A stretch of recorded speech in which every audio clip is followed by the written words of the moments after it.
Man, what the fuck, Intrepid?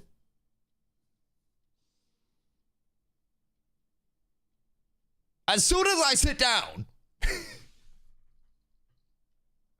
the servers are going down. They're supposed to do it before I get online. How dare they? How dare they? They did that because of you. Oh, everyone from the dev team just deemed that I was being annoying as fuck lately, so they just decided to not deal with me for a little bit. That's okay. It should just be a quick restart, right? Here. Good morning, boys. Kendo, Lab, HK, Crow, Caca! Hoofs, what up, Goat, Stompington, Panda, Bunnies, Willie. Guys, we got a lot of people in here. Killing Dusty, shutting server. Yeah. Bro, I won't even lie. They got me good. They got me good. So I was thinking, you want to start a religion, right? So why not have us be like Templars for our cat goddess? That's not a bad idea, but it would have to be like an anime cat girl with like big titties. That could be our religion. Wait, tittyism? The Templars of the titties.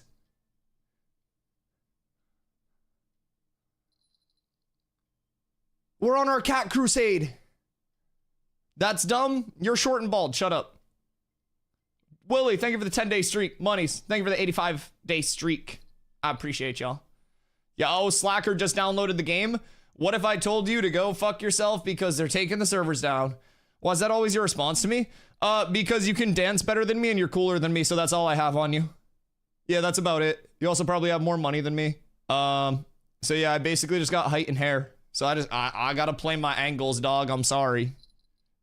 I gotta take what I got. You got everything else on me, so I'm just trying to take my attacks in a reasonable manner. I'm not a liar. You're my big spoon. Bro had my toes in his mouth while we were sleeping. Chat, he didn't actually. There's context to this. We had to share a couch at TwitchCon. Caw-caw! Yo, all the crows in here early. There's been a murder. I heard a caw-caw from the other side of my basement. Yeah, we got all 3 crows in. It's like a fucking telephone pole out there. Seen a guy in Marvel named Pugs with Uggs. That's awesome. Pugs with Uggs drinking from a pug mug. That would be phenomenal. That would be phenomenal. You ever seen an Evolution movie? I don't think so. Why? Why are they taking my servers down for an hour? What am I supposed to do? It's not even an hour, by the way. It's expected to be under an hour. Let's see. Realms should come down 3 minutes ago. Expected downtime less than 1 hour. It specifically says less than 1 hour. So what do we do in the meantime? You guys want to like crank some 90s on Fortnite or something? Oh, I could slap up the Enshrouded server.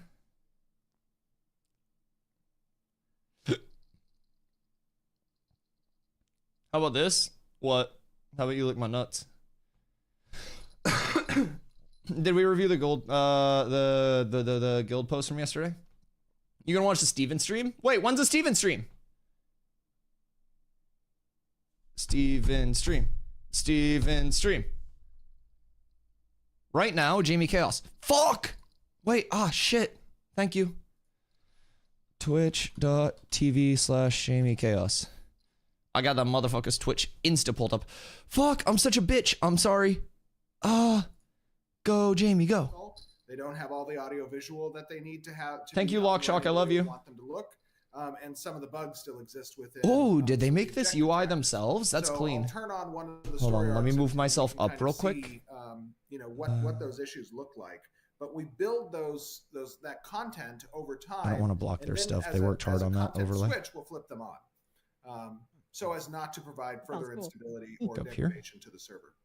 Hear that, guys? On Monday, There we go. Steven's gonna stream. He's pimping his stuff already on my stream, dude. I goes back to conspiracy that Steve's trying to be the biggest streamer for Ash's Creation.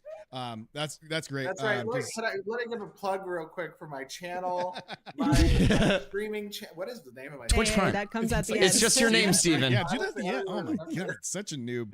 Might just be First my day name, plugging. I think. Pretty You turn Shameless Steven's ass up? How? self-advertising. Oh my god. How would I turn Steven up? Oh, and don't I forget to have- follow my Twitter. I don't know Yeah, my it's Twitter just name on my either, but fucking I'm God. sure you can find it. Drop the OnlyFans. This Check guy. out your studio, Intrepid Studios, right? Only Yes, Steve's. thank you, Intrepid Studios. Yeah. So I Oh, guess okay. so seeing that there's a lot of Hang stuff. on. Oh my god. Okay, Annie's gonna. I have an Annie question. Okay. Yes. I'm gonna interrupt with some of these along the way. That's Okay. If you could add one completely ridiculous feature to Ashes of Creation with no consequences, what would it be? Zero gravity. one ridiculous feature with no consequence. Random zero gravity throughout the day. Middle of a guild war, you get hit with zero grav. Great question. Is Jamie a fucking wizard? Oh my gosh, I don't even know the answer to that. What? Ridiculous feature? He made it disappear! Because the problem is, I could add any ridiculous feature, I guess. If I wanted to add a ridiculous feature, what would it be?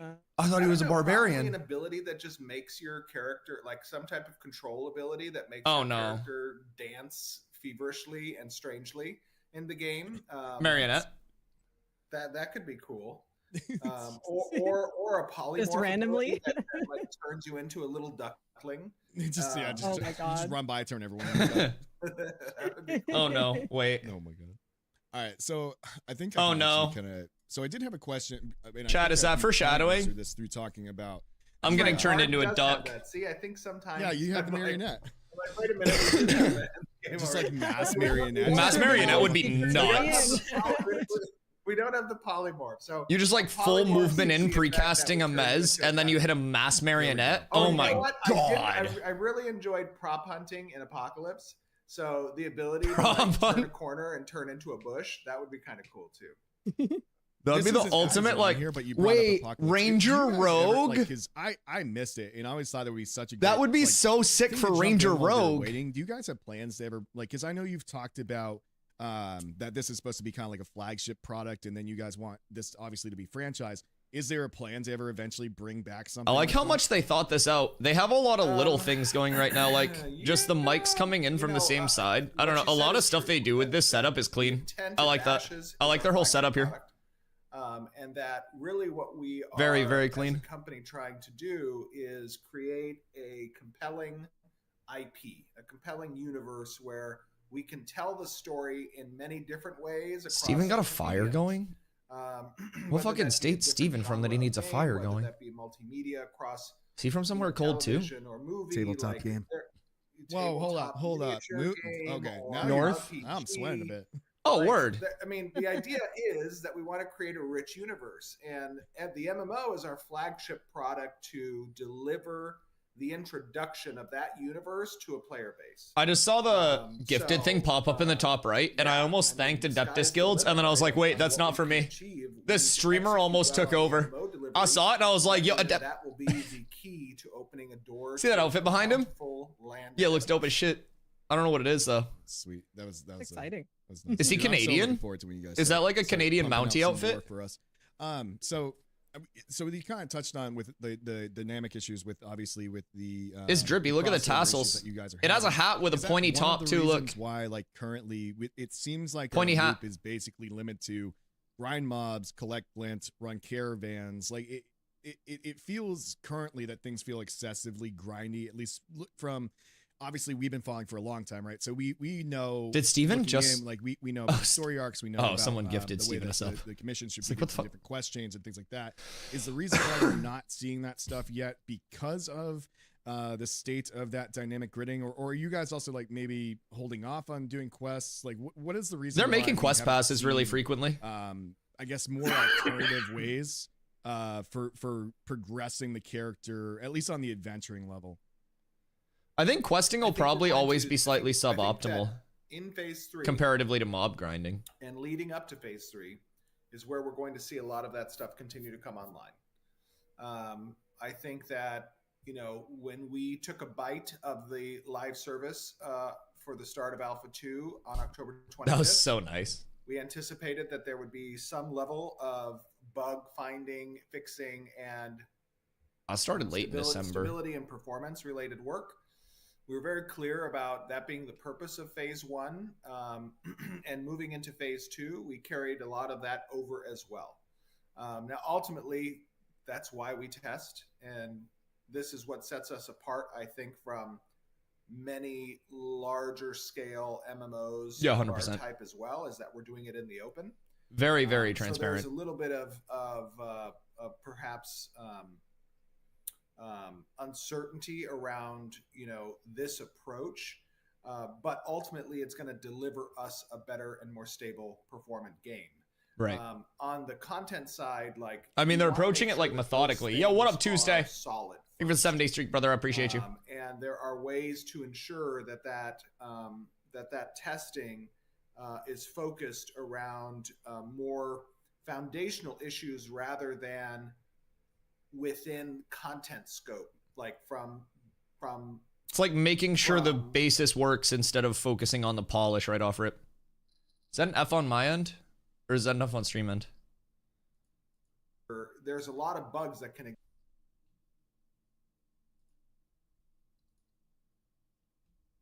in content that are not foundational, that are specific to that particular quest line. There could be type. Is Jamie's stream pooping? Or is my stream pooping? Yo, Tuesday, it's going fantastically, brother. I appreciate you.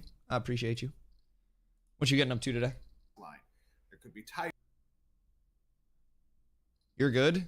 You're great. Line. There could be type. That wasn't me. F? No! No!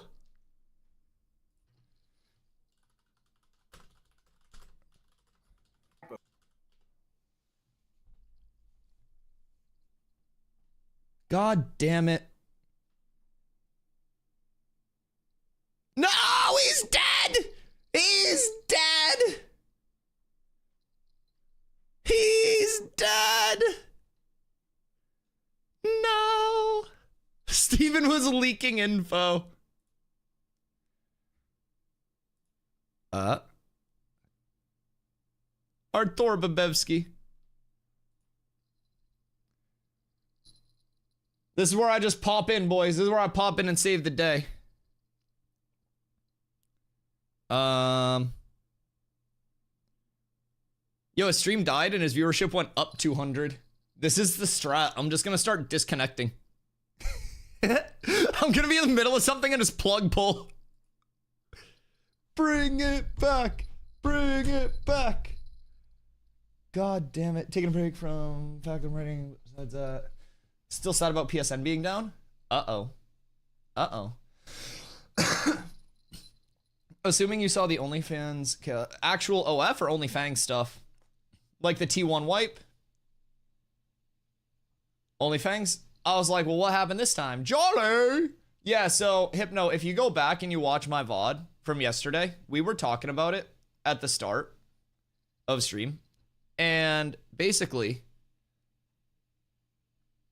people were saying, listen, man, like, T1's a god gamer. T1's super smart. And I'm like, listen, I know T1's a god gamer. I know T1's incredibly smart. But at the end of the day, raid leading and main tanking is incredibly difficult because there is so much to, like, keep your eyes on. Like, raid leading and tanking in general, even if you're off tanking, is incredibly difficult. Because there's so much to like, watch, especially in a 40 person. Then you add in the fact that hardcore raid leading plus tanking means you have to do everything perfectly as a tank, everything perfectly as a raid leader, and if you fuck up either of those things a single time, people lose their entire character because of it. Yo, what up, Mystic? Are Ashes servers down? Yeah, there's a little hotfix. They should actually be coming up within the next probably 30 minutes or so. We're staying tuned. Hope you're having a fantastic week so far. In the meantime, there is an interview right here. Okay, beautiful. Jamie Chaos, our local barbarian, and Annie are interviewing Steven. So we're watching that while the servers are down as well. And I appreciate the follow. Thank you so much.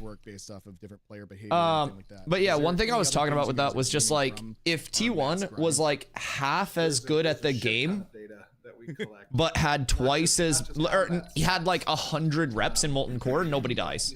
If T1 was less good but had more reps, no one dies. I love Jamie's background. This whole stream setup is incredibly clean. So one thing I was talking about, like small things like the mics coming in from the same side, making it like more symmetrical and appealing. It's a really clean setup. They do a lot of small things with their setup that's incredibly nice. I really like it. You can tell they put a lot of work into that setup.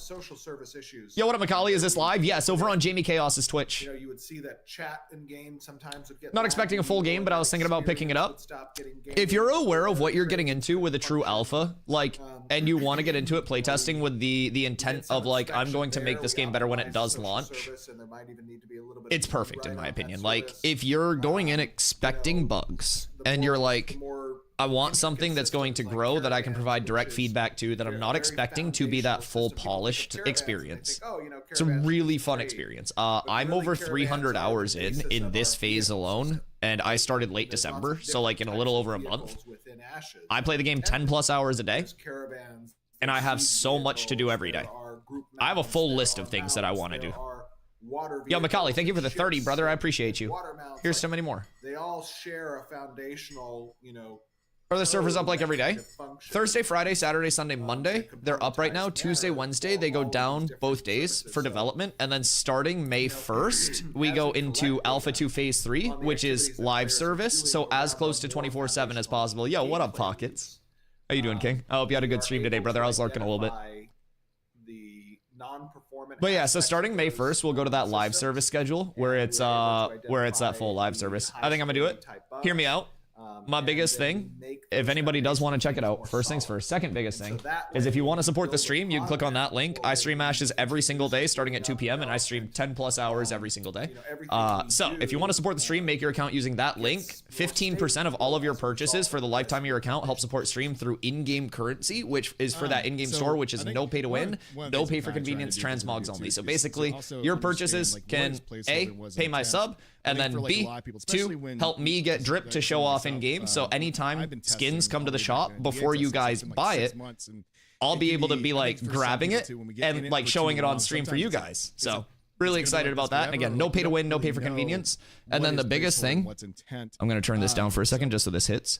From the date of your alpha purchase, you have 90 days with no hours limit where if you are unhappy, you want to wait for the game to be more polished, you're not having fun in the playtest, it's different than what you thought, you can get a full refund.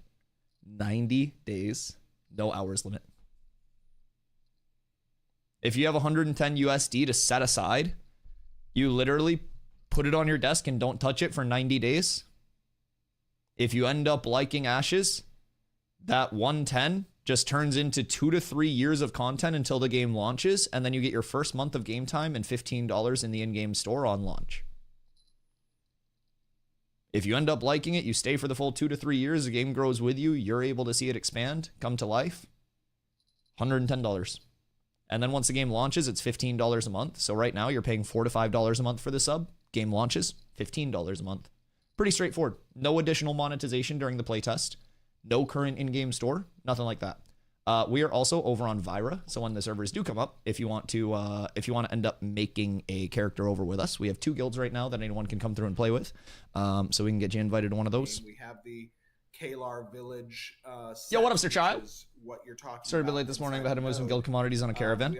Ooh, how are the guild commodities? We use to kind of build up the starting area. I've been doing vans on stream in the desert. A lot of the runes. We haven't got hit yet. Inevitably we will, but and so anytime we started a couple days ago. Interest, or you're building, a player city. Coffee time. What you drinking? Like usually you define the culture, patches up. Thank you. And then you build a set to construct many different. And then sometimes you might need hero pieces that are like one-off modeled components of that set that are used for a particular building type. Now, What's missing currently, and what's kind of placeholder currently, is that not a lot of the buildings have those Everyone's getting ads over there. within the village. In addition, the layouts need to be changed to accommodate sieges. We are currently seeing siege testing being done with 2 of our layouts, the Miraleth and the Winstead layouts. There are more layouts I like that. will come online eventually. Yeah, they only have the Those 2 will layouts right have now. a unique layout, but those There are layouts 2 have to types of corks conform, currently. to certain siege standards as well. So to answer your question, there's a lot that's placeholder on the node front. Building interiors are one of those things. They were put together. Building relatively aesthetics quickly, within towns will be in order fantastic, for I think. us to have something available in phase 1, but throughout phase 3, we 10 will gold see of that glint, stuff move them from get Halcyon swapped in and for new sets, Winstead down to new Az. buildings, new interiors. We got and 200k props. guild XP. Okay. Prop Have you heard about the development is Desert something Treaty that, on is Caravans? always just kind of steadily being done from the environment team or other teams.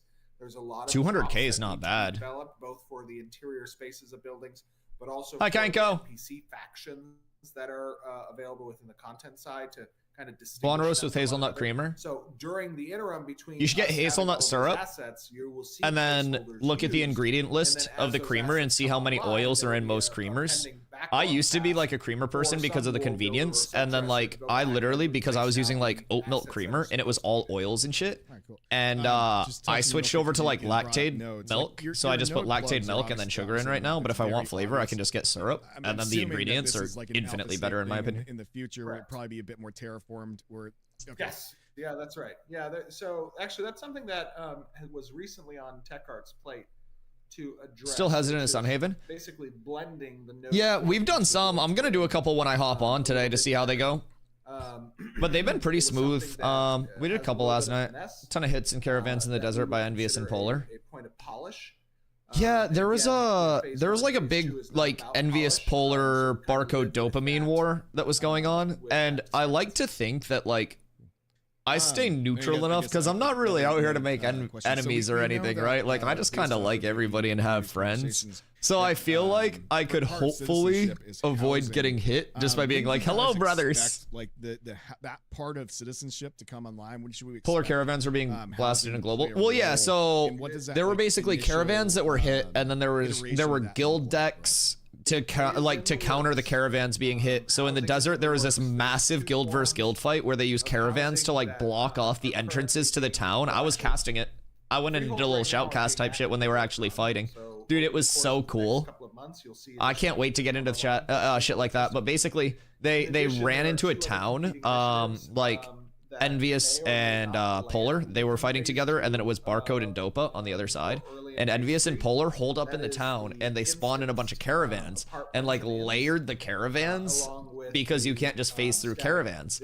And so they had caravans that were stacked up as much as they could get them, like in the choke points of gates and shit.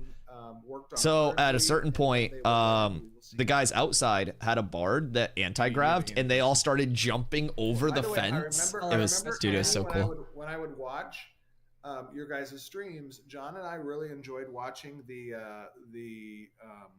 questions that are like, which of these would you do? Oh yeah. Oh, the pick your poison.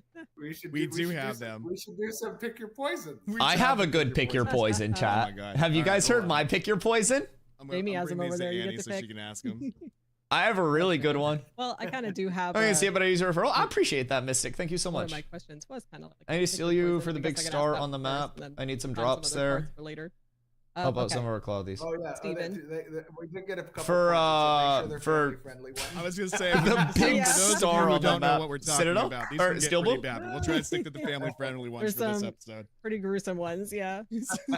Yeah, of course. Don't Let me have know to if you talk, need just anything, man. family-friendly. More than happy to I answer had any turned questions. off the I'm a point big review, yapper, because so. I'm sure there's a bunch of people sitting with a bunch of points that would be like spam them. Yeah, emote only chat. Jamie can't swear. No. Okay, so well, first I had a follow-up question on what you had just said. For the instanced housing, is there going to be a set number that is available, or is that something that will Chat, always be who's heard available my to pick your people looking poison? to purchase? So it depends. There will be two forms of instanced housing. There will be apartments, and apartments will be limited. So they will be first come, first serve. They will be able to be sold, and they will have special benefits on apartment type. Intriguing. that relate to the types of furnitures you can deploy within them. So they and can be quantity of sold. those furnitures So and you sort can of legitimately test be a out real some estate mogul. They may also come with certain types of buff benefits as well. However, there is then the cheapest type of housing, which is That the kind of inn. fucks. And the inn can serve as similar to the apartments as an instanced form of housing. No, Steven and did the not inns close the server, really Macaulay. have a super, They're super doing a bare hotfix minimum right now. of available furniture placement and No, he did storage. not shut So down the server for an interview, you you can bozo. start there, but you want to work your way up if you really want to yield the benefits. Jesus Christ. All right, gotcha. Cool. Okay. I was so gonna say, I'm Steven, pretty sure you're would you trolling. rather fight 100 duck-sized dragons or 1 dragon-sized duck, and why? One Ooh, dragon-sized duck. A dragon-sized duck. Holy smokes! I could get so That's a much good pad thai out of question. that. Well, okay, if they're 100 dragons, or excuse They me, can- duck-sized dragons, They could all breathe they have, small like, sharp fires. teeth, and can they like blow fire? I mean, That's do you what I'm remember the saying. Game Yeah, of it could be Thrones 100 episode small where fires. They tried to imprison the mother of dragons, and they were like little yeah. duck-sized dragons, and they still killed the dude, that creepy necromancer guy. So I would probably want to fight a large dragon-sized duck, and the reason Yeah, that's why reasonable. You just is solo because I leveling the have had fuck out of some that shit. success in training ducks. I thought he was gonna say wild killing ducks. So I feel like I could perhaps. I thought he was just like a train duck the slaughterer. I thought he was dragon-sized going into duck, that and then I side of could it. Become a duck rider, right? Like Okay, fair. There you go. God. Yeah. So I know what flying mount we're getting. Oh, man. Oh my I Hang god. thought that Steven ties was in going on nicely a with tale of another one my violence for a second. questions, which is, what is your favorite in-game mount? And if you could ride it in real life, would you? my Maelstrom's favorite crown. in-game mount. Maelstrom's Ooh, crown that's or a good garden. one. Both I are think so my good. favorite in-game mount is. Isn't his the raptor though? He likes the probably, Jurassic Park mount flourish a lot. Daystrider. Okay. I just Oh, got that one's one. Okay. Dude, it's fast. That's a fast mount. I mean, I really He likes I the really like its anteater. simplicity, but I mean, it's kind of anteater, you know. It's a little scary when it's running towards you. He I just was likes the we were anteater. on stream the other day and It's somebody was so riding towards me and I was lanky. like, oh my god, it's gonna joust me. Someone in I'm chat said pretty sure when I was on floppy stream, I dick. was Jesus asked, Christ. What is that thing that looks like a giraffe had angry love with an anteater? So that is I love Angry it. love. Absolutely, I love it.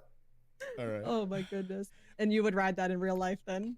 Oh yeah, I Okay. would totally love that. Can we get Are in? you kidding me? Man. That'd be a pretty Go cool to the one. store. Have you seen its tongue? It has an anteater Oh, tongue. dude, yeah. Oh my god. Never mind. I'm not even gonna say that. Jesus yes, Christ, I have Jamie. that. It's just those hippos are thick, and I just have. I was Jesus standing behind Christ, one, and I Jamie. was like, "Oh, calm down." So Jesus we- Christ. Yo, what up, Nin? I was watching, so I had to go through the, How you doing the today? last dev stream because someone told me that you did answer this, and you didn't because you got distracted by a tree, which was awesome because people keep asking me this question. So Was this when he in was talking to the small A2, tree? live stream guide, you guys had mentioned that After he, like, technical ran off the wrong way? specializations are going to be first developed in phase 3. Now the question that people want answered, does that mean that it's going to be tank and cleric are going to have access to tank cleric augments, or does that mean all the classes will have access to the tank cleric specializations? What does that? Who's getting what? Oh, I see. Tank and cleric get all secondaries. Tell me so we we're get talking about the spoiled. introduction of augments. Fuck everybody else. Fuck the The way DPS. that we will probably introduce augments. Fuck is them that hoes. We will create. Tank I on would top. Say Say it. 2 per archetype, and then we will release those all together. Fuck! In phase 3. So Equity sucks. Treat me better. excuse me. We'll probably create 2 augments. That's what you get for not schools spoiling per tank. archetype, and then release those all together, and then we'll continue to build upon that. And then we'll That's reasonable. probably allow easier secondary archetype switching, so that Okay. people can test a little bit more with those without as much A little restriction Rapinski, so to and say. emphasis being placed on decisions. Fuck tank? Yeah, I know who I'm letting take a couple Yeah, hits from just mobs to- when you just pull. For clarification's sake, so does that mean, say, you guys Every release the 2 primary schools for class tank, will does start that to get, mean like, all archetypes 2 have access to secondary all those tank options. schools? It means that any archetype that would choose the tank secondary archetype, they would have access to those schools to apply to a limited subsect of active abilities. Perfect. There you guys go. See, that's how it's gonna work. So it's not just tank and cleric getting it. It's gonna be spread out between the others. Okay. So and it's gonna be augments to your primary abilities. This has been a system that I think a lot of people have been excited about. A lot of people got drawn into the game for the 64 class system. Now I know we've talked about like some changes such as saying like good idea, like Steven. a Hydrate charge into a everyone. blink and things like that. But can you elaborate, like, as you guys have, I'm sure, developed the system a bit more, like what does that system look like? Are these passives that change the ability? Who's getting kneecapped? Yo, what up, Victor? They're mainly passives that change. So we have some examples probably that we can point to right now, like on the fighter. That would be great. Yeah. Currently on the fighter, we have, I believe it's maim, that you can take a passive and it turns it into a projectile, right? So that ability is representative of probably a very low impact version of an augment. And passives live on a scale. If you were to think of it like this, passives live on a scale of intensity from 1 to 10. 10 being like radically changing an ability, like significantly so. Yeah, exactly. Huge augment that fundamentally changes it. Touching a specific design could be a type of damage, whether that be cooldown or mana cost, something along the lines. So something like very not important. You probably want to have passives that they both just got a Discord ping. Power level of 1 and 4 or 1 and 3 in how it can adjust an active ability. You want to give it identity, but not completely fundamentally change it. Touch active ability. That makes sense. You also have actives that just touch your core character class. Right, those might be like your mana regeneration rate or your HP regeneration, right? Or, whatever, right? Just those core resource restores, basically that core play ability. Oh my God, Jamie lost his jaw. Oh fuck! Somebody call an ambulance. Oh my God, Jamie's mouth is gone. Oh, how is he gonna do the interview without a mouth? Right. Oh, it's back. Okay. Oh shit, I got so scared. Yo, what up, Rusty? Jolly, thank you for the hydrate, brother. Oh my God, I'm so scared for Jamie right now. Exist within schools of influence that each archetype represents from a class fantasy perspective, such as teleportation for mages or elementals for mages, temp stealth from rogue. That flavor combined with the power aspect of level 5s to 10 is where augments will live, and these will all be part of your passive tree structure. So as you acquire the secondary class, your passive tree structure is going to start attaching these passive abilities that are linked to active skills, and you're going to be able to choose one of those augments that are linked to the active skill. So there's going to be a passive and an active tree, like I just described. All right, chat. You guys happy with that? Sarah, everyone likes to ask that question. I know it's probably like the one system that I think it's still a bit of an enigma to people because we haven't seen like some type of it's basically like even like an early there'll be oh my God. Could you give us potentially an example of like what a 10 passive might be? I think like people just want like some kind of like specific. I feel like a 10 passive really would be an example of like fighter charge with a mage augment turns into like a teleport instead of the charge and just fundamentally changes the entire outlook of the ability and the functionality. I would have to say one that you pointed to being the fighter example. I don't want to kind of take away from the designs that we have right now, because they're going to be tested, they're going to be iterated upon. Right, because it'll be like a full gap close. First.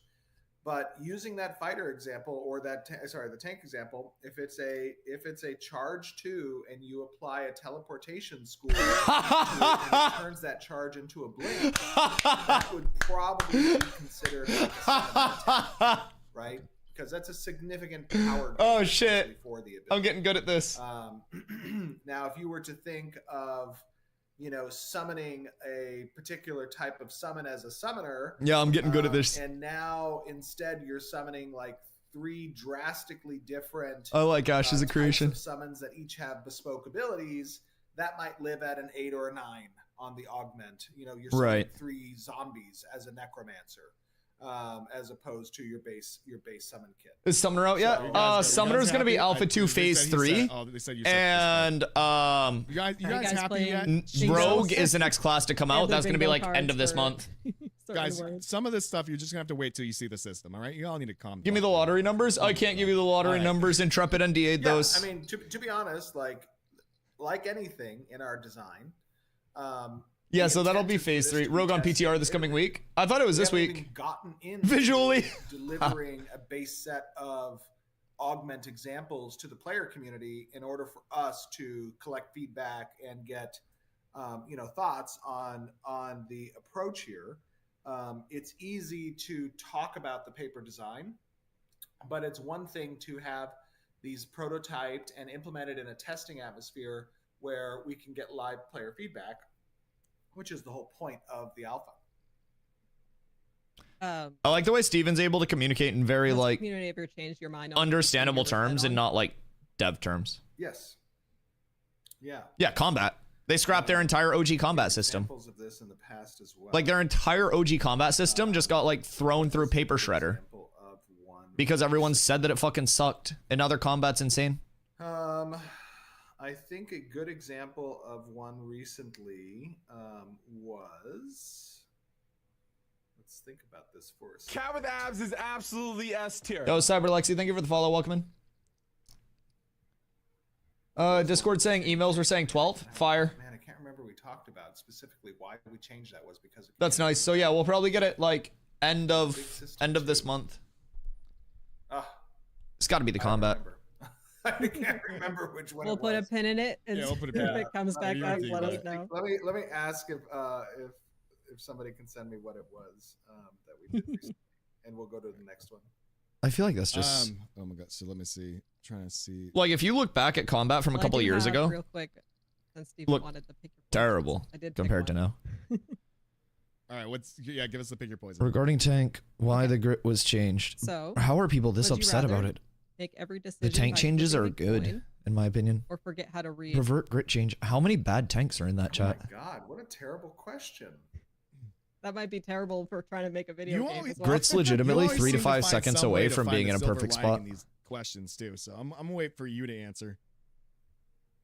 Yeah, that's a rough one. Are you guys getting no available realms? Oh yeah, the servers are down for a little bug fix. Because I always just have somebody else read for me and tell me at least There you that go. I can still make the decision that will yield the best They'll be back up very potential soon. outcome. Yo, what up, Salty We'll not Dog? leave it up to chance. Oh my Yeah. God. How are you, my brother? I don't know, man. Are you That playing a sounds rough. tournament? I'm gonna No, start no, no. doing I don't play New World anymore, brother. You just go on a bunch of different Those ships have sailed You onto picture it, though. You'll onto be like, bluer should we make seas with more PvP waves. servers or So no? I'm over on Ashes of Creation. I've been here for a little over a month now, about a month and a half total. So yeah, I've been loving it, man. I've been loving it. So moving along. Naval combat over here too. I'm just saying, so- Salty Dog and the Pirate. Full naval I have combat in the heard, and launch. I don't know if Boats, this is just rumor 7 or seas, not, that, plundering merchant ships. That there You'd was love it. increased gear drops down to you guys PlayStation's not down. feeling, Oh no.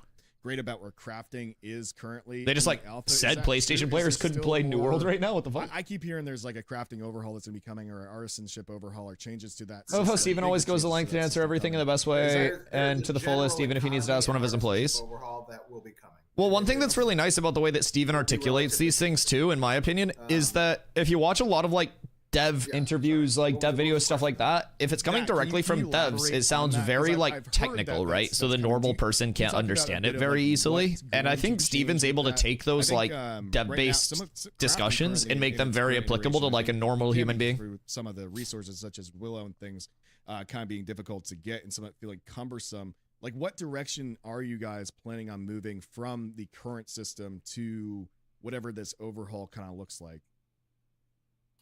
Well, I think there's a few things. It's a pretty expansive topic, so there are a few things to think about. Right, is that when Alpha 2 began, we're in the Riverlands. As we expand into new territories, Sand Squall, the Right. Sand Squall Peninsula will likely be complete this month. Oh my God, The what? Tropics will and the Turquoise Sea will likely be completed by the end of next month. All of Sand Squall So this as month these and Tropics zones next come month? online, Hello? right, and, That's fast. New resources become available. My as part of that. lord.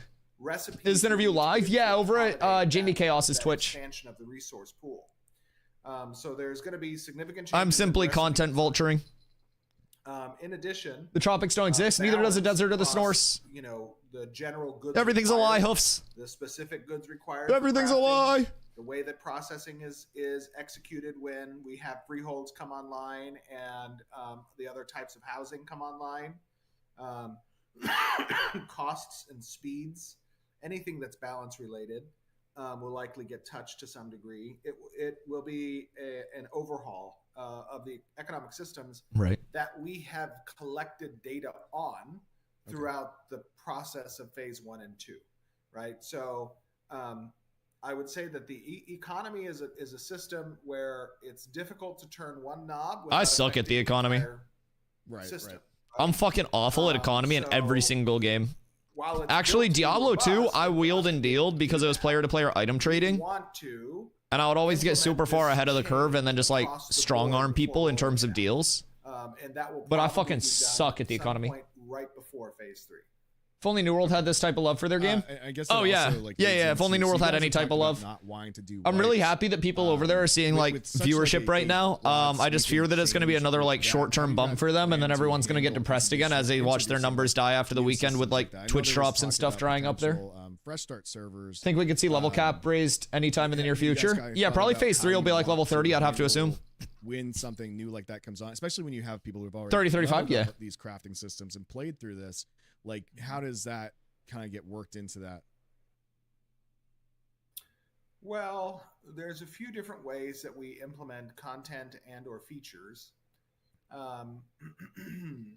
You know, rather than having bespoke feature branches all the time, we leverage. Yeah, Jamie's asking what's good called questions. a CVAR or a feature flag and or content flag, which disables those either newly created features or They're doing content, really great with this interview, man. on the production environment at a Jamie and config Annie are killing it. command or on a console command that a GM client can introduce. We saw this to some degree with the treasure map feature. Really good questions, really good It wasn't pacing of functioning everything. as intended, and as a result, we disabled the feature on live without having to redeploy a build or without having to do, you know, an update where those quests could no longer be undertaken in an effort to prevent the bugs that were occurring, in some cases, the exploits that were occurring. So, in general, all systems from this point forward That'd be have sicko feature mode. flags that are associated. Interview's good because they don't need to Now, work if around you're a visual talking about NDA. implementing, Fair. you know, let's say these new resources within the desert region. How do we implement that, even though those resources aren't touching all of the economy, and perhaps are relevant to a more sub-select few recipes? So you could see more we do like that little by desert-based little, layer by recipes and layer, crafting sets and stuff too. foundationally upward. I think that would be really cool. So, Like you know, different you'll sets start that you to can see craft changes that tie roll into out different for these desert regional like resources over the course nodes of and this stuff month like as that. well, as new ones come online. I think that'd be phenomenal. Because Because then you pull up with a crafted desert set into the Riverlands and people are like, oh, that looks really sick. Depends on the content of the feature. And like it could just be how it minute works. things In between some like small cases, set bonus differences and might visual write aesthetics. Progression for a specific feature. We talked about this with freeholds. Oh There fuck may yeah. come a time where freeholds over the course of the Oh, next couple of I'm months so happy have if they its, wipe certain things. have the estates system come online, where players have to acquire the deed and place the freehold in the world, Okay. rather than what we initially stood up for the system to test Oh, purchasing so you could build ownership like a freehold of like plantables, settlement harvestables, there. gatherables. What? You know, that was a very If your MVP guild for gets MVP multiple version freeholds of freeholds, and you but when place we them get within to a the certain range of each other? feature of freehold system, we will wipe the freeholds clean. So users who acquired the freeholds, they'll get something compensatory, you know, for having their freehold progression reset. timber set in bonus. what game did you say you play with the naval battles? Ash is a creation. That's what we're watching the interview for right now. So it's still in alpha. But they will have like a full open ocean system. Basically like it's got a territory system similar to New World, except way more in depth, right? I always say, and there are going to be over 80 nodes, overworld, underworld, different continents, and basically each individual biome will have unique gatherables to that biome. So if you want to pull like desert gatherables into like, you know, a mountainy area, then you're going to have to transit those on like a merchant ship, on a caravan, things that can be attacked by other players along the way. So there's a lot that can happen with that. But this game is really truly like a social sandbox leaning sand park. And it's truly very, very open world based, community based, like everything across the board. Potentially wipe, you know, some type of progression. Obviously that's going to be a pain point for some people, but I want gear made in the tropics. Everything's drippy in a tropic. This is testing. Fair. What is something, so say you guys, I've noticed over the course of the past couple weeks, we have seen like kind of a dip in player pop. I was expecting to see a lot more people returning with the desert. Do you guys have plans of how to like kind of have we seen a dip in player pop to bring them back, like, or are you guys kind of hoping that the features are just going to be strong enough? Say with the rogue, obviously a lot of people are going to want to come and test that, but what are some of the they play on Vyra or Lineth that you guys are implementing to potentially try to get people to, you know, hey, we have a lot of I feel like Vyra seems more active now than when I started playing. I won't even lie. Even though alpha phase 1 and 2 are their retention numbers are also going to be weird because like Pirate Software is like half the player base on tester retention. But I think actually we've had a far better retention the previous retention rate in his last stream was mid 80s, and we still have, you know, tens if they're above 75 then it's insane. For an alpha right, it's ridiculous. So the retention's pretty good. However, with that being said, our focus right now is not on retention. Our focus right now is on still stability, optimization, performance, and then standing up some of these additional core features. How do we anticipate that we will be able to draw testing population back during Alpha 2? It will be with the release of new features, with the release of new mechanics, with the release of new content. Right. If people want to test the rogue, if people want to test node sieging, if people want to test these Dusty, what's the meta for grinding low level that come online, they're going to get what level are you looking for? Through their email, if you're looking for just like straight XP per hour, mob grinding in groups is probably going to be your best play. And then questing is still a little like a more not in like a bad way drawn out, but like the world's so large and without fast travel, you have to transit place to place so much that it's typically just like less efficient. 8 to 15. I would do church until like 10, 11, and then I would go to Oaken at like 11. Endgame player interaction. I have a new 8 cleric that could use church. Huge. Have you guys thought? I feel like our undocumented changes in these patches for optimization. My GPU no longer goes to 99% usage. Have you thought that your GPU just stopped sucking? With the node sieges that our server's back up, by the way. The other day. Are there plans to have times like even during like say phase 2, phase 3 to have these more focused, because I see a lot of people when they kind of talk about where it's like, man, I kind of like, I want to know what I'm supposed to be doing, because obviously server's still down. Testing, they get in, they do that, but I think there was that small window between phase 1, phase 2 where you guys did release for the general public to kind of be like, hey, we're putting this out, really want you guys to hammer on this. Is there going to be more opportunities for people to do that, especially maybe getting to our whole community's over on Vyra, man, in jorts. Just run around. Not on production. You fucking John Cena? No. What I will say though is, are you currently in jorts? Because I fuck with that. On the PTR, maybe. This is kind of like this is a train. What are your favorite kind of jorts? Are you like a Wrangler guy? And each of these locations, these environments, whether it be the PTR, yo hoofs, whether it be thank you for the gifty, brother. I appreciate you. Much love, man. In jorts, welcome. You never have to watch an ad again. Hey, my tune on Vyra once the servers are back up. Let's go. Development environment or on. Just need to pick a racing class. Exclamation classes if you want to check out all the crosses when those come in. It's just the primary right now, but and any feature or content that's riding this. That's fire. What are those like? Are those like a 7-inch? Are those a 7-inch jort? Like a fucking mid-thigh jort? It's scalable. Oh, those are fantastic. And at every station, 5-inch, is a phenomenal. 5-inch is perfect. A little bit of quad, a little bit of bulge. And before we reach, I'll fuck with that. I'll really fuck with that. Production environment that is a man of culture. Live servers. we want to make sure that we've kicked the tires and See, I'm lit the fire, 6'5", so a speak, 5-inch before like it is hits fucking thousands Daisy of Duke frames. ass cheek hanging out for And me. PTR is where I'll still that's rock 'em, done. though. It doesn't mean I like to we're not feel gonna say, hey, risque sometimes. Jump into live. The sieges are now available. Let's test it. You know, who's going to be the first to acquire a siege scroll and lay claim to, you know, I this got position distracted by on jorts. production. That's still going to be a thing, and that's where the broader audience gets to come in and test that.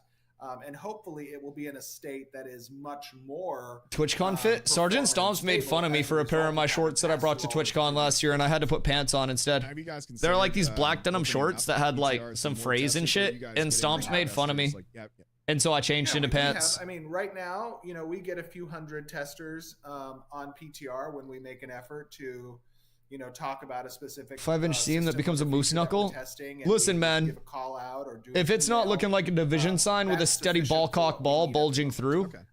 then I'm And not then wearing it. whether or not we When are we open voting up, on your new class? the I already PTR made a bard. testing in the future to a broader audience. No, I think they're I've still already down spoken right about now, but this they in put the patch past. notes up, which The typically next means the group of servers will be people that I coming would up like to soon. invite to the PTR testing would be anybody that had a pre-order package previous to the current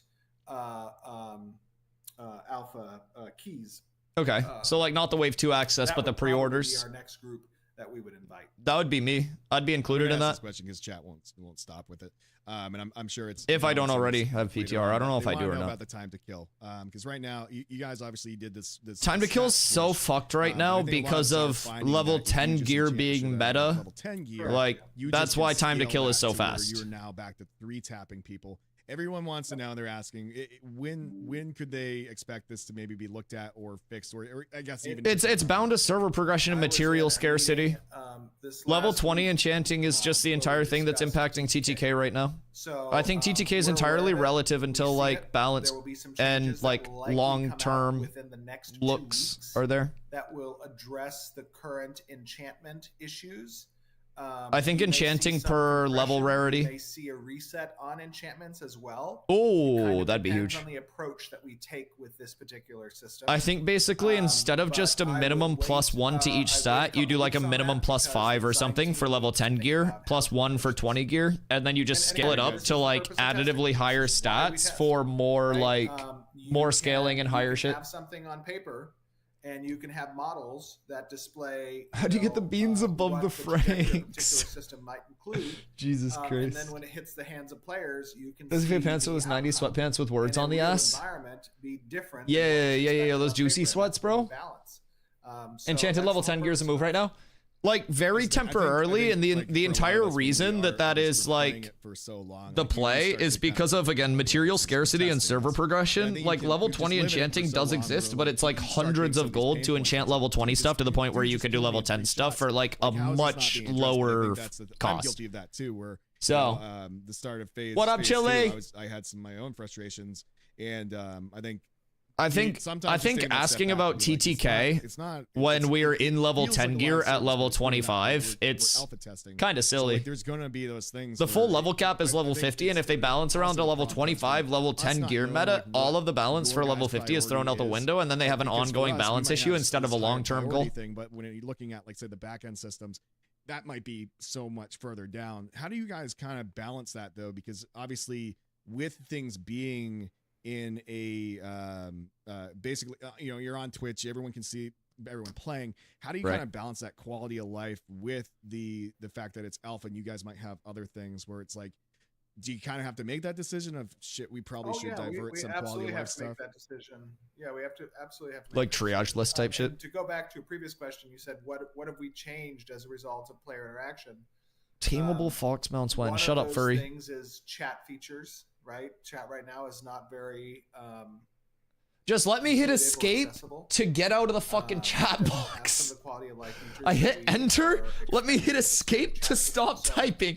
those- Please. That aspect Please. of development, which was much later Please. in our roadmap, got moved up. Send level cap to 50 and worry about balancing when P3 hits.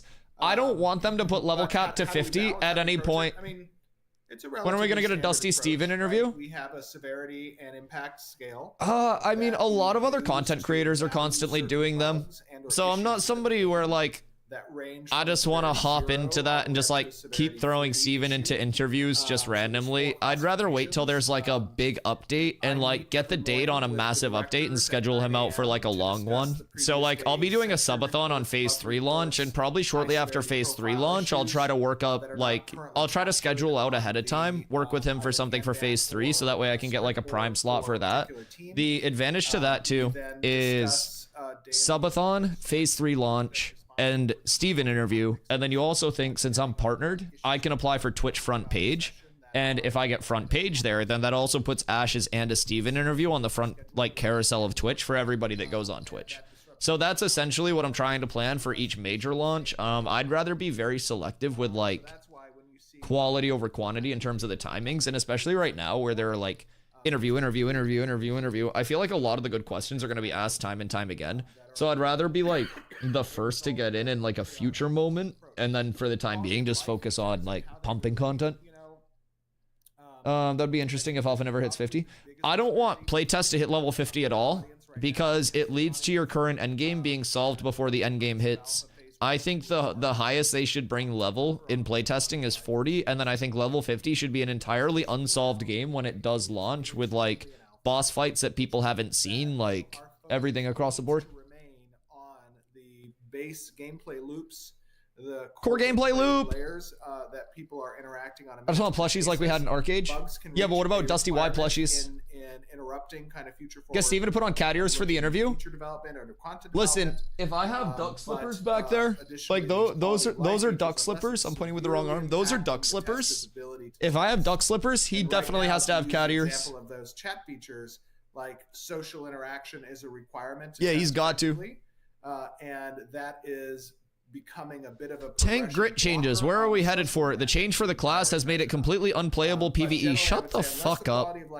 Just because you're bad at tank doesn't mean it's unplayable, you fucking Goomba. Tank's better now.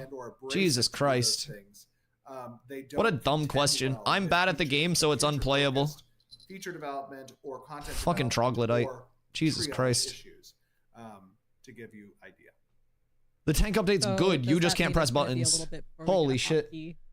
Gotta love the shit tanks. Oh, I have to press 3 buttons. Oh, no. Fuck me, That's like man. one of the biggest pain points right now. Holy shit. Because you'll be the second actions per minute are involved in tanking. Half the tank population's like, oh my god. Because I'm using action cam, I have to press the key, move my mouse around, move it out of my way. I have now moved the windows, but sometimes they end up back in the center. But like if there would be some way to just push a hotkey like through that so we can just press it.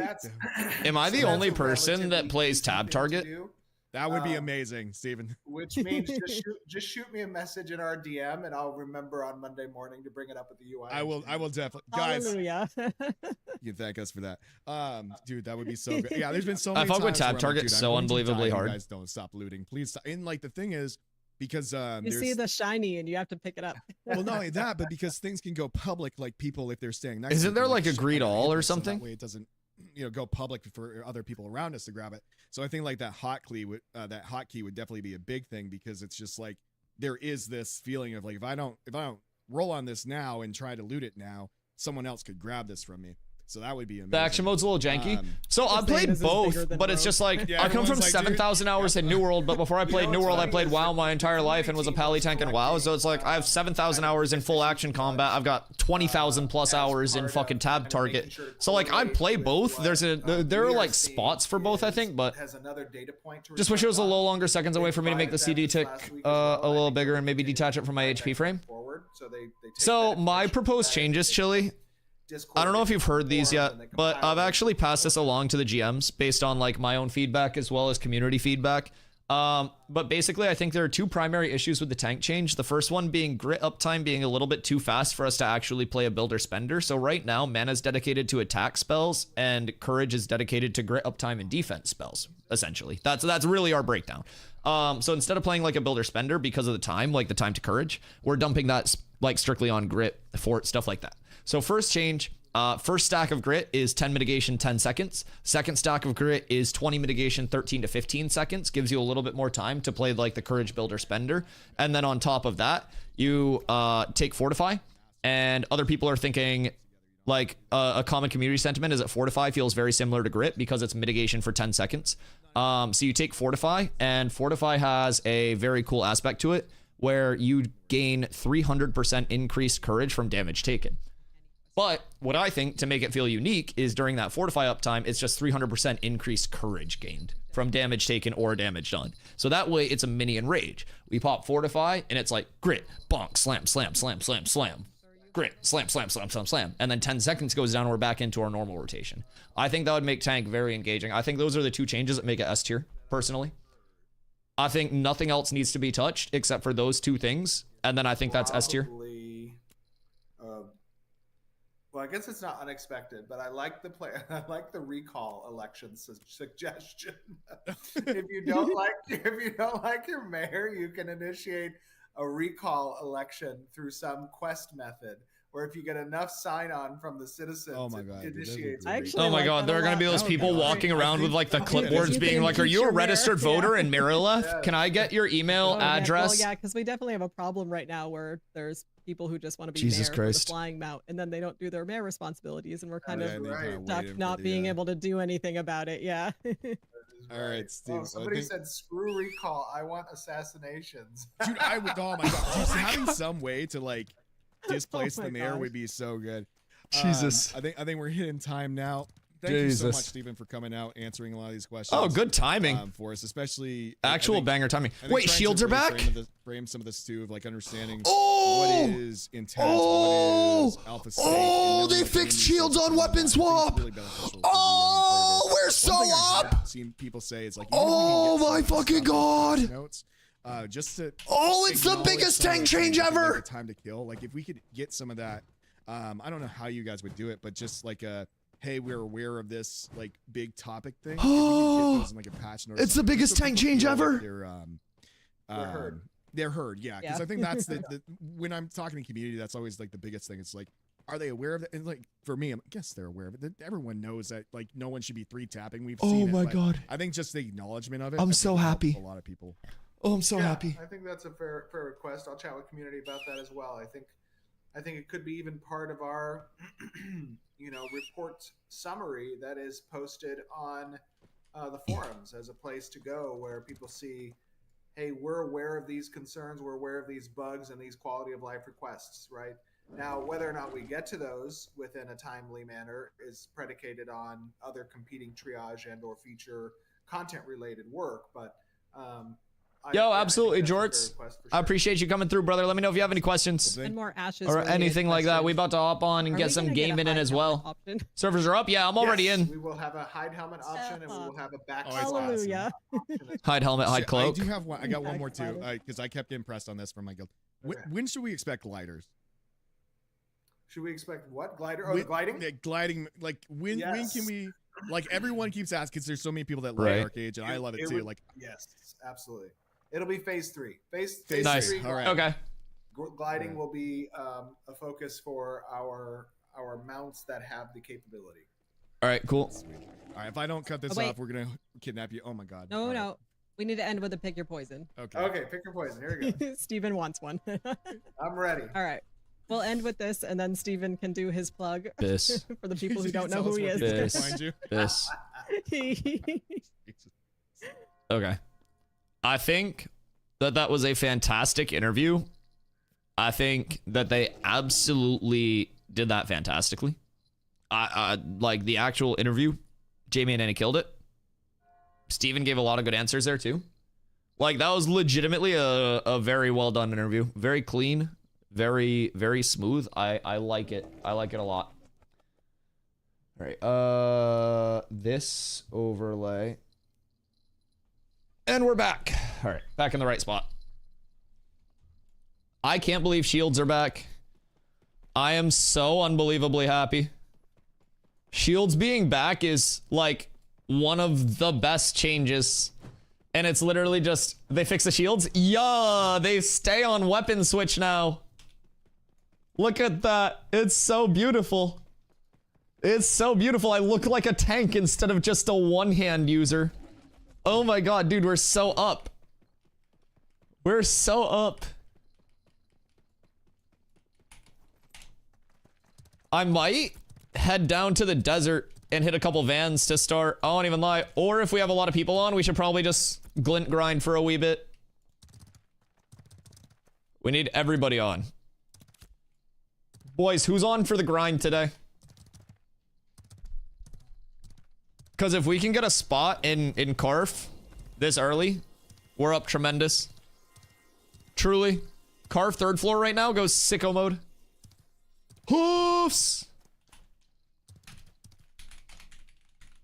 Are you on? Let me hop over. I think Kando's around. Kando, are you around today? Is this a Kando day? Oh, it's a Kando day! It's a Hoofs day. It's a Kando day.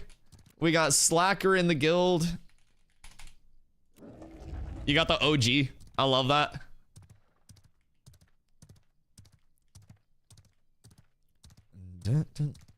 Later today, if you guys are over here with us, make your way over to Miraleth just at some point.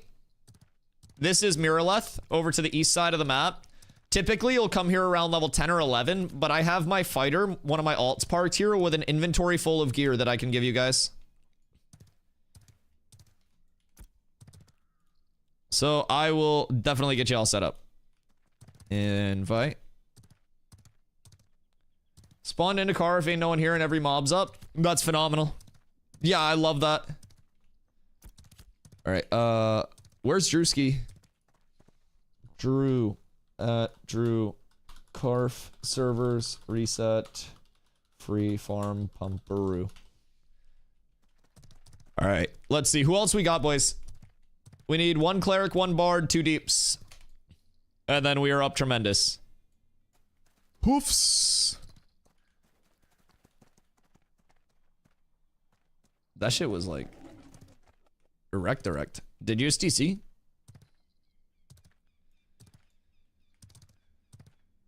Where do I find the invites? I think U is for guild stuff, and then O is for like friend list. What are you guys doing as a forge? Nah, we're going over to Carf, a little bit of XP farm to start out.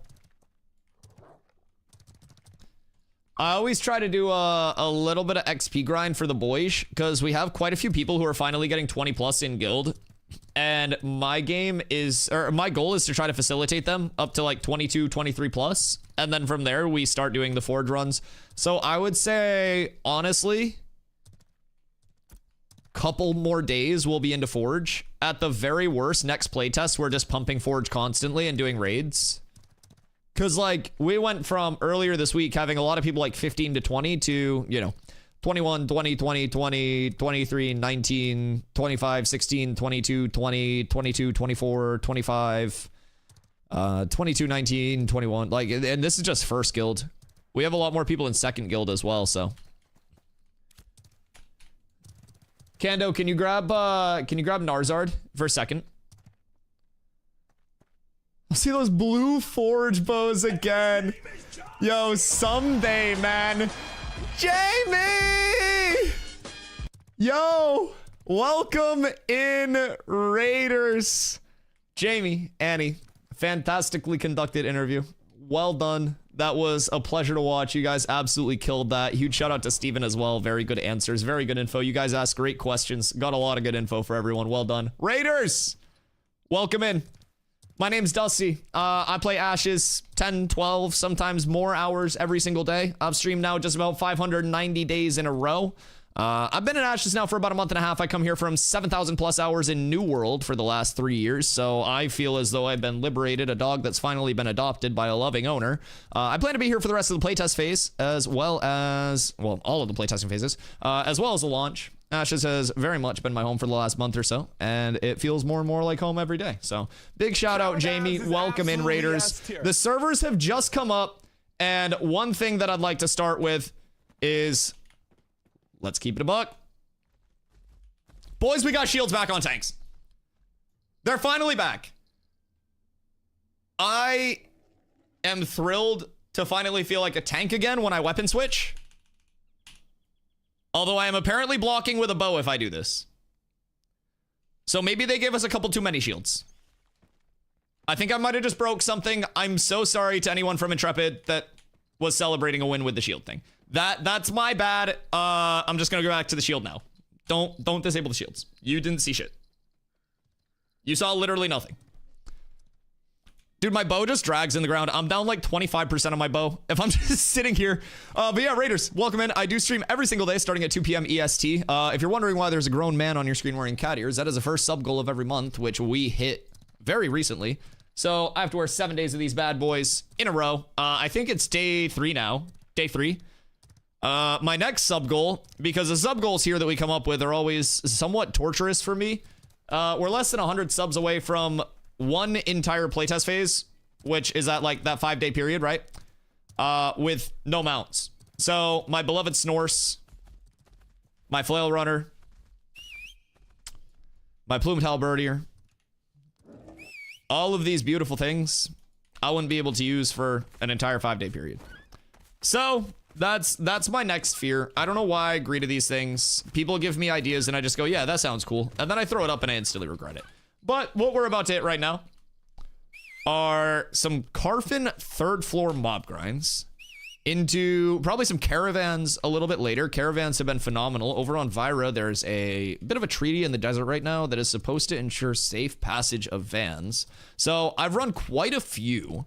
And, you know, it was super smooth the last couple days. We haven't got hit at all. There was a massive guild versus guild war over in the desert yesterday that we were checking out. Ran vans right past it and everything was fine. So suddenly looked like a dwarf bard using a bow as a harp. Wait, that would be fantastic. That would be like the best change. Also, if anyone's on Vyra and wants to farm, we need a cleric and a bard for Carf. Kendo, is anyone else on in second that we need to grab? Bow blocking, best blocking? Oh yeah, 100%. Question about tank in the open world killing stuff. How's day-to-day life in the open world grinding as a tank with the current tuning?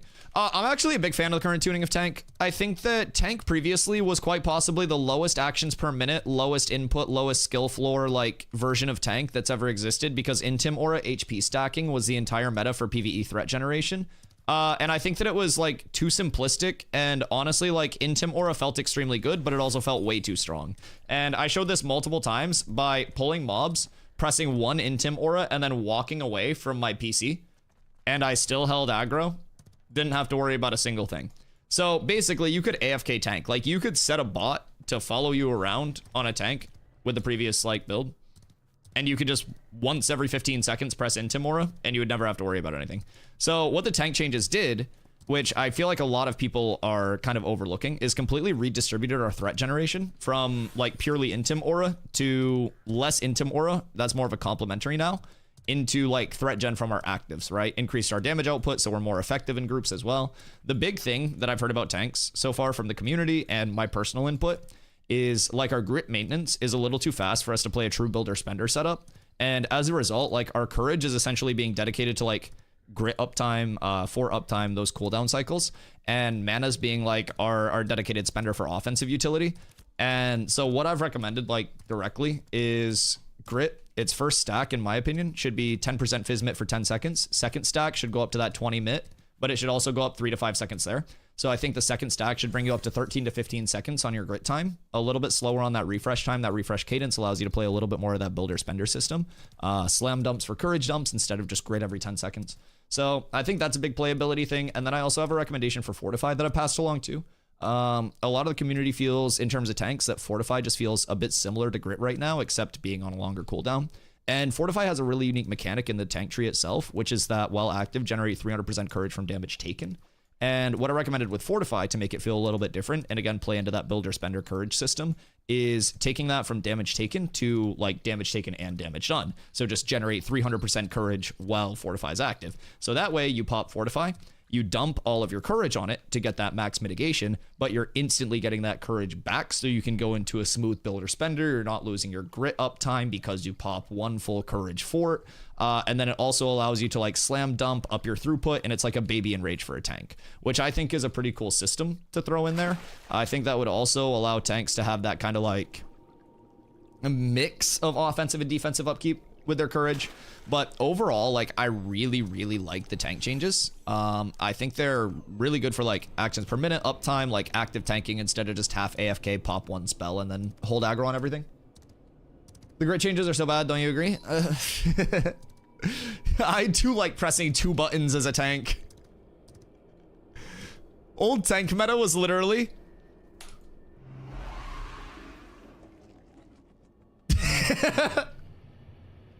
That's it. Have a long detailed answer. Yeah, man. I have a lot of time in a lot of various MMOs as well as ARPGs. And I like basically going very in depth because there are a lot of like intertwined things. I really liked how Grit added additional threat though, so there's an easier distinction between main and off tank. I actually agree, and I have a fix for this too. Off tank's rough to use a builder spender if they can't push threat buttons. 100% agree, Vertec, and that's actually the third part of my change that I didn't mention. So, one thing that is kind of like a really good ability that people don't talk about a lot is Iron Aura. And I think that Iron Aura should be that differentiation between main tank and off tank. And I think any allies that are under the effect of Iron Aura, when it is up, should redirect a portion of their threat to the tank.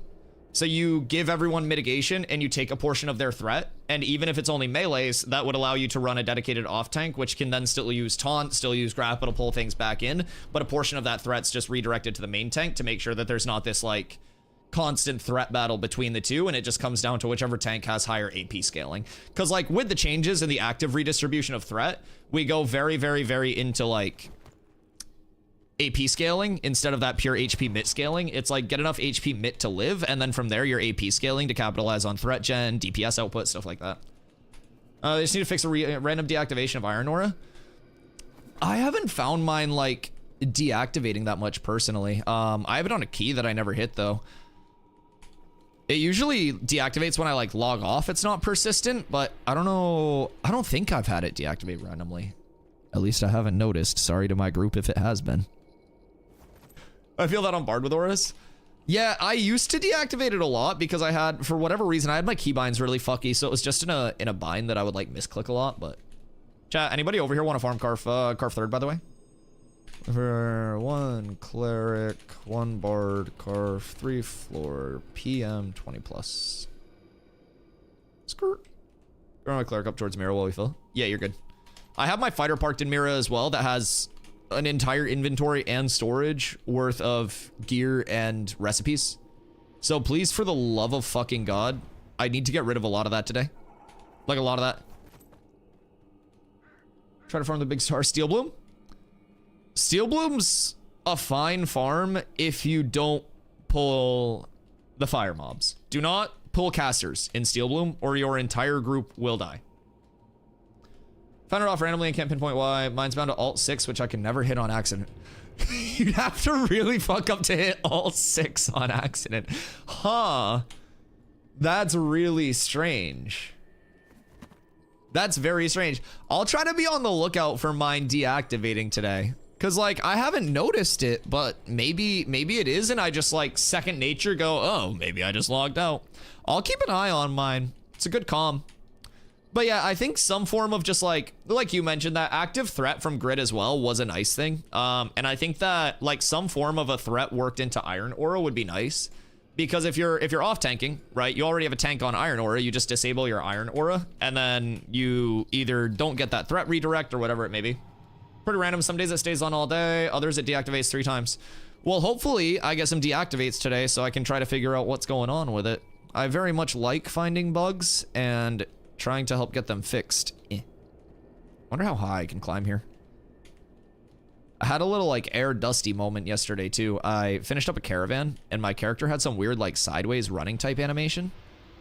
And any time that I rolled, I would like ramp up into the air. We have a short that's coming, but I'll actually show you guys real quick while I wait to fill, because this was quite possibly one of my favorite bugs so far. Where is it? Wait. Oh, here. It's a short. Don't mind the vertical. Wait. I wonder if I can get up there with this. I need to explore with this. So I was like full sideways. I believe I can fly. I have no idea like what caused this, What just happened? but I need to replicate it. That was so sick. I need to replicate that.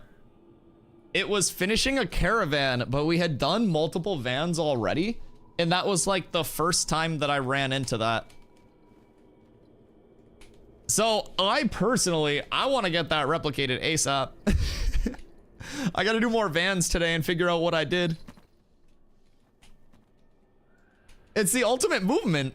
Everyone's always asked me if I want to be a mayor. Why do I need to when I can just do that? It's the high ground retake. Like, if I hit that and then I like grapple somebody out of the sky in a guild versus guild on a flying mount, that's clip of the century. Or up tremendous. They should make it so we can dismantle recipes for something or turn them in. Like duplicate recipes. Yeah, I feel like recipe bloat will probably be a real thing. Because like, they drop very frequently. And with it being like a primarily recipe source system instead of like hit this breakpoint, learn these directly from a trainer, there could definitely be a lot of recipe bloat in there. Feel like New World all over again. Oh god, New World.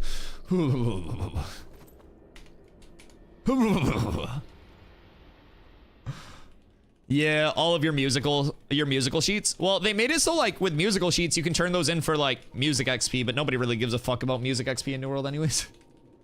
Whenever someone gets a chance to drop invite. Oh wait, Kando, are you around to throw an invite out to second? Thank you, sir.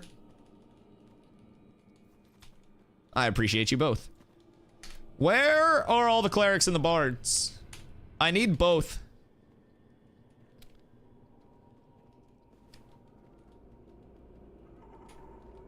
Interaction between floor and character. Oh yeah, the character model rotate. Yeah, I just don't know. I don't understand why it like ramped me up like crazy. We had some weirdo who used to play with us, Max Music, the day after it came out. A couple of my friends made bots to level their music for them. Like they just like fucking macroed the music like Voil had one. Speaking of bot.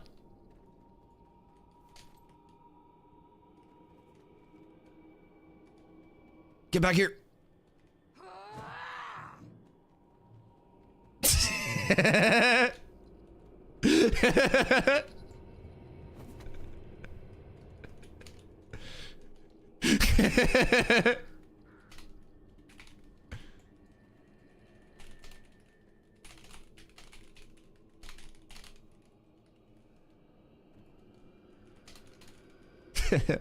Fucking heal station. I love heal station.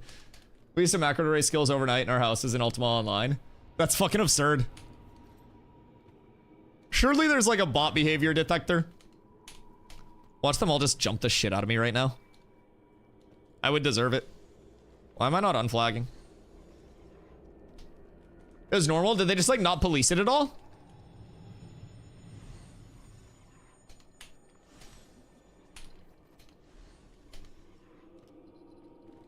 Macros or life? Jesus Christ. I mean, I feel like third parties or like they let you in-game that shit. Cause like in WoW you technically have macros too, right? But that's like all my solo leveling stands episode was higher. Bro, I'm not caught up. I'm not caught up on solo leveling yet. I'm 2 episodes into season 2. I've been slacking the last couple nights. I'm sorry. I got all sad and depressed last night because after I ended stream, I was like, I could have just gone to New World and had superficial viewership for the weekend. I'm glad I didn't though. Fuck New World. That shit is so dead. I'm not mad, just disappointed. I mean, that's reasonable. I'm disappointed in myself if we're like calling a spade a spade. I think that I'm really dropping the ball and letting my people down. Yeah, the lack of commitment, like, yeah, I stream like 80 hours a week, but it's simply not enough. I'm not putting in enough effort at this point. Is that a cleric with a shield?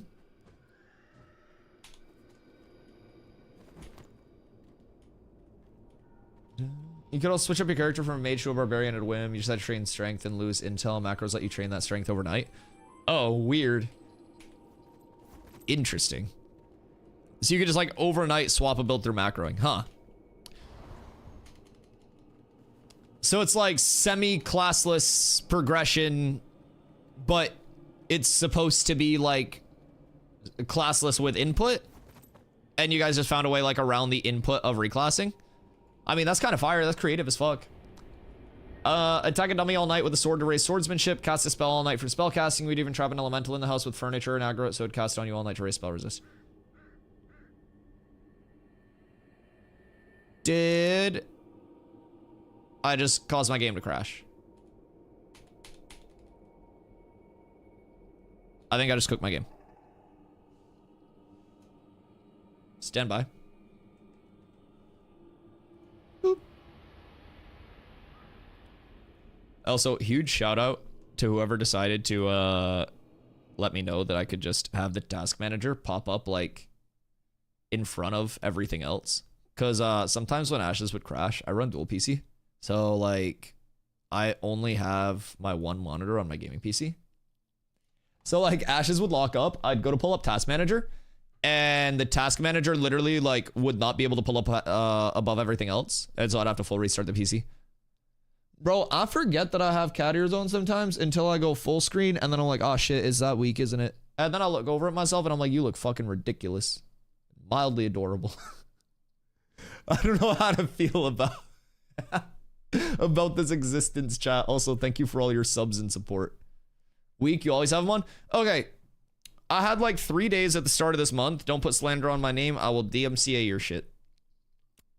I had like 3 days at the start of February. But what happened was towards the end of January, we hit the sub goal for a week of these. It's the first sub goal each month. We just didn't hit it till later last month.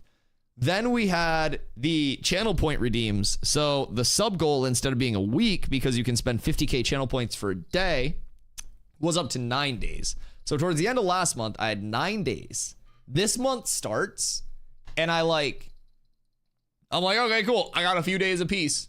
Bam, we hit the sub goal like 3 days in. So the good news is, for the rest of this month, I should be up tremendous.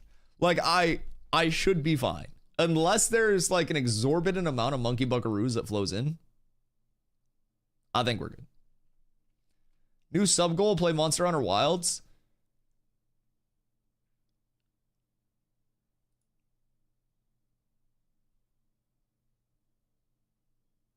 We'll think about it.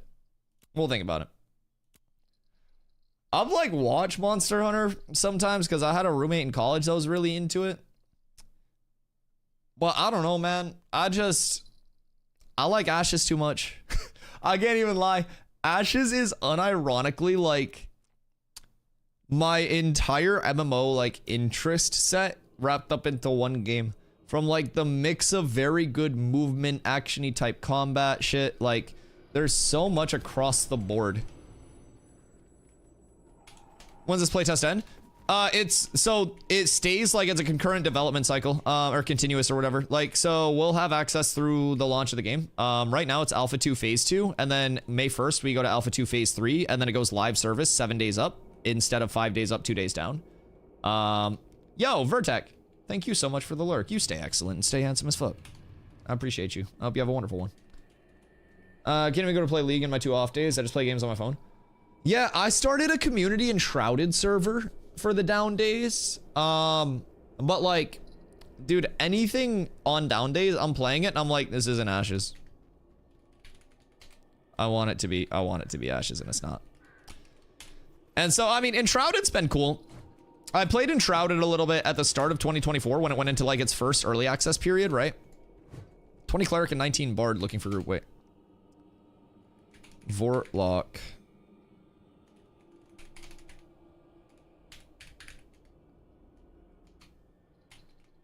PoE 1 filler with there not a season. Fuck that. Fuck that. No, I mean, Enshrouded's dope for a community thing. And like, it's that nice mix of being able to go like, playing that or not playing it, right? I don't really care if we're progressing or not. It's not like an MMO where I want to like hard grind it. We just have a little chill server. What is your friend's name? This guy was a cleric with a bard with him. We're up tremendous. Harbinger thing actually looks kind of sick. I haven't been following anything. I have like, I don't know, I have like negative interest in PoE. No, please. We're up tremendous. What are they planning with the Harbinger thing, Hypno? Running like cats. Tika Meow Sala's a banger name, Mystic. Wait, I just saw that. I actually just saw that. That's insane. There's another level 25. Oh, we have Hoofs coming back on. He's just not on yet. He's on his other character, Ranga Tamira. Just finished a celery and carrot bowl and was sad till I realized I have another. Okay, you're gonna have to find another DPS. Okay, Nan. Sorry it took so long. Are you like a horse? Is that why your name's Hoofsy? Why are you eating a celery and carrot bowl? What's in a celery and carrot bowl? Is it just celery and carrots? We need 2 DPS. Who's on to DPS? Wait, what the fuck? Crow! Crow, why didn't you tell me?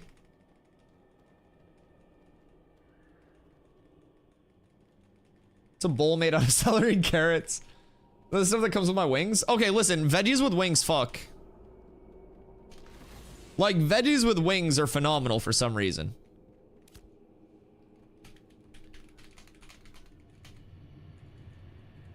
Car, 3rd floor. PM, 20 plus. I tried to get Drewski and some people on, but... Basically, our league isn't ready for a while. We fucked up our spread of resources, so they're doing a 1-month event or something where ascendancies are replaced with OPS, things they experimented with. Interesting. That's kind of cool, though. You're not looking for Carve? Oh, okay. Especially with the ranch dip.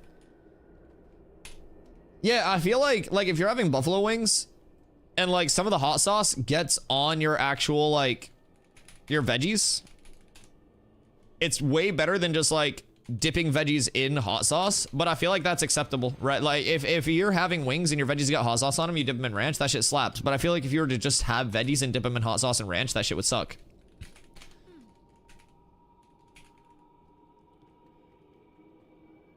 X heal station. Is this heal station?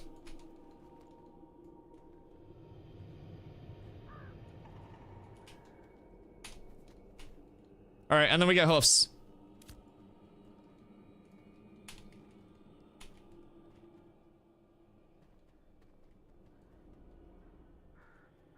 Wait.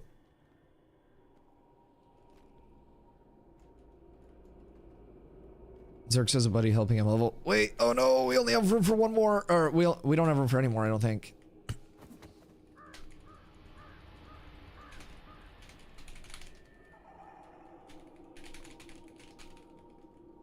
I just punched this man off my ore node. You gotta trip him and yoink it. Back on reinvite. Yes.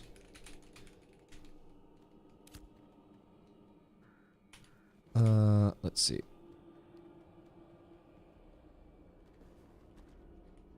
Wait, so is that heal? I'll drop for him then.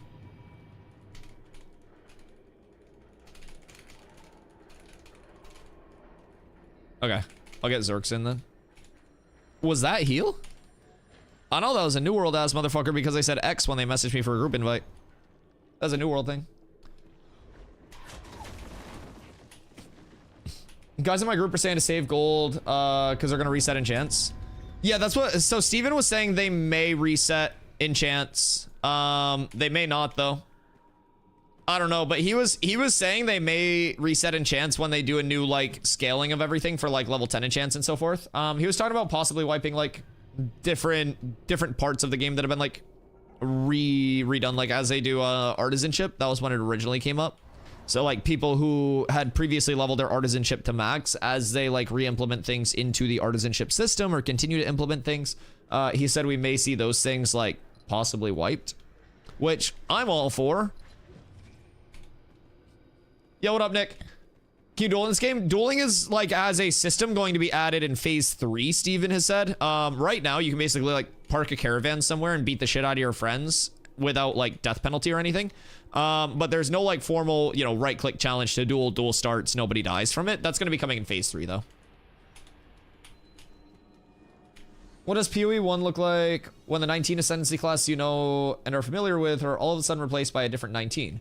What does PoE 1 look like when you get to play a witch and ascend and become a harbinger? These are the questions our design team asked each other in this event, and in this event we'll provide you with some of our answers. What does Path of Exile 1 look like when they don't take away the entire development team from it? I feel like that's gonna be like, that has to be a comment on it. How come my guild does big PvP battles and we use that caravan to have teams? That's one thing we're gonna start doing a lot more of, because I have pretty solid relations with multiple guilds on the server, right? So as we get more people that are leveled and like actually ready to PvP, I'm gonna start trying to get like, you know, even number fights for us where we just go out to caravans with people and just practice and kick the shit out of each other for a little bit. Like there's genuinely a lot to do as long as you're looking at the game as a true social sandbox and you're willing to go that like extra step to find the content in the game. Yeah. So special setup with you. Yeah, that's huge.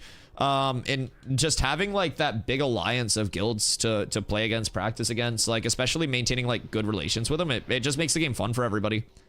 Because basically like what I'm trying to get us to as a guild is I'm spending my time in Carf right now just to help more and more people level 22 plus. We start doing raids, getting gear.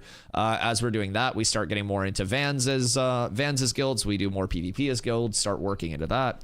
But like with people being too low, like everyone being like level 10 to level 15 a couple weeks ago, it was just in a spot where, you know, I was 25. I've been 25 for a few weeks. But if I'm the only 25, everyone's gonna get one-shotted. So I've literally been taking like 2 weeks now and just helping the guild level and pump. So Scrim with suspect and beat the shit out of Hostia meta. Bet. Yeah, I mean we're gonna be doing scrims as much as we can, especially ones that are like nice, evenly matched. We find good matches that are like gearing up equally, kind of like similar level sets, numbers. Can be incredibly fun.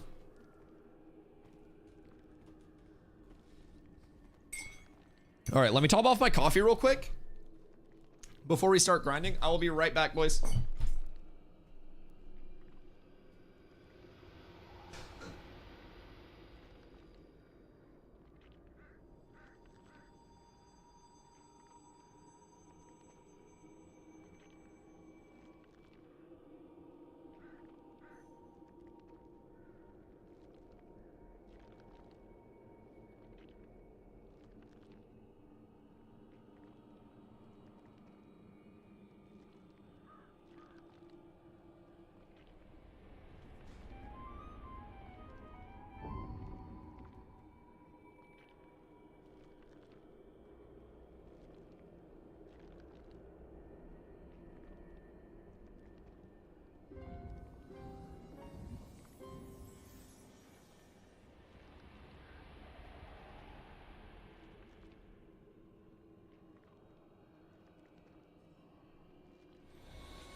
Good day, have I died yet? No, we're up tremendous. Okay.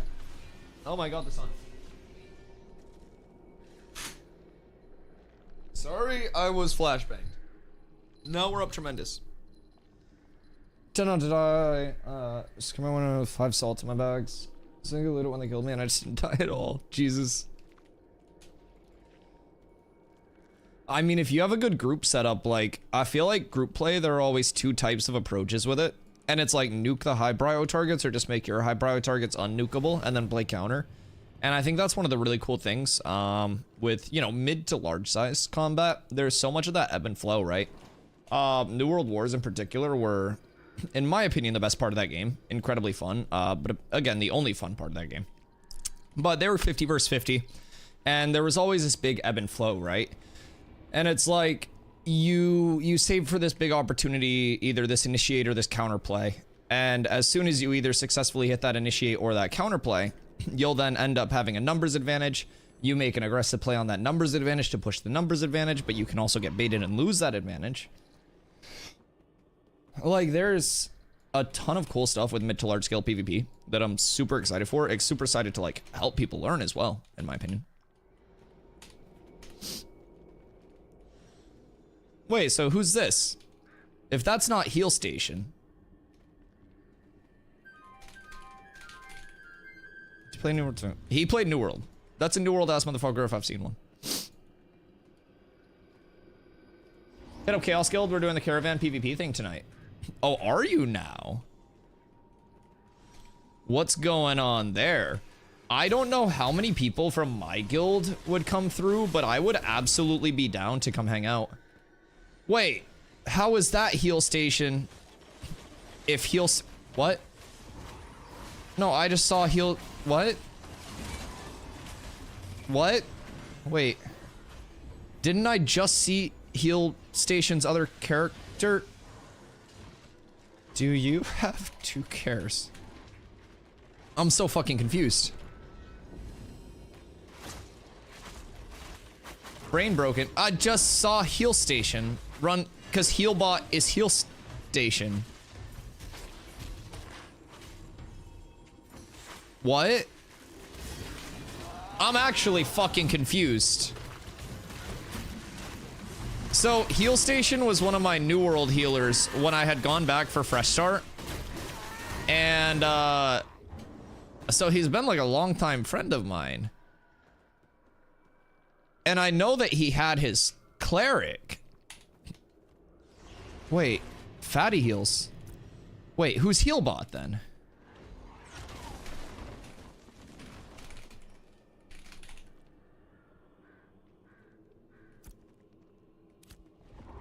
I'm so confused. I thought Healbot was Heal Station.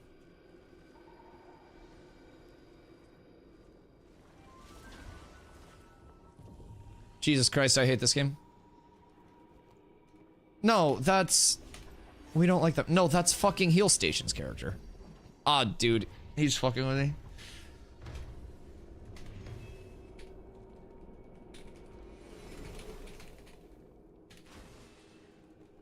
I'll meet you at Ember. Pop over and grab that person real quick. It's their first time here. Boys, on an adventure. We'll go escort our friend. Alright, we'll go meet them. Ooh. Free stuff.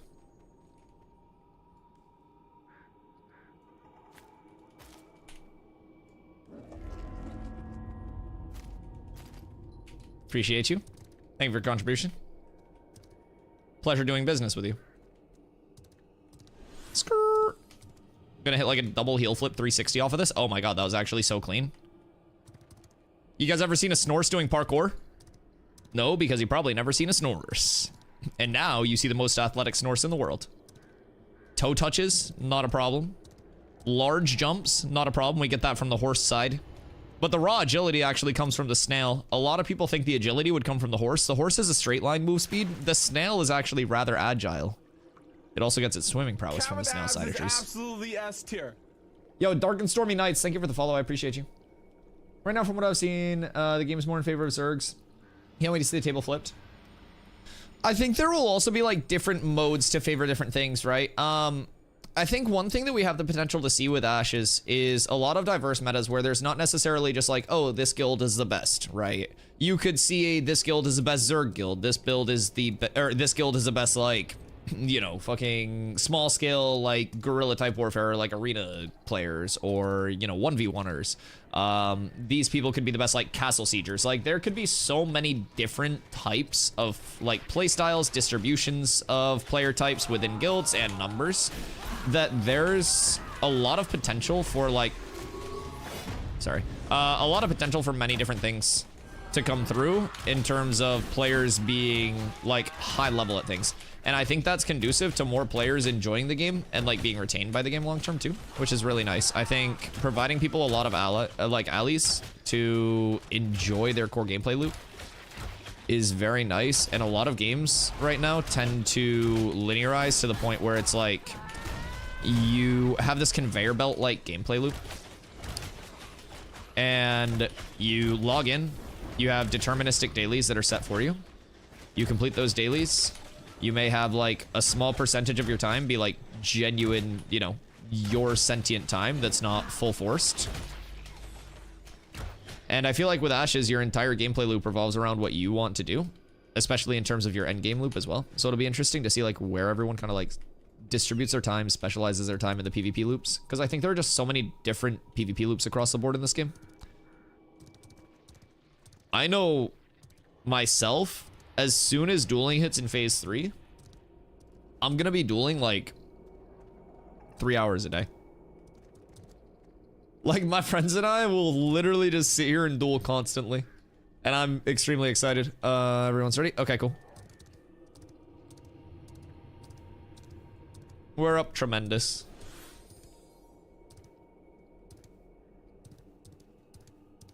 So these lads said it's their first time ever coming to Carfin. So this will be pretty cool. First time Carf, right?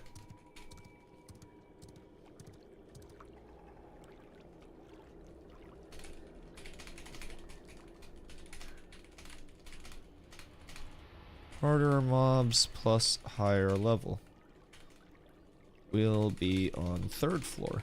So, like, level 25-ish mobs.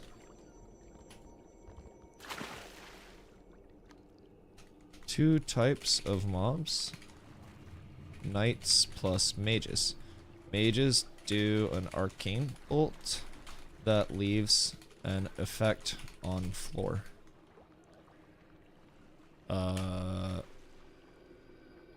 Don't stand in that. It hurts. My auto run is my caps lock, so I have to, like, keep turning my auto run off. There we go. Fuck.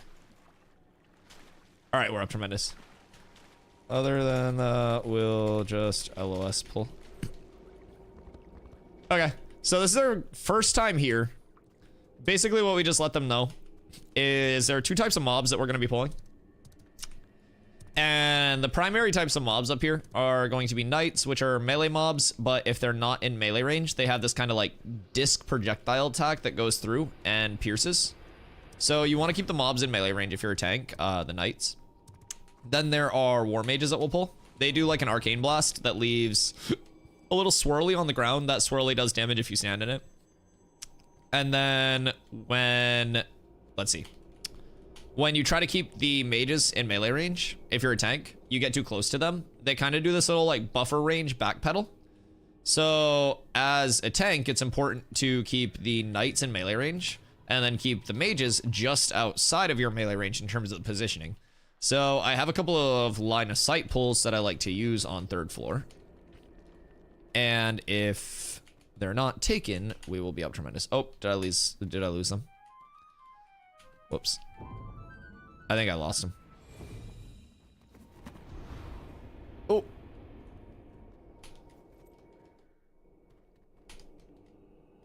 Sorry, coming back.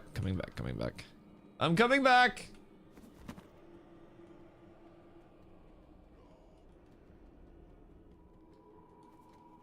Ooh. Whose is this? Phenomenal. I've made out like a bandit today.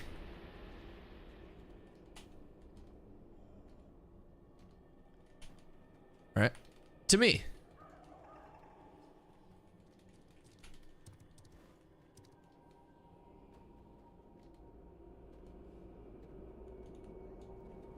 All right, we teach them to jump around. Nice.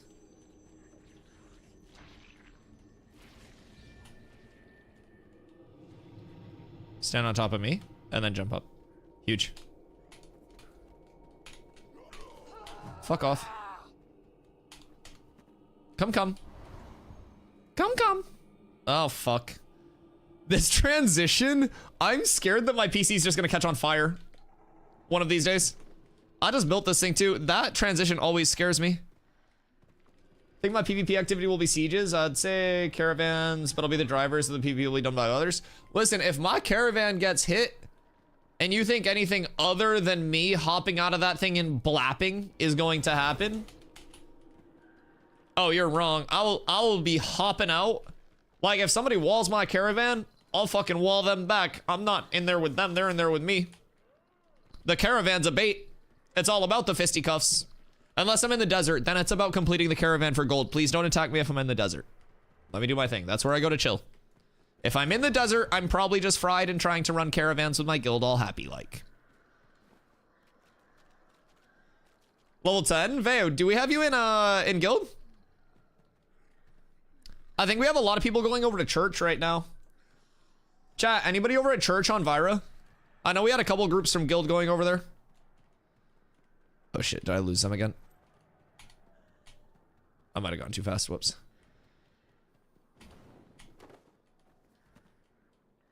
Okay, they're good. We're up tremendous. Just realized that last song was Smooth Criminal. Yeah, welcome to Bardcore.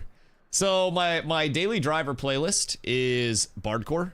It's basically remixes of very good / known songs, but on like Bard period instruments. And it's honestly my favorite for just like MMOs across the board. But I listened to it a lot with New World because it was like period accurate. Yo, Jaster! Good morning! I guess you really fuck with the Bardcore. Thank you so much, man. Thank you for the 5 gifties. I really appreciate that. I hope you're doing well. This final countdown, it is. It is. If you really like the playlist, I do have commands for everything because we don't gatekeep here. Exclamation Bardcore will get you the entire playlist on Spotify. I didn't make it myself. Oh wait, this is actually the non-Bardcore playlist. Hold on, I'll drop the link real quick. I have or not the non-Bardcore. This is also Bardcore, but this is one that's not on that link. Because it was a more recent playlist. This is the playlist that's on right now. And then exclamation Bardcore is my normal one. All right, what do we have? Good day, sirs. I will use right side of room, and you all can have left, if that works for you all.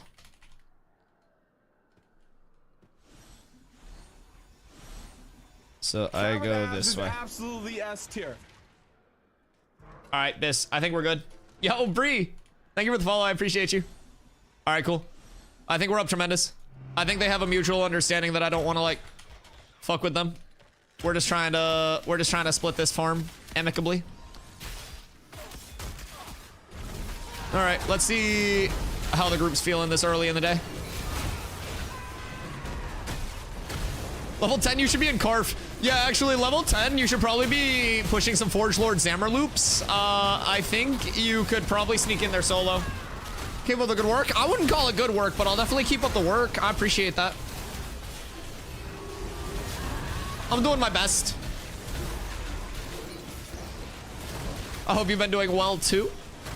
These mobs don't want to be normal right now. So what we're going to do is we're going to LOS them around here. And I essentially... Oh, why is there a Prisma running through? This is very scary. All right, full trip. We're good there. We're up tremendous. They wouldn't let me die. Why the fuck was Prisma just like chugging through, bruv? This is my first fucking pull of the day. I'm on my second cup of coffee. I'm not ready for that shit yet. Like how? Who even had that? I don't know where he came from. I don't know where he ended up. But I'm upset that he came through already. I'm scared. I like your takes. I appreciate that. I am very used to with New World, like, because I was very involved in like the war scene in New World, right? And so a lot of people had this standoffish vibe with war players because wars were very gatekept just by like not only kind of the war player base, but like the actual war system naturally gatekept the content from a lot of like more casual players. And so one thing that I always tried to be like hyper aware of in New World when I was providing takes was like not things that benefit me in my particular like gameplay loop or my particular interest, but things that are more like community-based feedback in terms of the ideas that I then take the feedback and like play with it in mind. So like when the patch first dropped, I was really excited. I liked all of the tank changes. It felt extremely smooth. As I played more and listened to the community more, I got a couple of the takes that were like, okay, yeah, Fortify and Grit feel really similar. You know, people were unhappy with the Grit change, and I was trying to figure out exactly why. And so through my playing, I figured out, like, in my opinion, with a lot of experience in it, that, you know, the Grit timing just feels a few seconds too fast. And so I think a lot of content creators can have very like echo chambery takes because they're afraid to listen to feedback that's like not theirs because they want to seem like, you know, the one size fits all resource on everything. And a lot of content creators, for whatever reason, don't like being wrong about something. So I always try to factor in like what the community's saying. And sometimes I think people can also just not know what they're yapping about. And I think it's important to recognize when that's a thing. When people have valid takes and just it's not really a refined take.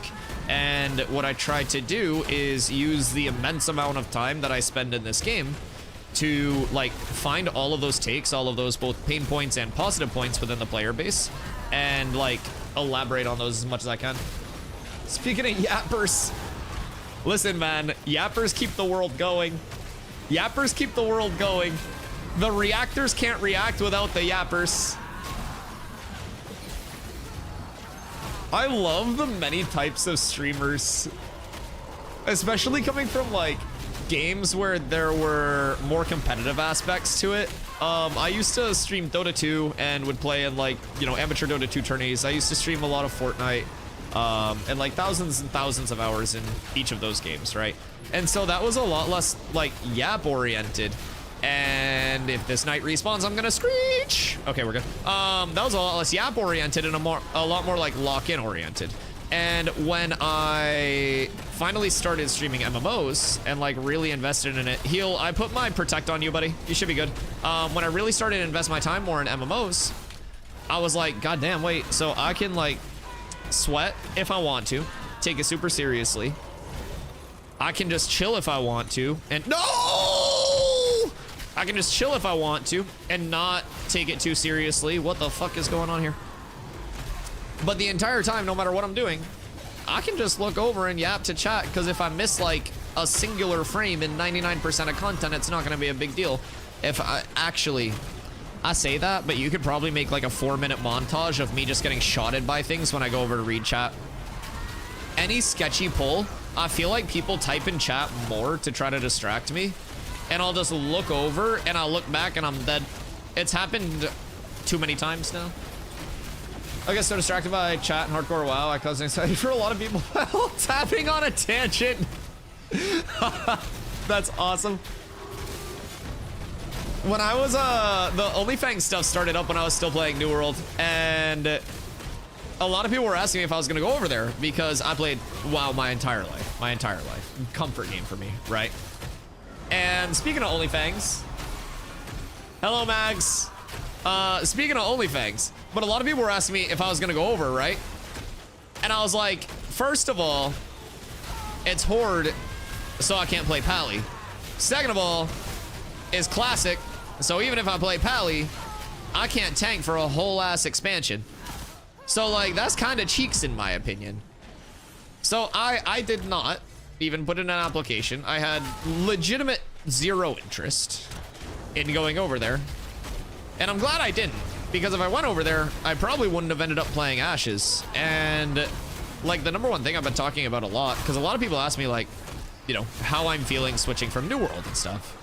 And honestly, the easiest way to explain how I'm feeling is like, thinking of New World in 3 years and where it'll be and like the level of uncertainty that's associated with that, and then thinking of where Ashes will be in 3 years is like an immensely different feeling. Meanwhile, I'm scared to chat because I'm in charge of people's healths. Me just casually holding aggro on like 10 mobs, whipping them around in LOS while I'm like looking over at my other monitor. I feel like this is the MMO equivalent of like texting and driving.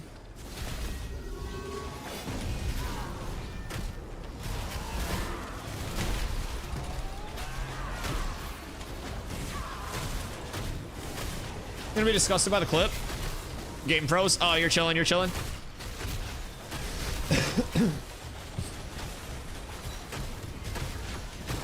I'm gonna be disgusted by the clip. Wait, so what happened? Give me like an ELI 5 summary real quick. Like a 5-worder. Get me excited. What's the flavor text on this clip? I know you got grief. Were you in group? Baron? No. Like, Geddon?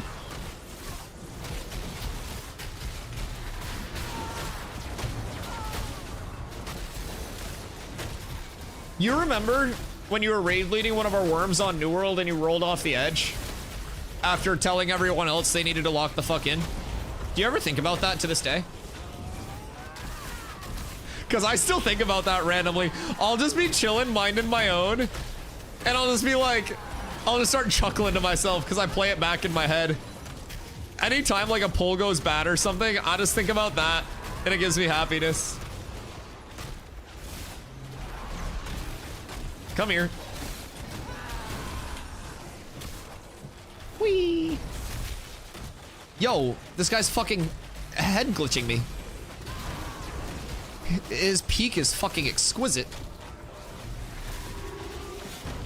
Welcome to the LOS zone, featuring you. Now you come down the stairs. What the fuck? Why are you not coming down the stairs? All right, I give up. This cooked. Dude, this one War Mage is like better than any player that I've fought. He refuses to like relocate too. He's actually built different. He's going fucking sicko mode. Insano style even. This has to be like the rank 1 War Mage in all of Carfin.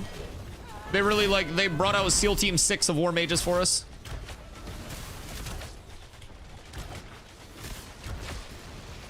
I saw you watching Steven's interview. How do you like it? Any big takeaways? Some good, some bad. Not actually bad, by the way. A lot of good. One of the biggest things that I'm excited about is Steven mentioned that the entire like Sand Squall area is probably going to be finished this month, and then we're going to get like desert, not desert, but tropics next month. And I think that like content cadence as a whole is fucking ridiculous, for lack of a better term. I come from New World, where our content cadence was like watching paint dry 3 times while watching grass grow while watching a sap drip. And coming over here, it's like they're fucking fast and furious, like Tokyo drifting content so fast that it's absurd to me. Where is that mob going? I need that. Sap drip isn't that bad. How long's a sap drip? Oh no, I'm talking about pitch. Sorry, not sap. Like tree pitch, is that the one that's like super slow? Whatever the slow one is. I'm not a drip special. I'm pretty drippy. I'm kind of a drip specialist. I'm not gonna lie. I'm not gonna lie. Yo, Nelly! Thank you for the 3 months. I appreciate you so much. What you getting up to today? You on that leveling grind? I think we're gonna have people from the guild going over to some Oakenbane. Too many people focus on balance and content. Oh yeah, I mean, there were a lot of really nice takeaways there. One thing that I really enjoy is that Steven's able to articulate things that are typically like, you know, dev-related, dev-side things in a very relatable way for like normal gamers. I'm like very communicative that I'm a fucking idiot. And I don't pretend to be like a game dev. I don't pretend to know game dev. Why is Prisma here? Jesus fucking Christ.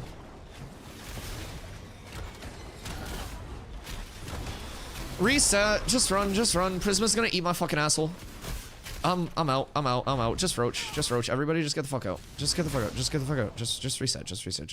Oh god, I didn't make it over that jump. I'm so fucked. Prisma's gonna eat my ass here. I got through that yesterday. Why can't I get through that today? I'm so dead because of that. No, nothing of value was lost as long as everybody else gets out. I literally dropped through that yesterday. Did they block it off in the patch today? Oh no, I dropped through a different spot. I'm so cooked. Powered out. I don't think anybody else dies. I think it's fine. I'm simply a tank. And I'm already level cap. Anytime Prisma comes through, I get scared. Someone direct Prisma. No, I think we just aggroed it. It came directly to us. Alright, we're good. Back up. Nothing of value was lost. Ah! Ooh. No, his health reset. Alright, you can continue. Go home. Oh, fuck me. Alright. Clip. Watch clip.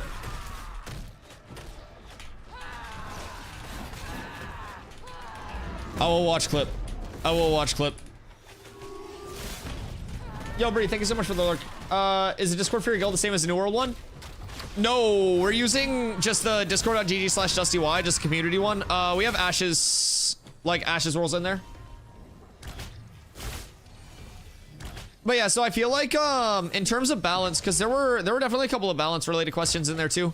As soon as a balance related question came up, I was very, very, very quick to point out that anything balance related is simply due to, at the moment, the temporary meta of like level 10 enchanted gear being more available, less scarce, you know, more cost effective than level 20 enchanted gear.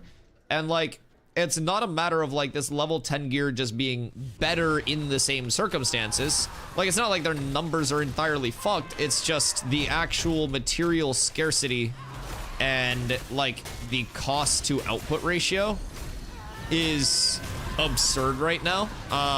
And so like effectiveness to cost, you're just way better off rolling with that 10 enchanted gear instead. And I think that's impacting balance across the board, but I think it's also important to remember, like regarding balance, we're less than halfway through character progression.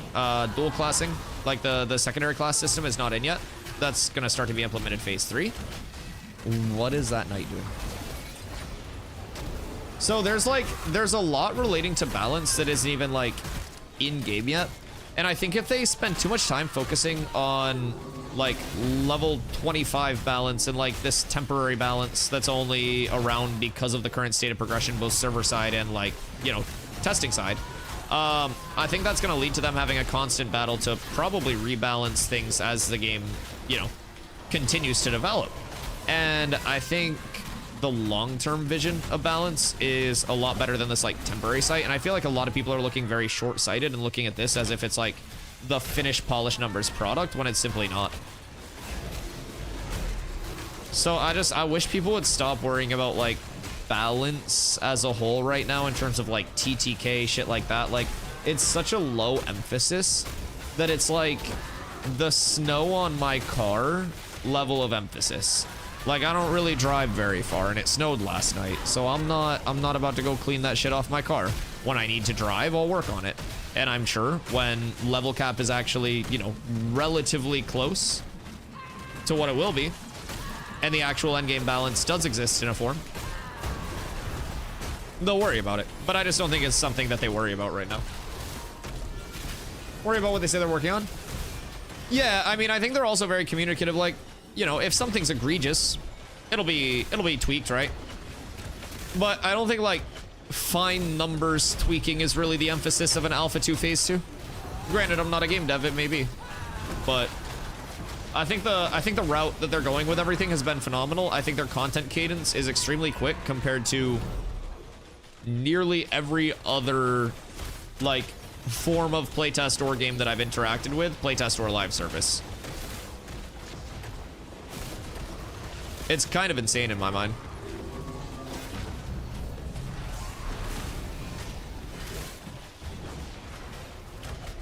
Do we have more pulse coming? I see a knight. Okay, I got that war mage back. I grab that knight. Good again. I think mana's good. Yeah, mana's good. He's half. Should be fine anyways. Skis to the east. To the Drewski. How are you, my friend? Expect server restarts daily, just in case I have to. Expect things to break for 2 more years. Oh, yeah. I mean, dude, you gotta remember how many games on launch right now, and this is one of my big, like, quarrels, I guess you could say, with modern games. I've always felt like live service has been, like, an excuse for games to drop in a very unfinished state under the guise of, oh, yeah, we'll fix it, you know? And I think Ashes is on a route to not just be in a spot where it's one of those unpolished, unfinished live service messes, and it has the actual potential to come out in a very clean state because of this.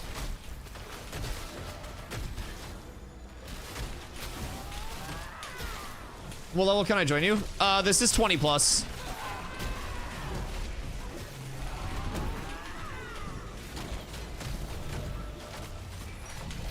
In Discord, Casa, no one over in Discord.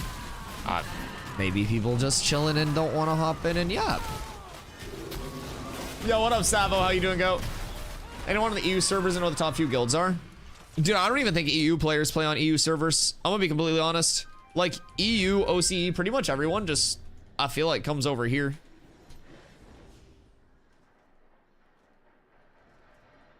Swimming? What you mean swimming? Like IRL swimming? Like splishy splashy? Savo, what you getting up to today, my friend? I guess I'm gonna just yoink these if they don't want them.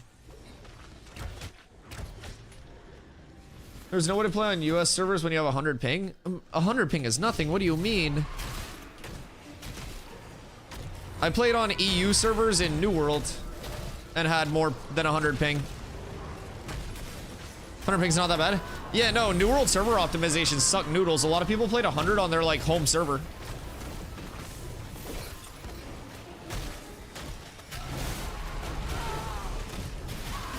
$300 is when you get worried. In New World, because it was action combat, it was like 200 for me. Like, up to 200 was, like, playable, and then anything past 200 was just, like, ass.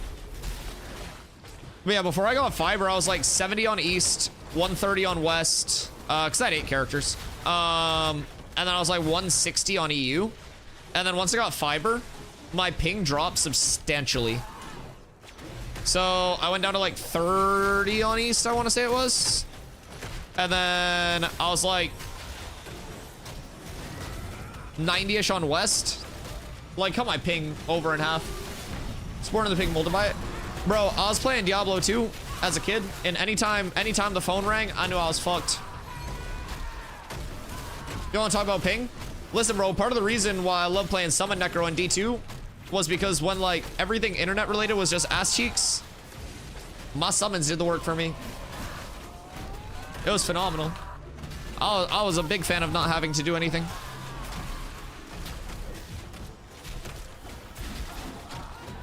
This is lyrical bardcore. Give me just a wee bit more time on my grid, and I will squeal with happiness. Why do I always have hiccups? Chat, am I dying? Oh, I changed the song. I don't like lyrical bardcore. I feel like the lyrics just don't, I don't know, they don't hit the same. What you doing over here? I guess he's just relaxing.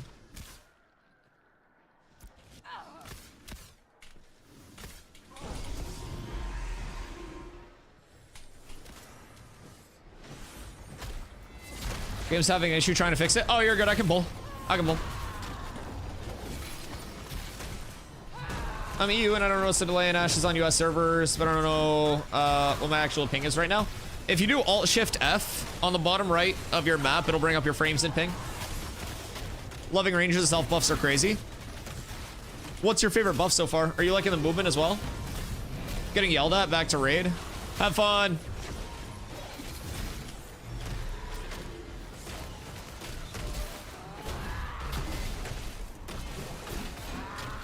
Movement's ass. What? Ranger got one of the nuttiest movement sets. Maybe you just haven't got full movement yet.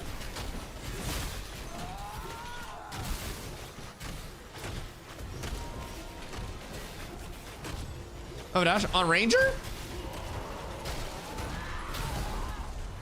Yeah, you get movement on Ranger. Yeah, you have a movement ability. Yeah, you get that like full leap.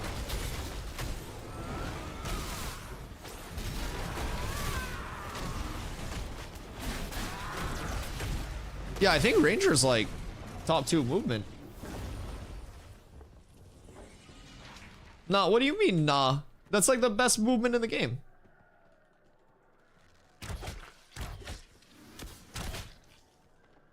It's an attack. Well, it's like an evasive shot type thing. Ranger movement's nutty. Ranger's supposed to be second to Rogue? Yeah. Ranger movement's literally like regarded as one of the best. I mean, Bard, in my opinion, has a lot of viability because of the anti-grav and shit, but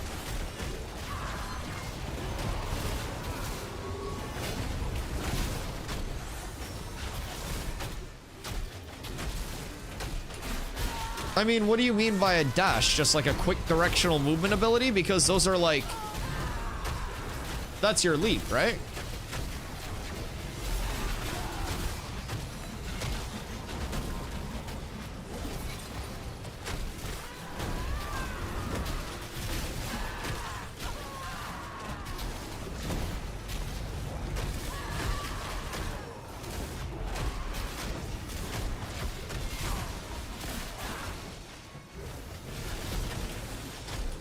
Whereas the other classes get dashes from leveling.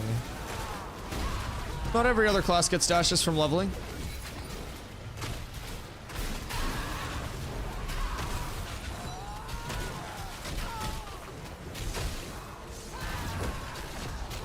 Yo, what up, Nick? Thinking about trying alpha, but the amount of people sweating like it's a finished game is frightening. I mean, you gotta keep in mind though, it's also like a super small player base right now. Like it's definitely a grind oriented game in terms of the input output being like time input to power scaling. So you're always gonna have that like little section of grinders. But I definitely feel that. I'm a big advocate for people like playing the alpha the way that they want to play it. And some people do enjoy just that grinding, that min-maxy mentality. I'm one of those people as well, but I'm not necessarily like going so omega hard that I'm like taking the fun out of it for myself. So I definitely feel that, but I will say on the grand scheme of things, like within your core gameplay loop, especially in an alpha, like the mentality of the alpha, if you're concerned with other people grinding, then like it may also be more of a wait till launch look. But in my opinion, everyone should just kind of like focus on their own core gameplay loop and try to refine that as much as possible through like both positive and negative feedback, right? Good points, pain points. For example, if you're a quester, right? The optimized leveling is going to be elite group mob grinding.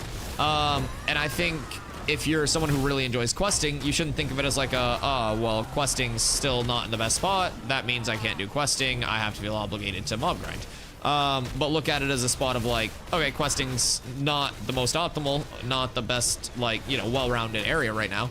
So I'm going to take my time, provide feedback to that with the hope of like improving it for launch. So I feel like there are a couple ways that you can like look at that. In my opinion, a lot of the players that are going like very, very hard on the game don't typically carry over into like the everyday casual player base. Like there are a lot of interactions that are kind of like echo chambered within certain areas, like guilds that focus on a lot of guild versus guild wars. Wait,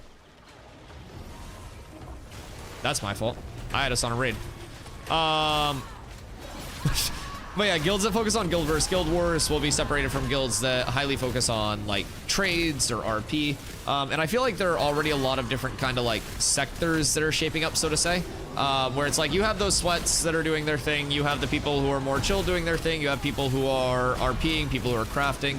And it really is like a sandbox leaning social MMO. So it's like, I really do think it's conducive to everybody kind of finding their own play style. It was kind of wordy. And I'm sorry for yapping your ear off, but like sweats will exist everywhere. But if you have a way that you want to play the game, especially in an alpha, just focus on that way to play the game. More or less. Good morning, Dolph. How you doing today, man?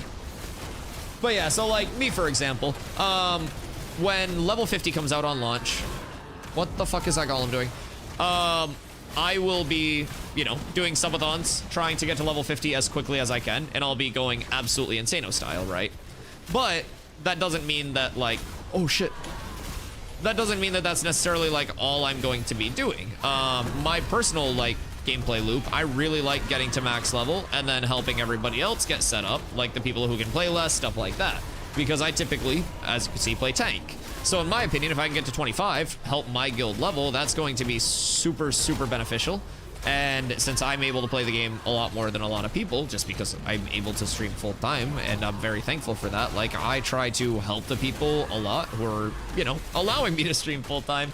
So I basically like sweat for a good cause. And then once my guild's up, I'm a big fan of like taking all of the experience that I have in games, PvP, PvE wise, and then like spreading that knowledge to other people, so then that can spread more through the player base. And I do already see a lot of that, I will say. Like, even from the people who are taking it from a more competitive standpoint, I think a lot of people within this game are very transparent about, like, you know, what they're running, why they're running it. Like, they're sharing that knowledge instead of just hoarding it all in one place.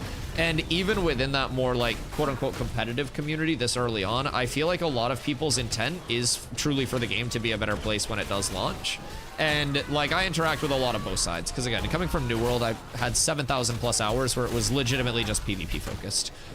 So actually, you know, when a lot of these larger guilds were over in New World, we're either with them, fought against them, or some variation, right? So I'm very like lucky to be able to see like their side of things too. And even on that side of things, like they provide so much feedback directly to the development team, and do bring so much to the game through their like optimization routes that they can also find things in the endgame loop that are both like within that and like outside of that. Looks like your guild's going inactive. Wait, Dopa? As a whole? Dolph, I'm doing fantastic today, my friend. I hope you're doing well too. Yo, what up, Sip?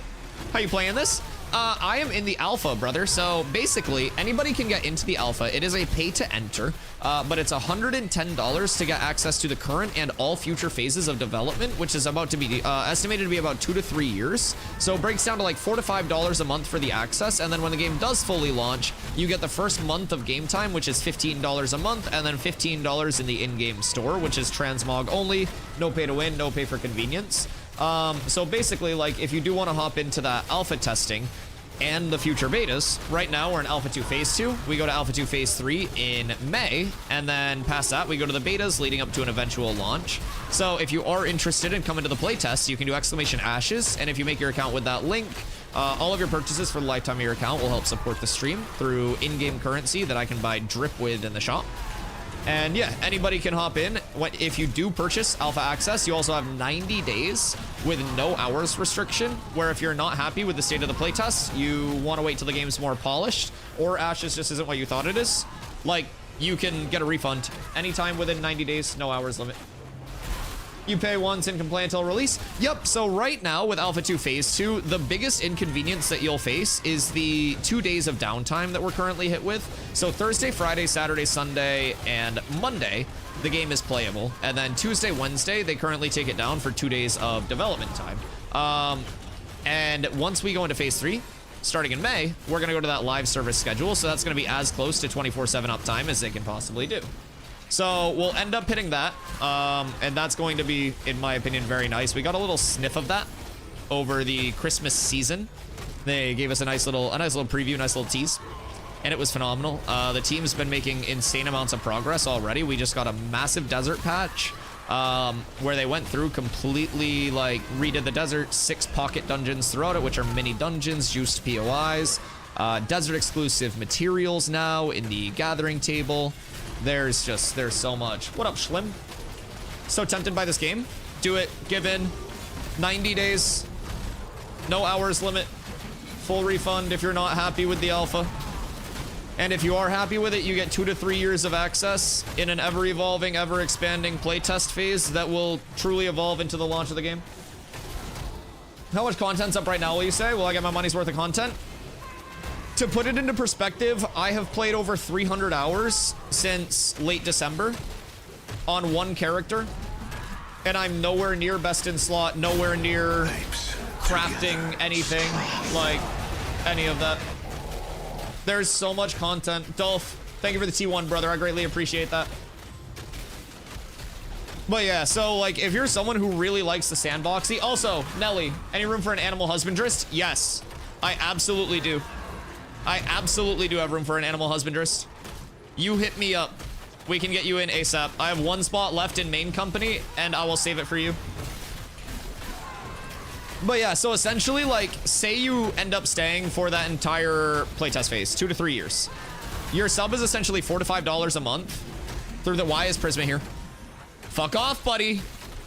Anyways, it's $4 to $5 a month for the remainder of the playtesting phases. And then when the game does launch, it's again $15 a month, no box cost, no DLC cost. The in-game store is no pay to win. I almost said pay to win only. Is pay to win only, so get your credit cards out. No pay to win, no pay for convenience, to the point where like if you get a mount from the store, for example, it is a skin that goes over your current mount. So like I drive a Honda Civic. I can get like a Urus body kit and like a really cool exhaust, but it's still a Honda Civic. And that's essentially what you're getting there. So your mount, if it's slow, will still be slow as fuck, but you can change the aesthetic of it. There are armor sets, individual armor pieces, blah, blah, blah, but none of those will be in any way like pay to win, pay for convenience, like nothing even bordering that. What's wrong with the Honda Civic? Nothing, I love my Honda Civic. Yeah, it's my second Civic. Shit fucks. It's a hatchback too. I keep my golf clubs in that bitch, my disc golf discs in that bitch, my golf shoes in that bitch, a basketball in that bitch, reusable grocery bags in that bitch. I had a Civic Sport. I did not like the Sport. I have an EX hatch, and with the Sport, I didn't like how the like exhaust came together in the back. I like the 2 separate ones, and then the Sport has fucking metal pedals, and that shit's weird. You play disc golf? Not as much as I used to, but I used to be nice at disc. I used to be very, very nice. How many classes are there in game right now? There are 6 classes in game. There will be 8 classes total. And then with secondary classes coming in, you can cross any of those classes. You can do exclamation classes for a breakdown, or basically a graphic that shows you like what all the cross class results will be. Right now we have tank, fighter, fuck. Right now we have, I shake it off. I didn't have to die there. I suck. We have tank, fighter, ranger, mage, bard, cleric. Rogue is next up. That's going to be like end of this month, I do believe. Get me up, get me up, get me up, get me up, please. The res didn't go through. You guys are cooked. I need another one. Need another res. Didn't go through. Just stick it and I get up and pull aggro and then we're fine. Hold on. Sorry.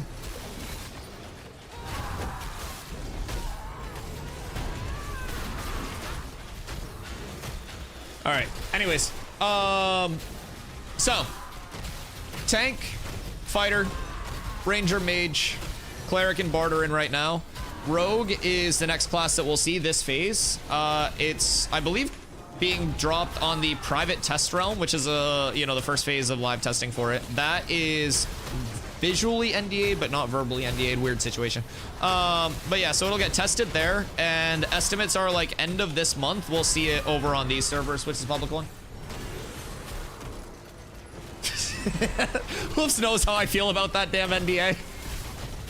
So bad at it, but it's very fun.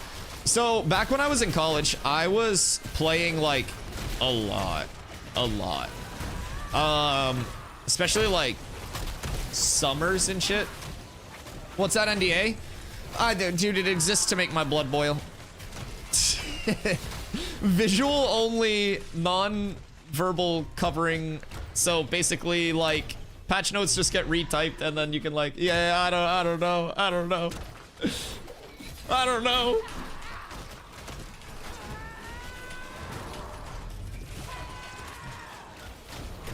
We have a lot of courses over there. Oh yeah, main stacked with courses. We have a lot. Very nice courses too. Everybody stack. Pussy, get the fuck in here. Thank you. Love you, Hoofs. You're the best.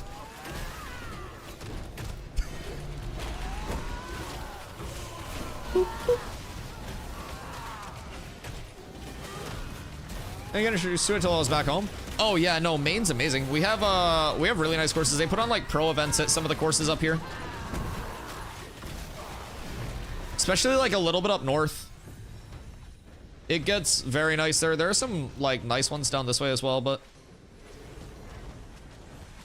how many players are online? So there's not like an API pull on a live player count, but Steven did say today that like they're getting 10,000 plus like, you know, daily logins for the alpha test, which is still pretty phenomenal in my opinion, with how like small scale it is, how low advertised it is, aka zero money spent on advertising. So the server also feels extremely populated because it is entirely open world based, right? And like a lot of MMOs pull people out of the open world and send them into an instanced form of content where they're like completely taken out of everything, right? You're looking hella sexy? You're looking hella sexy. Thank you for cleaning the camera lenses, by the way. The bathroom ones were getting really steamy. I appreciate you, Morse. Okay, sorry, what was I saying? Oh yeah, fully open world. Sorry, got a little hot in here all of a sudden. So yeah, right now there's nothing that's pulling people out of the actual open world and into instances and pulling them like off of the map, right? So the world with fewer players than, you know, traditional MMO would have at the moment, because it's also a playtest and not a finished game, feels very, very, very alive. For example, we are in the Tower of Carfin right now. They have the wreckage of Carfin outside and the Tower of Carfin here. The Tower of Carfin was like a university that I believe was built by like the elves. And I'm not like having a full loregasm here, but I try to stay updated a little bit. I think it was like built by the elves to teach the humans magic or some bullshit like that. And there was some shenaniganism that went down, some hood rat shit, and they had to evacuate, and like a spell was cast using like blood magic, and so that's the corruption that runs through Carfin now. So essentially with the tower, the higher you go up on the floors, the higher level the mobs get. Mob varieties change, so like different mobs will have different active abilities. Loot tables change as well, so it's pretty nice. We are currently on the 3rd floor, and there's a floor above us, the 4th floor of course, and then I believe technically there's a 5th floor that I've been on before. Thank you, Steven. And I think there's a boss fight up there. Now I don't know if it's like actually in the game yet. Steel energy wand. Oh, that kind of fucks. The hell?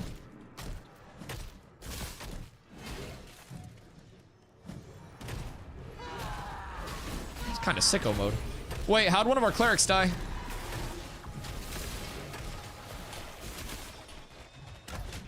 Steven's the most corrupt mob? Bro, he's killed me as the ancient one.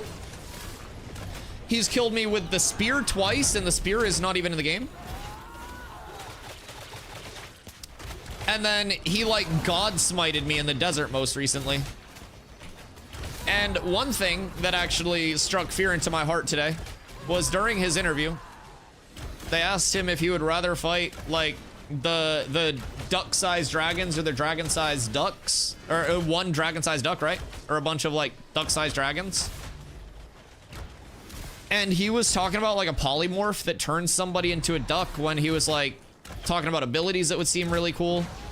And unfortunately, I think he's found more ways to kill me creatively. I may be the player right now with like the single most deaths to Steven, and I feel like he just got more inspiration, and I'm terrified, boys. I'm horrified currently. I fear for my life daily.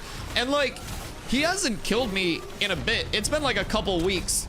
And so it's like, maybe he got bored. Maybe killing me was simply too easy.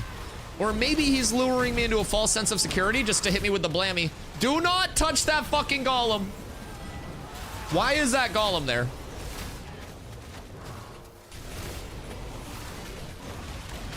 What the actual fuck is going on? Bonk, bonk, bonk, slash, slash, fort.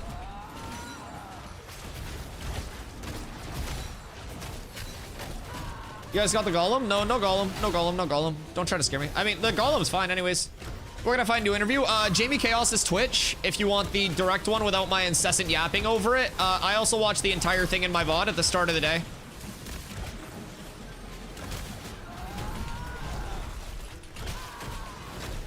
What's that wand?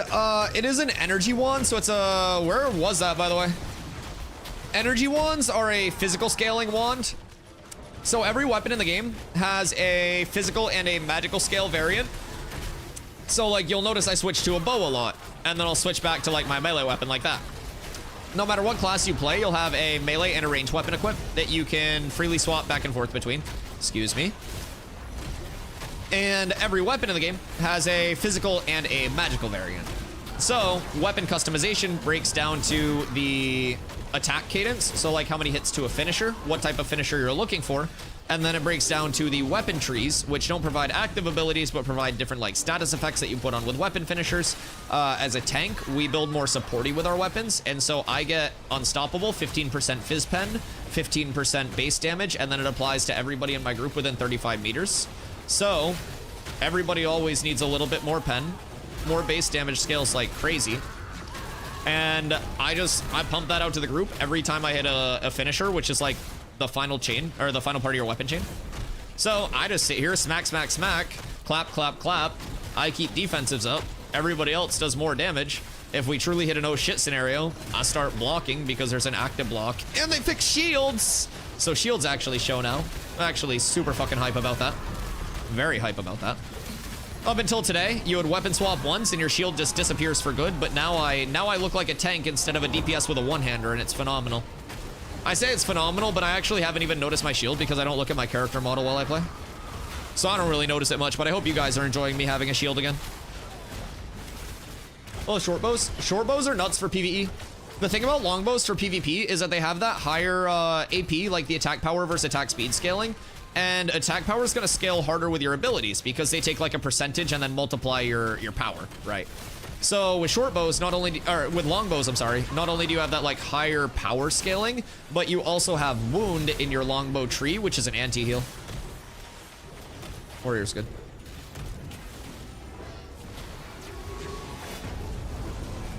Can you get off of there, please? I'm just gonna LOS them back here, hold on. Fuck me.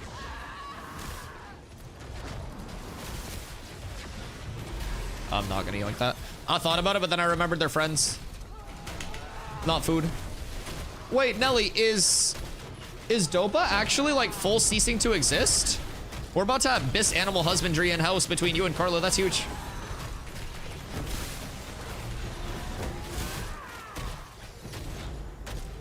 Is that Golem still over there? Do I have reason to be concerned?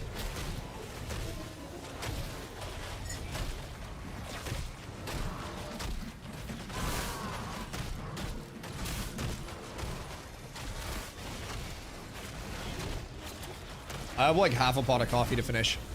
Chat, you gotta start hitting me with the hydrates. I haven't been going crazy with them. Yo, Moors, you been playing the new OPR map over on Schnoo World? I've heard people are actually liking it, which is good. I'm happy. I'm still not going back, but I'm happy people are enjoying it. I don't wish death upon anyone. Yo, worse. A true MVP. A true MVP. Thank you for the hydrate. We pump. More coffee means more stream tonight, chat. Keep that in mind.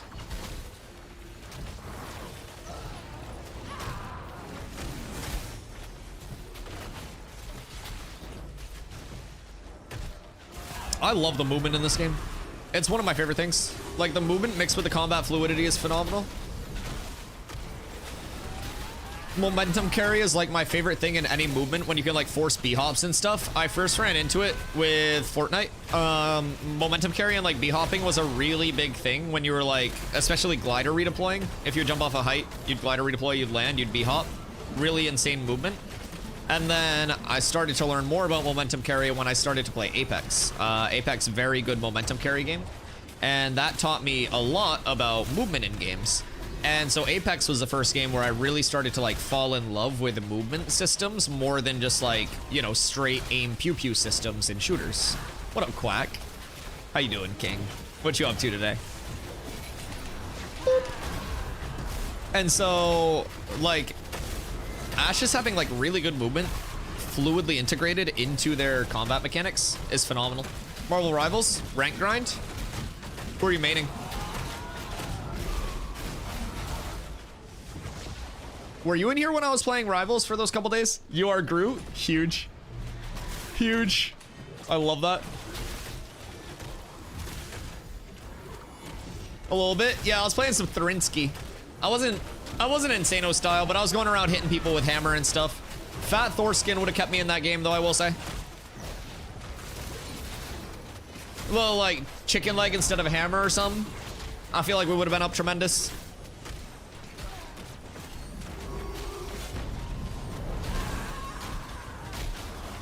What host just take so much damage from? Host, you standing and shit?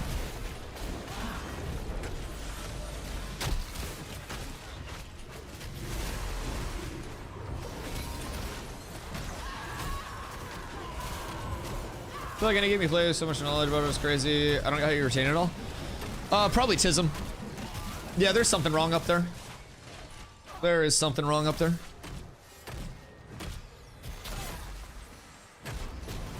Thank you for the hydrate. You tried to kill me, you rat bastard, but not this time.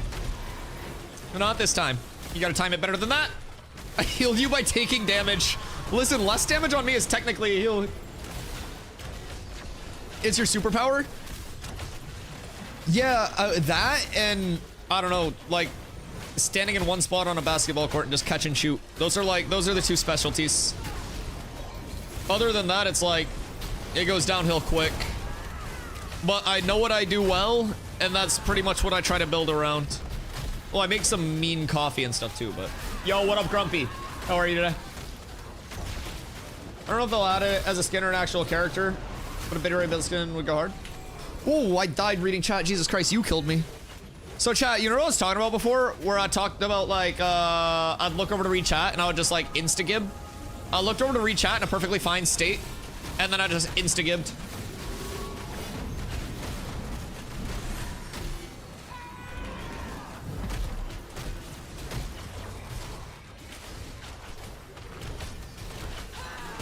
I mean, that's probably valid. I'm probably washed as shit. My knees hurt when I jog back from taking a bong rip at this point. So if it's a full court run, I'm outie. I'm cooked. I'm going like back to the basket stuff, back to my roots.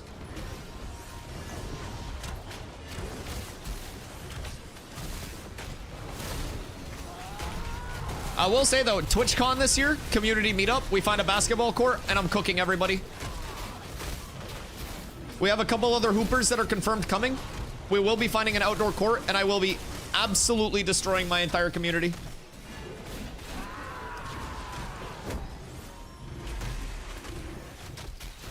Yo, Grumpy, I'm fantastic, brother. Chat's never killed you before? Dude, my chat kills me regularly. I was actually thinking about playing a game, one of the down days, where it's kind of like a platformer, right? But it has like guns and obstacles and shit within the game. And say hypothetically I'm running through like one of the cannons and chat types fire, the cannons will shoot. And so if you guys are spamming fire, the cannons would shoot more. And I don't know how I feel about that, but I feel like it'd be fun on a down day. I'd show up just for that. Pull up. TwitchCon will be phenomenal. It was very fun last year. And going this year as well, getting like the Ashes community meetup is gonna be great. I'm gonna see who I can get into the era of at Intrepid to get them to come as well, because Intrepid's like based out of San Diego. Where is it? San Diego again? I think it's San Diego for the next... They have like a multi-year thing with the San Diego Convention Center, but it's a really beautiful venue. Right on the water as well in San Diego, in the Gaslamp district. So with the outdoor concert that they did last year, like the TwitchCon block party, they shut down literally the entire Gaslamp district. Hello, Corla. How you doing? When are you going to work?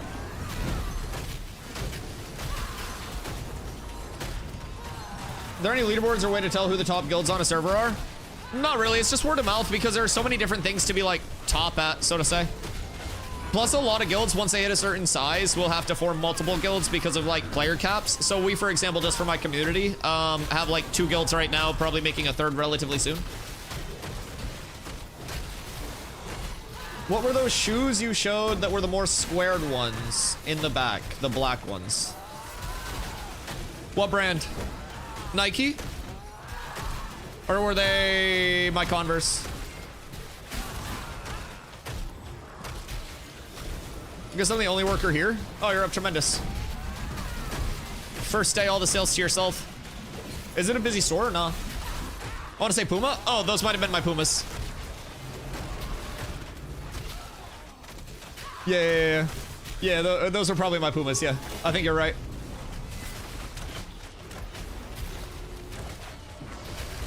What class you playing as? Yeah, what up now? I'm playing as a tank, and then when secondary classes come out, I'll be playing tank rogue. My hope with rogue is, like, it's already been confirmed that your primary class determines, like, all of your abilities and whatnot. Like, the actual identity of your character is your primary class, and what that secondary class is going to do is, like, augment those abilities of your primary class. So from a PvP standpoint, I'm hoping rogue will give me that, like, temporary stealth, that movement, that in-out to initiate, because I really like to play, like, initiate-y, like, pestery. And I'm hoping from a PvE standpoint that I'm able to pull evasion on some of my, like, long defensive cooldowns, because evasion is, in my opinion, the best form of mitigation available in this game for tanks.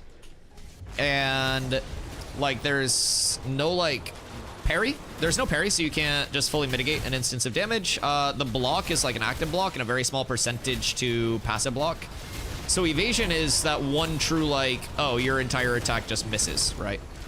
So I'm very hopeful that I'll be able to yoink some evasion from the rogue augments, maybe on something like Indomitable Spirit is my thought, like, because it's a 60-second cooldown, 25% uptime, 15-second, you know, uptime. But it increases my max health by 20%, my healing taken by 20%, and I'm hoping with a rogue augment, I can roll, like, a defensive passive on that increases evasion rating by 20%. Similar, like, PoE2 style? Yeah.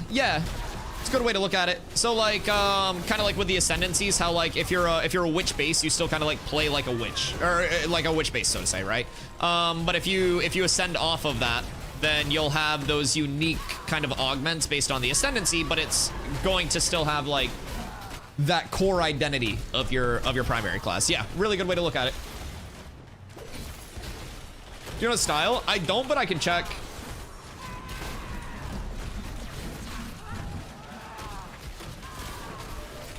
Wonder what I should pair with Ranger. What do you want to pair with Ranger? That breaks down to your playstyle.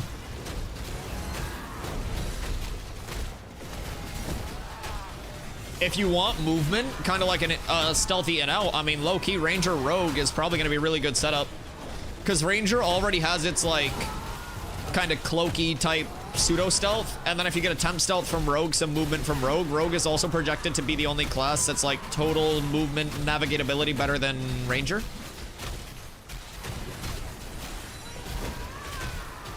Thinking Bard Fighter. You want to slap the shit out of people with weapons and sing while you do it? I feel like Bard Fighter would be like death metal instead of ballads.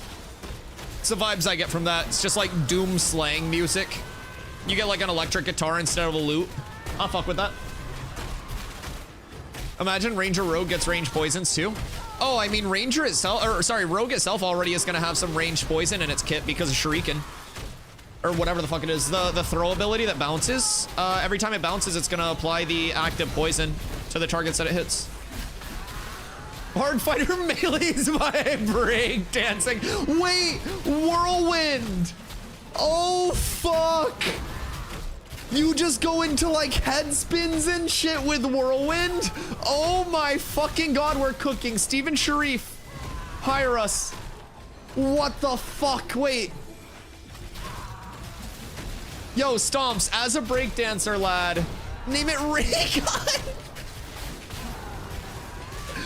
Yo, didn't she like retire from breakdancing or something? She like the Hawk Tuah girl at breakdancing, I feel like. I don't know what that last word is, Hypno. You be typing shit in French and stuff. This is an English only chat, brother. Check yourself.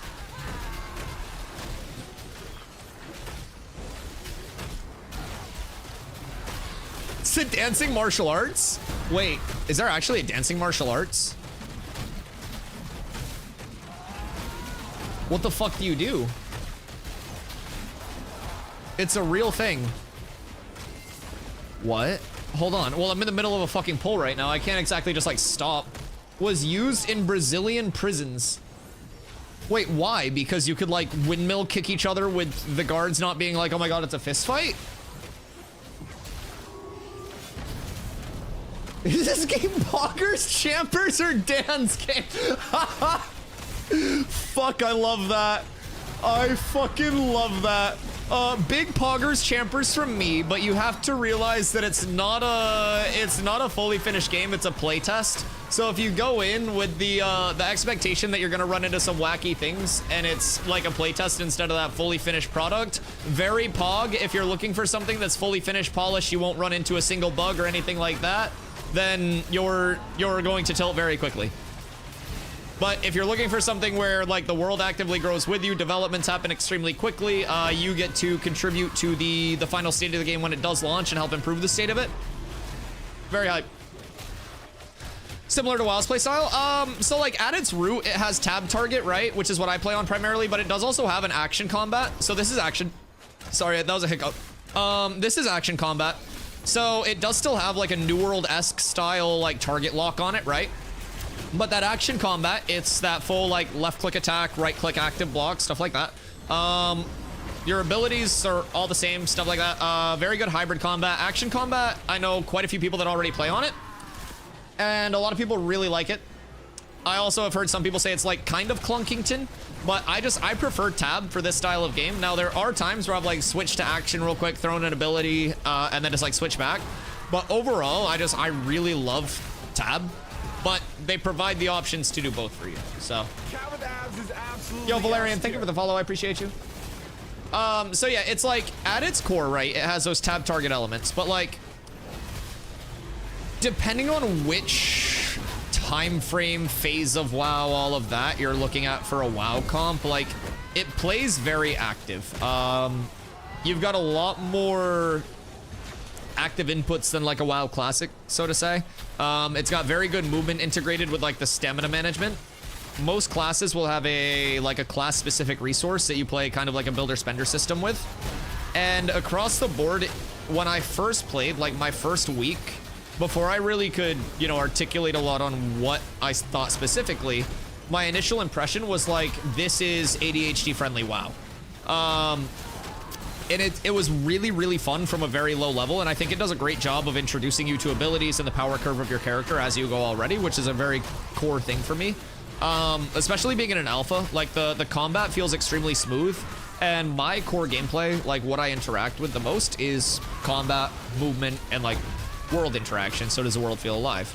So those are always like my emphases to look out for, and I feel like for the state of the game and like where it's at in dev process, it's phenomenally well done in those very foundational aspects of what makes a game good. And I think no matter how much polish you put on a game right now, like you can make it the most visually appealing game in the world, but if your actual game just sucks and isn't fun to play, people aren't going to play your game. And that's being proven time and time again with current live service titles just dropping and flopping. So I'm very, very thankful that they're actually like investing in the core foundation of their game more than all of the like superficial polish that communities often like are up in arms about wanting. Thought the game was released. Full release is estimated to be like 2 to 3 years. We're in Alpha 2, Phase 2 right now. We go to Phase 3 in May, and then from there we go into our betas. And after betas, we eventually launch. But yeah, it's definitely still an alpha. It's not polished. The level cap is currently 25, where the level cap on launch is going to be level 50. There are very frequently like bug interactions and stuff like that, but it's still in the phase of like we're trying to sniff out the bugs now, find as many as we can so they're not present on launch. And a lot of people that are in the playtest have that same mentality, so it's actually really cool to see so many things get fixed like so rapidly between community effort in finding those things and then like the dev responsiveness and effort in actually correcting those things in like a very fast manner. It's been a really cool interaction. Coming from New World for the last like 7,000 plus hours, I am so used to things just going unaddressed, unchanged, like just ignored across the board.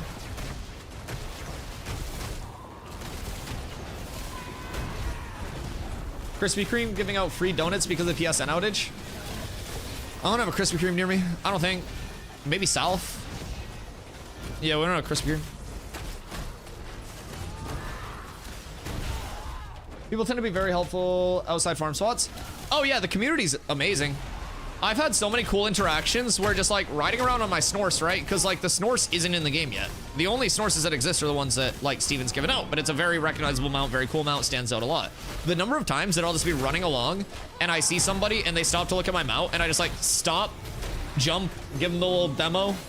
Like it's such a fun interaction, and there are so many parts of the game that are just conducive to those, like, you know, they're not necessarily like your defining core gameplay loop, but fun little interactions within it to remind you that it's a game and not just this like hyper optimized job that you need to worry about all the time. I think Ashes is really a reminder of like what games and what community-based games can feel like, and it's really, really, really nice to go to after watching the linearization of New World. Like over time, New World just became less and less involved with its community as a whole and with its like core systems that integrated community aspects into the game. And it's to the point now where it's legitimately like recategorized as an ARPG instead of an MMO. And so I love the non-linearization. I love the community integration. I love like the systems as they're implemented so far, and I'm super excited to see how they continue to be implemented. Can we get some fucking night spawns instead of these goddamn piece of shit fucking war mages? Jesus Christ. They're so fucking annoying. They just backpedal. Please.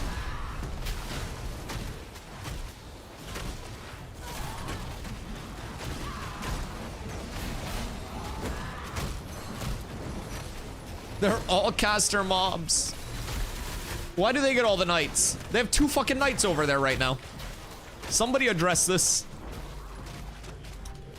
Who's pulling for us? Is it Valkath? You're benched.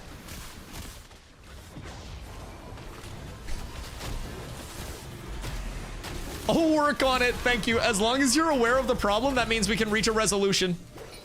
I can't ask for perfection from anybody other than myself. It's just unreasonable, but I can ask for your continued efforts. Oh my god, look at it. He corrects the problem immediately. Chat. Chat.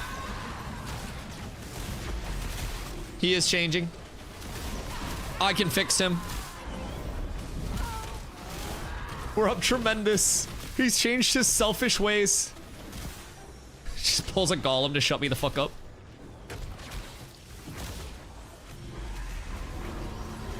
Oh my god, look at all the knights.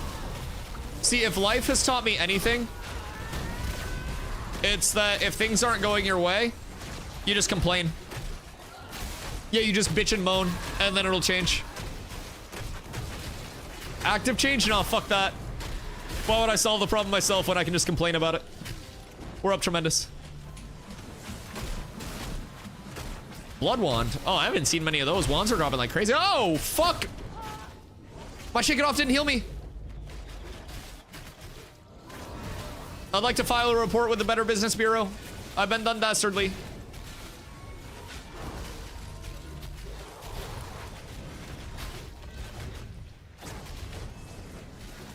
Yeah, I didn't get a shake it off heal. I don't think. Stop rolling on it.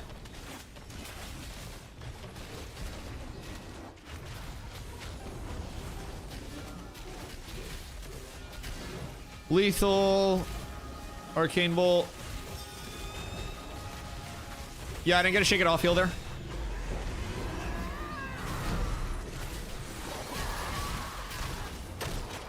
My fault. I was late on it.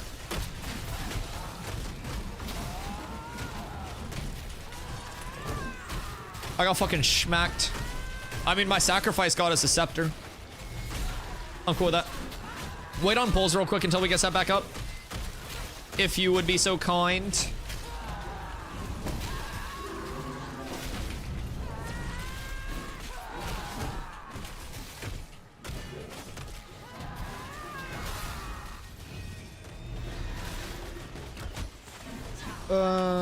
Don't want to run game.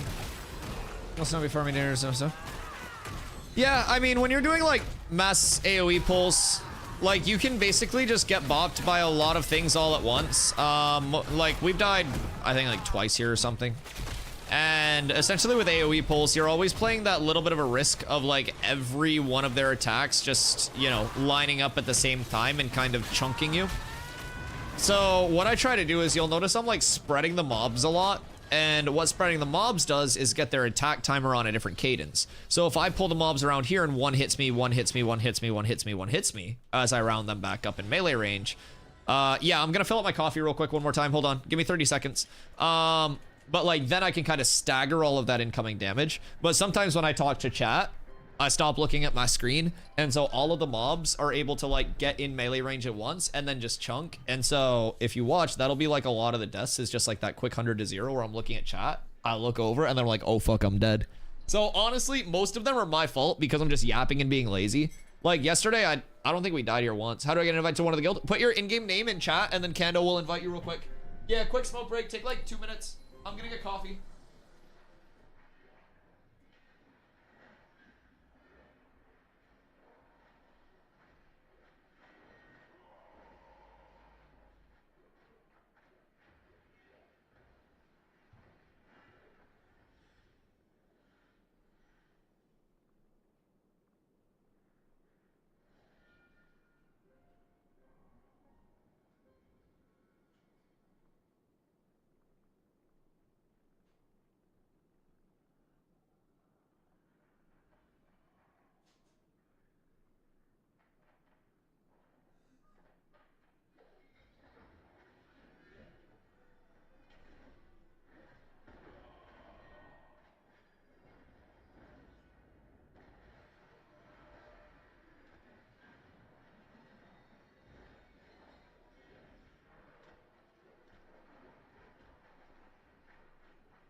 All right, last coffee of the day. We're up tremendous. Oy. What the fuck? Oh. I snuck Lyrical Bardcore on while I was gone. I ate Lyrical Bardcore. Shit always sneaks on as soon as I leave. Excuse me. Is that about to respawn? Did I save the day? Alright. Wait. Iron Aura turned off. Intriguing. Has it been off this entire time? Am I the goober? Might have been off this entire time. Yoink. I'll take that, sir. Thank you for your cooperation. Hello? What? Why weird? Come here.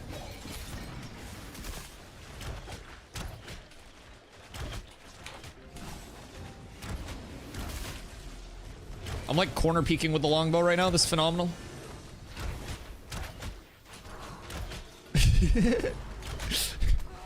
The LOS weave goes crazy. That's actually gonna be so valid in like PvP as well. Small scale, just LOS weaving like that. 3 people just popping back and forth.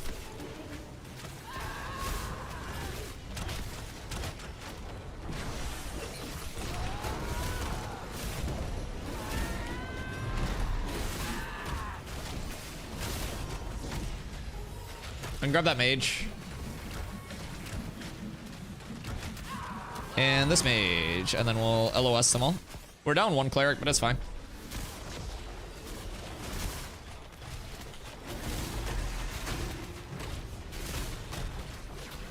Yo, dog, I heard you like mages. We got you more mages. Fucking oops, all mages looking ass Carfin.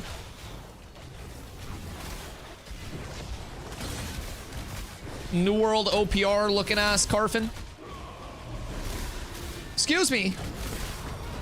I'm getting my shit rocked.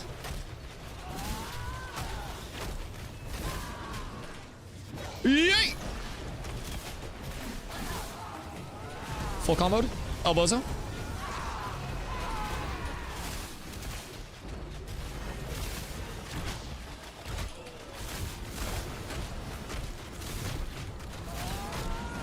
Please grab the blue orbs. If mobs respawn, I will screech. How's everyone's XP?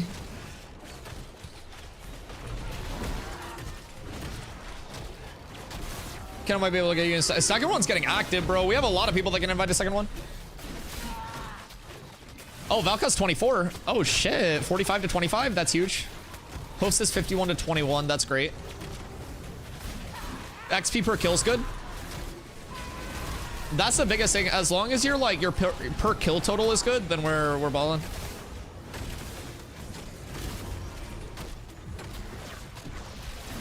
$5K. Oh yeah, that's great.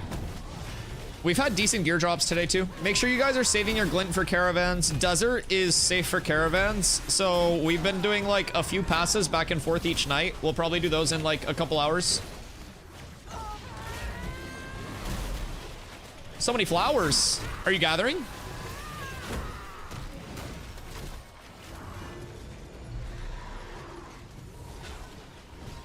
What's going on up here?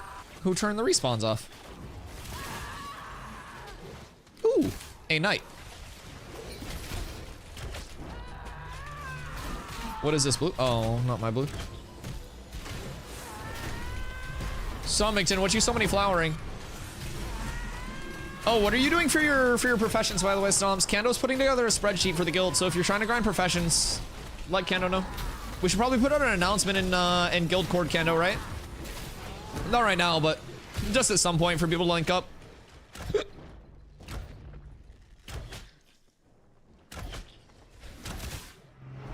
Doing Alk on the new main? Okay, okay. I like that.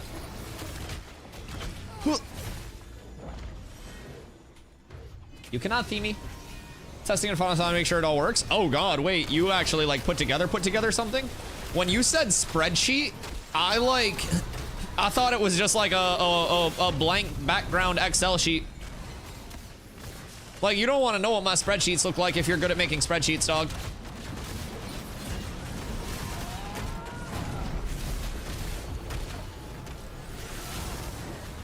Al can scribe for buffs. After I do these, I'll do hunting. I like that. Hunting you can probably like casually work on while you're out and about too. Triple War Mage pulls can actually eat my entire ass.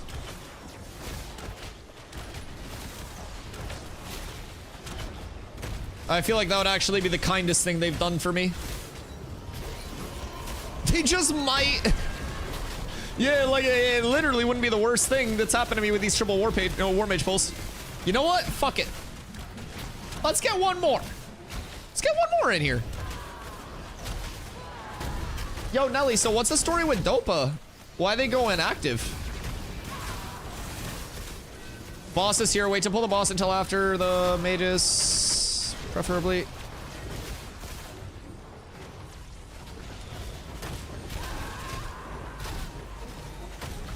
Once we get like one more down, I'll grab him.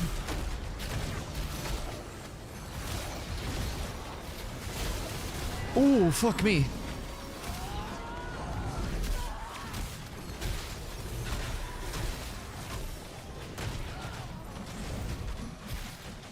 I guess a lot of people have gotten burnt out. Yeah, I mean, that's fair if they've been going super hard at it. Dude, that's why I'm such an advocate for people to like not go crazy on this phase of the playtest. Like, play the game in like the manner that you want to play the game, whether that's like competitive, casual, but I think the biggest thing is like enjoying your core gameplay loop and trying to create content around that. Now, different people also burn out at different rates. Like, I'm someone who enjoys like every aspect of games, whether it's like PvP, PvE, anything in between. Like, as long as it's good and fun, like, I enjoy it, right? So I'm super excited for like all of the sandboxy things that are offered and all of the like guild activities that we can do and just, you know, existing and growing the community there. But, you know, different people definitely like want different things from the game. So that's completely understandable. And taking a break now, if you're starting to burn out, is much better than like forcing yourself to continue playing only to have zero desire to play the game on launch. So it's smart, honestly, especially if you're planning guild leadership and you're already burnt out on that. Like,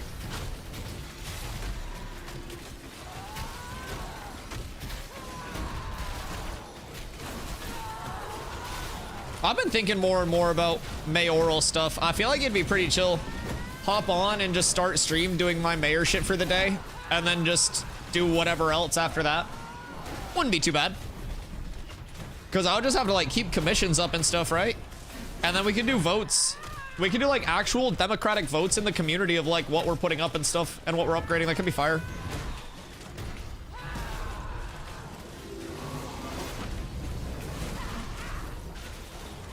It's not everyone for sure.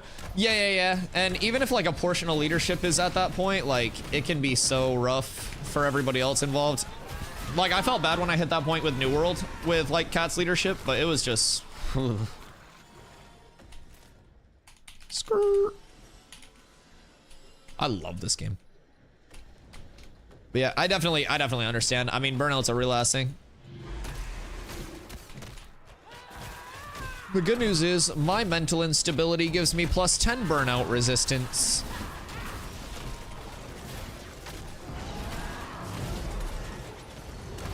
To cop or not to cop? What up, Mr. Roblox? So, are you cool with playing something that's in development and not a finished game? That's the biggest thing. If you're looking at it as like a finished game, like, you know, you come from WoW or something fully polished, and that's your expectation, it's not that. It's still in Alpha 2 Phase 2 at this moment in time, right? But with that being said, the game is growing extremely quickly. Development happens very rapidly, and there is a lot being added constantly, in my opinion. The core gameplay loop that does exist is a systems test, but the systems that are in the game are fun as fuck. I have a lot of fun with it, man. I've got over 300 hours in this phase since like just after Christmas was when I started. And I'm nowhere near the point, even on one character, of being like, oh yeah, this character's done. So it's really nice. In addition to that, with Alpha 2 Phase 2, the current phase of testing that we're in, the current level cap is 25. That's going to go up to level 50 eventually on launch and can increase through the further, you know, development phases. Starting in May, we go to Alpha 2 Phase 3, and at some point in Alpha 2 Phase 3, we'll start to see secondary classes as well as the Summoner, the final class, come into the game. We'll see duels come in, just a ton of stuff. So throughout the rest of the alpha, the next like year and a half or so, it's going to be amazing to see how much this game grows. And anybody that's questionable about like the state of development and like how fast things are happening, check out the Ashes YouTube and look at like how different gameplay looks from a year ago to today, man. It's remarkable. Yo, Real, thank you so much for the follow. I appreciate that. But yeah, man, feel free to ask me literally anything about Ashes. Again, I have over 300 hours this phase just on my tank, and there's, in my opinion, a lot of good about the game. And if you go into it with the proper expectations, then you'll be up tremendous. Yo, Real, thank you so much for the primer as well. I greatly appreciate that. Oh, best part is, by the way, hold on, I ain't even hit you with the selling point yet. I gave you a one sentence rundown. That $110 pack, right? Alpha 2 Phase 2. You get access to the current and all future phases of development for that 110, right? So 2 to 3 years of content total until launch, $4 to $5 a month. When the game does launch, it's sub-base, no box cost, no DLC cost, $15 a month. You will never have to buy like a copy of the game or anything like that. It's just that $15 a month. So 110 up until launch is all you'll have to pay. When the game does launch, you get your first month of game time, and then $15 in the in-game store. In-game store is transmog, cosmetic only, like no pay to win, no pay for convenience, anything like that. Best part, if you haven't played a lot of alphas, a lot of playtests, or you haven't played Ashes and you're not entirely sure if you'll be 100% sold on it. You get 90 days from the day you buy your alpha access with no hours limit, where you can just refund it if you're not happy, because they don't want people to burn out on it. They'd rather you be here for launch. Doesn't include beta? Yep. Includes all future phases. Yeah. Yeah. Is Ashes good for non-raid PvE? So I'm in non-raid right now. Standard group size in Ashes is 8. Typically 2 clerics, 2 bards, 1 tank, 2 if you feel like you need it, then you fill out the rest with like DPS slots. So right now we're in an open world dungeon called the Tower of Carfin. And this is a part of like the Carfin, I guess, complex you could say. But Carfin was like a university and it's kind of like besmirched now. And the red that you see is like blood magic going through it. So yeah, it's pretty nice. We're on the 3rd floor and the dungeons are open world. So right now there are like 2 8-person dungeons and then there is a 16-person raid called the Befallen Forge. There are also pocket dungeons, which are like smaller, less built out points of interest throughout different like biomes. So yeah, this is like a standard group content dungeon right now.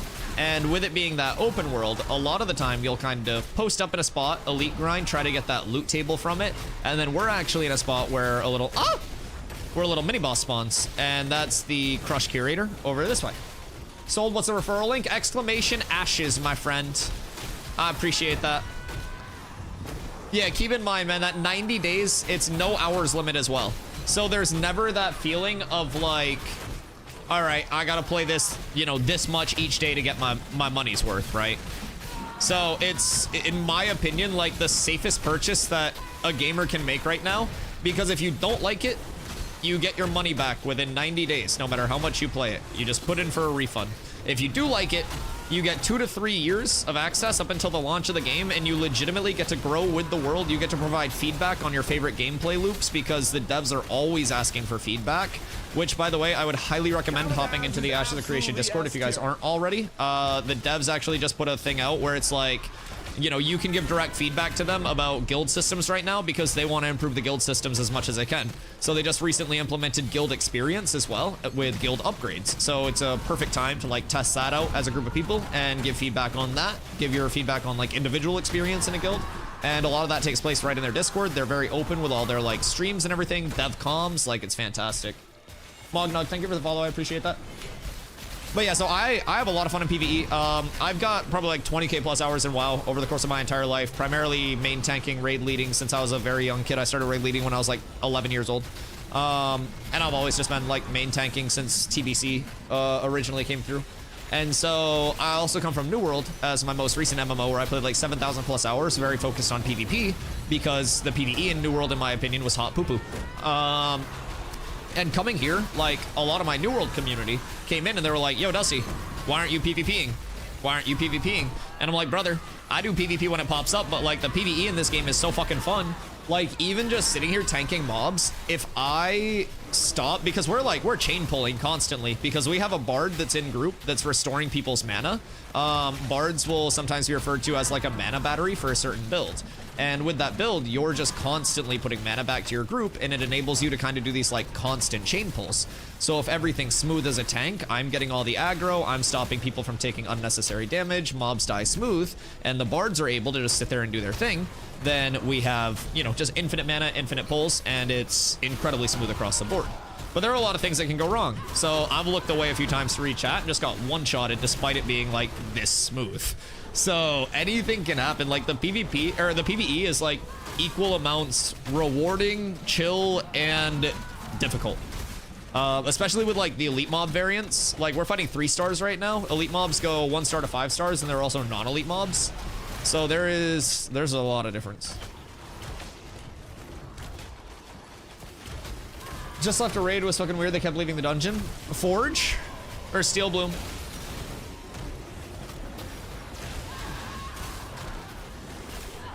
More spam healing like WoW or green DPS like 14.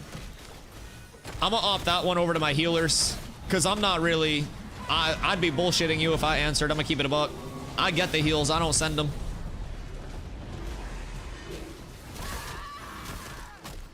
Healers, what are we thinking? Spam healing, or are you able to mix in some damage? Where are we at on that? I'm not spamming. Cleric 100% weaves DPS. I can type here. Yeah, Kando's healing me currently. I will say though, one thing about healing that I need to remind everyone about is that if your tank sucks, you're going to be healing a lot more. And if you're playing with a tank that A, you're familiar with, you like know what's going to happen when they're about to die and stuff like that. And your tank is also like avoiding a lot of the damage, keeping their mitigation up, moving out of things like this.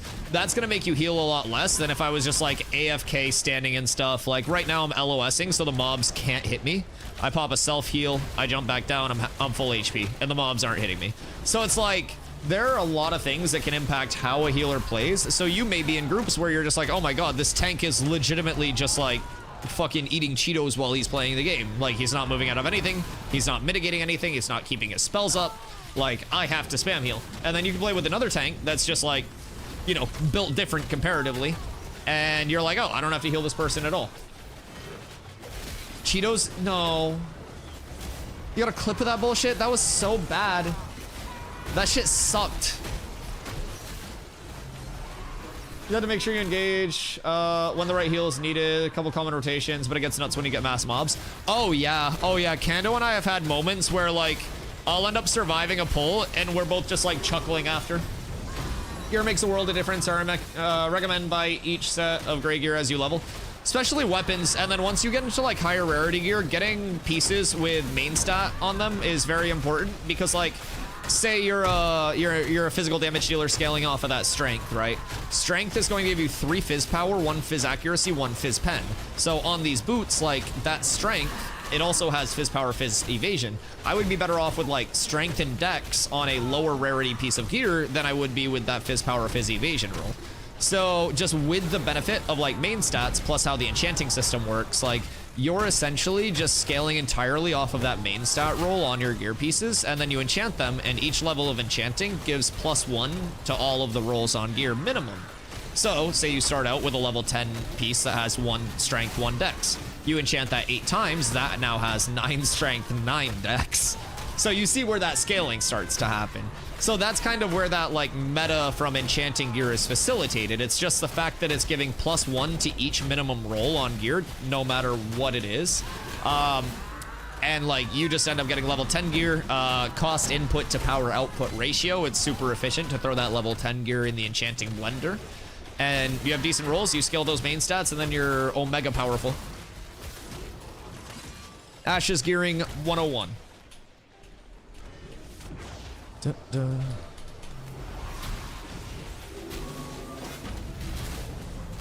Hoo-yah! Boop, boop. I see Valk. I got a taunt there. Yeah, weapons are huge though. Oh, speaking of gear, at some point I'm gonna hop over to my fighter in Miraleth. And if anybody's on Vyra in guild and they need gear, hit me up because I have a lot of shit to give away. What MMO would you say Ashes is the most similar to? So it's heavily inspired by like Steven played a lot of Arcage. I've heard elements of like Lineage 2 and stuff like that. I personally didn't play a lot of that type of MMO. And so I don't really know the direct inspiration from those because I didn't interact with those. My major MMO experience is split up primarily between WoW and New World, and then I have like casual stints in Final Fantasy 14 and like Guild Wars 2 and stuff. And it feels like, you know, a little bit of WoW in like the almost like the chess match of abilities, right? One of the things that I always liked about WoW, especially high skill PvP, was that no matter what the situation was, if you have an immense amount of knowledge comparably to like, you know, an average player, you're going to put yourself in a lot fewer bad scenarios, matchup dependent. You're also going to know all of your like, all of your ins, all of your outs, all of your oh shit abilities, like when to CC break, when to time your CCs. And so there's that element of like the chess match of abilities and like your rotation versus your situationals. But then there's also the action combat, the fast paced of like right now I'm active blocking. And so I'm like forcing a frontal cone block at the rate of stamina. Here, when I dodge, I get half a second of 100% evasion. So during that dodge, I can't be hit for half a second. And then when I come out of it, I'm timing a jump at the end of it so I can carry my momentum from the dodge and go a little bit further. So there...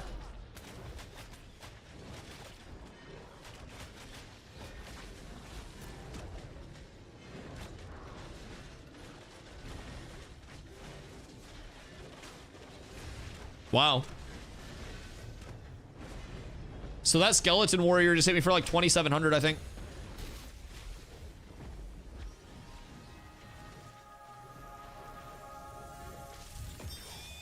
Perfect example of LOS. Yeah, so the goal basically was to bring the mobs up here, train them up here, and then jump back down.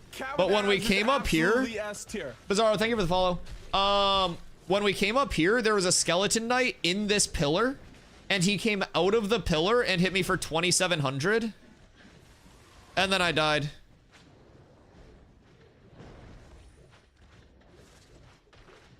Yeah, it was like Skeleton Knight 27 into double Enchanted Knights when they got up. And so the intent was to group them there and then drop back down. And I got fucking full cooked. And then I burned them. A really bad tank right now. He just stands there and does nothing. So does this guy. Fucking look at me. Can't know what happened. That was my fault. No, I came up and Skeleton Knight was like fucking James Bonded in this pillar. Like it was actually Rogue Preview live on stream. He was just stealthed here. And my Intim pulled him, like my Intim aura, because it ticks around me. Someone's stealing our shit. Hey, come res me.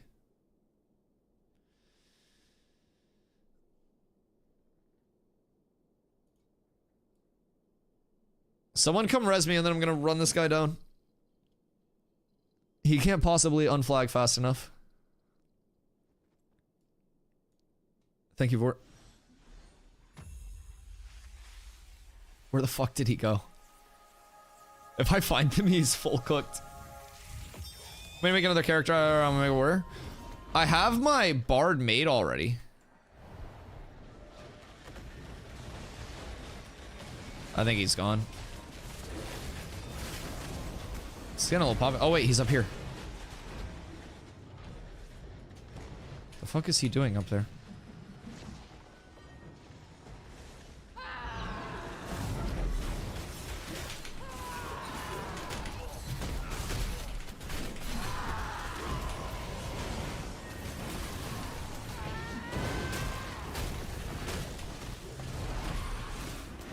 Okay. He unflagged.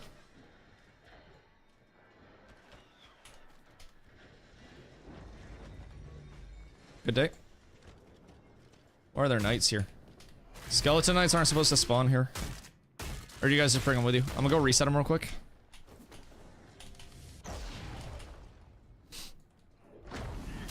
What level? I think my bard's level 8 right now.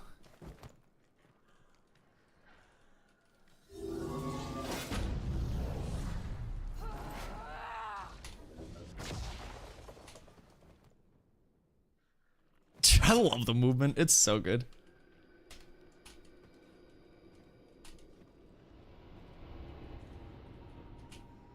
Yeah, I don't know. Those knights don't spawn on that floor. Are you still on my dick? What are you doing here? We're chilling.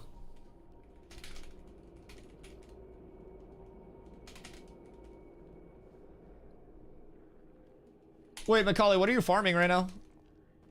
Carfin mob buffs are real. I mean, elite mobs across the board. I think the biggest thing with elite mobs is... What the fuck?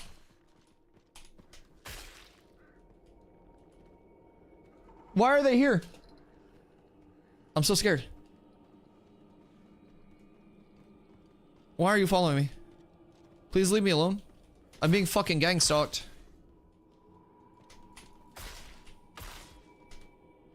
Okay. Okay, that's fine.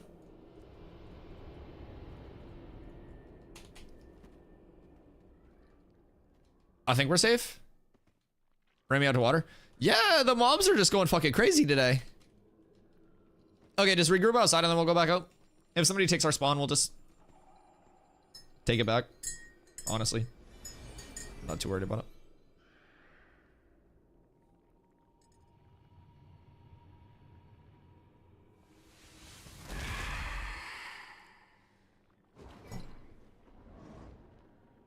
Why?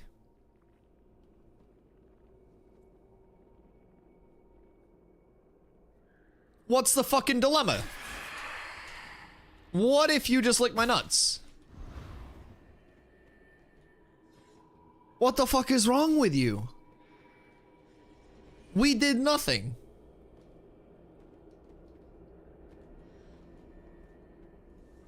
Brother. Elbozo Fortnite.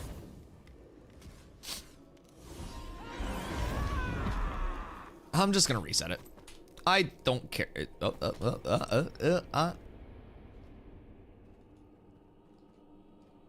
Surely he doesn't follow me this far, right?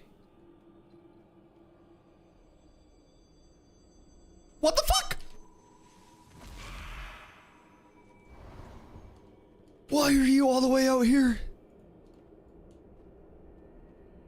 Want to make a sell run? Yeah, that's probably safe. Run back, sell, you guys pray real quick. Bank, repair, pray. I think that's like in the scripture, right?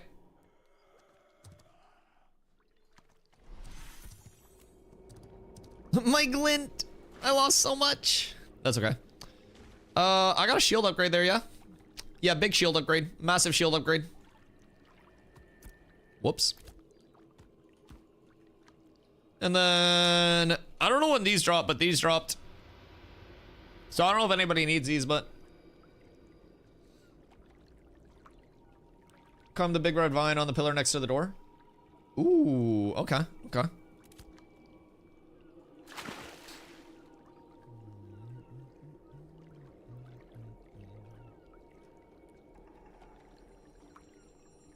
What's going on here? I feel like a lot of people are about to come over. If this gets too populated, we can always just do vans in the desert too for a few.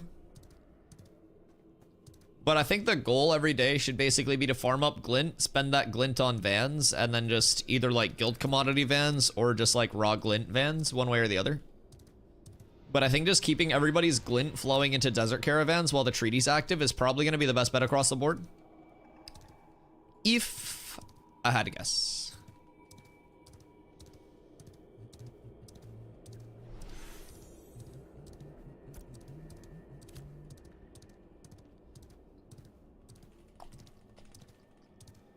While I'm over in Miraleth, I'm not going to do gear giveaway right now. That's going to take too long.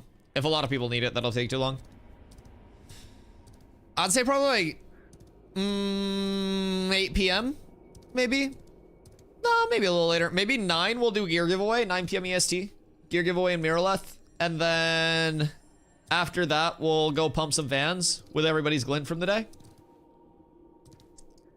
Start heading down to the desert. This guy's stuck. Step, bro. Dude. This guard is going fucking crazy out here.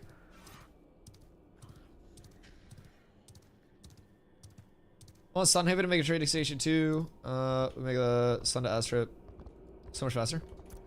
Is that that's the 10% buff, right? Or whatever that like that movement speed is? That shit's that shit's fast. That's very fast. So you've been spawning Sunhaven, ending Az.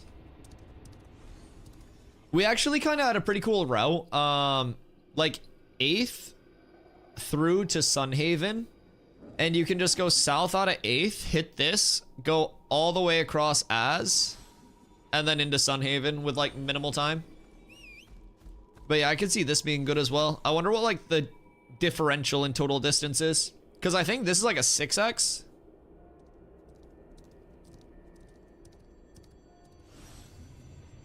Eighth to Sun is barely any more linear distance than Az to Sun. Say like 20 silver more.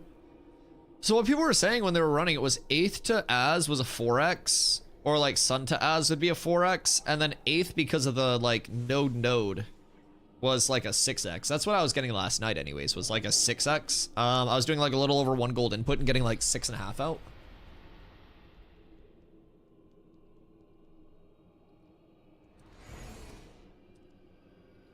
8th to Asbad.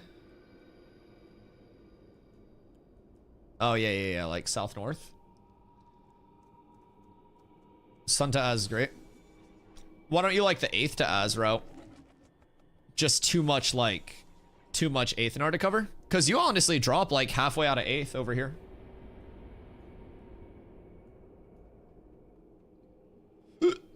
Pickups. Sunday 8th, better than Sunday Az, but just one more time. Yeah. We'll see. We'll probably run each tonight. Try to do a little experimentation. We can time some routes and shit. See what the multiplication is on the reward. Do we know exactly what like the algorithm for reward scaling is? Whether it's like just a pure how many nodes you travel across versus like a linear distance figure? Because I don't think it's like a linear distance, because then you could just like put mileage on the cart, right? Like not like a linear distance travel, maybe like a shortest point A to point B. I want to become the mayor. Wait, where's the storage guy? Storage clerk. Why is there a guard right there? And Matt's here. For all of you there.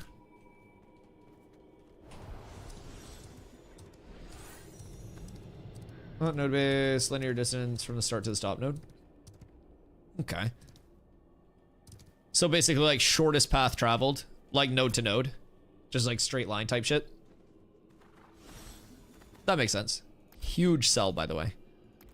69. I threw my wisp bulk over here. Make sure while you guys are here, you hit the statue, by the way. Get a big pray in. Bless up. 10% XP if you're a citizen for an hour. 5% for an hour if you're not.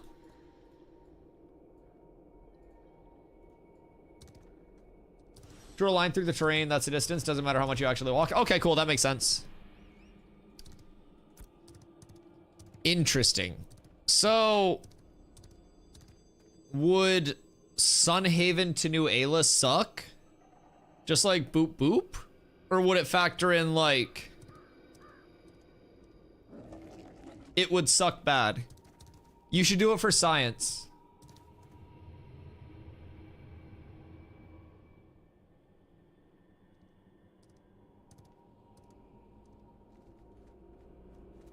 I trust you. I trust you. So what's like the #1 linear distance? I would assume start in Az, end in Halcyon.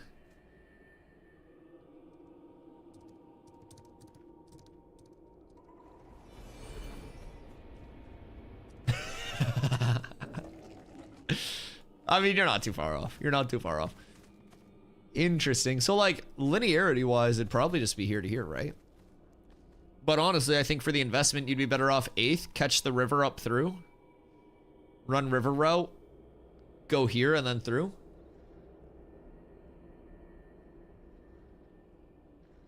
As to Halcyon is the best guild one because Tropics doesn't have a guild commodity vendor. Yeah, people were saying they were getting like 400k guild XP for like a guild commodity turn-in, right?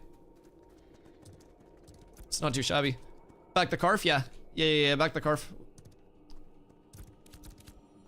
Desert Giants is always intriguing to me too. Like, I really like the Desert Giant farm.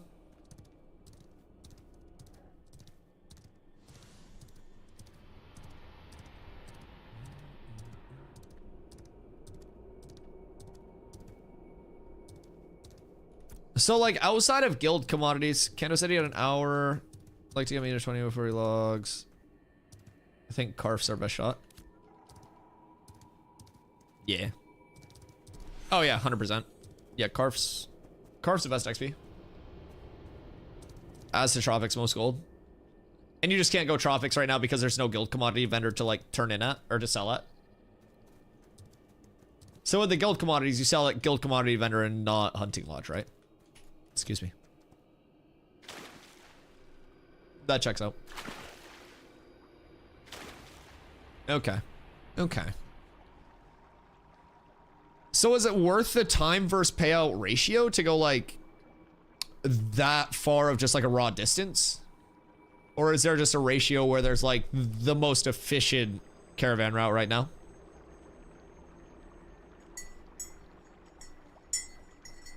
This is good knowledge. This is very intriguing. Because at that point, we could basically make a map of like the caravan, basically like linear paths that are calculated and then the payout. And then we could try to figure out the algorithm in terms of like the distance per payout scaling.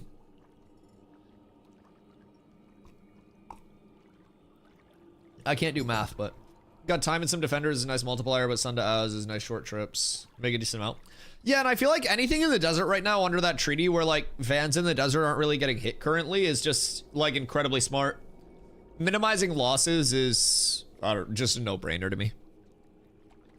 Because at that point, you'd be operating under like a certain amount of expected loss, right? Going across the entire map, you're almost bound to have somebody run up on you, I feel like, but maybe not if you take a certain route, but that's probably just inefficient at that point to like divert that much. I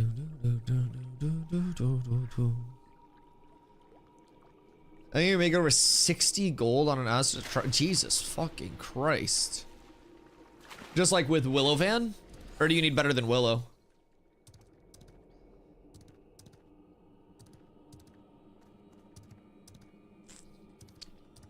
Willow, what the fuck?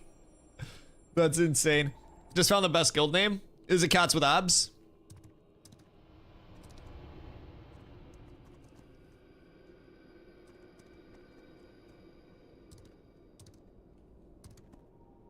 The Cockrock clan. Big shout out Cockrock. Jesus Christ. I think System of a Down on the Flute would go this hard. Oh, there are some slappers in this playlist, man. This shit's really good. Trade runs you suggest for solos? Like in terms of lifestyle skills or in terms of like caravan stuff? Lifestyle skills, it's really just a matter of where you want to go with it. You're going to spend a lot more time gathering than actually crafting, so definitely hone in on like the feeders to the lifestyle skill. Oh, caravans. If you're on Vyra right now, I'd recommend anything in the desert because the desert has a treaty where there are like a few guilds that are linking up to kind of like protect desert caravans at the moment and make sure that they get through. So that's the biggest thing. Sun to Az solo, it's protected in a blue commodity, sells for 1.6 gold, just over 2 blue glint. Yeah, it's a really nice conversion. And if you're on Vyra, you can go down to Azmoran, down here in the south, Texas, and you can talk to the, what is it, the woodworking vendor or whatever, the carpentry guy, and you can buy a Weeping Willow chassis as well as a Weeping Willow, like, caravan carriage, and that will give you the max storage. At least, it'll give you 2 high and 6 wide, so then you can do, like, 2 large commodities in there, and your payout will be very large. It's basically, I think it's like 5 gold, 20 silver to get those 2 things set up, and then you can buy a set of wheels that's a lower tier for 16 silver, and then you're up tremendous. You're on EU servers? Oh yeah, I know nothing about the progression over there. Hydrate. This is my last sip of coffee because it's 6 p.m.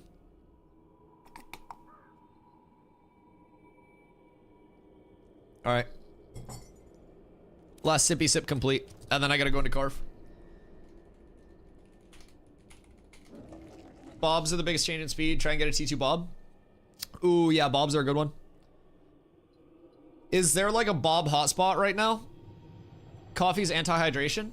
No, coffee's literally just water with beans in it. It's hot bean water. It's primarily water. Very, very few bean. And I think the ratio is great. I'll have a sip of water too. 2 types of water. That one was just hold the beans. I'll be right back.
Good day, I've returned. It's water only.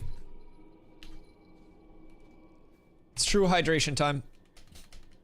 Sorry that took a sec. I also had to conquer a bong rip. Look at that Puma check. Oh, fuck. Remind me after stream. I have to go, like, they're in my shoe rack and shit.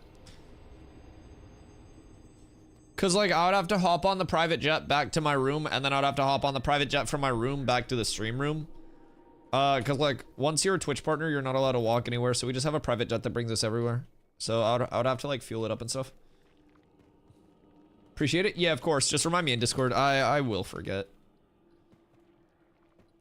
The beans are actually a kind of seed from a cherry type thing, but it's cool. They're beans.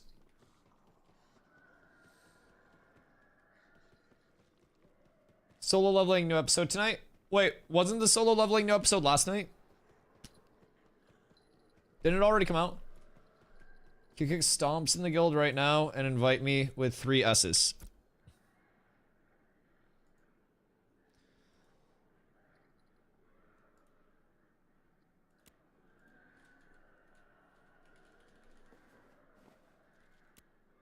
Three S's? Are you that many characters in? Z, appreciate the hydrate, go. Damn, I just sucked on that thing. A little hog too on that. Riding your jet. Yes, sir. Yes, sir. I also have a fantastic singing voice. I'm just putting that out there. No, you can't hear it. Grass has been the downfall of too many Twitch streamers. I mean, honestly, it really has. It really has.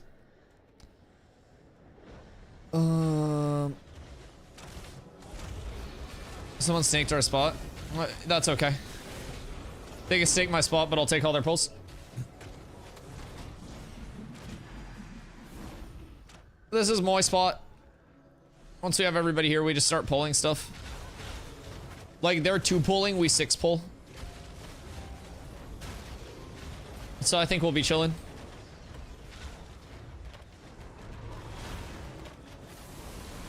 I mage 2 at level 8. Have you leveled everything except tank at this point? So far, Ranger been the most fun. Yeah, even though you're delusional about it not having movement. Oh, fucking crazy. Crazy. There's a group over here, farming box. Group balcony group. Not that balcony, but that's fucking 3 gall balcony. Moin Tarvo. How are you, my friend? Ranger has movement? Yeah, Ranger movement goes sicko mode. Ranger moves more than my ass cheeks in the Dusty W booty emote.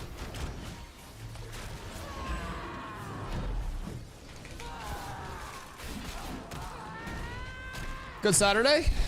Oh yeah, it is Saturday, huh? Oh yeah, that's not gonna happen, lads. Yeah, if you try to pull my mobs, then I'm just gonna take all your farm. Alright, well I was trying to be civil and just post up next to you, but... yeah, if you try to grapple my mobs, you lose. GG.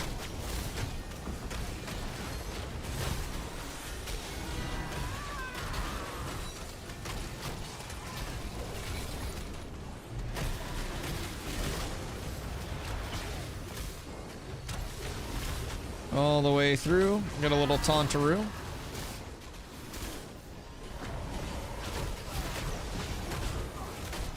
And we're up. I was gonna be civil. I was gonna let them have their space and I was just gonna take this for mine, but he wanted to try to grapple one of my mobs. Brother started that ego fight.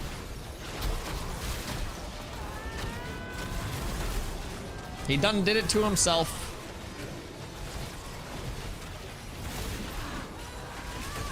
Bard #1 movement. Anti-grav is so fun. Bard zooms too. I can't wait to see like what good rogue players are gonna do though. Like I really like movement in this game. There's a lot that you can just like skill ceiling yourself into with movement. Little tauntykins. Stole that one. And taunt round 2. He had to try to grab my mob. Oh, he grappled first. I win. GG. He could have had it all. He could have had it all. As far away as you go, I just wings to you. Oh, that's true. Yeah, I didn't even think about that aspect of it. I just benefit from the uppies. Last night in, there was like a big guild versus guild war over in the desert. And what was it? Envious and Polar were like holed up inside the town. And they had spawned in a bunch of caravans for like the choke points. And a bard dropped uppies, and people outside from like barcode Dopa started just like jumping over the wall into the inside. What if they start PvPing you? I have my settings correct, so that way I won't flag if I hit somebody. I would have to decisively like flag up and hit them. But if they start trying to PvP me, then we probably win.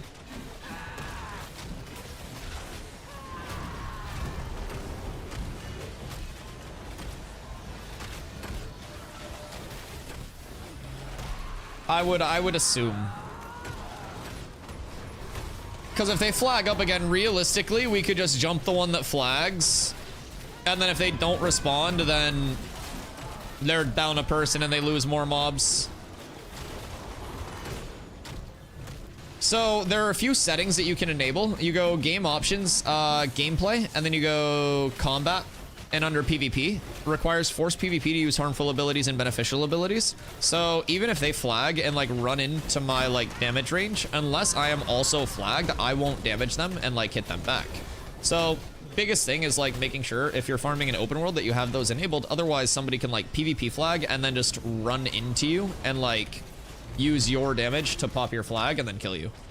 So that's something that like people will often try to do and see if you have those settings on. But I would highly, highly recommend turning those settings on so that way you don't get like flag baited basically. Good day, sir. I see your grapples down. I will steal the mob back in like 2 seconds.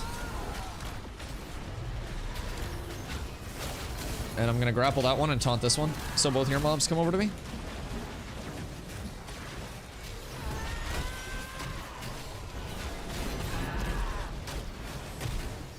I don't understand what his goal is. They're not really like competing. We got boss kill and we're already up mobs on them. Yeah, uppies is phenomenal. I think in like castle sieges and stuff too, like high ground take with uppies from a bard will be a very important thing. Any like high ground movement tech will instantly give you a massive advantage just from like LOS standpoint, like pretty much everything in between. What's going on here?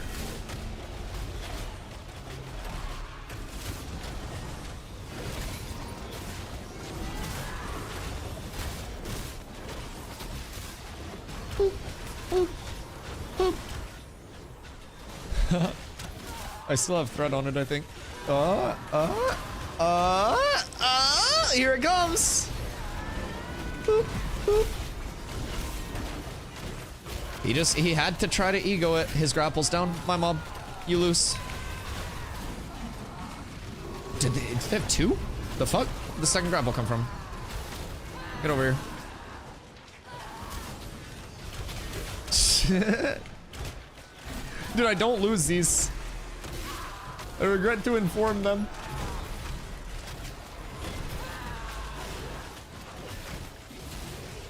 And my grapple, and my taunt.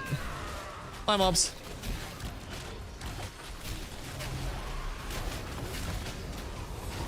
Oh, we're so up.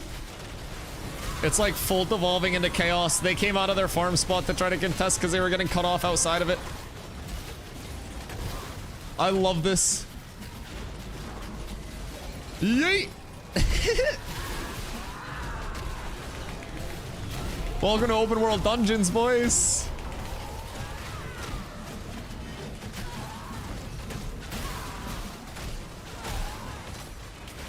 They just, I literally don't think they can get the kills.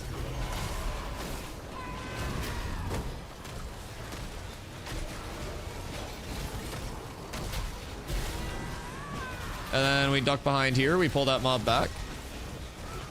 And it's over here. Thank you. That's mine. When Starforge sending you a 5090? Bro, I don't think I'm matter enough to send a 5090 to. I'd probably be like angry if somebody did spend that much money on me. That's a large investment. I'm not like a large streamer, bro. I'm a little guy.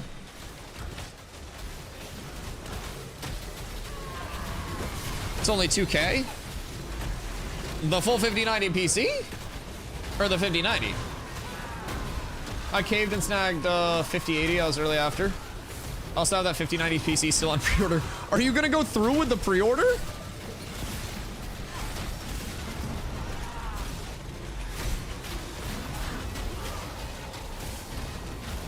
$2K a lot? 2K's like, yeah, 2K's like a year of streaming on Twitch. What you mean?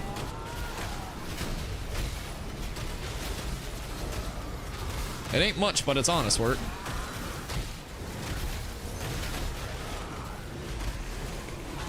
They're just losing every mob. I feel almost bad for them.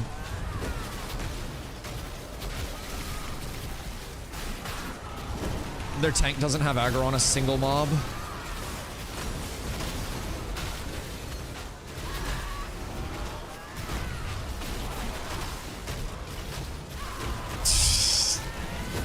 This poor tank is getting fucking just tank diffed in this. I'm so sorry, brother, but you took my farm spot. I just want my spot back. That's all.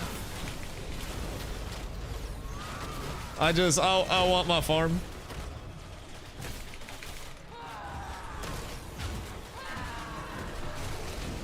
See which card I prefer.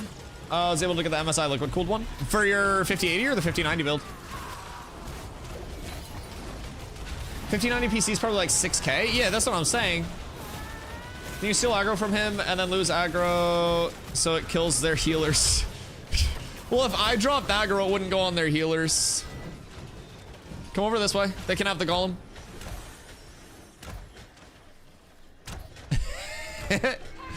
I bet the golem wipes them. They tried to pull it into us and I just walked away.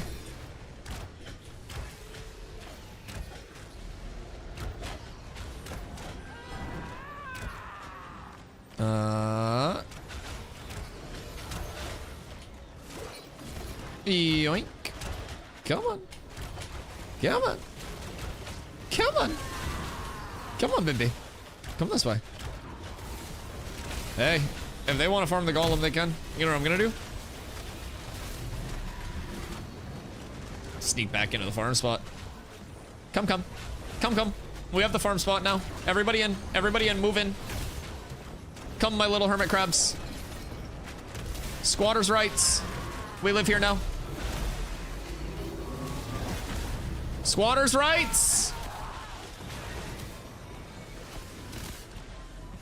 They're trying to wiggle their way into your spot.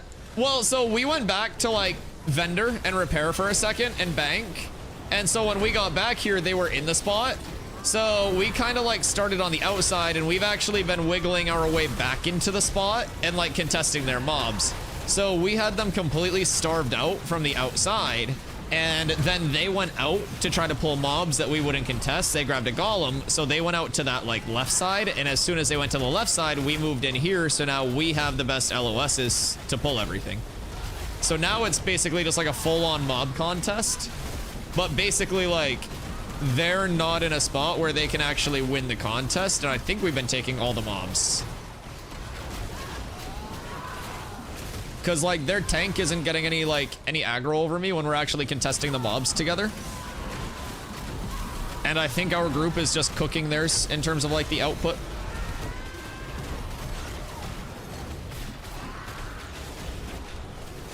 And this is part of what I love about open world dungeons, because now they're essentially just helping us kill stuff.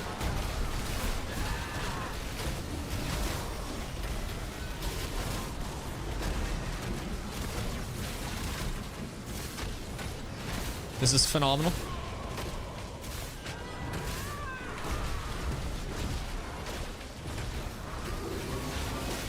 And then what we're gonna do is pull this guy back. Get it all here. Go back up. It's all grouped. They were doing like 2 pulls, 1 and 2 pulls before we came over as well. So that's kind of why I was optimistic that we'd just be able to sneak back in. Anytime I see someone doing like 2 pulls, I instantly have like Valk or whoever's with me start pulling like 6 pulls, and then we just win.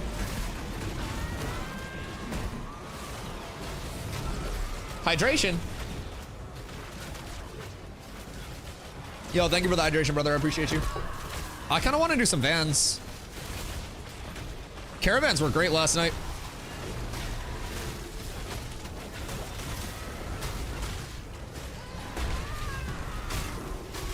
Mana.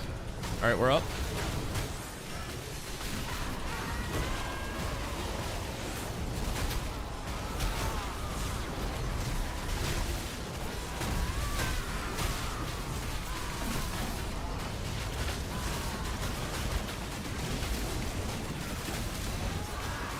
This is good. This is fun.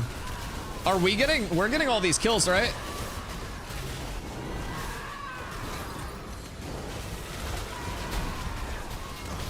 How often do people attack random noob caravans? Oh god. It depends on kind of like how enticing your caravan looks. But like caravans overwhelmingly like succeed versus fail in terms of like the percentages that are completed. Like there is always that risk, that chance that you get hit.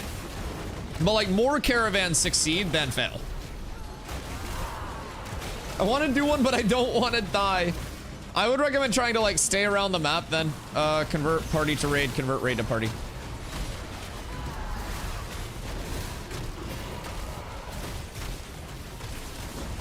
Or even like in the desert, if you can get there, the mobs are a little higher level, so you'll want to be careful aggroing them. But if you're on Vyra and in the desert, there's a little bit of a treaty there for protection. Deliver to the tropics, very safe route. True. Why don't we do a community one? We are later tonight. Yeah, we're gonna go in the desert, and we're gonna start doing like nightly trains in the desert because the desert's kind of like that like semi-protected area. Are you here to get some more loot and XP? Brother, we're getting all the kills. We're legitimately winning every single kill. Like, am I tripping or are we getting every single kill?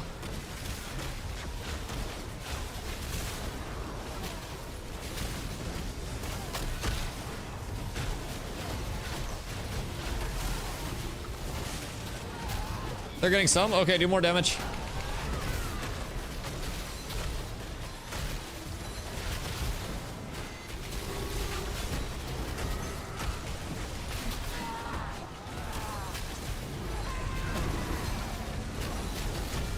Depends on the first tag. I mean, we just got a 60-40 them if they get first tag. That's all. I pull everything back here. I come back up.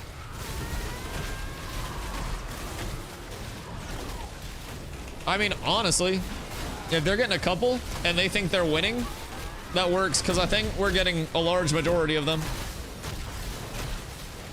I will not lie.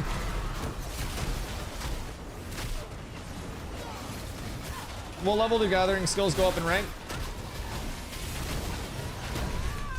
Like, when do you get to advance to the next rank? It's like every 10, right?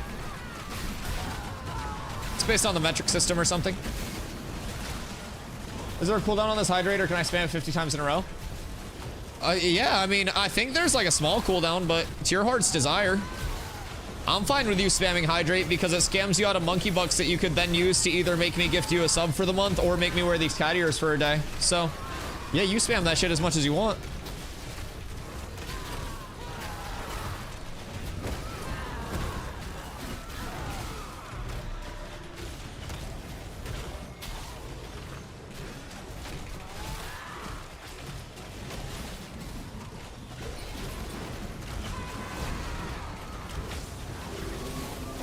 Oh my god, there are more people coming up. Garf is so busy tonight. Oh my god. Saturday peak time Carfin is about to get fucking hairy, boys. Is that what you just sent me on Discord, Crow? Almost Ragnaros time? Do you get gear or no because you're not a streamer, Mags?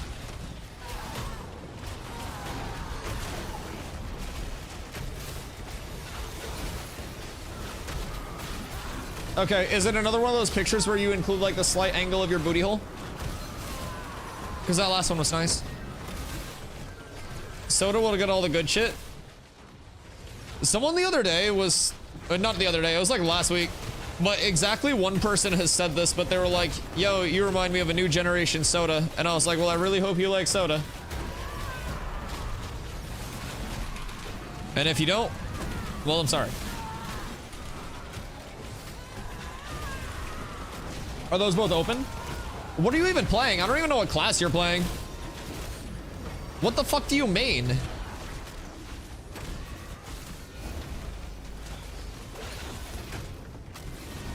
Drinkies. Wait, did I forget a drinky? I see no drinky.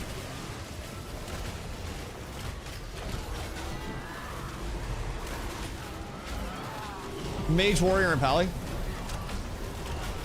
Oh, you're doing drinkies. Oh, I just took a drink of water. What drinkies? I don't like anything sugary. I like a good old vodka cran or a vodka soda with a little bit of lime. Stop backing up! Go down the stairs. Go. Continue down the stairs, please. Vodka, white cran, strawberry juice. Oh, that sounds actually delicious.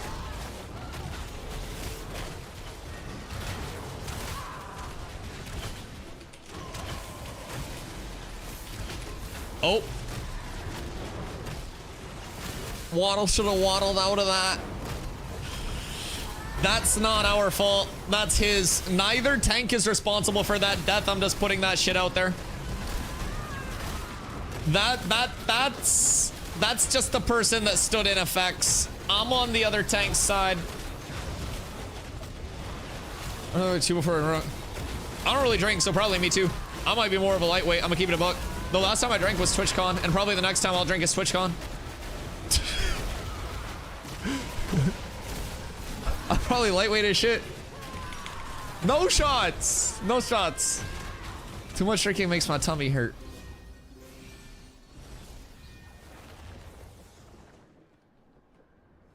Boop. Oh, fucking lyrical bardcore lick my ass. Literally rim job me. Okay. We're good. Boop, boop. Mage is more or less purely for farming for edge masters for my warrior at this point. So do you prefer warrior? Can't have a pally and OnlyFangs?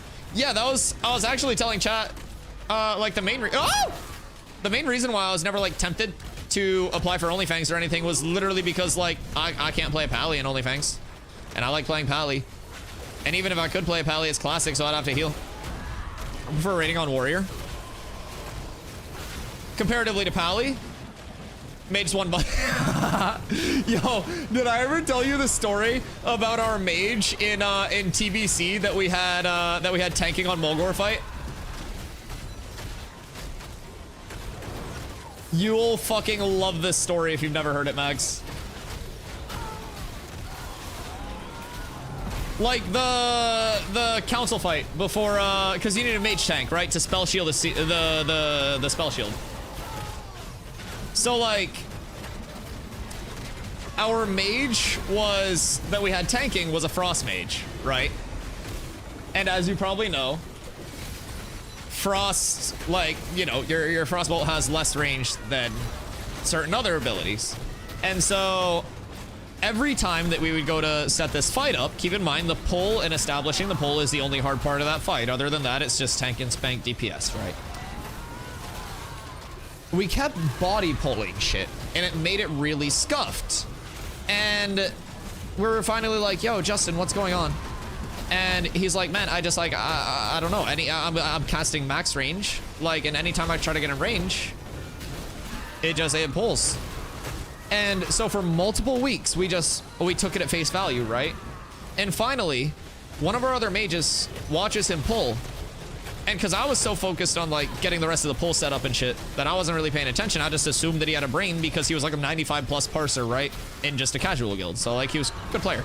And one of our other mages goes, yo, are you pulling with Frostbolt? And he's like, yeah, why, what's up? And the other mage explained that Frostbolt range was basically like significantly less than his fire shit. And so essentially for multiple weeks, because he was a frost mage, he didn't have any fire abilities just on his bar whatsoever, because mage was so one button, just like you said, that it didn't even resonate with him that he had other things that he could pull with.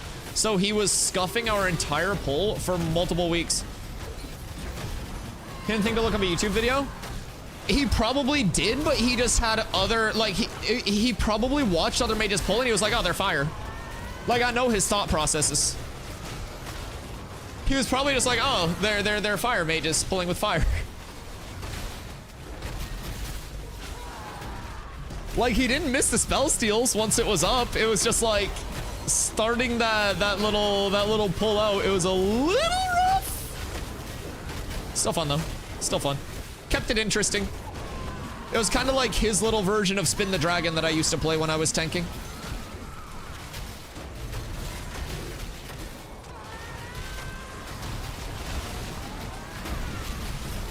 Should I wear my fire res set? Nah, take off all your armor, be a man. Naked rag or no rag. Actually, yeah, wear your fire res set. Wear your fire res set.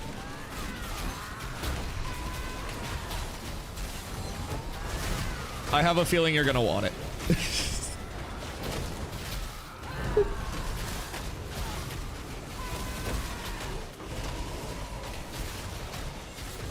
Oi.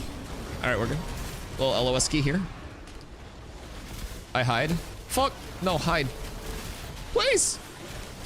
Okay, we're up tremendous.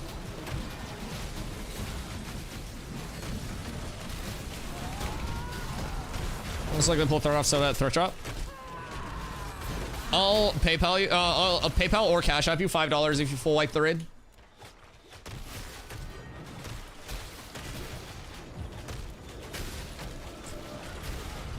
What's this? Give me the goodies. Fuck.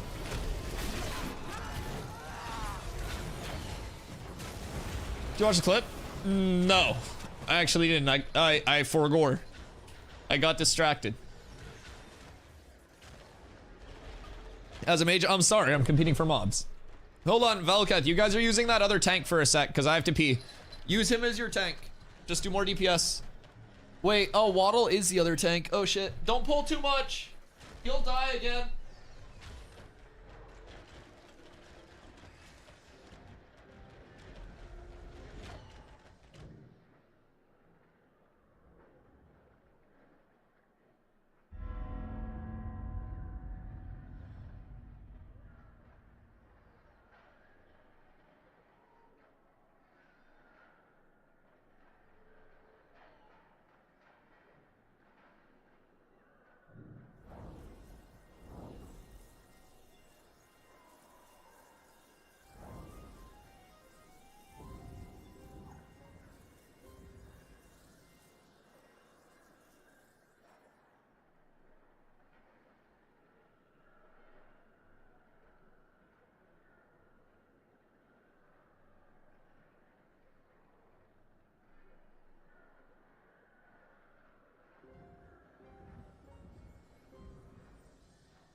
Is everybody dead? Oh, nobody's dead.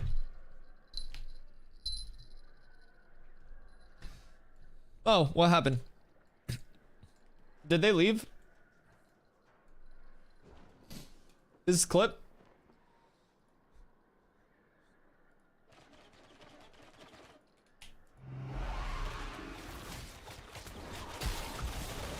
Hold on, don't go too hog wild here. You give your old man just 1 second. I'm finishing a gooning and edging session. Sigma Gyat Rizzler. We're serious. Not again! Not again!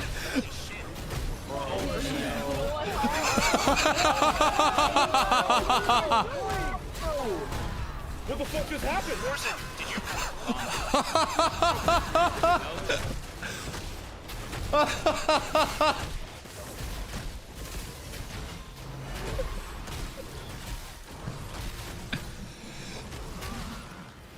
I'm fucking dead. Much like 2 of them. Holy shit, that's phenomenal. That is phenomenal. Holy shit. Chance grab threat. Chance grab threat. Nice. Holy shit. What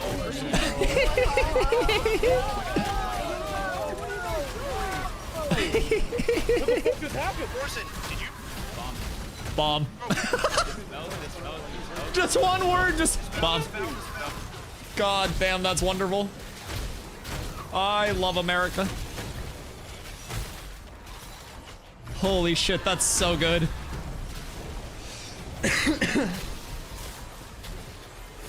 That's actually S tier.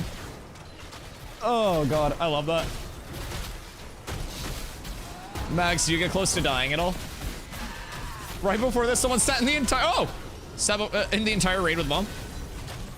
So like, are people just trying to grief, or are people just doo-doo sometimes? I mean, I understand like a lot of new players and stuff, but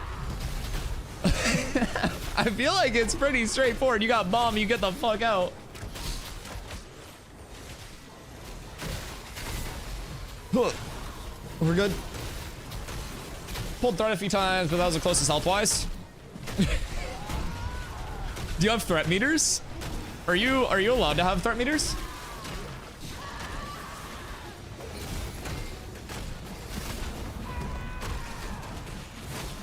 I don't know what like the add-on package that's allowed is, but of course I have meters. Well, I didn't fucking know. I don't know the rules of the OnlyFans. I choose not to look at them as like every DPS in history. Well, because it's like, if you're DPSing, you have to have a DPS meter and a threat meter. And like the threat meter is typically a lot less fun to look at because it doesn't really like shape up like a race that much. And so the DPS meter is simply like more enticing. Thus it satisfies like that like hunter instinct within DPS. It feels like they're chasing something. It feels like they're accomplishing something. Like I get it. My favorite thing, pally tanking in like TVC Wrath era, was when my DPS had to deal with their tank gapping them. And the best part is, since I was their tank, I would talk shit to my DPS mid-raid and tell them that they had to beat me in meters or that they were benched. Obviously wasn't serious, but like, pally pumped. I love high DPS tanking. That's why I really like this tank update so much. I have a meter that shows all the priests that fear ward me. When I was raid leading, I had my I had a specific window that would pull out for kicks. Like my details had a specific window dedicated to see who was kicking. And spoiler alert, it was always DOS. 100% of the time it was CDOS. Nobody else. All of my rogues were fucking buffoons and DOS still gapped them.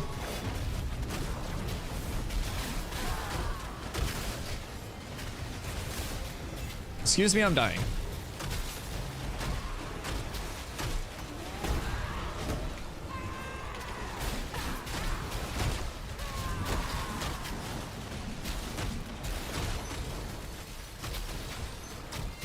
Greater fire protection potion and rage pot?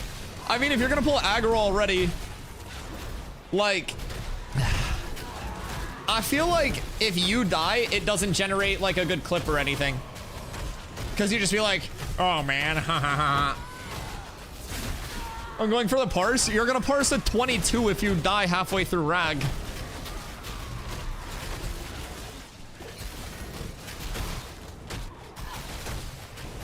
Yo, there was a... Fuck, which boss was it? In Wrath, one of the raids. You went in... Was it Wrath? Or was it the start of SSC? You go in and you're fighting on these, like, broken kind of, like, ruiny type things. And the boss has, like, a knockback that will push people into the water. And, like, you get a bomb and you have to hop in the water as well. No, you place a bomb, and if the bomb goes off and the person doesn't hop in the water, I'm sorry, then it explodes and pushes everybody in the water. Right, oh. I blame Kendo. Kendo rolled need and I died. If that amulet was worse, I lived there.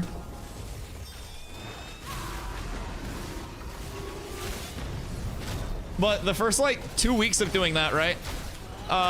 Whichever phase that was, I don't even remember at this point, but, like, whichever phase that was, within the first, like, couple weeks of that phase, I was comfortably parsing, like, 90s across the board, except for that fight where I was legitimately parsing, like, 4s, because I just got, like, bomb fucked consistently.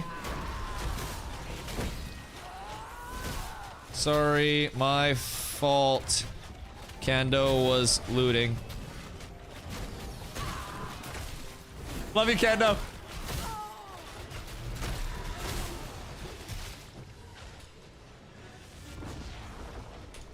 Skirt. Let's do something in Discord. You are wrong. I died to an amulet there, not mobs. You gotta see the gear that I have over on the fighter when I go over. After we end this farm and get ready to head to the desert for a little bit of caravan loops, I will hop over to the fighter and I'll give away gear in Miro. Like once we conclude this. Have you guys been getting good XP? Valk should hopefully be getting close to 25, right? Probably like 65%-ish. 70. Oh. About to start the ERP pray. Fuck, maybe we need to implement some of these traditions. Any ERPers in the chat?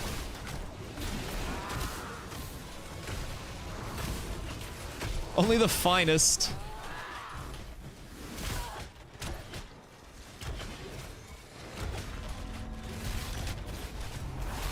No, he says, as his loins quiver. Sorry, I can't ERP on Twitch or they'll ban me. That's my fault, my fault, my fault. Stop your loins from quivering so I don't get any inspiration. Are these guys back? Can they go take a shit or something?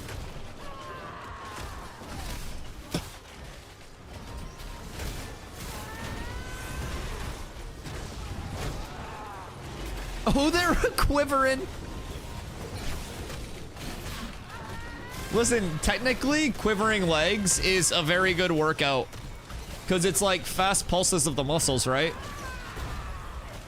So like a sustained 3 minutes of quivering a day is great for toning.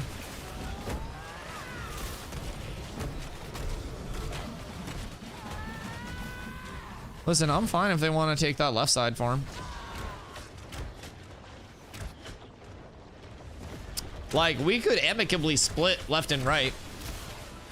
We'll see how they play it.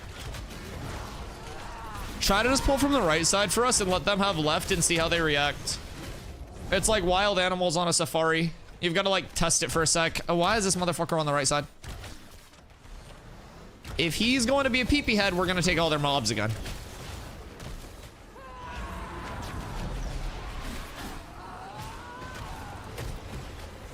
One of them is following you.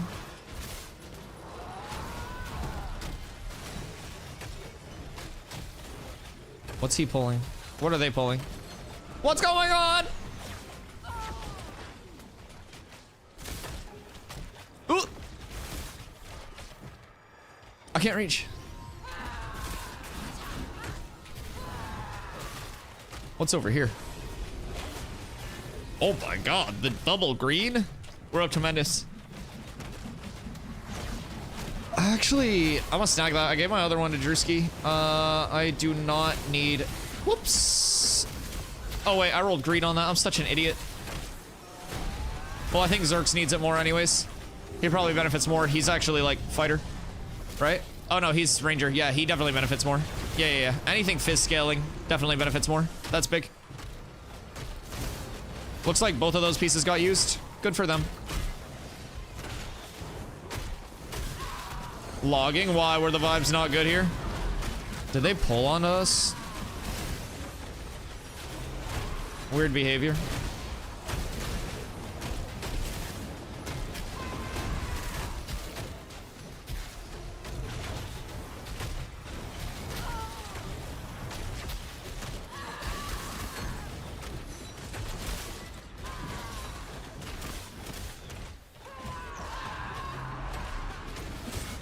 They tried to pull on us in the golem reset. Holy shit.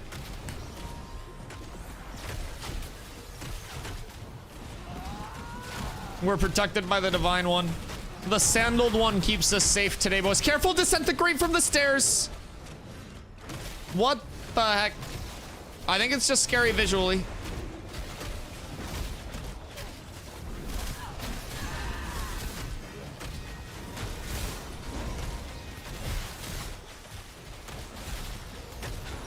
I don't really know what's going on here.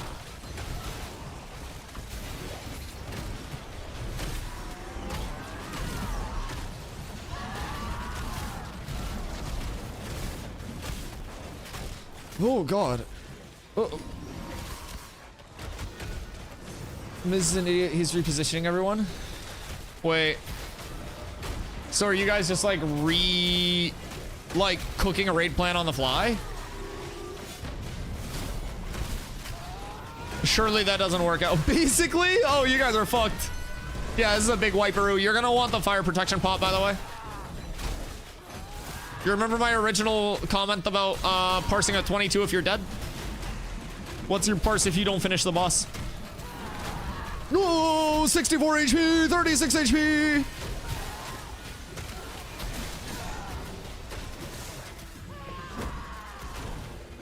Nice and close, keeping things interesting.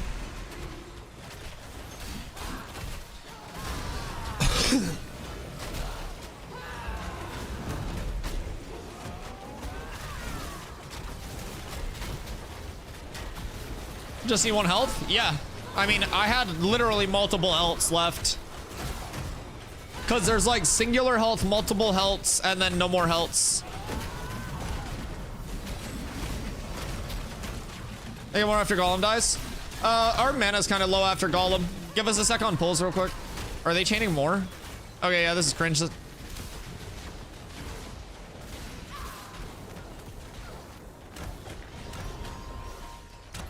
They pulled on us. Yeah, kill the first golem, and then I'm just gonna pull it back up to them.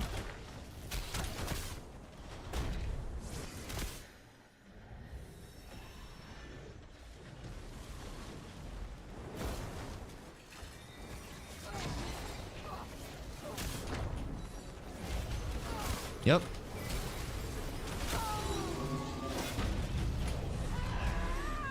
I'm out. Well, they're angry they lost their pull spot. So they try to pull mobs over and then die because of it. Just reset, just reset, just reset. I'm just gonna pull all the mobs down and reset it while you guys res and stuff. Just try not to die here. People that mob train are so fucking cringe, dog.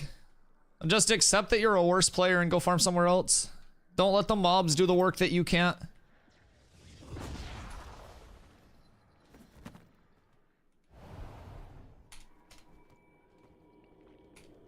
My movement's disgusting. I love this. Mags, you're a sweater now? Oh yeah, Mags tends to take PvE very seriously in games. I kind of want to get Mags over here to Ashes when he's done with like OnlyFang stuff.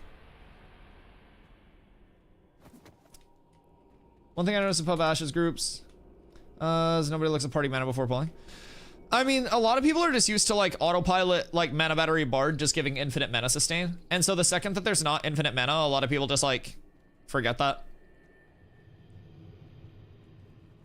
And then we're just gonna go in and we're gonna take their spot again once the mobs reset. Very simple process.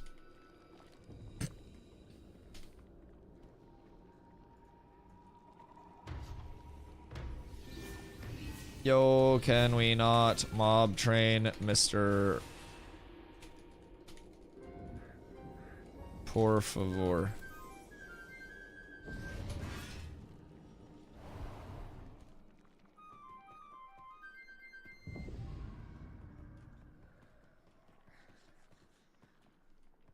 My bad, huh?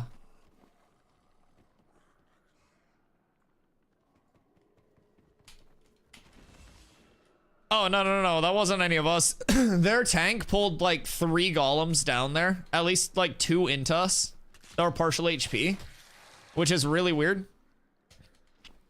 So we just had to reset there. But I don't think many of us died. But yeah, that was very weird. If he does it again, it's like... borderline cringington. Miz is killing people. Yeah, I mean, he's got 39 potential pieces of content in that raid right now.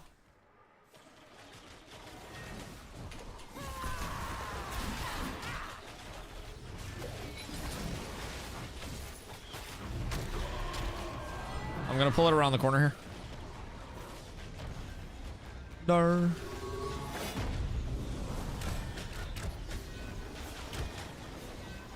Is it on death that that's resetting?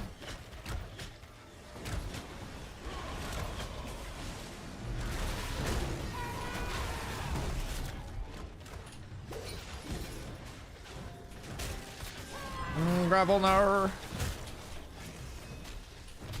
If there's under 5 deaths, I'm gonna be extremely surprised. What did he move around so much? Like, what is he fucking with? No, Mags doesn't deserve the gear. So, Labyrinth. Mags was, like, calling raids for us in New World for a little bit. And the raid that he was calling, like, Sandworm, he basically just had to stand on this big, like, platform around the outside of, like, the map area, like the boss fight area, and, like, shot call from there. And we're just chilling. It's a routine pull. And, like, we were teaching a lot of new players to fight, right? So people were dying to, like, really silly things, right? And we go to, like, the phase where the entire dirt area becomes poison. And you have to go up into, like, the stairs, right? And we're just vibing, everybody's doing their thing. And Mags just fucking rolls off. He's just sitting there and, like, ADHD dodge rolls and just full sends himself into oblivion. And he's like, alright, we gotta reset. The dude was calling other people out for, like, causing the wipes and shit. And then we finally have a smooth attempt and dude just fucking life alerts his shit off the side of the map. Not the side of the map, but the side of that rampart. Max Hall colors. So there was actually self-check tech with lights for Sandworm. It was more like recent tech though. But basically you would like step on your light, pop it, and then you could look down at like a 45-degree angle like this, and it would let you see through the little veil that was over the light. But yeah, that's old Techington. Mags throwing. I love that that's the clip.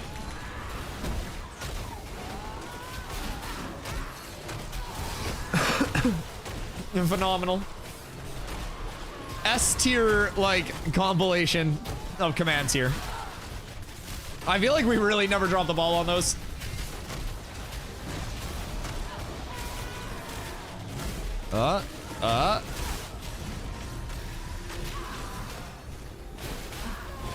Kendo, how long do you have until you have to go?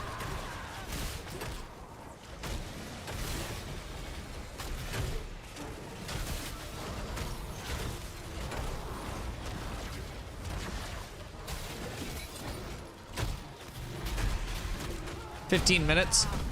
Okay, so at 7, Kando has to go. If you are leveling right now on Vyra, start making your way to Miraleth. On the east side of the map, I'll switch over to my fighter and I'll pass out gear. If anybody needs shit.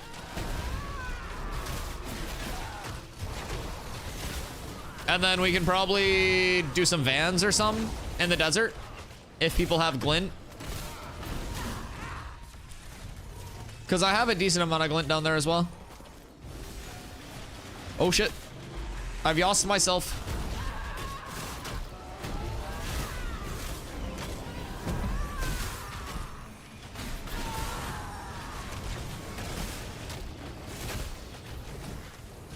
door LOS. Bruh. The placement on that is disgusting. I got Glenn ready for cargo and profit. Phenomenal. I love that. And I'm still hoping that that treaty holds up. I'm hoping, because like the free caravans in the desert is great for us, because we still have a lot of people who are like newer and leveling. So just getting them a little bit of that gold basis will be great. Now there is a chance that we get hit, but we're also at a point where we should have a decent amount of like relatively high levels. But I feel like for the most part, in terms of like guild caravans, people really only fuck with the guilds that like they have beef with. And I don't really think we've established beef anywhere. I haven't really yapped negatively about too many people. Or really anyone. I don't know. So maybe we have beef. Maybe someone's just really mad I exist. I wouldn't blame them. I think that's a fair take.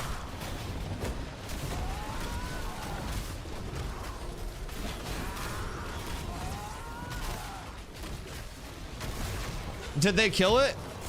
Or is Mags dead?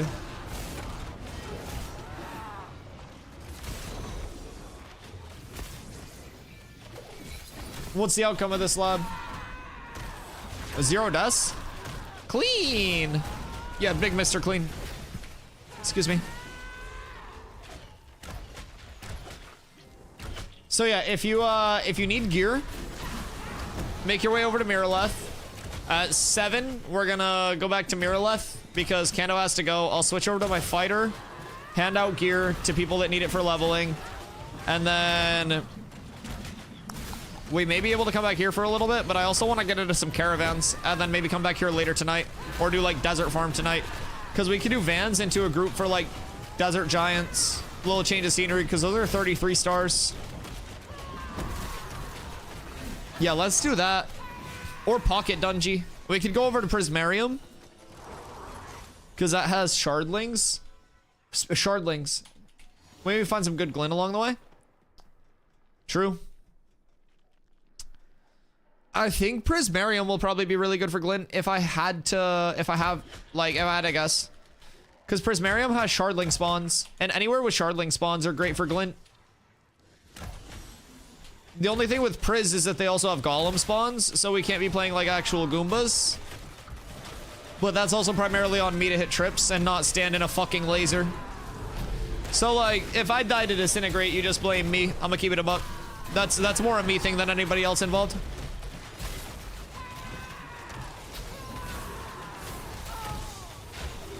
Skirt. That ability is so fucking pretty, dude. They recently added this visual rework to it, and like this wasn't something that existed with it when I first started playing, and it makes me so excited for the rest of the visual reworks on abilities. Caravans is absolutely S Yo, tier. Frogger, I'm glad you're one of the ones that survived. Thank you for the follow.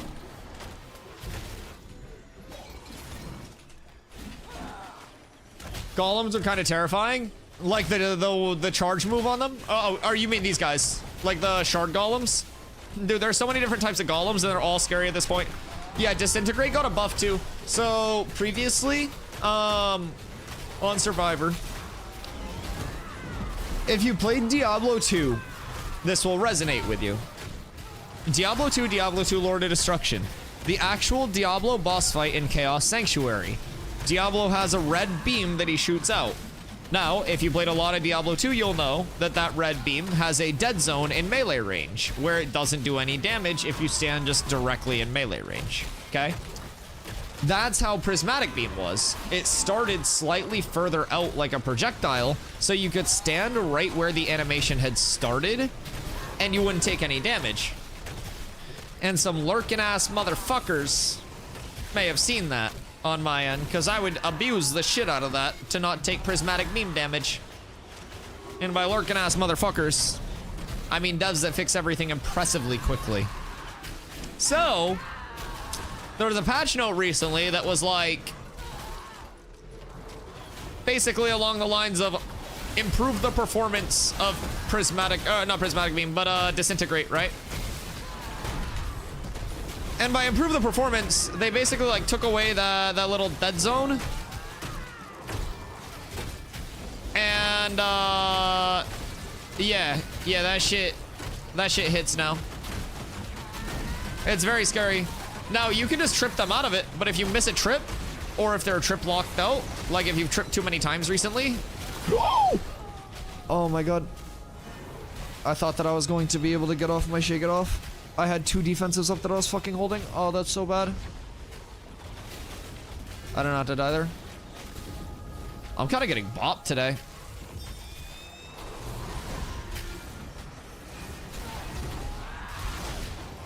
I think I have threat pick back up. My fault, my fault, my fault, my fault, my fault, my fault. I'm the worst. I'm gonna pull him over here for a second, then get back over.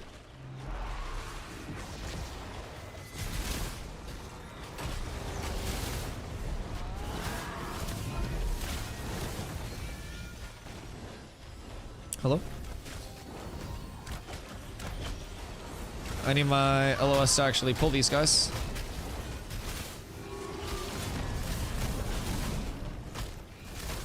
Alright, I guess I go up these stairs real quick. Careful, Kando. I'm bringing them up your way. These guys are actually just being dicks right now. Okay. Now we jump down safe and sound. And then we tank them here, because they all come down here.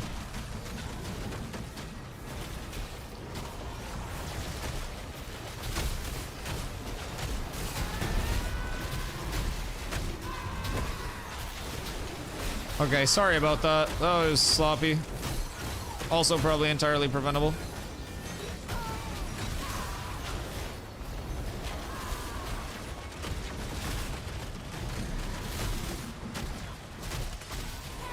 Boop, boop.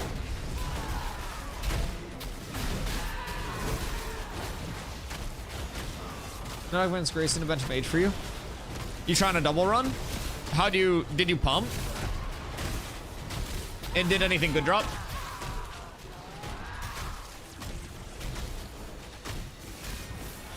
Ass loot. That's so sad.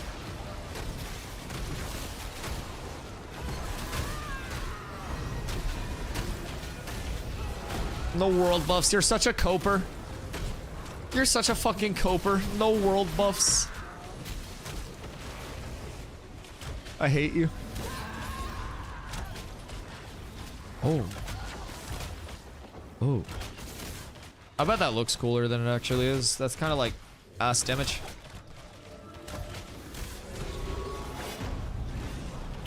Huge. Huge! I hope that's an upgrade. Okay, do we want to go back so Kando can like vendor and park in Mira? If you have 10 minutes, Kando.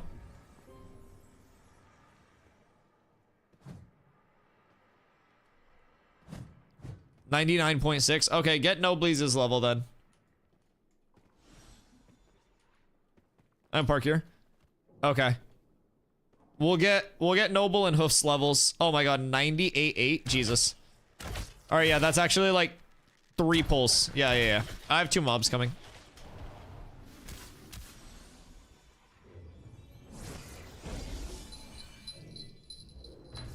Come on. Where the fuck are they? They're there. Took them long enough, man. Fucking vacation over there.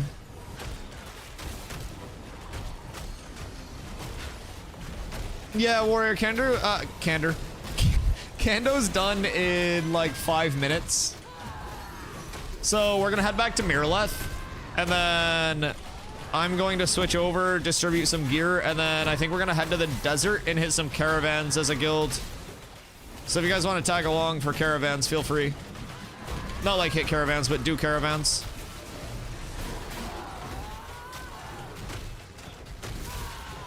Yo, what up, Anonymous? How are shields fixed? Look! They show up now, even after I weapon switch. It's phenomenal. I'm so happy. The entire aesthetic of tank is fixed. Why did you go back up there? Excuse me. Wrath! Sick yesterday, I literally passed out my recliner. God damn, I hope you're feeling better, brother. I failed you? No, it's okay. Wubby's somewhere out there lurking in shame because Twitch Thanos snapped his like 250 plus day streak.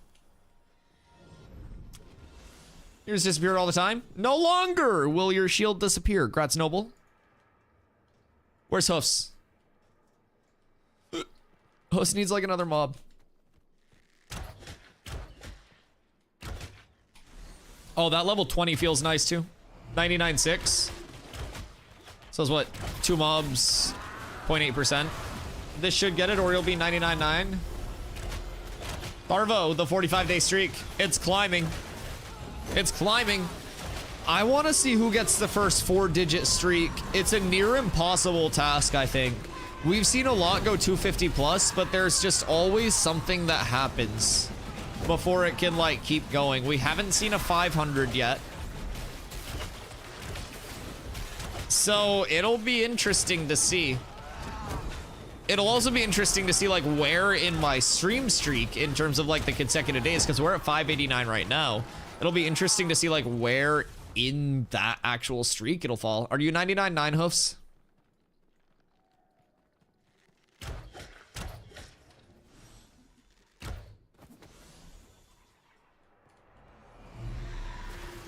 I'm pretty sure he's 99.9. 100%? What? Huh. How? We're very consistent. We got a lot of lurkers out there too. Yo, what up, Lothar? Guess what? I don't know, you're drinking and the cat ears are making you at least a 6. It's Saturday. That's my guess. Drinkies? Yo, Ragnar! Hello, brother. Welcome in, boys. Pleasure to have both of you in here. It's my Friday and I'm 3 shots in. Let's go. What you drinking? Having issues with my ear and it's affecting not only my hearing but also my balance as well as my tinnitus, constantly causing headaches. Ooh. Yeah, hopefully it's not like an infection or something. Well, if it is, hopefully it gets fixed fast. 231. Level time. Yay. He did it, right? Okay, he's up tremendous. He's up tremendous. All right, back to Miraleth we go. Boyos, if you need gear for leveling, please make sure you head over to Miraleth. I will get you gear if you are over there when we get over there. Because I have all of my gear on my fighter. We can meet up in Miraleth, and then if you want to come down for some desert caravans and see what's up with them, you can bring down Glint with you. There is a treaty in the desert, so caravans are supposed to be safe passage. So we'll see how that holds up, but we'll go down. If you want to do some caravans, feel free to come down with us after the gear distribution. And then from there, whoever wants to, we'll group up and do some Desert Giants farm or maybe some pocket dungeons. The caravans are just such good money. I made like 13 gold in 1 down and back yesterday.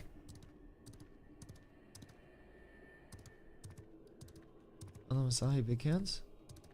Wait, did you say big cans?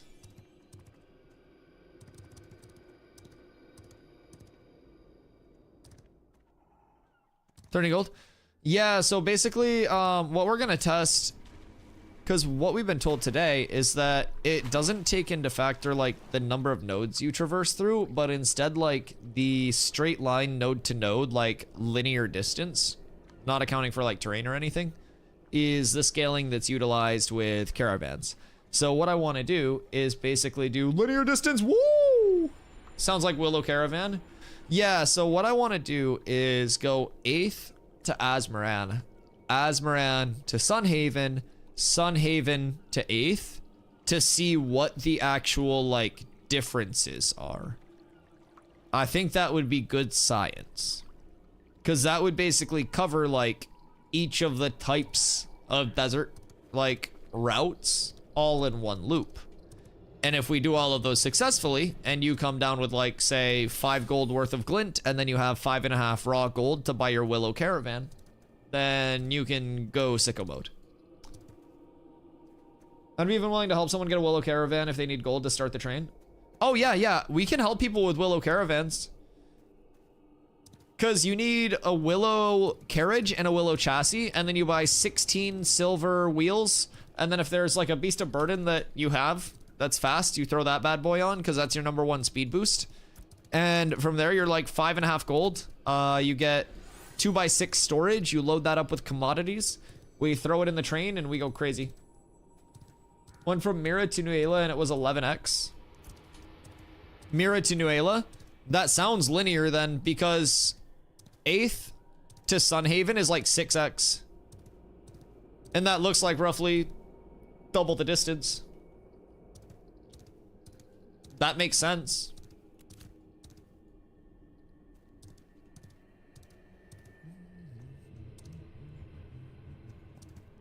Going into nodes has been weird with FPS. And then you just kick out of it randomly. It's like that transition area into the nodes.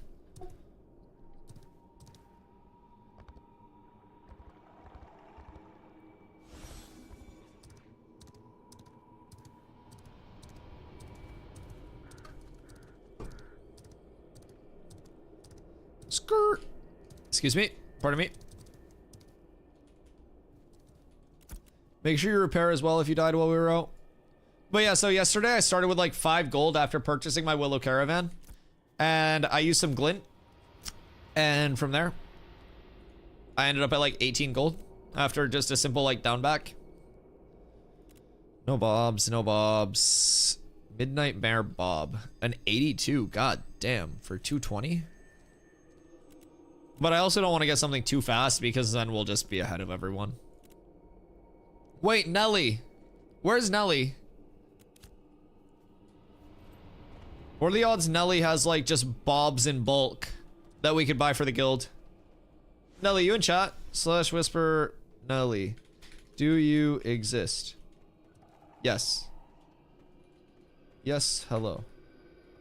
We are going to do guild caravans in desert soon. Do you have bobs I can buy in bulk? Alright, cool. Do any of us exist? I don't know. What is existence? I also have a ton of trainables to pass along. Oh yeah, if you have a bunch of trainables.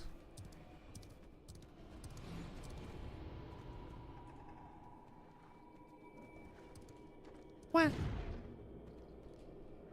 How did you accomplish this? Reveal your mysteries to me. I got up there with a bug ski. Nope, not that. Got some gear if you can trade. Yeah, I see you. Let's see.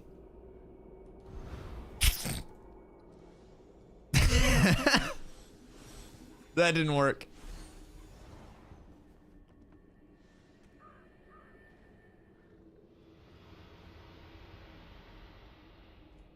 Huh? The fuck?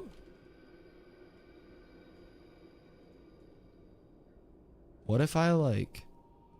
I want to try intercept. No, it almost worked. Intercept doesn't get you high enough. Can I get off the top rope here? Oh, yeah. All right, little running start. Huh.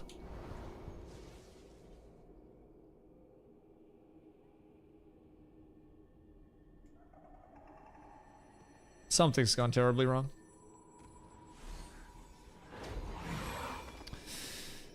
Are you just gonna come over here and show me up? Don't do me like that. Don't fucking do me like that. You don't need to do this. You don't... No. You need to do that. Hey, nice shield. Oh, hey, here. Wait. Oh, it's in my storage. Follow me over to my storage after. After we definitely get this time. I rolled instead of charging. I don't know why. I dodged when I should have dipped. Fuck! You guys know how I always say I'm like notoriously bad at like jumping puzzles and anything jumping related? I'm not lying to you guys. I have always said like I'm terrible at jumping puzzles and anything related to this. Bro, I'm not fucking lying. Like there's not a single lie in there. Alright, alright. I believe in this. Am I just like jumping too like... Am I charging too late? Do I need to look up more?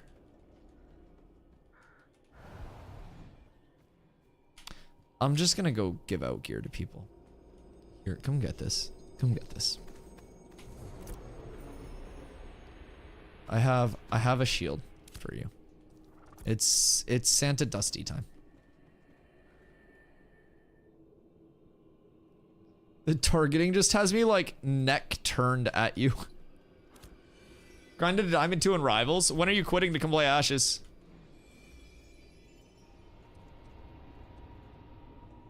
It's time, DOS. For your return. I almost gave you my helm. Give me your old shield. Over on my fighter. I don't know if my PC can handle it. What are the minimum specs? What are your specs? Blue screen trying to play WoW Classic. When was the last time you cleaned your PC? Oh shit, not that.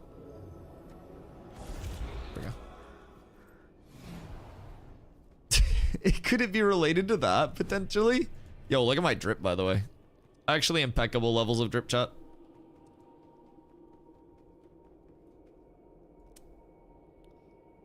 We go Insano style. I love that the shields work now. Yo, what up, Polaris? My dope ass Stinger Slinger Ranger that blows up half the world in one power shot right through the old duty dark. Fuck. Well done. Well done. Banger.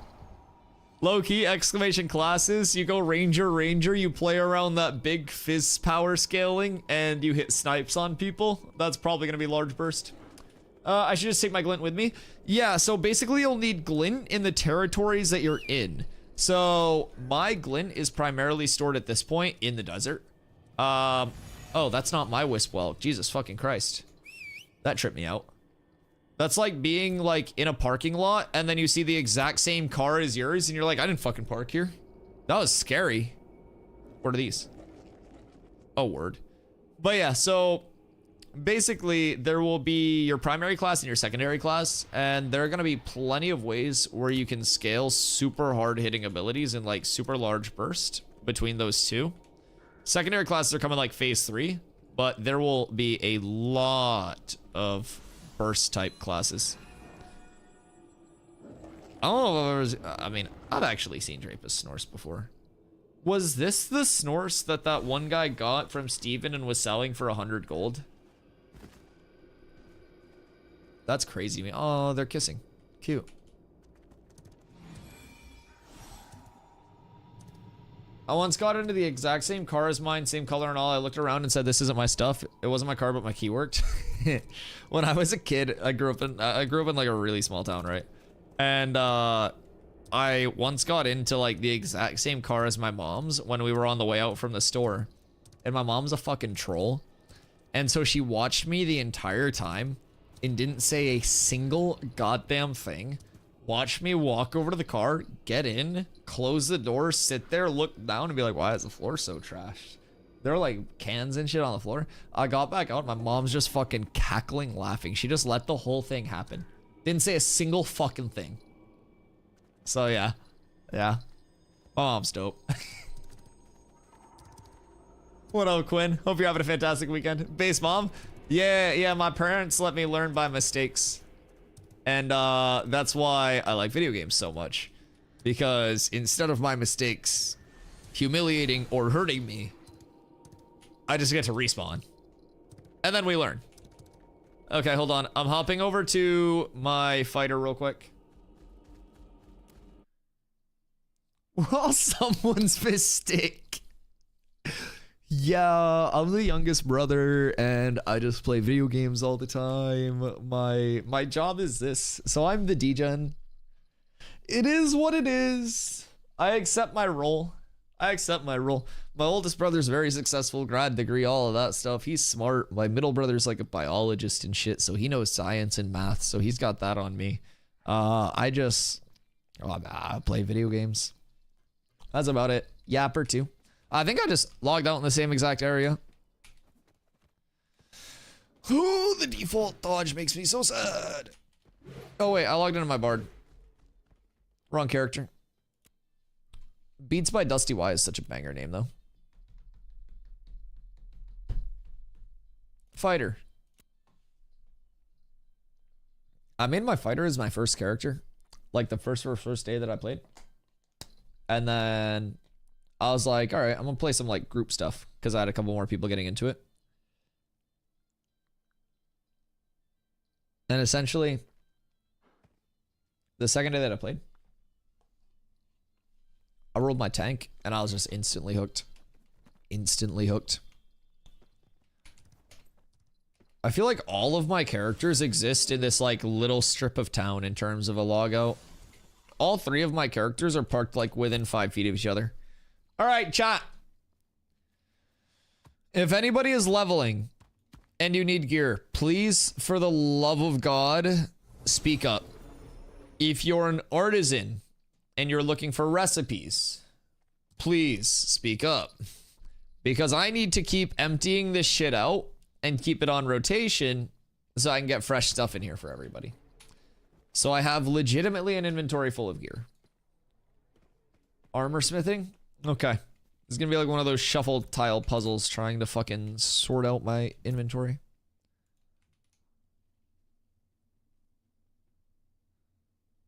Does that not? Oh, that's just gonna show like the actual recipe name. Okay. So how we're gonna go about this is we're going to find one armor smithing to start. And then we're going to throw something else useless in there. And then, is this armor smithing? Arcane engineering.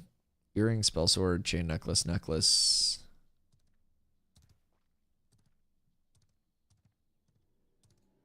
Armor smithing. This is so scuffed. This is so unbelievably scuffed. Armor smithing. Please help me.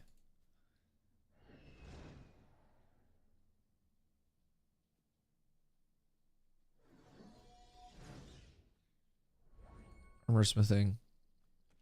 Okay. Do you have a good longbow or greatsword? I will check. Level 20 or level 10?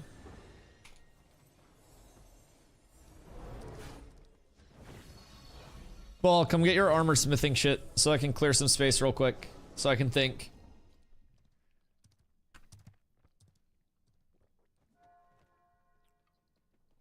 Also, can someone invite this character to second? Second guild, please. If anybody's on that can sauce one.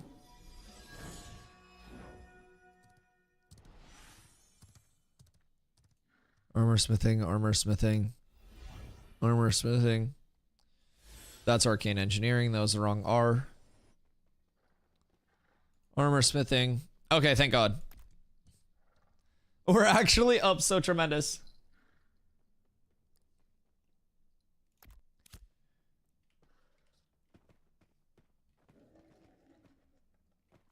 All right, let's see. What's next? What's next? What's next?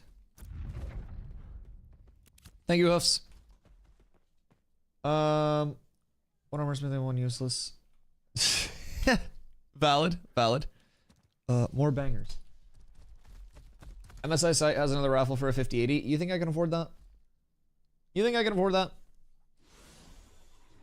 All right, so longbow or greatsword. Spell longbow. It's level 20 one-hand sword. I don't have another fizz focus. That's a level 10 greatsword. I think. Do I have one of the Carfin two-handers on my tank? I can't remember. I do have short bows over here. I know I have really good short bows. I have 2 crystallized bloods. I also have one-handers if you can get an energy focus for anything fizz scaling. I have an energy wand. Yeah, I got a lot of short bows. You have that greatsword? Okay. Do you want one of these short bows, the crystallized bloods? They're like 180 plus fizz power and then 120 plus attack speed.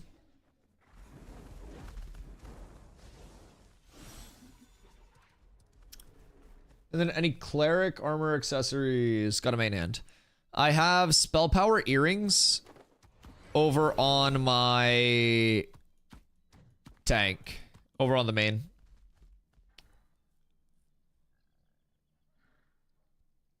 Good on those. Okay. Let's see. Excuse me. I have a level 20 scepter. You said like armor accessories. Want some glorious cleric gear? Yams. Yams needs all of the cleric gear. What's all this? Oh, all this is level 10 stuff. I have a bunch of level 10 shit. If anyone's like 10 to 20 right now. What's that ring? Mitigation. Mitigation and con. Nothing too phenomenal. What's its fizz power? On the scepter? Or are you talking the Carve two-hander? Oh, the Carve two-hander? Oh, the top left ring? Where top left ring? Oh, here. Con and armor. Another tank one. Ace Ventura. What up, Jagusta? How you doing? Hope your weekend's good. Yeah, I don't even know what the air is right now. It was in my face. I flung it back and the rest is history currently. We're up tremendous.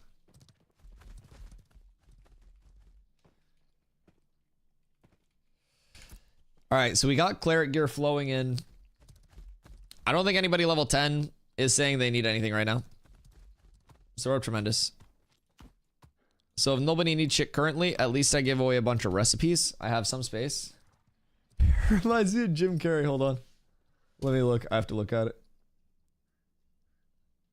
Oh yeah, that's fire. That's fire. It's the addition of the sub goal cat ears that really just top it off. It's the transition of hair into cat ears and like the overall blend that's fucking ridiculous. I don't understand how we got the ears as matched to my hair as we did, but the sub goal gained an immense amount of value as soon as it happened. So it's the first sub goal of every month. We're day 3 right now, right? I think day 3. And then the next sub goal's up there. But if anybody's lurking and you want to subject me to 5 days of punishment with no mount usage whatsoever, you can click on your sub button and see if you have your primer available. And if you do, I will be terrified. Forever. I don't know why I agree to these sub goals. I don't think that one would be that bad though. Cause like I used to ride around on Snorsington when that was super slow. It's a cool looking sword. Okay, what do you need, hoofs? Oh, the shit from my main? Or do you need anything over here?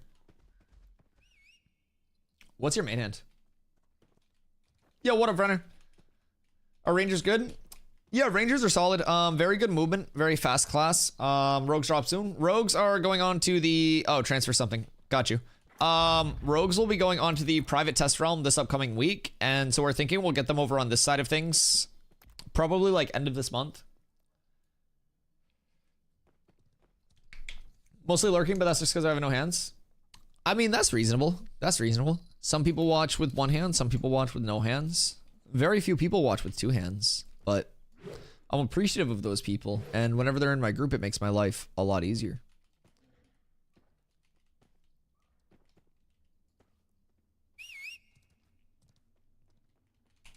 I'm going to break it in for you. So chonky. It's like a less nimble flail runner. I miss my mounts on my tank. I need to get off the bank character. I have no drip.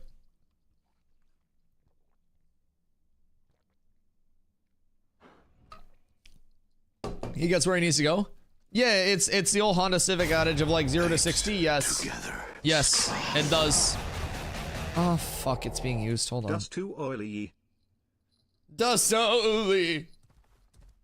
Yo, Nova, thank you for the 18 months. I appreciate you. I appreciate you. How are you doing? How's your weekend? It's not being used, you're fucking coping. You're a liar. Good so far. Have you been playing the new OPR map and stuff over on New World? Camille, what level are you? 10. Cleric. Surely a level 10 cleric needs stuff, right? Trade. Accept the trade.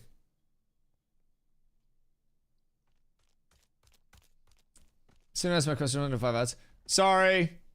Twitch is on auto ads. They make us run auto ads and sometimes it snipes people. Okay, are you out of your ads? Yeah, sorry about that. Yeah, so Rangers are good. They have really good movement. Pretty solid burst. And Rogues are going on to the private test realm this upcoming week. And the estimate is that they'll be on like live, these servers, probably end of this month. And then Summoner is going to be in phase 3, which starts in May. So probably after phase 3 drops. That's also when we're going to get like the introduction to the dual class system. That secondary class is starting in phase 3. Just a minute, I'll take any leatherworking recipe. Okay, thank God. Just gotta move some stuff. That's fine. If you were taking any recipes, you do whatever you have to do. You can fucking punch me in the face. I don't care. At this point, slap me and degrade me. Just take shit out of my inventory. I have too much stuff. Let's see. Leatherworking.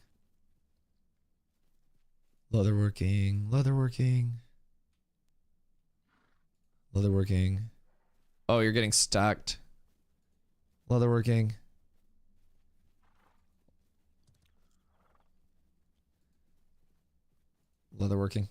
Oh, you're up tremendous. Do we think this releases in 26? So Alpha 2 Phase 3 is the one that's going to start in May. That goes for like around a year. And again, that's still like 3 months out from launching.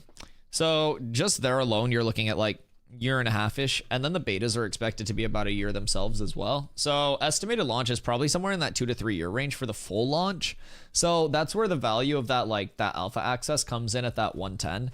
It ends up being right around $4 to $5 a month for your sub if you do end up playing the entire time that the alpha's, the playtesting phase is out. Because you do get the current and all future testing phases.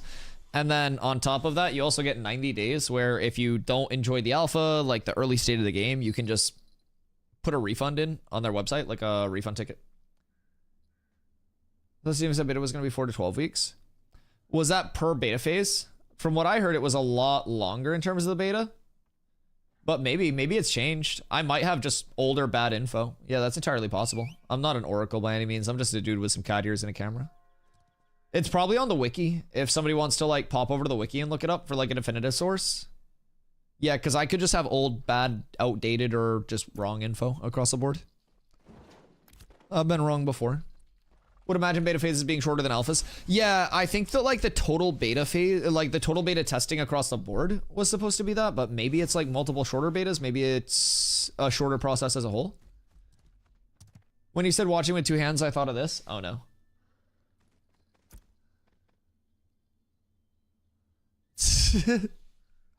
I thought that was gonna be a lot worse than it was. Leatherworking. That's armor smithing. Whoops. Whoops. Leatherworking.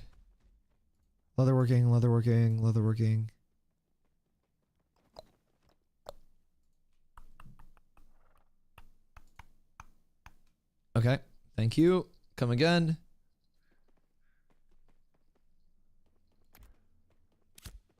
No time frame for beta at the moment. It'll run all the way non-stop till full release.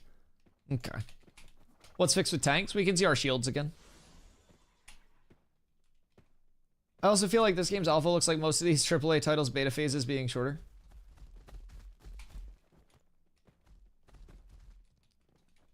I think this game's alpha feels incredibly smooth for an alpha comparatively to a lot of AAA games. Autocorrected the last 2 words. No, you're good. I think I'm picking up on what you're putting down. But yeah, like with live service games, I've actually been like very upset because I played New World for the last like 7,000 hours of gaming before I came to Ashes. And so like playing New World, that's a 3-year post-launch product that's just plagued with like actual core gameplay loop flaws, things that have gone unaddressed and everything like that. So I got kind of very tired of like live service games dropping in an unfinished state under the guise of like, oh, we'll just update it, we'll patch it, it'll get fixed, it's a high priority. And what I really like to see with Ashes as a whole, what's up with this spider? What's going on here? What I really like to see with Ashes though, is like how polished the actual like core interaction of the gameplay is for me between like combat movement. Like the world itself is very interactive too and feels very alive. So I've been having a ton of fun on a day-to-day, like just existing within it, right? I'm over 300 hours deep in this phase of the alpha alone. And I still feel like in terms of like only a small amount of the core fundamental game existing, like there's already so much to do.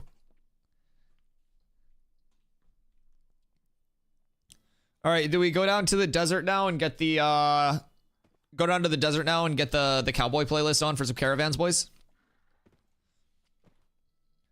Saw the PvP footage, I couldn't believe it was alpha footage. Yeah, everything feels unbelievably like good in my opinion in terms of the actual gameplay. So like a lot of games I think have significant input delay, like a lot of like input stacking, input priority issues and things like that. I think the inputs and the responsiveness of the game is exceptionally clean for how early it is. Movement and like server stability, like all of that stuff has surprised me so much, and I expected it to be so much like more primitive and less polished and fluid. And that's one of the biggest things that's impressed me so far is like the fluidity of the combat, sorry, given like how the systems are, like how early they are, and with it being like a tab target, obviously you have like the action camera with the swap on Z, but like I prefer the tab target. I think the tab target feels incredible with the mix of movement and everything. There are times where both are definitely viable, but I don't know. I just think it's been exceptionally smooth across the board compared to what I expected getting into an alpha. Now, there are still a lot of bugs that you run into. There are very quirky things. There's desync where you'll just randomly get into a spot where your character has a seizure. But like across the board, the problems that exist within this game, in my opinion, in its alpha state, are less impactful in terms of the actual health of the game than a lot of problems that fully launched games face. And that makes me super optimistic about like the future of Ashes across the board, because the core gameplay loop being this solid already, in my opinion, is impressive. And it's also a sandbox. So like in terms of core gameplay loop, people always ask like what that is in Ashes. And it's kind of like a cop-out answer, but the core gameplay loop is whatever people want it to be. Like if you want to be a crafter-gatherer, that's your core gameplay loop. If you want to be a mob grinder, that's your core gameplay loop. If you want to quest, that can be your core gameplay loop.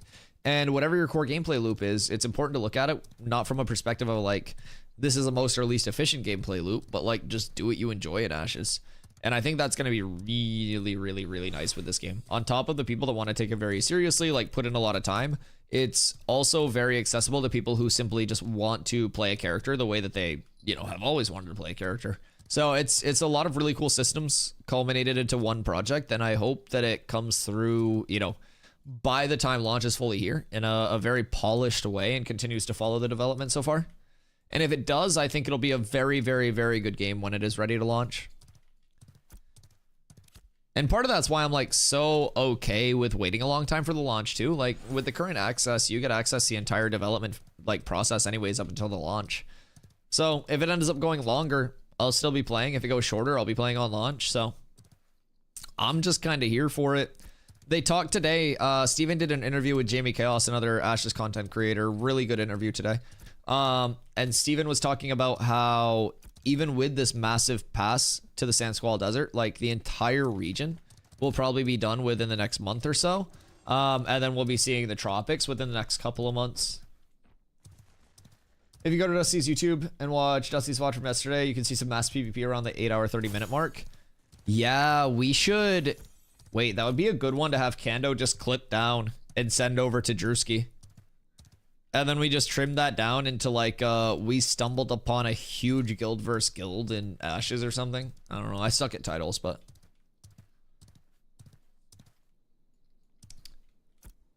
Low-key, that could be a slapper. That was fun to watch yesterday too. Because they set up like the caravan tech to block the choke points going into the, oh, flashbang. They set up the caravan tech to block the choke points going into the towns themselves. They had like an inside-outside fight. They kept rotating around different areas in the town to try like bring the defenders to different parts of it. They ended up using Bard uppies, like the low grav, to jump over the fence into the town to get a backline angle at one point. It was really cool to see all the different strats come out, and we saw a lot of different approaches to it in like a very short amount of time. It was really standoffish though. I can't wait until there's more just like melee kind of playability and initiate. I could see something like a big grav or a pull on a certain melee class just going insane. All in on the PvP. Oh yeah, in my like 7,000 hours in New World, I was very, very, very PvP based. I did thousands of wars over there. And the thing that's stuck with me so far is like, I didn't really think I'd go back to liking PvE in a game like crazy. And the actual like difficulty of PvE scaling in this, like the risk reward of it kind of has me hooked on the PvE aspect too. So with it being like a full PvX game, it's honestly really impressive how good the systems across the board are, from like the PvE to the PvP scale to community interaction, like everything. I just think it's a really holistically well-rounded system that presents a lot of gameplay opportunities. Shows how stable the servers were. Oh, the servers held up phenomenally. Explain the PvE side? Yeah, of course. So right now for Alpha 2 Phase 2, it is a level cap of 25, and level cap's going to be 50 on launch. But one of the cool things, in my opinion, about PvE, hi Drake, is that Ashes is primarily based in the open world. So one thing that I really don't like about modern MMOs and how theme park they are is it's essentially sit in a town, queue up for something in a raid finder or group finder, teleport to that content, go into that instanced, form of content where you see nobody other than your group, go back to town, sit there, queue it again, right? How'd Tim get from there to there? So with Ashes being primarily based in like open world gameplay, the world feels very alive from like, early level mob grinds all the way up to the top, even if you're in a solo area. Then you look at dungeons. Currently, there are 2 like 8-person dungeons that are in the game with Citadel of Steelbloom right here, and Carfin. You have Wreckage of Carfin, Tower of Carfin. So again, those are open world dungeons. So the way that mob tags work in this game is really peculiar. Instead of just the first person that gets a hit getting the full mob tag, there's competition. So the first hit gives you 10% like of the mob's health essentially as kill credit, but it's whichever group does more damage to the mob, that group then gets the tag or the kill credit for the mob. So you can kind of like compete for mobs within those open world dungeons. There's also Befallen Forge, which is, 8-person doable for trash pulls, but if you want to do bosses, you're going to really want 16 in most groups. So that's kind of our first glimpse of a raid. Then throughout the desert here, which just received a massive pass, big update, they added 6 pocket dungeons, which are essentially like smaller dungeons, more focused POIs with some unique loot tables, good mob density, just really good farms in there. So overall, their goal on launch is 80% open world and 20% instanced in terms of dungeons. Who's coming to Caravans? I am. If you need to do a caravan, we should meet up in Az first probably, and then go to 8th to launch, because that's where my caravan's parked. But Az to help people like actually get caravans. But yeah, so basically the PvE feels very like interactive with the world itself. It's very group based. Like it's meant to get back to the massive multiplayer roots of MMOs instead of that just full isolated follow a linear main story quest, cook your way up to max level. On launch, level 50 is going to be, I've heard anywhere from like 300 to 500 hours of grinding. It took me about 125 on this character to hit level 25, which is nowhere near the midpoint for XP. So it's really well done in my opinion, and the integration between PvP and PvE is also really well done too. Yo, what up, Bennett? If I'm gonna buy now the access for 110, can I play right away? Yes, you can play right away. You should just know until May 1st, it goes 24/7 uptime. But until May 1st, it's Thursday, Friday, Saturday, Sunday, Monday up. Tuesday, Wednesday, servers are down for development. So just keep that in mind. It's 5 up, 2 down right now. But until May, that's how it stays. Once May hits, it's live service. If done right, the game's going to explode. Yeah, 100%. And I think the big thing for me is that they're focusing on that core gameplay loop, all of those very, very fundamental systems, and not the polish. Like, there are a lot of visual placeholders. There are a lot of things that, like, balance isn't a huge concern right now. They are focusing on the core gameplay and making that absolutely polished and phenomenal. And like once it's in that point, they add on in the polish phases. And I think the start of it is absolutely insane. Might be a little slow. I need to get a carriage first. No, you're good. If you need a carriage, try to make it down to Azmoran. If you have 5.5 gold, you can buy it. If you need help with it, a couple of us will be down there to help you get set up with a carriage. Is it 24/7 starting 1st of May? Yeah, starting May 1st, when Alpha 2 Phase 3 comes out, it'll go to that 24/7, barring any downtimes for updates or anything. 4 gold, 97 silver. Okay, yeah, we can help you buy stuff if you need it. Got some stuff to sell? Okay, make sure that you hold your glint too, because you need to have glint to buy stuff to put on the caravan. So we can give you some gold if you need it. There's a Komodo right here. But yeah, so for me, the biggest thing that's like kept me retained is not necessarily like every system being polished. The artisan system, like the entire lifestyle skills system, is about 10% like held up right now. Guild progression just started. It just got like integrated 2 patches ago, updated for the first time last patch. Like the desert just got its big rework, and they've told us already. We just got this part of the desert put in. Steven said today the rest of the desert, this entire region, is probably like a month out, and then the tropics, this next region, is probably 2 months out. Like they are expanding rapidly, and the content cadence is increasing exponentially. It's insane, in my opinion. It's incredibly cool to see and to take part in. Uh-oh. Yo, this is the best solo farm in the game. Wait.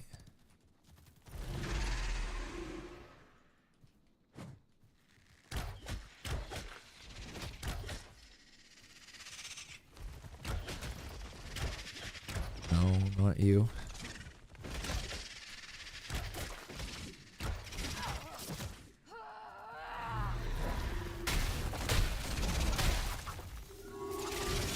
All right, ready, chat? We're gonna wait for it all to get here. And I'm gonna die to it all. Never mind. I'm scared now. I hit a big poison. I got very largely poisoned. Okay, I'm fine. That was a little scarier than I thought it was gonna be. Fantastic, my iron ore turned off. Poison scare. It's a really good solo farm though. Can't use it right now. Am I still in combat? Am I about to get tellied on? No, we're fine. We're fine. We're up tremendous. 1 to 2 gold sold on the market. Oh, you're up tremendous then. Yeah. Can I just give my glint to someone and then get a return of the gold on that, or do I need a whole caravan? You can't trade glint, but even if you're not like running a caravan, you can just like come along. If anybody's not able to do so, I'll just fucking give you a small payout from like mine to help get you set up. But start like transporting some glint down. I would recommend having it in either like 8th or Sunhaven. But like as long as you have glint in like each of the desert storages and you kind of like keep adding to that. Dude, this would be a really good group farm, by the way. For 15 to 20 or even like 15 to 22. You could come out here with a group and I'm pretty sure this would be insanely fast leveling. Shit, you probably do this like 20 plus pretty easily. There are so many mobs out here. I bet this would be a really good glint farm. Fuck. I bet that would be a really good glint farm. Good solo spot too. As long as you know like how much you can pull. I could switch to a book and then just kind of like AoE kite stuff down.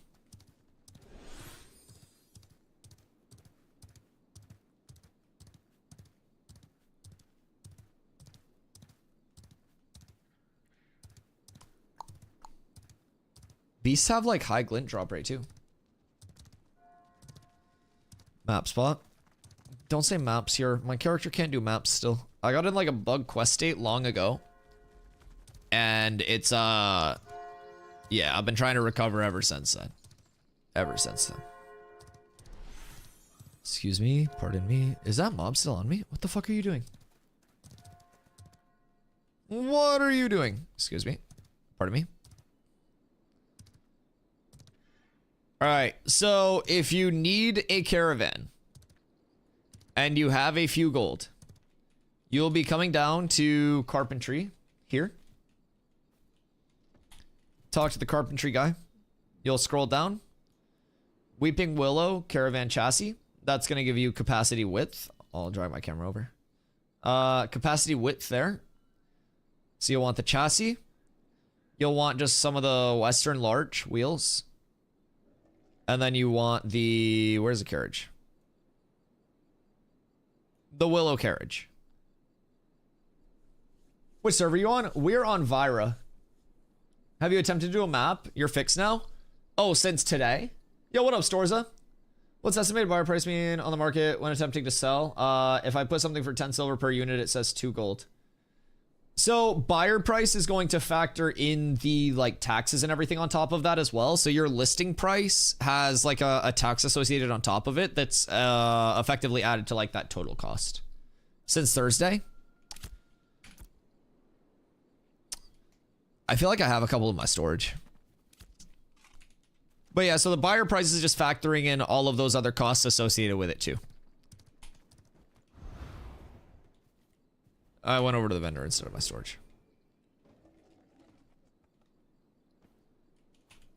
Got ganked by level 25 in bandit area. What bandit area?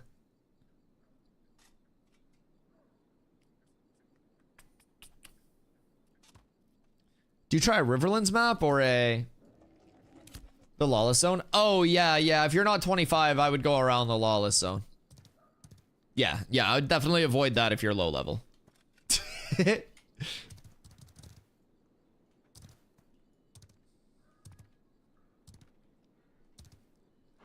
Selling mana sell for 10 silver.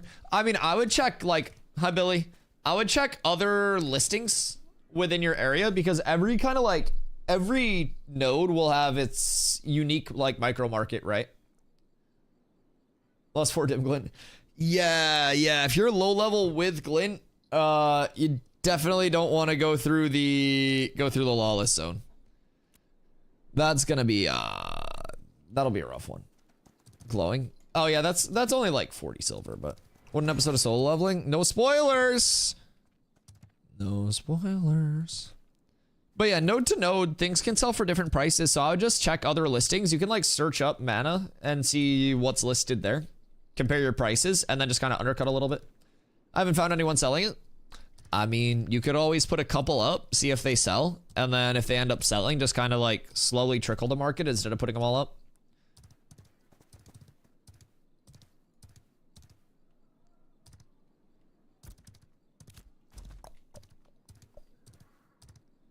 It's the minimum glint for carriage. So you go into the hunting lodge, and I think you can get them as cheap as like a few silver. You should still have plenty hunting lodges up here.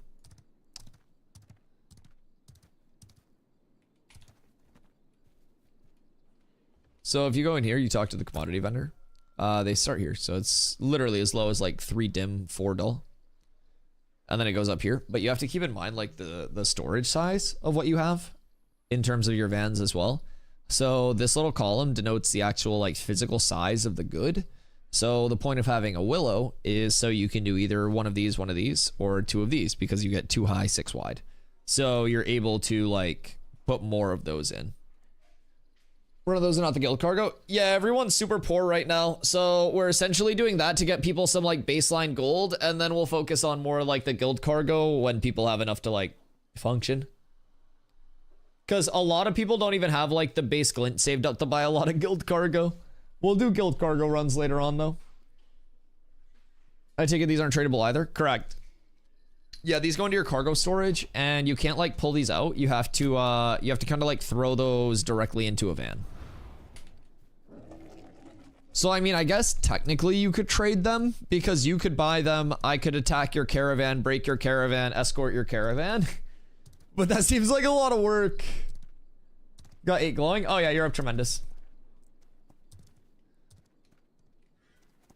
You also want to buy them in the town you're using them in? Yes. Yes, do not buy your commodities until you're ready to launch your caravan. So you won't buy them here.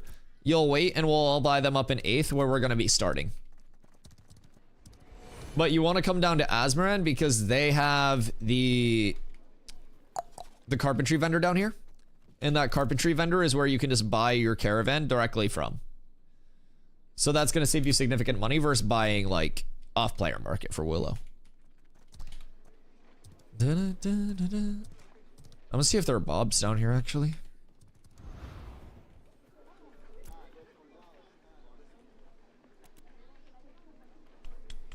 A Bippo. 78, 82. Oh wait, Nelly might have bobs. Would it be worth just getting the El Chivo caravan? Oh yeah, like if you don't have a lot of gold or a lot of glint, you can start out with the base 10 silver. And I think that's like a 1x4 storage or something. And you can just put like low commodities on and start to get the multiplier. Cause like 10 silver multiplied by 6 is still more than nothing multiplied by 6.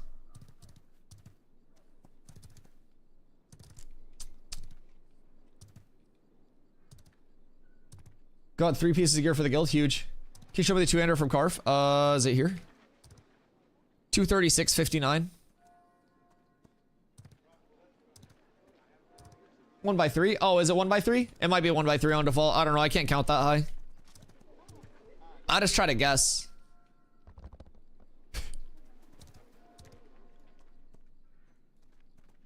Yeah, I don't know, man. I do my best. I try to do what I can. Please don't judge me.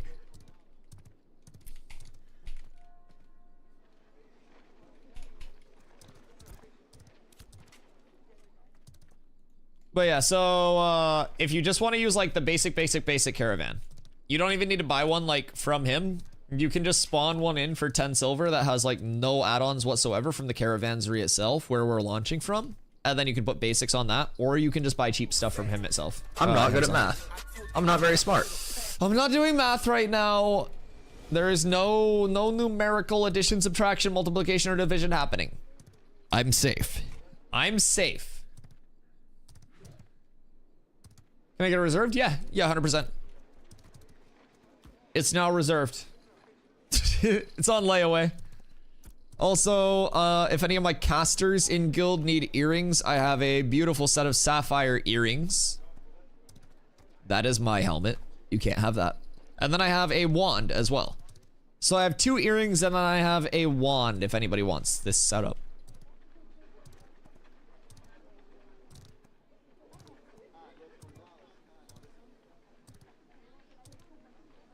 If your van is 6x3, how many slots you got? Easy, 46.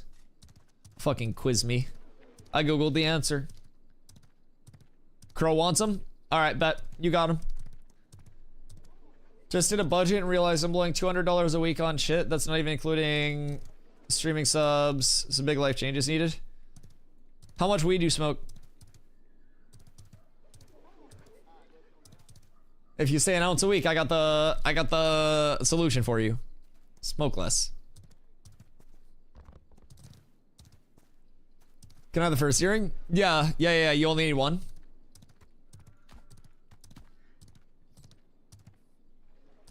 I drink. I mean, drinking at home is cheaper than drinking out. Just buy that shit in bulk. Be economical. Do you live near a military base? I feel like alcohol is like 50% cheaper on military bases, right?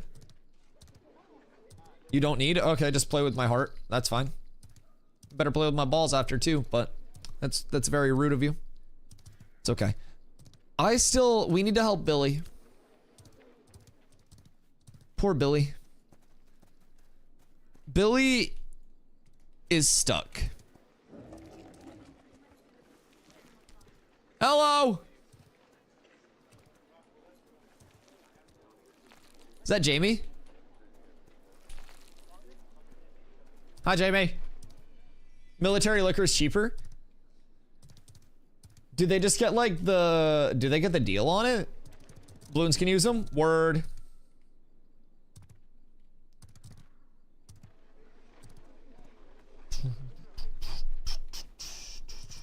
I see no spawns. What you mean? Where you at? Are you coming down for the caravans? Balloons. We're in Az right now, but we're gonna meet up in 8th to launch caravans.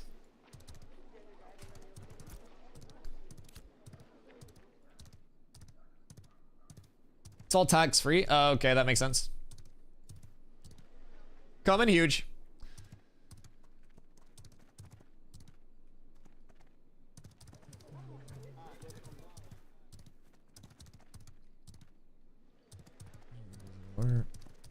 Hey, I mean, that's huge. Steps, though. Like, steps in the right direction are great.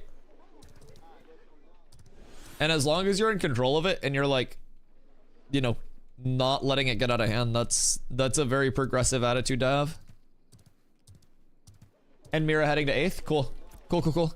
Yeah, we'll just meet up over in 8th. If you just want a basic caravan or anything like that, you can just head right over to 8th. Trade the drink for Muay Thai. I trained heaps a few years back. 120 a week on booze versus 40 a week on getting jacked. And the shit kicked out of you. I mean, honestly, some people pay way more than $40 a week to get the shit kicked out of them. Just across the board.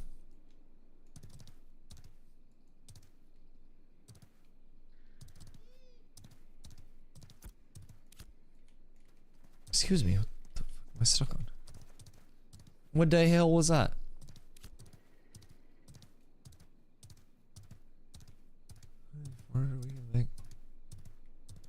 Wait, you were spending 400 a week on weed? Or is that just like what you're net putting away now? Oh, that's good though. That's good. Oh my god. Were you spent? There's no way you were spending 400 a week on weed, right?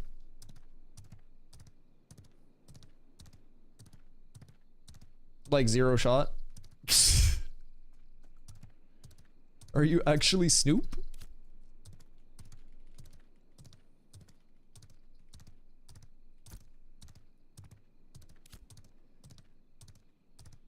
$400 New Zealand dollars. About 300 a week for an ounce? Y'all are getting hosed for 300 for an ounce? What?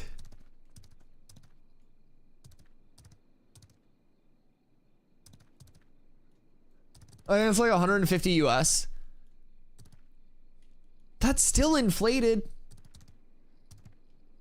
I mean, I guess depending on legality and where you're at. Like, Maine is completely med and rec legal. It's like 169. Nice. Oh, fair. It's still a no-no over there? Okay. How no-no?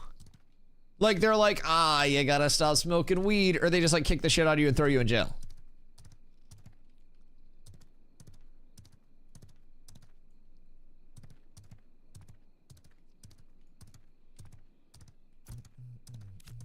Hill Walrus. 170 is not the worst. If it's still illegal, probably some boo-boo ass shit though. Chat, what do we think is gonna happen with the big golem hand? Does anybody have like a lowdown on the lore? Or like what are the big predictions? And also, where's the rest of the golem? Because that's gonna be like a left hand. So in theory, one of the other hands would be like over here or something. Any advice for getting into hunting? Nelly in Discord. I don't know if she's lurking in chat, but in game she's just Nelly. She has like hunting routes because she's resident animal husbandrist. Hi Nelly. Nelly's here. Shock also good at hunting. Yes. I think hunters will have routes formed up. I don't know, something I could be seen as a dealer, which would get me locked up for sure. At least. What? If you have an ounce on you, you can be seen as a dealer? Like intent to distribute type shit? What the fuck? Damn, bro. Tolerance in New Zealand is low.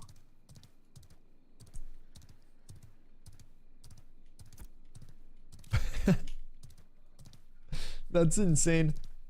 Tinfoil hat, Carfin is its hat. Okay, so what does that make cock rock? What are we looking at here? Is this...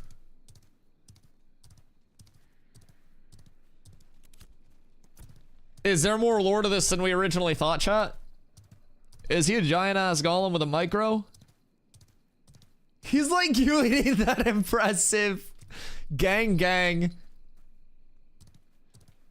Guns, freedom, and barbecue. You put in some regular titties into that mix and you got the goddamn American dream, brother. How long till we launch? I mean, I just got here, so we can probably just give people a few to get here and then get ready to take off. I'll get good and fried and get a nice cowboy playlist on. Maybe start out with some Big Iron. Do we have a CDOS lurking in chat? Anytime Big Iron plays, somebody needs to smoke cigs inside. And if I know somebody that loves cigs inside, it's CDOS.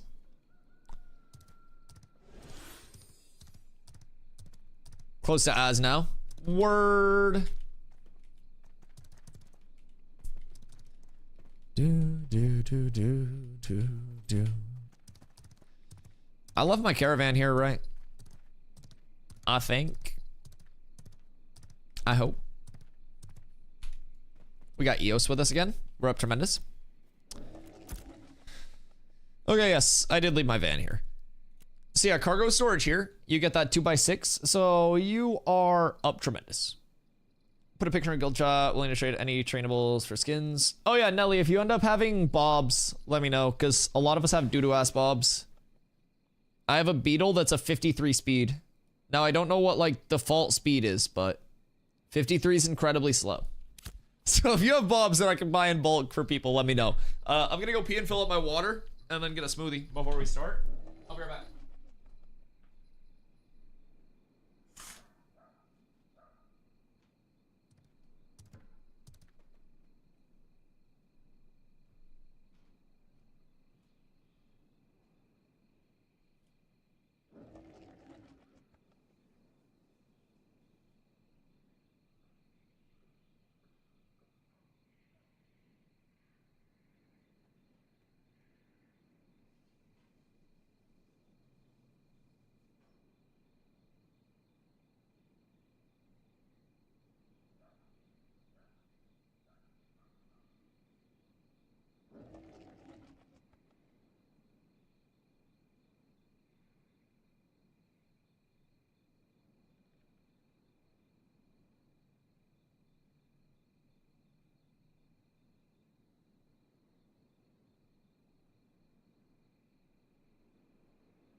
Do you think I could get Intrepid to give me a custom link for my, like, referral link? Like, if I ask them for just, like, code Dusty Y. Surely nobody else wants that dumb shit, right? It's a stupid fucking name. Ball, what are you doing?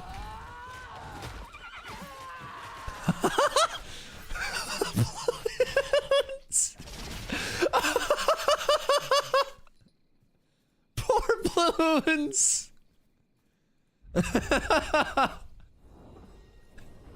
Ball.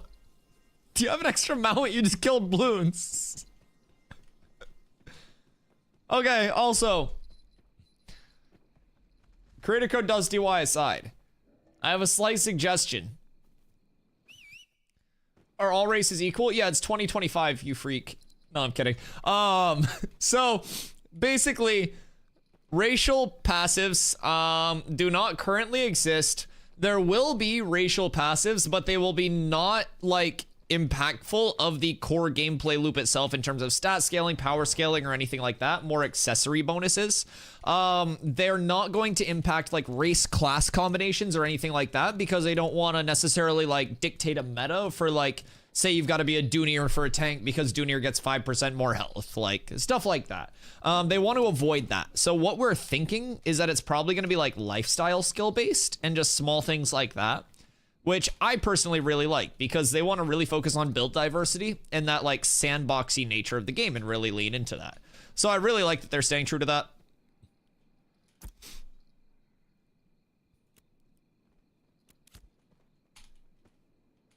What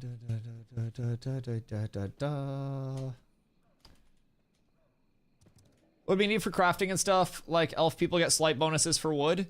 Yeah, and like dwarves could get like or Dunir could get like a bonus to mining or like a certain like bonus to rarity on craft or something like that or quality. +5 basket weaving, +5 bondage. I'll fuck with that. Coming from Az now, yeah, you're chilling. I do have bobs, y'all can buy. I'm heading over that way from Nuela. Okay. Yeah, let me know like how many you have and like what you want for a bulk price. Also, whenever your guild cooldown's done, just let me know and I can get you an invite. I have your spot shaved. Excuse me. Also, I have a quality of life recommendation that I would like to pass up the tree. I don't know if anyone that's a part of that tree is here, but already within the, and I'm sure this is something that's planned, right? But I have different PvP and PvE builds, and I would like to be able to save different trees and just respec between the two. Even if it's only like 2. I think alternate trees would be really cool for a PvP PvE build or for like a bard to switch builds as well, just on the fly instead of having to respec one by one. I don't know what the actual implementation with that of that would be, or like how high or low of a priority of it would be, but that would be a really nice like quality of life that I would like to see. Especially once like cross classes come in, you're gonna have so many augments that like impact things. If you truly have to respec every single time that you want to go like mode to mode, and I don't want like an exorbitant amount of trees where you can just add 100 of them, but like 2, just main spec and an off spec, I think would be really cool. How many caravans are you guys planning on running? 1, 2, 3, 4, 5, 6, at least probably 7, 8, maybe 10. At the NPC, do I purchase new caravan? Yep, so Bloons and anybody else, you'll go to the purchase, you'll buy one for 10 silver. That's gonna give you your basic caravan. So in that's gonna bring up this menu for you up on top. So we'll go through this real quick. Your caravan will just naturally come with basic everything on it. If you have upgrades, you can drag those upgrades over here and it will provide those stats to your caravan. So what those things will upgrade: movement speed, water speed, turn radius, storage, which is the big thing between the chassis and the carriage. Storage on mine is going to be 2 high, 6 wide. So I can use more glint at once to buy more commodities, thus increasing the base input and the multiplier on that payout. So that's basically what you're looking at. Basic caravan is just going to be your 10 silver. And then from there, you'll hit launch, and that's going to put the caravan in your inventory. There's also a 10 silver launch fee, so 20 silver total to get that basic caravan set up. If you don't have stuff in your caravan, don't launch it yet. But after your caravan is purchased, you'll come over to the hunting lodge, which is the same building in every town. And you'll come into this hunting lodge, and you'll talk to the commodity vendor. And there is also a guild version of these commodities that you can get, but we're going to start with the gold ones just so everybody can get that nice little head start. What's this? Oh. So, I need to grab my glint from Go here. 8th. Grab a quick stackaroo. Fuck me, did I bug it? I gotta switch characters.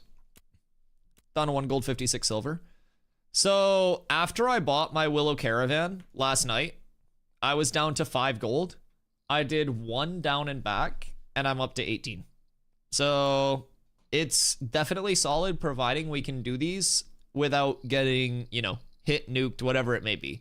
And the reason we're doing them in the desert is because the desert is supposedly under a treaty that has like safe passage of caravans. Now, I don't know how long or how well that will be held up, but I'm hoping that we're able to sneak some in. Why is that bugging? Materials. Okay, that's fine. Wait, what? Oh, I'm stupid. I'm actually brain dead. I'm trying to think of too many things at once, and I'm a fucking bozo. My singular brain cell was just fucking overloaded there. My synapses stopped. I full stroked out like Elon Musk trying to play PoE 2. Actually bought this account. So, since I'm 2x6, I can go add quantity here. We'll go 1-1. You could also just go 2 of these if you wanted to. But yeah. I'll go 1-1 there. And then we'll go boop. Purchase those. It's 1 gold, 16 silver, 40 copper, some bullshit like that. So that's our input. From there, I'm going to put the rest of this back in my storage, except for roughly that same amount. So that way, when we arrive to our destination, I will be able to buy the next set of commodities to then train it back for like a there and back. So then I go back here. I dump these back in here. And I try to stock up each one of the desert storages with glint each time I come down here. So that way all of my destinations will eventually have a little bit of a surplus of glint. So if anything happens, I arrive, I get there, I have that bit of extra glint to launch with. So I'll bring over 1 gold, 20 silver. Desert mobs took both my horse and my bear. Will they be coming for your life as well? Because that sounds pretty terrible. But then, once you get your commodities before you launch, you'll come back over to the Caravan Master. You'll hit the cargo tab. And there you're going to have mucho cargo. I guess I could have also done these, huh? But, bop, bop. You throw those in. And then once you're good to go, 10 silver to launch, and you receive your caravan in your inventory. Now, if you have a caravan that's at a different location, you can buy a caravan request beacon off the black market, and that can summon one of your caravans to your like location as an empty caravan. But I have my caravan in my inventory here. So we'll wait for everybody else to get up here, get their commodities in. And then once people are set up, we'll be launching the caravans essentially in this like big fleet. And hopefully we just have this nice chill route. I think for now, we just go south, like 8th to Az, and then we can go Az to Sunhaven.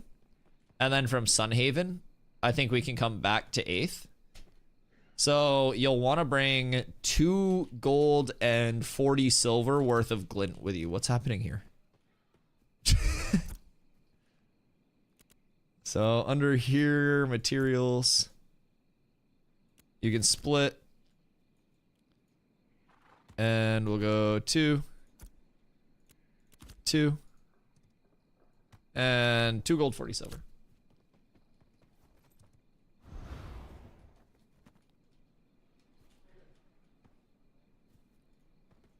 Want to do what we did last night?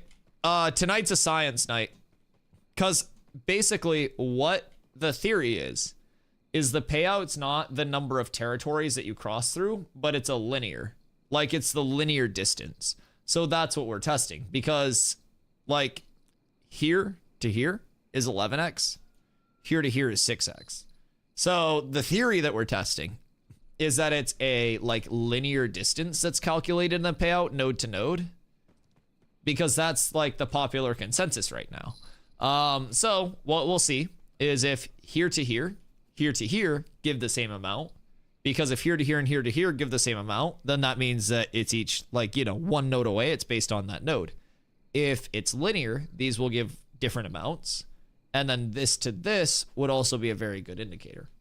Now, we could do the down and back, but, like, this will also test this. You cannot trade glint. But, let's see. You guys can probably come out here, where, like, Yam and Grumpy are at.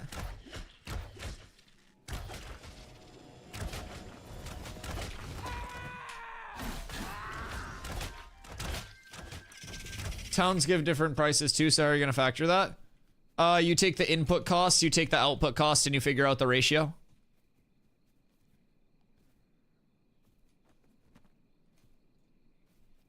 So if it's like a, you know, 4.5 to 1 payout there, in one place versus like a 6.5 to 1 somewhere else, like the percentage payout should just be based off either the distance or the nodes, right?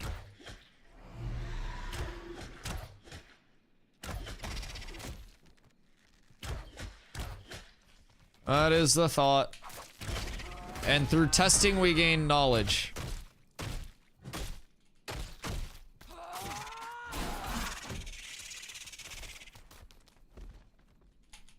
You're also trying to do distance? Well, we're trying to determine which one it scales off of. So we're not simultaneously calculating multiple things.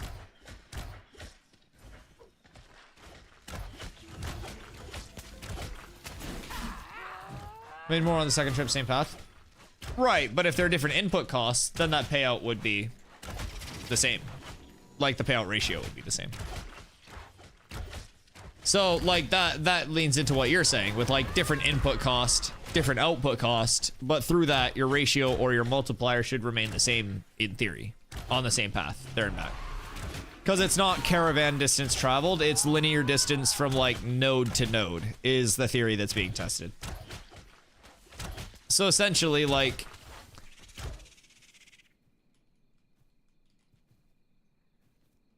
vendor price is the same. Didn't you just say different towns give different prices?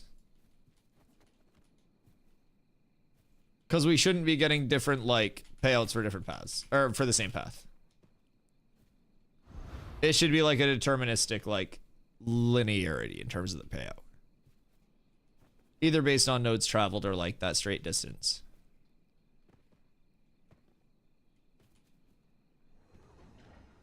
Either way, the distance here to here is no different.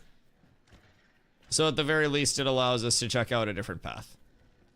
We lose literally nothing from a little exploration on our caravans. We throw on some cowboy music. We all hop on our horses and we have some fun. Renner, thank you for the follow. I appreciate you. I don't think us moving at 3 miles per hour indicates that we're in much of a hurry to do anything. I think that we can launch, like, over here, this spot, right? Can I, like, turn this? Oh. Okay.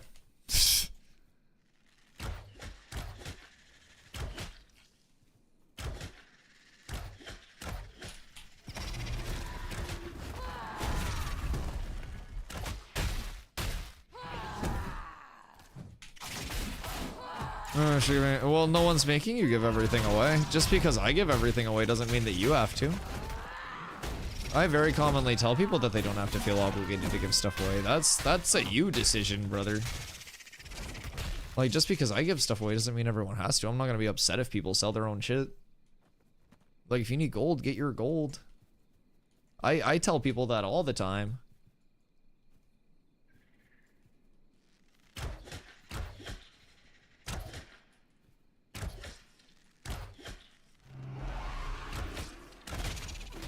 Should I buy max now or say something later? Buy max what?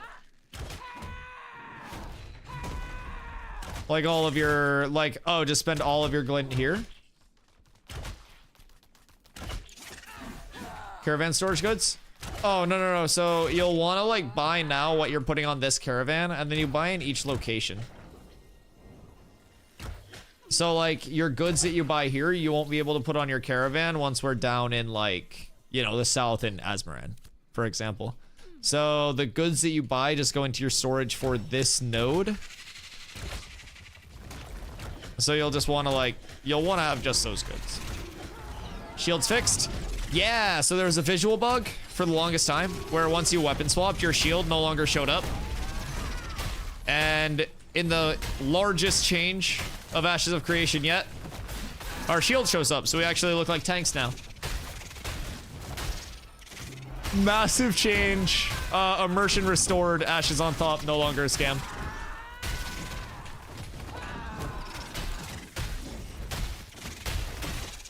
What about block chance? Block chance hasn't been impacted.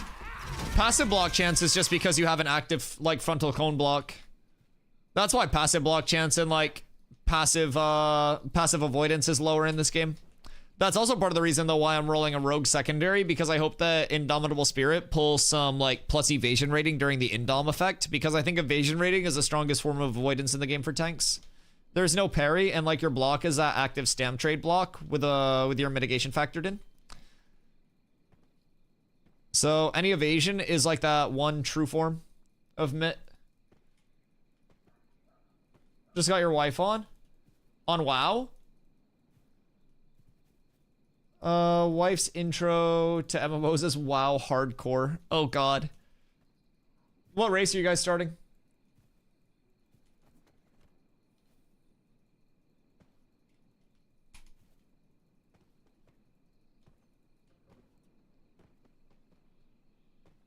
Before their patch, tanks have 20 plus in stats.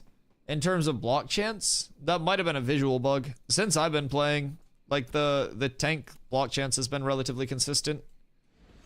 Maybe you were looking at like the mitigation at a certain point. Cause like that sounds about right for like a lesser geared mitigation. Come to us? Wait, where are you guys?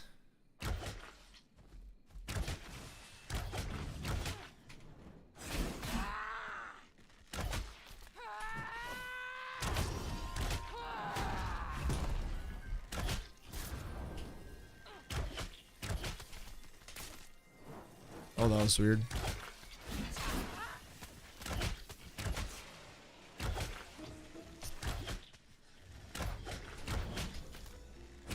Gonna reload, Kev's messed up. Oh, you're chilling. Do you just press launch? Yeah, once you have your commodities on the caravan, you press launch and then you pay that 10 silver launch fee to get the caravan in your inventory to actually deploy.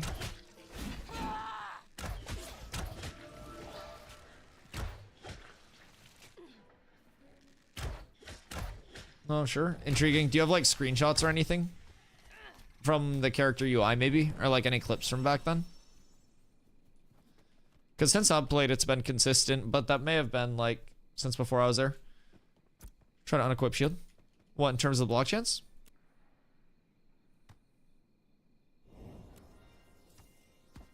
Your block chance goes away. You don't have a block chance without a shield. And then you get a block chance with a shield. And you wouldn't have like a 20% chance to just passively block because your active block, this is a 100% chance to block. So they wouldn't give you like a 20% passive because that would mean that it's not efficient to do this.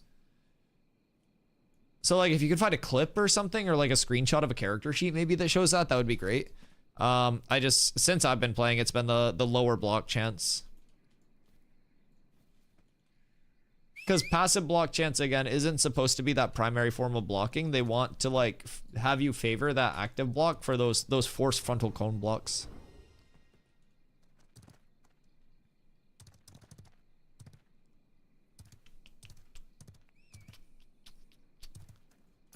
Alright, let's see. Where are we launching from? We're launching, like, over this area.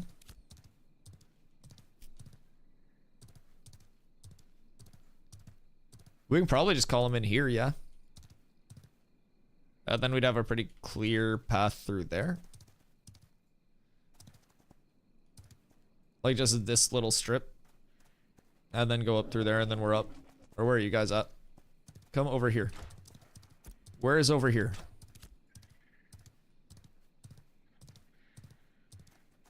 I don't know where over here is. Way over here south. Okay. Oh, like way south? Down here? Oh, okay, I see you guys. I'm on my way.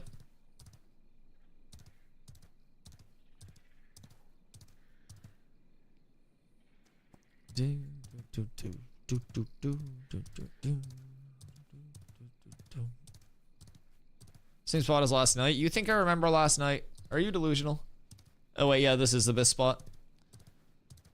I need to know what this fucking tower is, man. This tower is like the bane of my existence right now because it wasn't glowing when they first put it in. Now it's glowing. I don't know. That's a cool ass shot though. Hold on.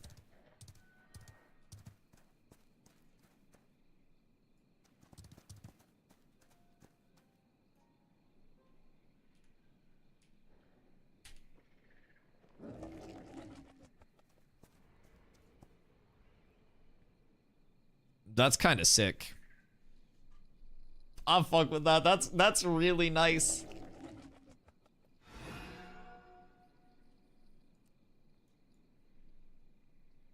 They did really great with the desert rework, man. Oh, we summoning. Huge. Huge. It's time.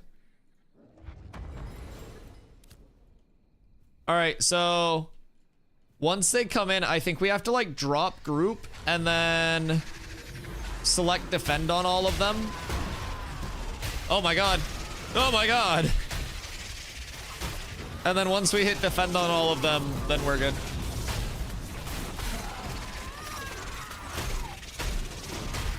Before their patch for the desert update.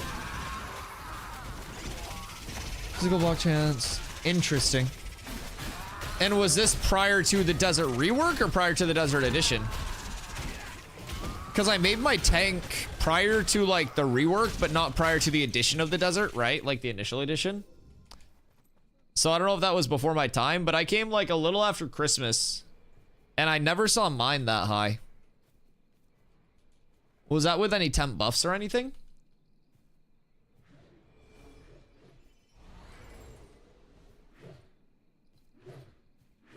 Interesting.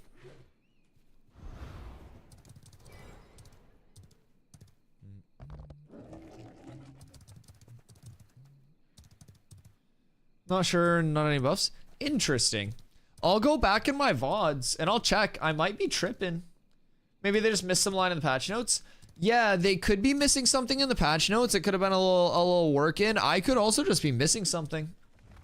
Yeah, I'll check it out. I'll check it out. That's a good pickup though. I'll definitely check it out. I'll do some research on my end as well, like in between streams, and see what I can find out. Good call out. The red tower is called an essence geyser. Okay, secret squirrel. Very secret. Very squirrely.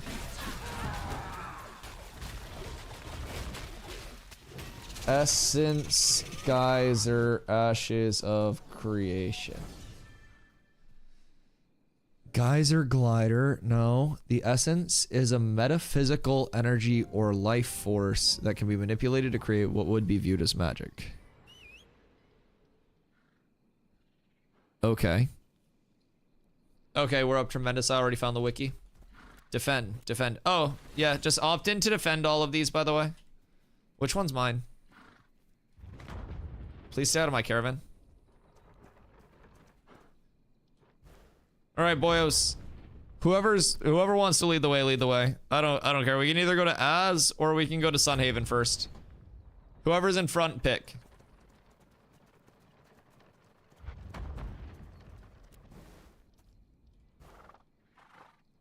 Pretty solid caravan train, I won't even lie. This isn't the worst. Okay. Oh wait, cowboy playlist. Hold on. Cowboy music. All right, fuck it. I know where we're going. This is what we need. We're just getting right into it. We're just getting right into it. All right. We've got some reading material as well, boys. Boop. Boop. Boop. Boop. Boop. Boop. Boop. Boop. All right. What the? Rude. Anyways, the essence is a metaphysical energy or life force that can be manipulated to create what could be viewed as magic. There are different planes of existence with varying degrees of strength of magic determined by their proximity to the essence. The planes of existence and ashes of creation are connected across bridges created by the essence, referred to as rivers of essence. Interesting. The higher up you go in these planes, the closer to the source of the essence you really are, and that's where you can see stronger manifestations of the magical aspects of the essence, according to Steven. Someone's selling that heavy chest I gave you in Global for 50 gold. Damn, I sold it to them for 35. Fuck. I could have got more. I kid. I still have it. Sava, what you getting up to? You farming? Where's that bad boy drop? Maybe we should farm some of those. What up, Alucard? 4 hours just writing answers for homework. Now I gotta make it executable. Well, wouldn't that be making you executable? Oh, it goes well, brother. Let's see. Plane of the gods, celestial plane. This is where the gods exist and is most connected, is the most connected to the essence. The ethereal plane, the material plane. This is where Vera exists. The void is the plane that is the furthest from being connected to the essence. Only a minute amount of essence can be found within the void. There hasn't been a definitive understanding of how many planes of existence there are. All right, so there are like different layers. The essence is a stream that exists. I'm pausing the music for this. This is actually slapper lore. Wait. Okay. How do you know that's an essence, guys? Or I'm not gonna ask questions. Thank you for first time chat. The essence is a stream that exists across all planes of existence, but it exists at different levels of strength, essentially at different levels that can be utilized. And the void is the furthest. Guys, I know I'm the tank, but I'm stuck on a rock. Step, bro. Don't worry, I'm taking 39 damage a hit. We're good. We're good. I'll catch up. Excuse me. Pardon me. Some in the back. Bro, it's just me in the back. It's literally just me in the back. I'm just throwing. Don't mind me. Can I get like a... Can I get a little Buffinski or something from a ranger? Okay. Okay. There's a very minute amount of essence that can be found within the void. However, the planes of existence that are in ashes of creation, they're connected across bridges created by the essence. So these ley lines, in a sense, that exist within the different planes provide conduits of access. And on Vera, which was a planet...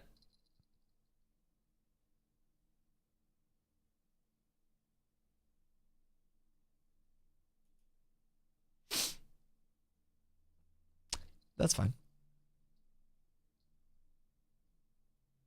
No, that's okay. I don't want to do anything anyways. I don't want to run a caravan. Stupid caravan. I didn't want to have story time with chat about the essence. About the essence geysers. We're covering some backstory. Watch the clip. Shut up, old man. We're learning about essence. I'll watch your stupid WoW clip after. Hold your horses. You're older than me? Listen, you have CTE. You're effectively like 7 times my age. You're also delusional. Your old age has made you lose your train of thought a lot, your sentience. Like, I think you're having memory issues too. So anyways, am I still in my caravan or is it fucked? I also have fucked up eyes from getting hit too much. Yeah, so not only are you a fighter, but by the sounds of it, you're also not very good at it. Farm him, reaped. Dead, fucking idiot. I feel like if you were better, you'd get hit less. I'm just throwing that out there. That's like being a skateboarder and like not being able to skateboard because you like broke a leg or something. All my damage is from training. What's your training? Just taking face shots?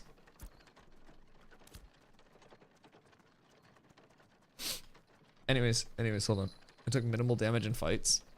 I also take minimal damage in fights because I don't fight. So just putting it that way. I've returned for more Snorse content. Well, you're fucked, buddy. Although, ow! What the fuck, man? What's going on with my game? God damn.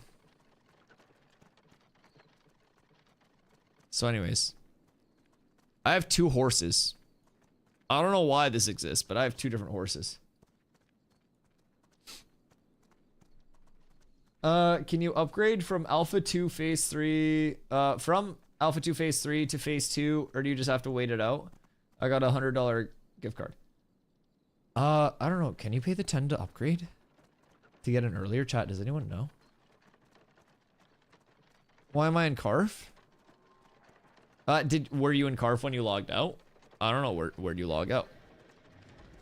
Anyways, back to the essence. Sometimes one can avoid the curve. Okay, back to the essence. So, Vera was a planet that was made after the ancient, the Celestial Battle. So the Celestial Battle, like, made Vera. And that's why it's flat. That makes sense. You were with me? Wait, and you're in Carf? Did you crash and go to Carf? Alright. They don't want to see us succeed. That's a little crazy. I'm inside somebody else's caravan and I can't see anything. God damn it. I'm being sabotaged. Is Valka's caravan just like an open concept? Dude, I'm so fucking bad at driving. May or may not have fell asleep during the interview. Because it was relaxing and encouraging. Excuse me. Good day, sir. Will you be cruising through or will you be opting in for fisticuffs? It logged me and relogged me in Carf. RIP caravan. What? Did it poof your caravan too? Oh, because your sleep schedule was so fucked? Yeah, how many hours did you sleep last night? Like 2? Right now we're learning about the essence because we got a mysterious anonymous tip. Let me out! A mysterious anonymous tip that the tower that's glowing off in the distance is an essence geyser. So I looked up on the wiki to learn what the essence was. Look out, boys, I got some downhill momentum. And we got through a paragraph so far. So we learned about the basics of the essence. But souls, referred to as mortal coils, are the conduits for the essence to travel between different planes of existence. This idea is an integral component of the broader features in the storyline. When you think about souls being a conduit, what are conduits used for? Conduits are passages. They're methods by which essence can travel between realms and between planes. There hasn't been any definitive understanding of just how many planes exist. We understand that there is a disparity between the planes when it comes to their connection to the essence, and because essence is so powerful and it flows through these planes almost like a river. Okay. You can think that conduits help maintain that flow and even exaggerate the flow, and there might be something at play that I don't want to touch necessarily as to why one would want to create these types of conduits. Okay. So are we going to be able to like do different raids and shit? Press.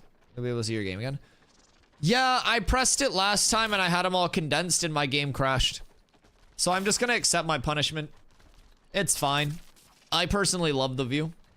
I like the view a lot. We got a bug caravan and we can get it back. Okay. I'll kill these mobs and then wait here with my god FOV. Yeah. I'll wait up here on this high ground and we'll read about the essence. Hold on. Boop. Okay. Let's see. The essence is so powerful it flows through the plains almost like a river. Soul conduits help to maintain or even exaggerate the flow. Let's see. Did we read most of this? Okay. Souls acting as conduits is a very integral component of some broader features in the storyline.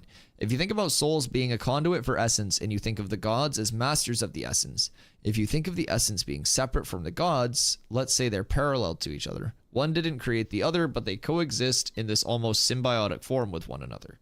Almost to the point where their manipulation of the essence is perfection. They can perfectly manipulate it in lesser beings, and I say lesser in a sense of their alignment or closeness to the essence. They're still perfecting that manipulation, and some never achieve perfection. Yo, Mr. Barry. What up, goat? How's the New World Cope treating you? I appreciate the big raid, dog. Right now, we are currently over on Ashes. We are doing a big guild caravan run. So we got multiple caravans going node to node over here. In New World, it would be the equivalent of territory to territory. We started up here in the north, and we're currently working our way down to the south to Azmoran. Then we're going to go Azmoran to Sunhaven, then Sunhaven over here. So, I hope AGS has treated you well. New OPR map is a rare AGSW. I love that. I love that. I hope that they actually fix their core gameplay loop for you guys as well, because no matter how many cool maps they may come out with in that game, there ain't shit to do in it. But I'm glad everybody's having fun with it right now. I wish you all luck. I admire you for sticking it out because my ass is gone. I ain't ever going back. But boys, welcome to Ashes of Creation. If you've never seen it before, let this be your first time. And I hope it's the first of many.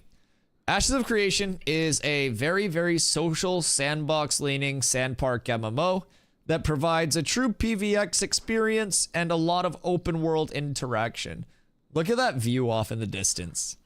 Look at that fucking view. This is where we're going with these caravans, boys. Back on the road again, and what up, Leona? Hope you're having a wonderful one. So I do stream every single day starting around 2 p.m. EST. I play a ton of Ashes. Right now, we're 5 days up, 2 days down. Starting in May, we'll be going up to live service. Any keybind to screenshot? You can do Windows key Shift S, and that'll give you like the clipping tool. Why you move so slow? So right now we're in Caravans. Like when you're not in Caravans, normal move speed is pretty solid, and they have you may notice a familiar yellow bar. 110 stamina, you get an iframe, and that iframe you can also B-hop off of and carry your movement throughout. So the movement is absolutely fucking silky. A lot of classes will also have a lot of movement abilities. So that's an iframe and a jump. And then if you have your timing down, you can iframe, jump, and like toe tap, and you can carry your momentum. You have, that's a charge from a tank. You have your regular mounts, which regular mounts move a lot faster, right? But in terms of the caravans are something that you put like goods on for money, and then you transport them place to place. And if you successfully get them there without your caravans getting hit and attacked and losing your caravans, then you get a reward. So right now we have goods on that if we can get over here safely, we're going to be able to sell for a good chunk of gold, and then we'll do another caravan loop up to a different area. And if we successfully complete each one of those bad boys, then we'll be up tremendous. Yeah, a little bit of that, honestly, a little bit of that like Silk Road caravan-y type feel. It combines a lot of different like systems from a lot of different games and intertwines them all extremely well. So they also just recently added guild progression. And with the guild progression, in addition to like the gold commodities that you can transport, there are also guild commodities that you can transport. So same thing, you transport them further, you get more of a multiplicative reward. So they tie in like that system with the guild progression, which ties into PvP. So you've got to do like all of these different accessory, you know, systems and actually interact with the game as a whole, even if you have like one specific goal in mind. I only have enough for 2 trips. Are we going to Sun? We could either go to Sun or we could go back up to 8th. Like 8th was incredibly smooth. This was a really easy loop. Also, the spawns outside of these towns are insane. I feel like 16 to 20 should just come here. Fuck Seth. This seems so much safer. Going from a 2060 i9900K to a 4080 Super 9800 X3D. Oh, yeah. Yeah, you'll feel that. I went from a 2080 Super Ryzen 9 3900X to a 4080 Super and a 7800 X3D, and my life has improved drastically. Trying to get a 50 series, just couldn't get one before all the bots and scalpers. Yeah, we've had a few people in chat that are looking for them. Hoof's had some pretty good luck. So Hoofs might be the man with the plan there. Do you know you can make Caravan invincible? I do not. Have you reported it? Is it like a commonly known bug? 50 series is ass, wouldn't recommend. Is it just like super heavy input delay? That's what I worried about when I first heard about like how it was functioning. Their entire marketing for it is frame gen, which is just ass. Yeah. That's what I kind of heard. Alright, so once we arrive, we're then going to head over to the Caravansary. And the Caravansary is going to be over on the far side here. I'm going to try to get out of combat so I can actually mount.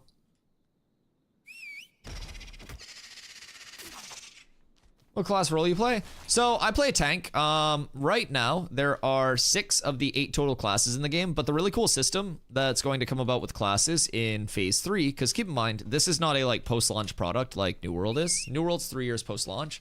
This is in Alpha 2, phase 2. So this is still about 2 to 3 years out from a full launch. But if you do exclamation classes, that'll bring up an image of the class grid for you so you can get a sense of what you're working with. Essentially, your primary class is deterministic of like your active abilities. So I, as a tank, have tank abilities, right? That's determined by my class tree.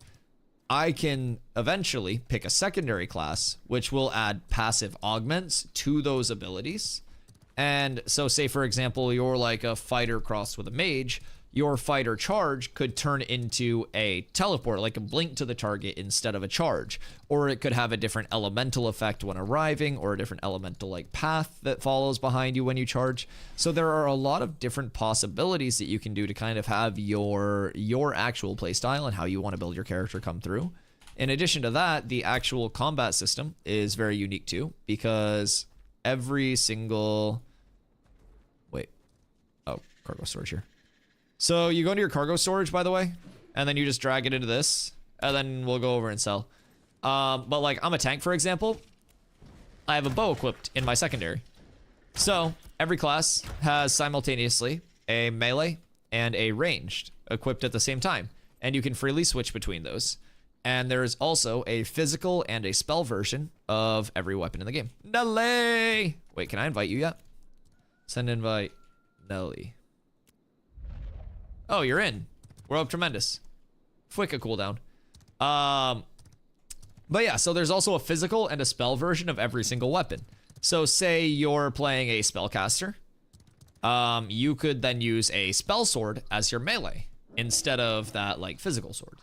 So pretty cool system. A lot of customizability across the board. I have a few uncommon T2 horse bobs and some common bobs on my ult. Okay, how much do you want for them?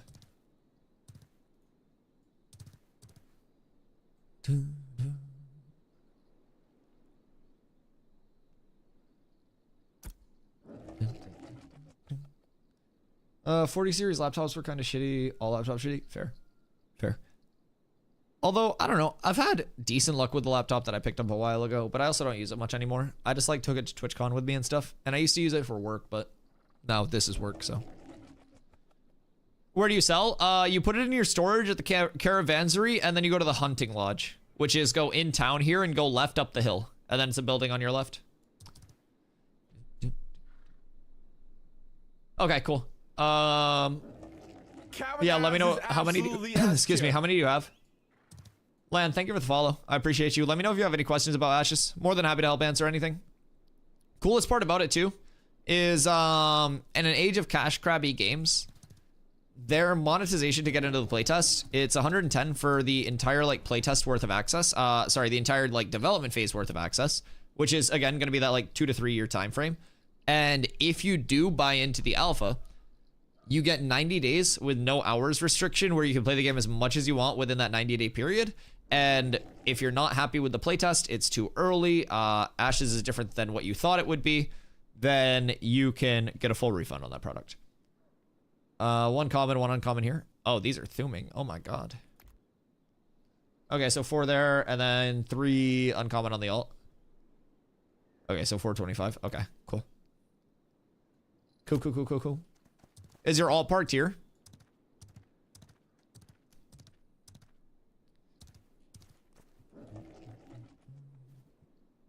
Yeah, these boys are fast. Okay, huge.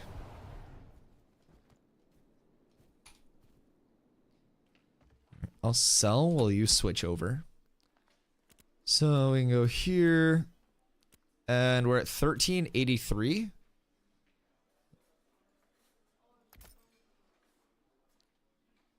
This definitely is less money here than it was at the other one, I think. Because that was like a 4-ish gold payout. So here to here was like 4-ish, here to here was like 6-ish. So I don't know if this is just more distance or if it's because of the 2. The green, I think it's supposed to be like Northern Lights-ish. But yeah, it's like the Jolly Green Giants attacking. Good day.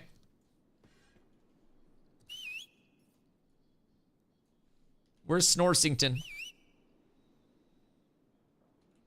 Hello. The Snorse looks kind of sick in the green, though.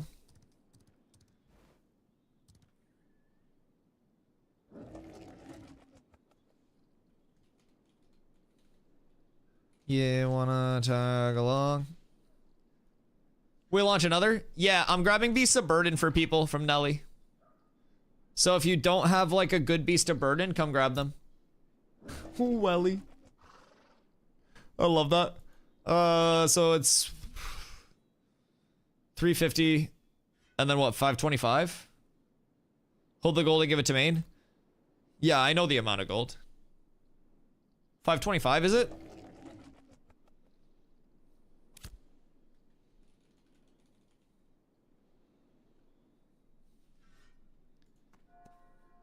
Ain't got no bob. Alright, you need a bob? Here. Are these all the same? Yeah, these are all the same here.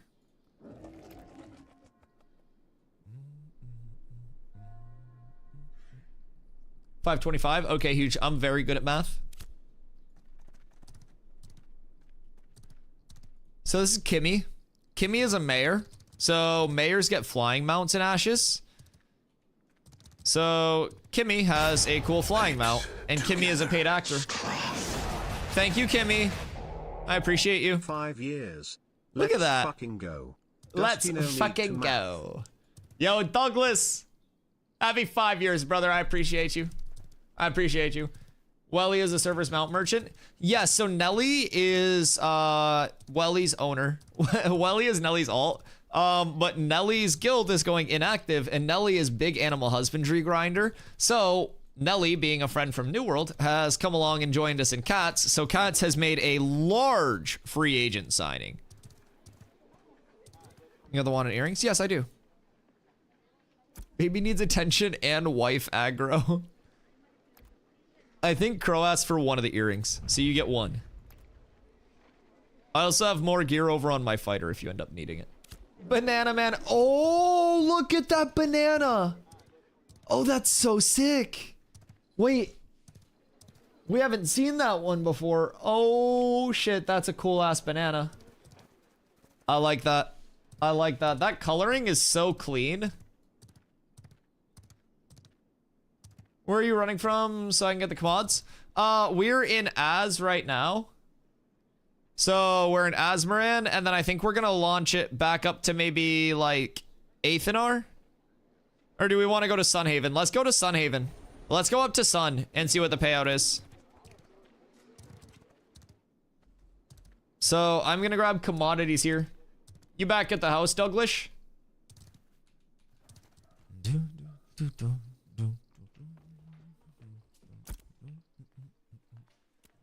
Bet we smoke bowl. All right, so same thing. 2x6. One purchase here. Oh wait, I got distracted. We were talking to that one person. Alright, can do that. Where do we launch? We launch from here.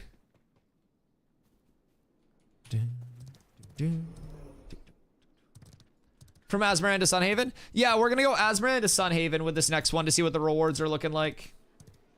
Oh, you're Veldrin? Oh! Cool. Hold on, let me add you. Yeah, we go Az up to Sunhaven because we just came down 8th to Az. And I want to see like what the payout distribution is for a little bit of personal testing. So I brought enough to do multiple. My goal is to go 8th to Az to Sun, Sun to 8th, and basically see what the payout ratio is for each transit to see if it's based on linear distance or if it's based off nodes. Because in theory, you would see like the exact same payout here to here, here to here, and then you would see a different payout here to here in terms of the ratio. So we do that little triangle and it helps us narrow down exactly what that full payout ratio is looking like. Oh wait, I owe you money, Nelly.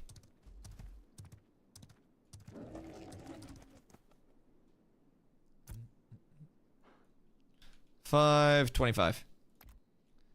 Thank you, thank you. I think a few people in guild also have goodies for you. Hi, crows. Cuckoo. Does a guild need obsidian? Probably.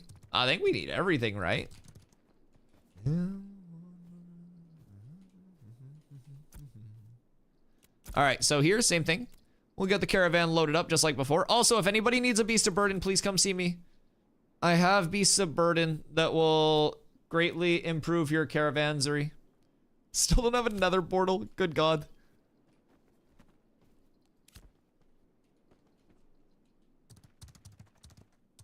Started crafting horses, so hopefully I'll get more bobs. Beautiful, beautiful. Yeah, I'll just keep like buying them off you until people in guild all get good caravans, and then we'll just make so much more money back. And we should have more like more huntables for you to process too. We'll just start feeding you those. Because we have a couple people that are high hunting as well, so we'll have some help for you. We appreciate our crafters.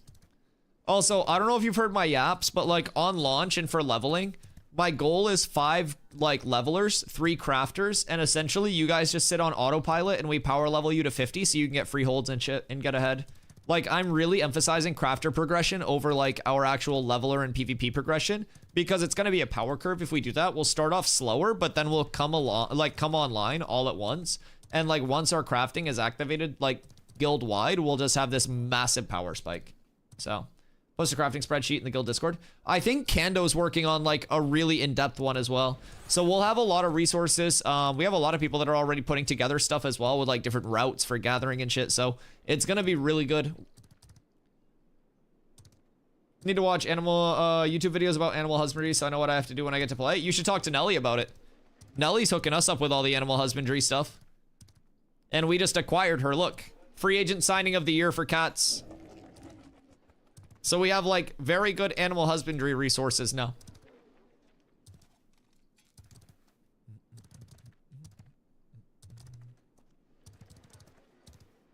Yeah. Nelly's literally, I feel like at this point, like server animal husbandress, especially because I just keep plugging her. It's the free advertisement. We're up tremendous. Hello.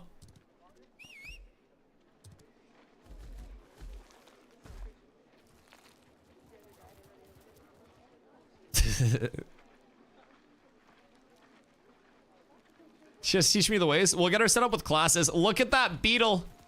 Look at the beetle. Hit us with a Mount Flourish one time. The Mount Flourish is so good. It does a little jumpy flappy. It's so good. Yeah, the beetle's so clean. I love like the textures and the detail on it. It's so nice. I'm glad that we were able to get at least one while they were farmable. The beetle's so good. Oh, the beetle is actually phenomenal.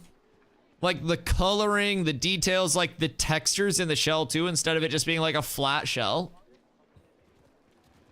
It's so good. That's so nice.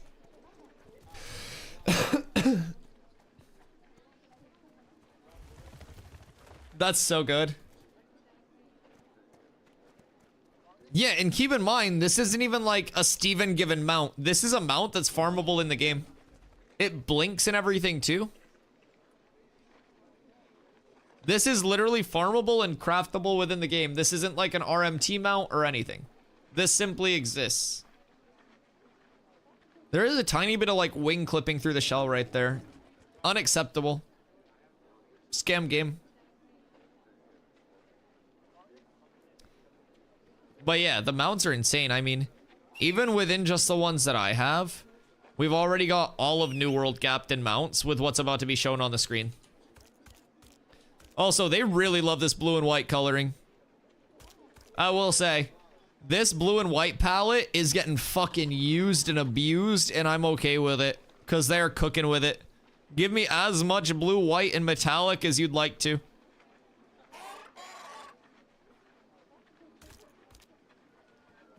And then, if you like something that's a little bit more of a speed racer vibe, let me introduce you to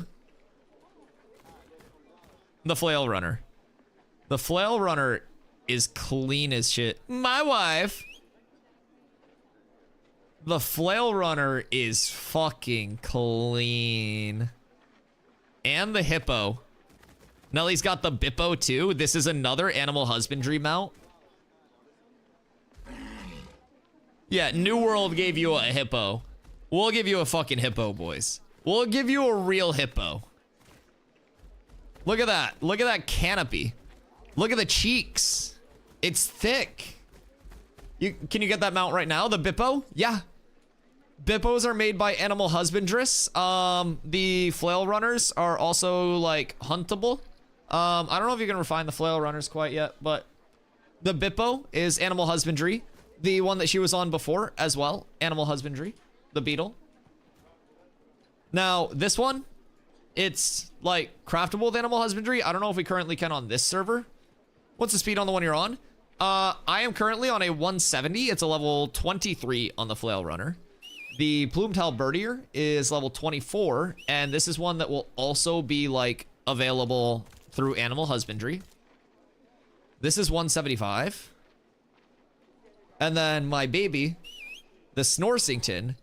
I don't know if these will be in animal husbandry. I'm assuming they will, but I don't know if this is just like a pre-order mount or something like that either. But I don't know the true story of the Snors. It's rather mysterious. But the Snors here was given to me by Steven, much like those other two mounts. And this one's going to be probably a bit more rare to come across, just because I don't think that it's actually in the game as like anything huntable yet. And then over here, you have the Daystrider Mule. It's got a little anteater nose and a little anteater tongue that shoots out. So be careful of your booty when that thing's around. But this is another one that's animal husbandry gatherable. Are there any drops mounts that are lootable? Like those grind to acquire mounts? What if I told you that the hardest content in the game would give limited time flyers? Limited time and then they poof away.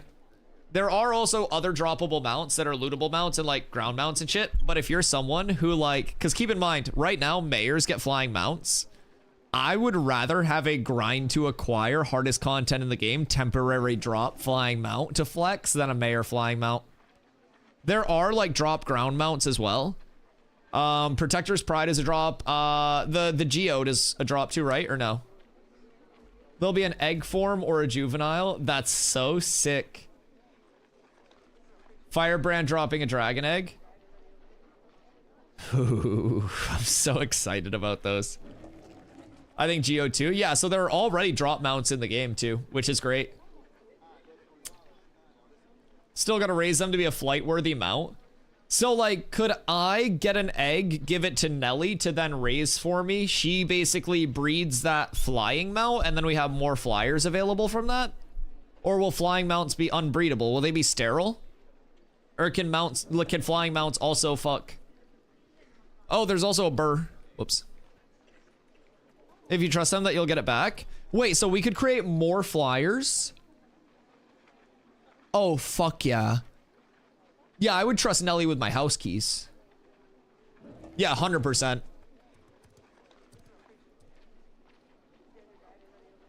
Yeah, I think that's the plan. I haven't heard anything about breeding flyers. Maybe you can breed them, but maybe you lose the previous mount. Or if you breed a flyer and a ground, it becomes a glider. And you can have like glider mounts based on the flying like model. Because I think a flying mount without like flight is literally just a glider anyways, right? We're in the spot to launch when you're ready. Oh shit, okay, hold on, give me 1 second. Okay, does everybody have their vans ready? Cargo storage. Does anybody else need a beast of burden, by the way, before we take off? Or did you goobers already throw your caravans together? Because I bought extra beasts of burden for everyone that are like high speed. Nelly's got us hooked up on the pluggity for those, so I have 3 more that are just free for anybody that wants them in guild. They're 82 speed, so they're probably much faster than everything else. Gonna try to breed a flying turtle. Turtle. Fuck, I combined them. My brain. My poor puny brain. Turtle. Flying turtle would be crazy. What type of like flying creature would you breed the turtle with though, ideally? All right, so are we going up here? Okay, up over here. I like turtles. Fuck. Dude, I just went full throttle. Never go full throttle. Oh, God.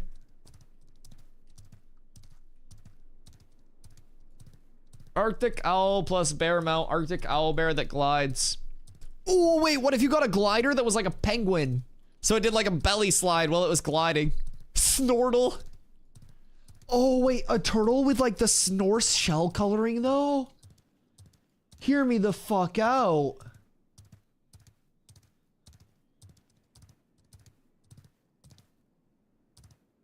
Pengueagle. Antarctica was just acquired by America in a free agency signing, baby. Yo, we need to send people here to farm, by the way. I think outside of these areas is going to be really good glint farm. I might stick here and do some of this farming after. Like wherever we end up in terms of the vans ending. We got 3 glowing glint while you yapped. Jesus Christ. Yeah, so maybe this is the glint farm. Can we get a man bear pig mount by breeding Steven Beast of Bear? Steven Beast of Burden. Listen, it's a Steve of Burden. Address it by its proper name or they're never gonna give it to us. The marketing has to be on point for something like this. If you goons ruin this for me by fucking up my pitch.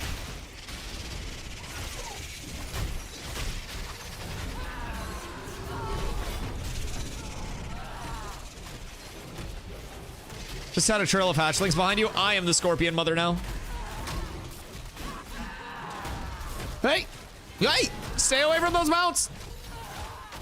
Yo, stay the fuck away!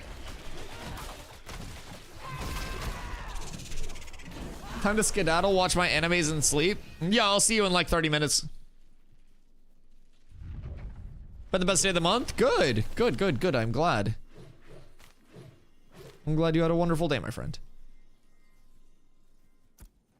All right, let's see. Everybody call them in, get ready to take off. If anybody needs a Beast of Burden, please let me know. They are legitimately free to you, and I have a few extras. I bought them from Nelly, so I could give them out. Defend? Oh yeah. We have to wait to defend all this. Valk needs one. Oh, that was a hiccup and hurt my chest.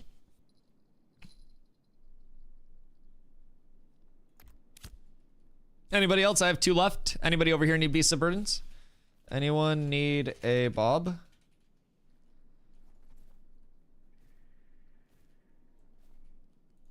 Triple, you good on a bob? If I swap, can I swap bobs if I have the scrubby 10 silver one? So not like right now, but next caravan that you start, you'll be able to. Can't put them on now? No, you can't put them on now, but at next arrival you can. Green one will be faster. Yeah, I put the green one for myself. Yams, you need one? Nelly's making more as well to process, so I'm just gonna like flip my caravan profits into buying these.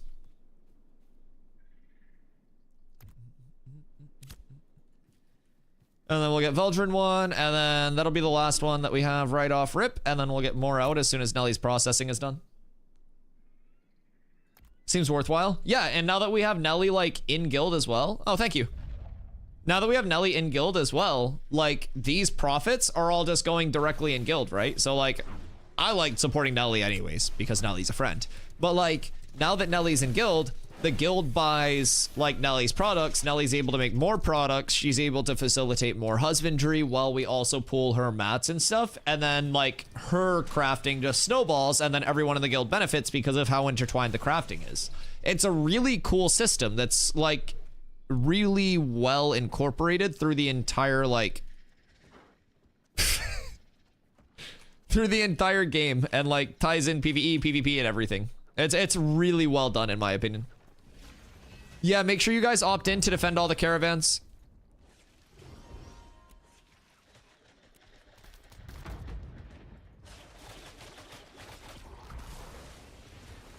Okay, hold on. We need to kill these real quick. Probably wouldn't be any help if we get attacks in level 15, but I'm a great scout. Yeah, works for me. The more the merrier. The good news is, like, the desert's been very chill. I think that desert treaty is holding up pretty well. And I also think that we've done pretty well to kind of, like, just chill and be a neutral entity on the server so far. Like, while we're leveling, I think people are kind of, like, aware that we're leveling and have a lot of new people that are learning the game. So, like, I think that I've been a lot less likely to run into, like, you know, people who are watching the stream be like, oh, let's go drop 50 people on Dusty's Caravans. Because they kind of know, like, we're not really here to get, like, enemies set up and stuff like that. We're just trying to show off the content, do the content, and teach a lot of new people. And so I hope that people see that we just kind of, like, want to have fun and chill and be friends with everybody. We'll get into the Guild Wars stuff, guild versus guild shit, and hopefully then we have, like, good, you know, relationships with guilds so we can facilitate more of those scrims and stuff like that. But I think the world is, like, best served when everybody kind of, like, has that little bit of intertwinement across the board, right? You can have your rivalries, whatever, but I think if it's a friendly rivalry in game, it just makes everything more fun. I'll be right back. I'm smoking before we go. I'll catch up to you guys, I feel.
All right, I'm back. Are we all dead?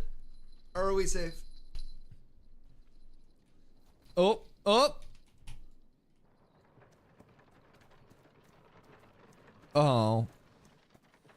He'll be fine.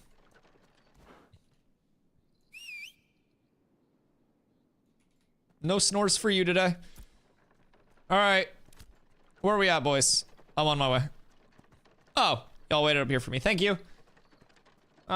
Let's see. Let me take 10 good mounts. You go to another guild and are like, yo, these 10 mounts for some arms. The arms trade is crazy, Leona. But no, honestly, like, if your guild specializes in one type of crafting, you can do that. Like, it's really awesome.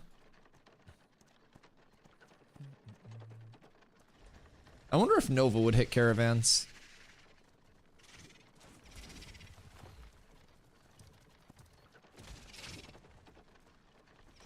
I wouldn't be shocked, but I also think we have enough people here.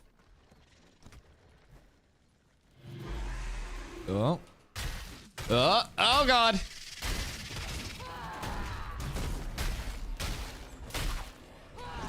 Nova's busy sending fleets of their own. Oh, really? That's cool.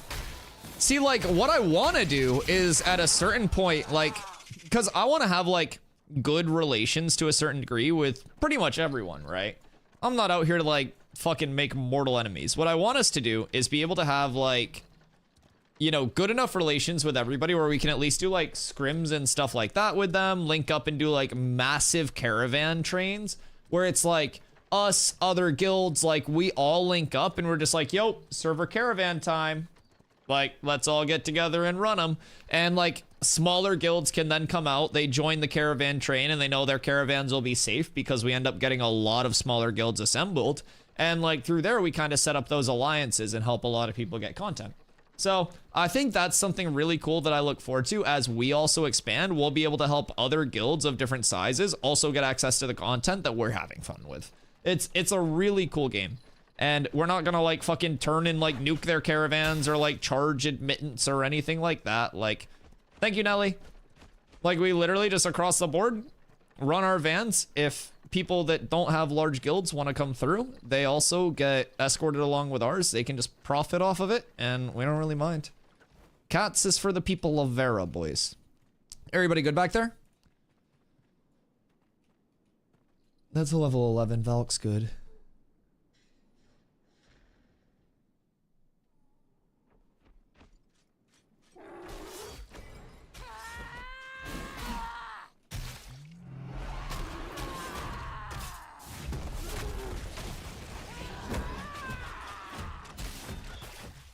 Build a great rep. Yeah, and I mean, I think like friendly rivalries will be fun, right? Like, I played New World with the Envious guys, with the Axios guys. Like, I have a lot of just friends like from New World or different games across the board that, and you know, friends that I've already made here too. So like, you know me, I'll shit talk my friends more than I'll shit talk somebody I don't know. So like, don't get me wrong, those guild versus guild wars, there'll be yapping, but at the end of it, we're literally just gonna slap each other on the ass and be like, GG man, we'll all make out a little bit and then we'll go home, you know? Just typical hanging out with your bros stuff. Do you get anything for defending a caravan of a different guild? Nothing like as a direct like quest reward, for example, but if a guild is like, you know, less well off, some people could be like, oh, I'll give you protection for X amount of gold. We're not really too bent on doing that, so as we continue to grow, we'll just let people run with us and hop in our caravan train for free. But like, there are people that run around hitting caravans and they'll try to loot them and like kill the people that are running them. There are people that'll go around and they'll like jump solo caravans and they'll like charge a little bit of a fee to pass. There's pretty much like everything that you can imagine within that social sandbox that's available.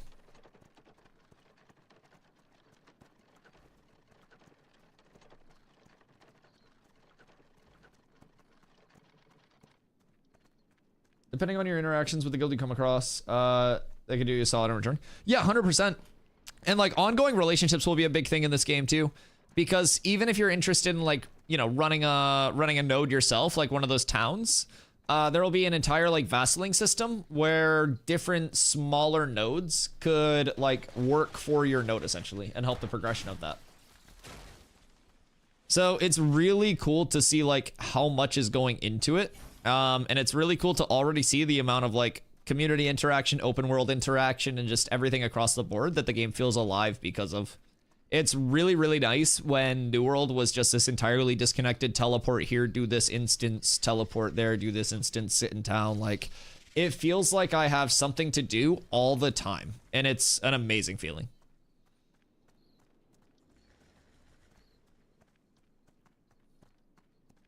Currently, we got a cowboy playlist on. We're doing caravans across the desert with my partners. These cat ears might as well be 2 cowboy hats on my head. So right now, we're just kind of trotting along. These new beasts of burden, though, are phenomenal, I will say. The 89 speed is absolutely thuming.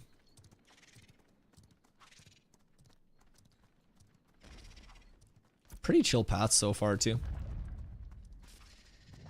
Ebonlore has surrendered to Axiom. Guild versus Guild War, probably. I don't know, like, are all of these just, like, intentional, like, scrimmy decks? Or are there any, like, just straight BM decks where it's like, we're just farming your shit now? I think the one, like, yesterday that we ran across in the desert was like retaliation for hitting caravans or something like that. So it's like a big social interaction, but Axiom's really cool. I was in their like New World chapter for a little bit when they were in New World, and they were always really nice people. Probably try to reach out to them for scrims and stuff as we get more set up. We are genuinely like, BM decks would have a much larger kill count. True. 13 to 250. Oh, yeah, that's fantastic. That's fantastic. Yeah, I mean, our numbers are looking better by the day. And I mean, activity is up. A lot of people leveling, a lot of people hitting that 20 plus. And this is just first guild. We also have a lot of people in second guild. I think we're like 30 plus in second. I think we're actually above 35 now. So we are getting more and more by the day, and it's really cool to see everyone like progressing and more people taking part in this, because we weren't able to do like these big trains previously. Uh-oh. What's the difference in first and second guild? Right now, not too much because we're just kind of inviting people like chronologically. But as people naturally kind of like fall out, we're doing activity checks within first, and anybody that's been offline for more than 3 weeks gets kicked from first. And then if they do log back on, we just get them into second. But eventually first guild will be kind of that like more active, more focused progression guild, and then the, you know, secondary, tertiary, however many other ones we have will end up being like just more community focused, like everybody gets to park their alts in those, join up. Because with guild versus guild stuff, you want to have that like that one powerhouse entity. So we'll have our like our active players, the people that are interested in that. The first guild will be, yeah, kind of like Leona said, the one that will focus the guild progression in. And where all of like the main players will be that are the most active, the most dedicated. And that'll be more of a launch thing. Like we're not going to get like sweat the hierarchy in an alpha. But the good thing about this is the game continues to develop for the next 2 to 3 years, and then it launches. And all of the community that we're building now will hopefully carry through to that launch and beyond. So everything that we're building now, everything that we're setting up allows us to on launch have an idea from like our established players and our new players, like, okay, we want you in first as like one of our PvP leads, as one of our crafting leads. We want you in second doing crafting, gathering, teaching other people who are interested. And based on like how interested people are in different aspects of it, we'll get every kind of like sorted across the board. I'm really excited for that. Everyone good back there?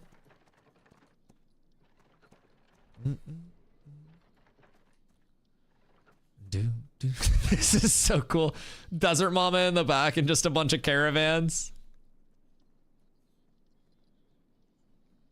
This is cool.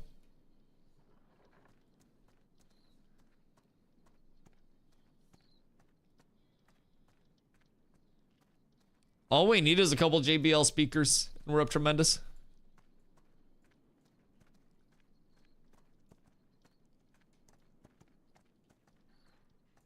This like level of zoom out is phenomenal. The sweaty players going first guild.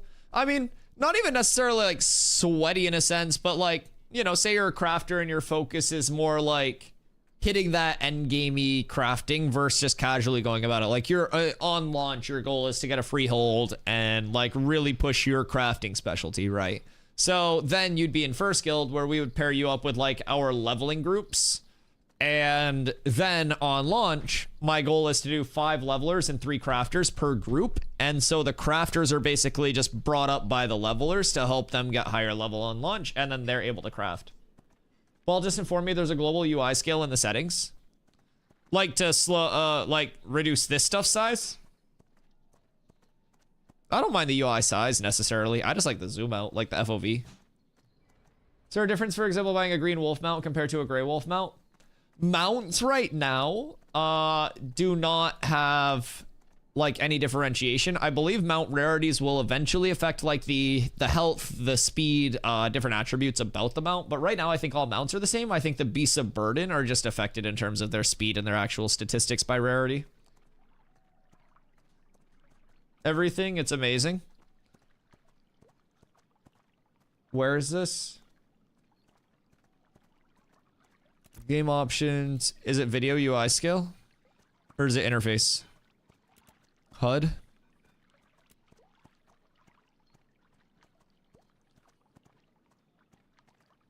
Interesting.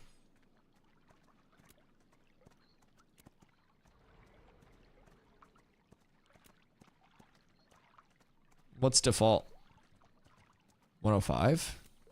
Is that what it was? Interesting. Yeah, I'll mess around with that. Very intriguing. So welcome to the edge of the map. This is water. As you can tell. Little oceany type beat here. So right now we're on the literal edge of the map. We received the Sand Squall Desert like big visual pass and functional pass very recently. And we learned from Steven today, actually, that we can expect the rest of the Sand Squall region within probably like the next month, and then the tropics to be probably within the next 2 months-ish. So I'm super excited at like how rapidly the map is continuing to develop and the game is continuing to come alive. Really good feeling. If you buy P3, you do have the upgrade to P2 for $10. Oh wait, that's sick. Good to know. Lab, I'm so glad that worked for you. Risked it for the biscuit. If you buy phase 3, you can upgrade to P2 for $10. That's sick. So anybody that has phase 3 access, like the wave 3 access, can just pay $10 if it looks appealing and get in now till May. Really good to know.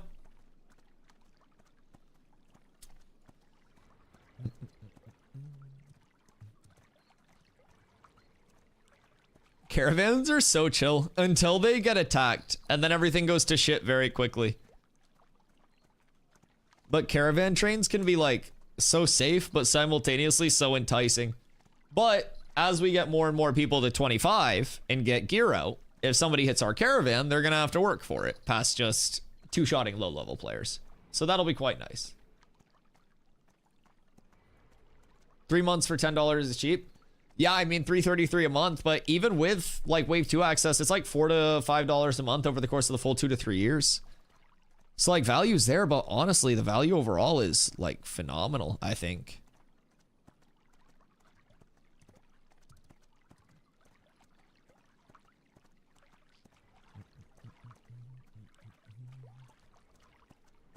Plus, don't forget that full 90 days with no hours limit.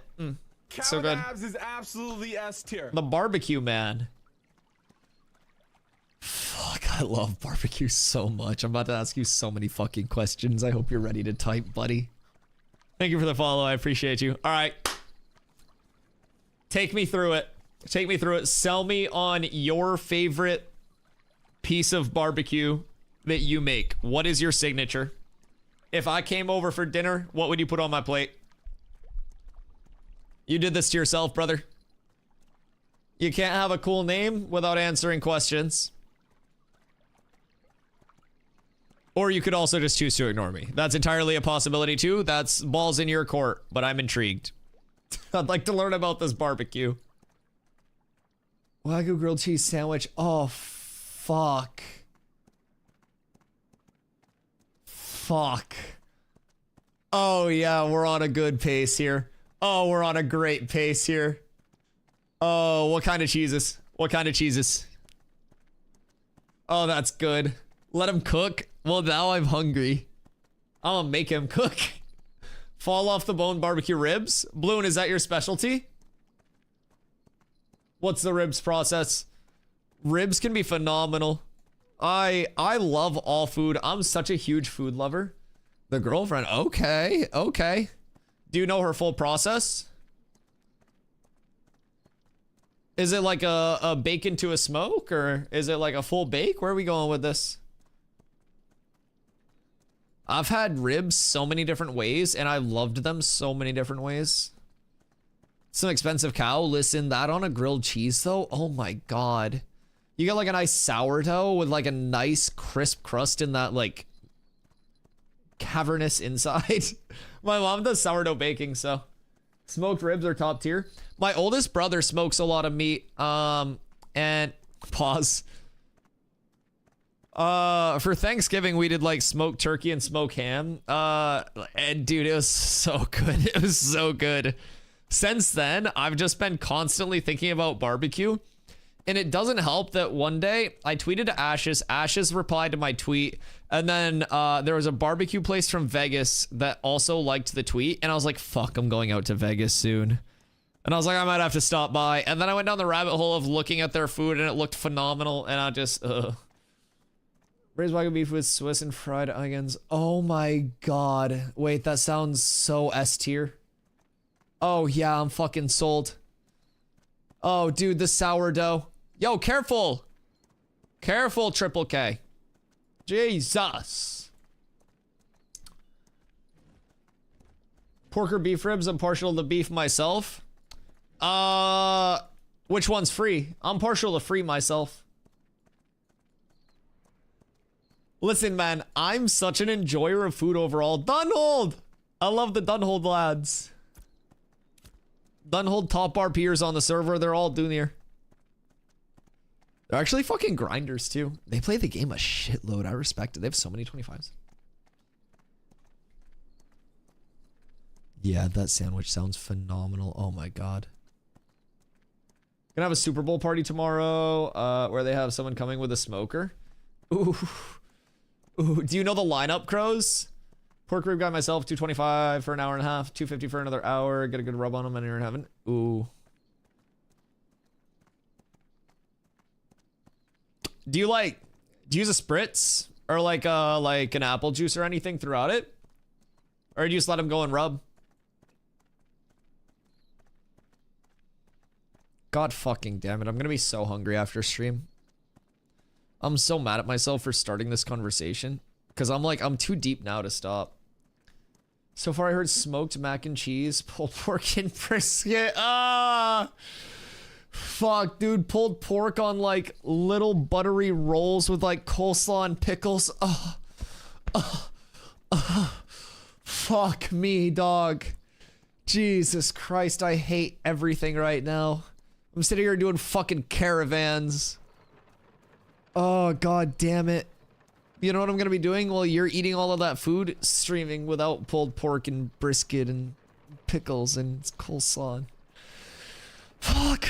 I need a P.O. box, chat. I need a P.O. box.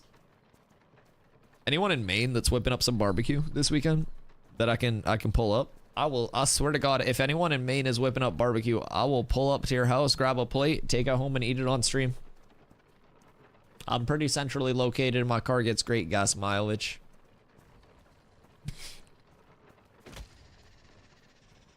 We're almost there. Go! Go! Go! Don't lose faith. Go, horsey. Go! Please! Pro chef and has a huge smoker on a trailer and he just caters events. Oh, fuck me. That's fucking ridiculous. So it's not even like a hobbyist. It's like just actual insanity. Bruh. Doing a pork butt tomorrow for the Super Bowl. Gonna do those Hawaiian rolls. Dude. Yo, X Super Bowl party. God damn. If I was a large enough streamer, somebody in Maine would invite me to their Super Bowl party. Damn, that's my next goal. Fuck a TwitchCon community meetup. I need to be able to mooch off people's Super Bowl party platters. Oh, dude, I'm so jealous. Everyone's lineup sounds so fucking good. He's in my cigar club. Let's go. Are you like a cigars and whiskey man of class? Just paying for the meat he's getting? What? No way. So he's just coming through and like cooking it all for free. Bruh. Fuck. You are? Do you have one of those glasses that has like the cigar like curve in on the glass for your whiskey so you can set your cigar on it?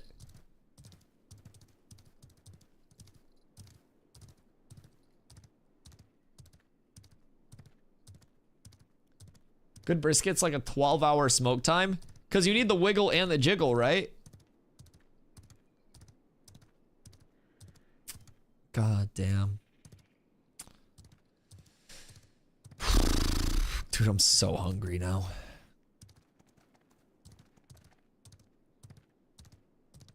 Like, I feel like I would almost rather have hate chatters than have this chill of a community.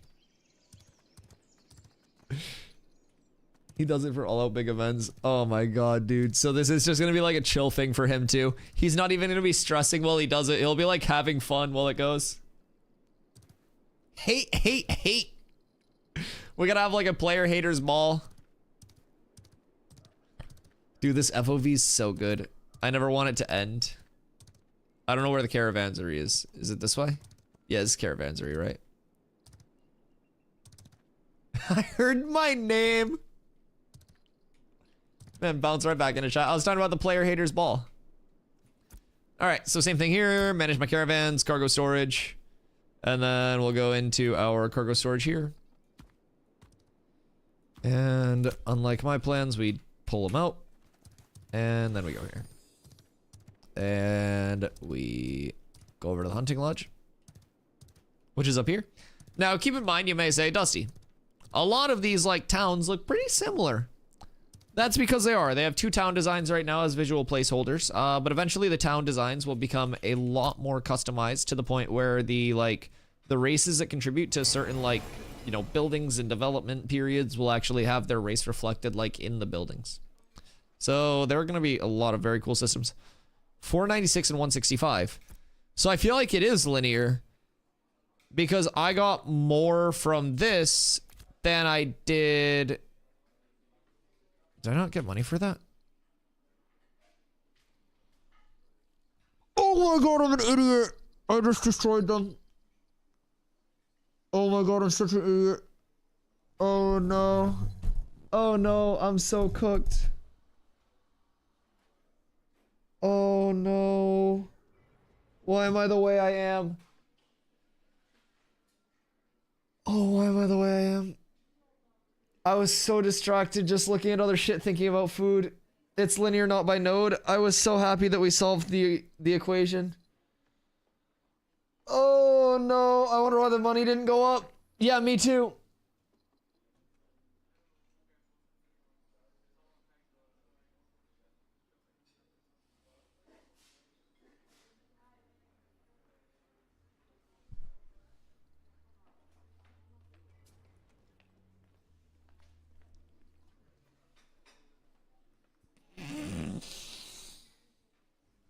I don't want to talk about it.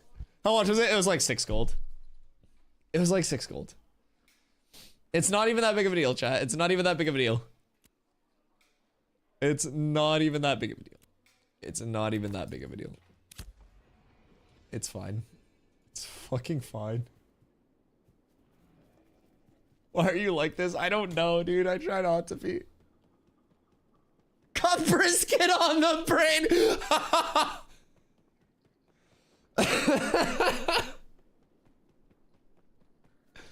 Brisket on the brain is phenomenal.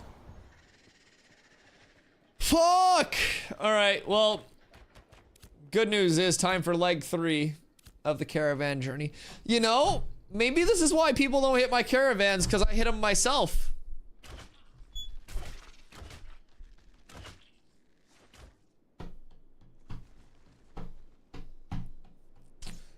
So chat, that was a lesson in what not to do once you arrive with your caravan goods.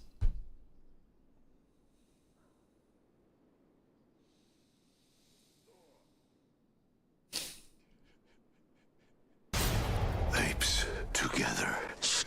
God damn it. Barbecue Man, thank you so much for the primer, brother. I appreciate you. Fuck. Boys, also, if you want to contribute to my continued doom and demise, keep in mind you can click on your purple subscribe button. And if you have your free monthly sub available, we are just over 100 subs away from me not being able to use mounts for an entire, like, playtest period, that entire 1 week period. Now, it's 5 days up, 2 days down, so I will do a full 5-day playtest without any mounts whatsoever. I made money back from my 8 glowing glint. Oh, you made money off this?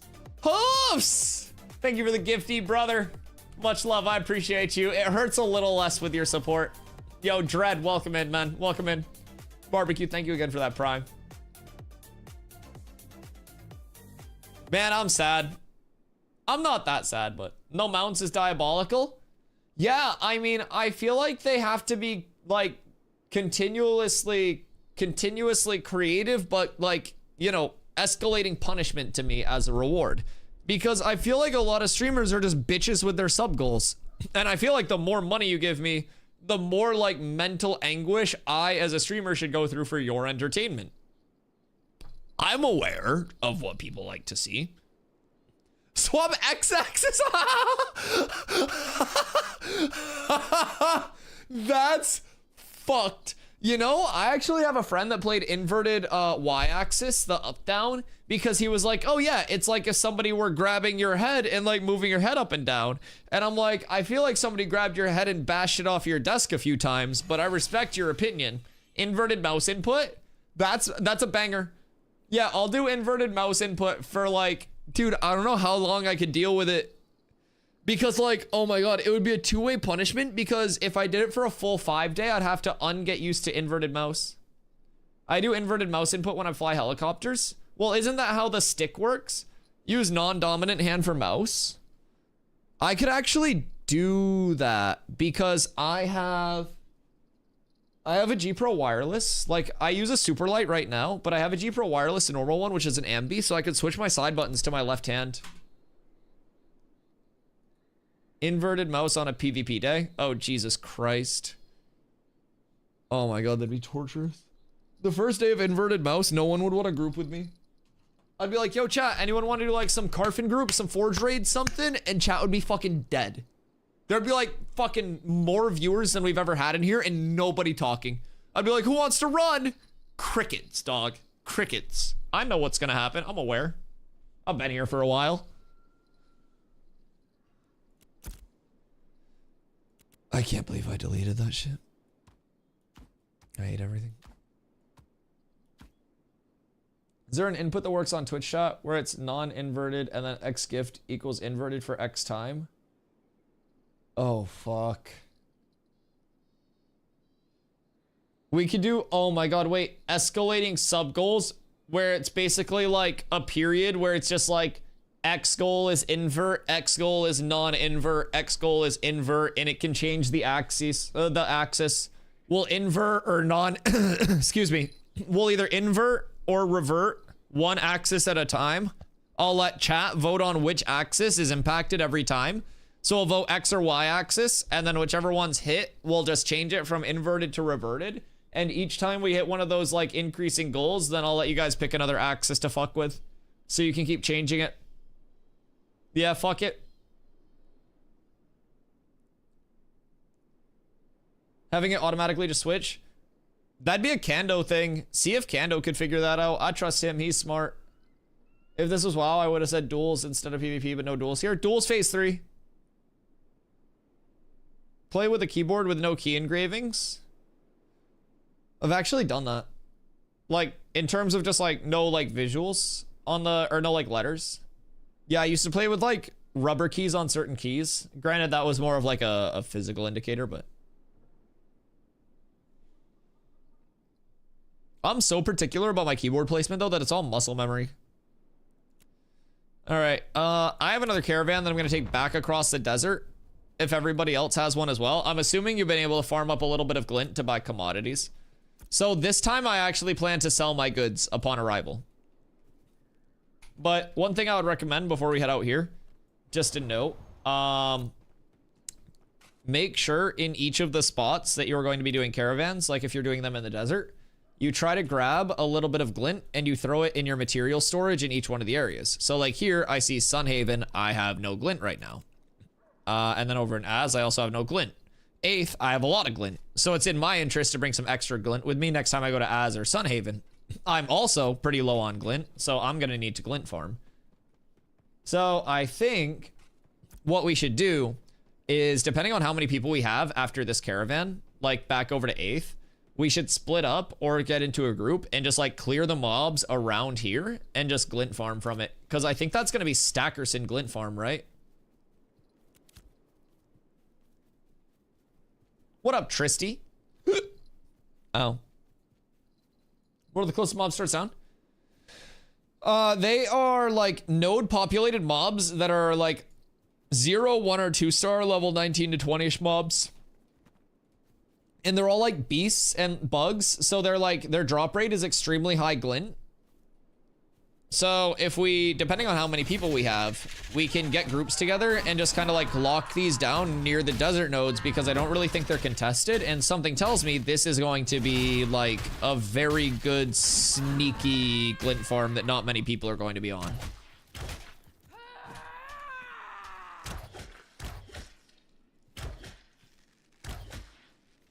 Watch me just get like 1 gold worth here. Or nothing, that's fine. But there are areas where like the density is very, very, very good. And you kind of like AoE pull. Are you gonna try to be mayor, or at least someone you know? Yeah, I've thought about it more. I'll probably try to be a mayor at some point. I think during the alpha, if it happens, it happens. I'm not too obsessed with like fucking running for a democratic election. My actual plan, because a lot of people know me as just like big PvP player, right, from New World and stuff. But over here, I've been super into PvE in addition to PvP. So I kind of want to like shock the world, go like, you know, Zero Dark Dusty. And I want to get a religious node when they come out because those are going to be given to the person who does like the most quests to contribute to the node. And I think shocking the world and doing the most quests during that period would be Insano style.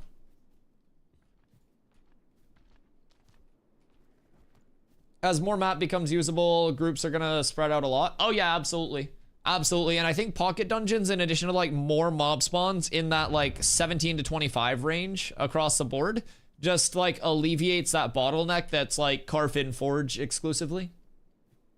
I also think the mob HP changes, the HP regen changes that they put in a little while ago are actually for the best. Initially, I was kind of like, eh. It slowed TTK a lot in terms of elite mob grinding.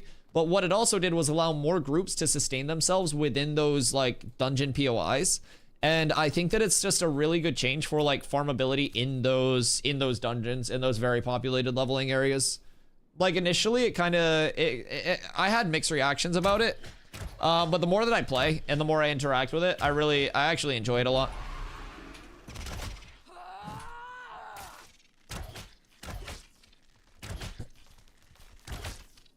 What would a Citizen Mirrorlath if I had known it had the 10% XP buff? Yeah, it's just like the Angel monument. I think any node can build it, I think, but we need to find Snorcism. I know, we need to find like more Snorces. I need to get like an influx of Snorces to hand out to the guild, and then we just like we start the religion of the Snorse. We truly show people the way of the Snorse. This is kind of cool. Still got 5% as a non-citizen. Yeah. It's still worth doing, and then you can just sleep in some random person's bed. So when you guys are good, grab your vans, and then we'll come down here. And we can like launch from the south, and then we'll just go into red. And we'll go as far across red as we can, and then we'll go up north here, and then we'll end up back here. So that should be good. I'll be right back. I'm gonna fill up my water.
Good day.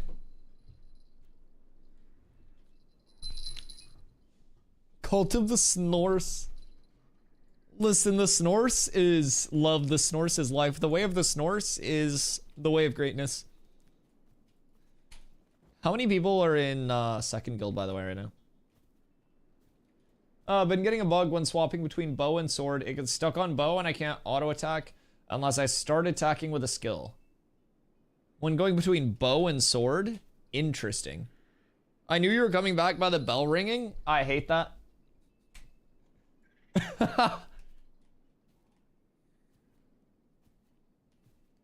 It's a common issue. Oh, is it like a known issue?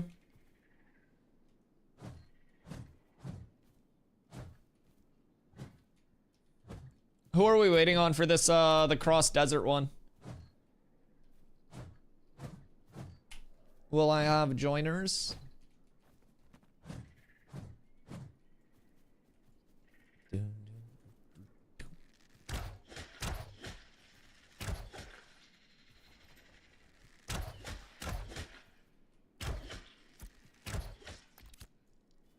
Oh, you guys are right next to me. That makes sense. Has no idea making a glint like bandits. Okay, man. Listen.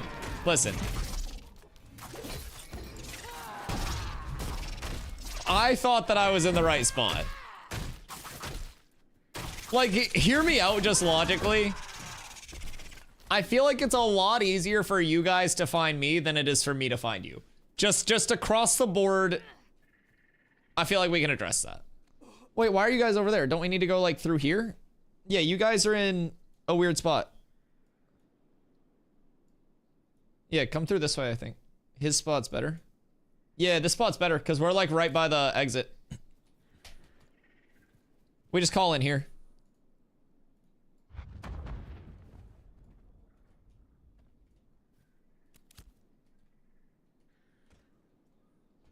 Oh God. What's going on over here? I'm here. Oh my God. I just saw that in the distance.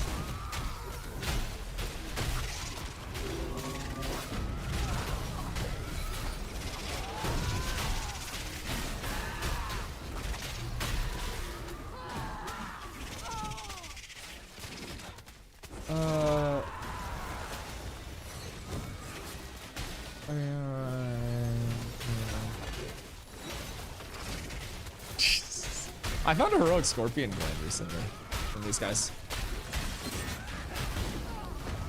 Please don't find me. I have said though, my chat's relatively normal, so if anyone ever like comes through main, I know a lot of people come through seasonally, so I've always just been like, yeah, let me know if you're coming through, we can get lunch, you're buying my lunch though. Very simple philosophy.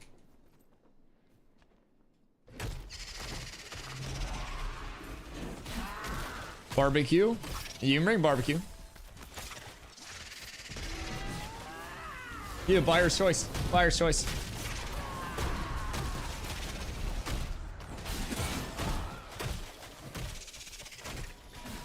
Just come up with an entire smoker. Just fresh brisky. Now, multiple people in chat have always asked, like, what would be your, like, you know, your I got absurdly rich streaming, like, signs that popped up. And I was like, honestly, I would just have, like, a chef, so I didn't have to meal prep or anything. And I would just stream for, like, 14 hours a day, 16 hours a day. And then they would bring me food. I would eat it. It would be delicious. And that would be the daily routine. Oh, we're thuming. We're thuming.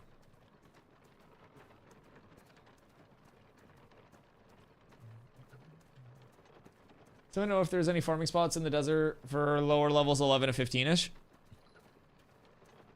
Some of them have been wonky lately. Like, desert spawns across the board, I feel like, have been a little strange. Some areas are having mobs spawn a little bit lower, and then they'll respawn a little bit higher. Let's see. Because, like, down here, there have been some, like, 11 to 14-ish spawns. But I don't know if those necessarily are meant to be that, or if those are going to be, like, the higher level spawns. I noticed all that. Yeah, it's a known bug. They put it in their known bugs list. I was AFK, where are these caravans going? We're going south side, deploy through here, and then we're going to go through Texas, and then we're going to go up through here, back into 8th. And then from there, we're going to split up, and we're going to do some guild of farming. So people that need XP can get into groups for XP. I'm going to get a group and kill some of these mobs around, like, 8th, probably. Because I think that the glint farm is going to be really good here. Jesus fucking Christ. Eos. Do you understand personal space?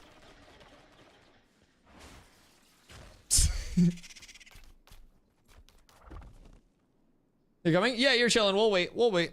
No rush. It's perfect. Absolutely phenomenal. I love that I still have my Santa hat. It's so drippy.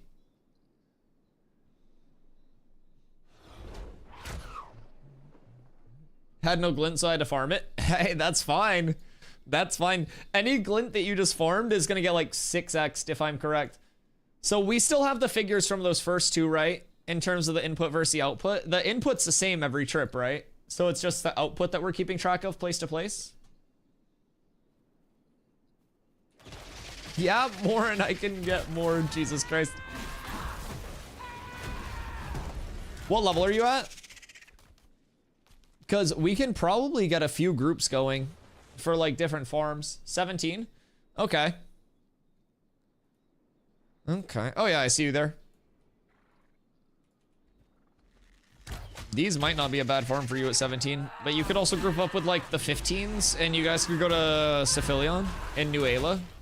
And that would be a really good farm for y'all. I have a personal favorite spot there and it's not balcony. I like to go right over here in the bottom left-hand corner. There's like a little church right here. You run up and this is all pullable.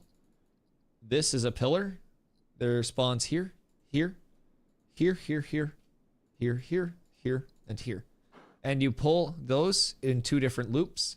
You pull them out around the pillar into here. And then you have to be careful because there are like sight seeker mobs that will cast fulminate. And it's like that red smoke that explodes and that shit hurts. So you just have to be careful with those mobs tanking it, but you have a DPS, pull them around the corner. And the tank will grab them once they come around the corner, and it's an incredibly smooth, incredibly safe pull as long as your tank knows what they're doing. It's my favorite spot in there personally. I'm in your group and defense showed up, so I think they fixed it. Just need to walk away a little. Oh, cool.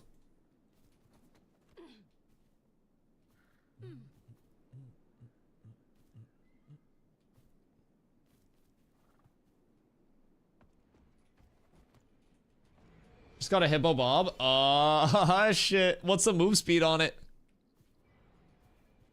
Right now, all of the bobs just like aesthetically stay as horses. Visual placeholder, disappointment, I know. But it'll be fixed eventually. I personally am an advocate for a Steve of Burden. But 53 speed rating. Okay, I'll give you when we get more from Nelly. The ones that we're getting from Nelly are in like the 80s. The new animals all still have the default Beast of Burden stats, so really lousy. They may go through and patch them though, honestly. And they may just like retroactively change the ones that exist within like people's inventories. They need to? Yeah, I think they will. I wouldn't be shocked. Need to leave group? Leave party. Defend, defend, defend, defend.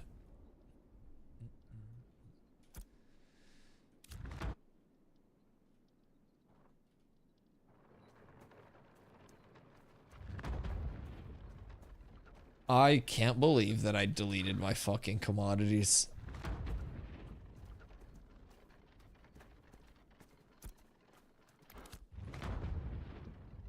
I'm still so upset. Daystrider's supposed to be a really good Beast of Burden. Ooh. What about the Bone Strider? A hippo pulling a caravan would terrify me. A hippo by itself is terrifying. Aren't hippos like brutal? Do we have everybody? Did we forget anyone? Gems! Oh wait, hold on. Wait. Put him in reverse. Lagging behind? Nah, you're good. We'll wait for you. I'll work on backing this thing up. Chat, do you guys know how to back up a trailer?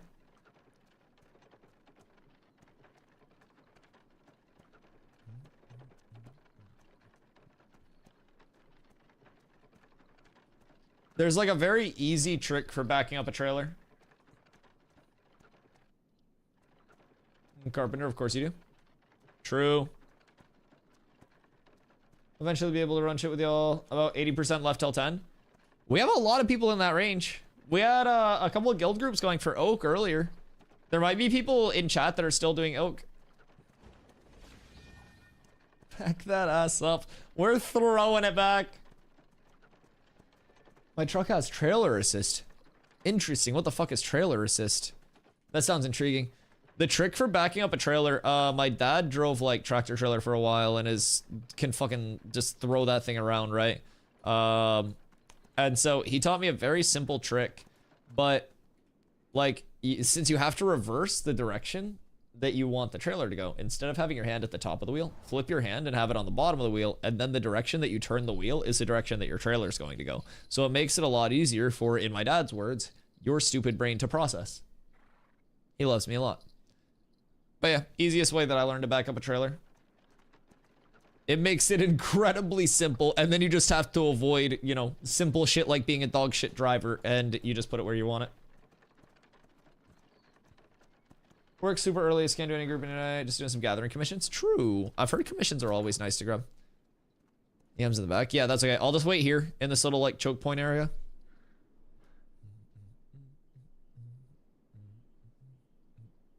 They're called mules, so it makes sense. That is true. That is true. So, have you looked into combat pets at all, Nelly? Because I personally am really excited for combat pets. I think combat pets will be like the biggest improvement to solo leveling since sliced bread.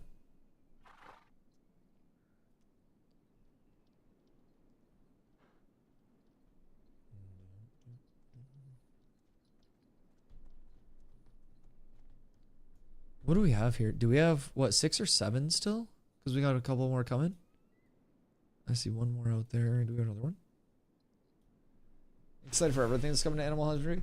Yeah, Animal Husbandry is going to be nuts. And then the fact that, like, even in terms of gear progression, full best in slot gear is going to be coming from, like, crafting.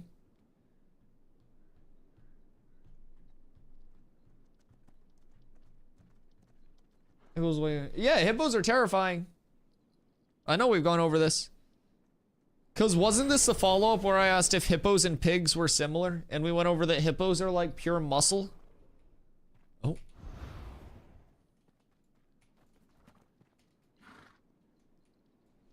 Alright, let's see. What do we have here? We need a banger.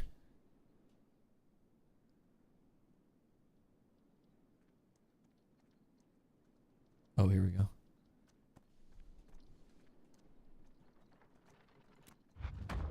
All right, I'm opted in to defend everything. Are we waiting on anyone else, or are we good?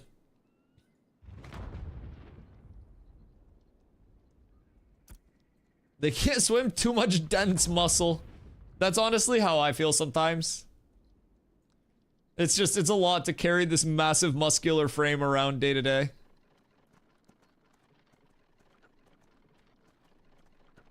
Can they actually not swim? Do they just like muscle through the water?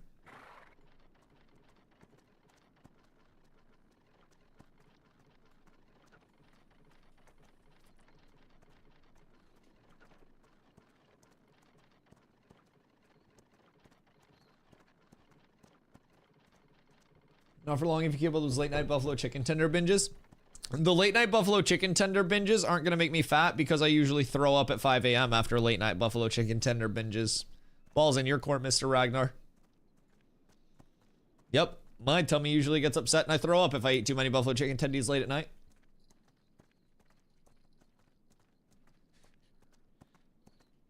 Do we do Glint as, or are we running straight to 8th?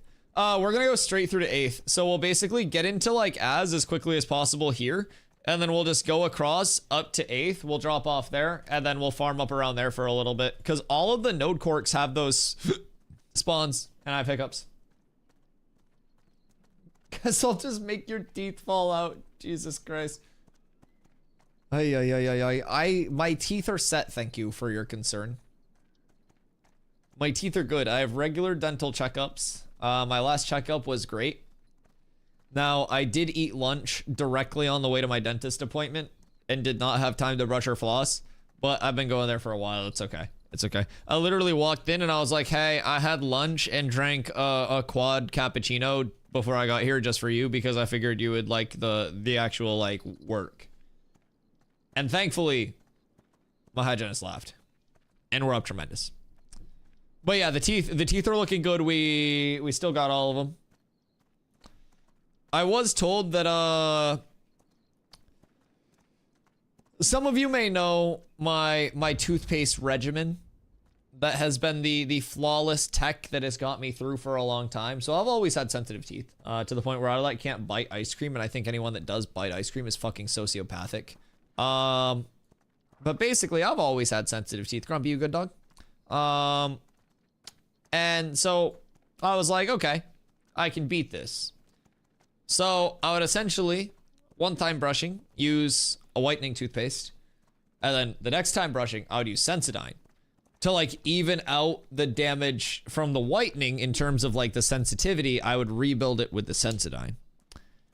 And for a while, chat was like, Dusty, that's not how that works. And I was like, yes, that's how it works. Like, clearly, I mean, look, we're fine. Apparently, after talking to my hygienist, I'm not supposed to use whitening toothpaste for more than 2 weeks at a time. So even like working it in with the Sensodyne, I probably shouldn't have been using it for the better part of 2 years. So my teeth are fine, everything's chill, but yeah, I'm on just full sensitive toothpaste now. Also not Sensodyne, because I didn't like Sensodyne, how it didn't like foam up. It just kind of like disappeared. And so I found a sensitive toothpaste that I like now. But yeah, that's my teeth story. But yeah, my teeth are fine. I'm on a sensitive teeth regimen.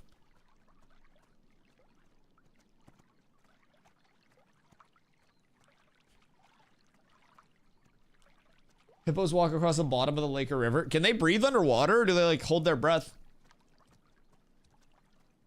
My wife doesn't seem to be enjoying WoW. Help me, peeps. This is a clutch point. How to say my wife's MMO career after 2 hours, still level 3.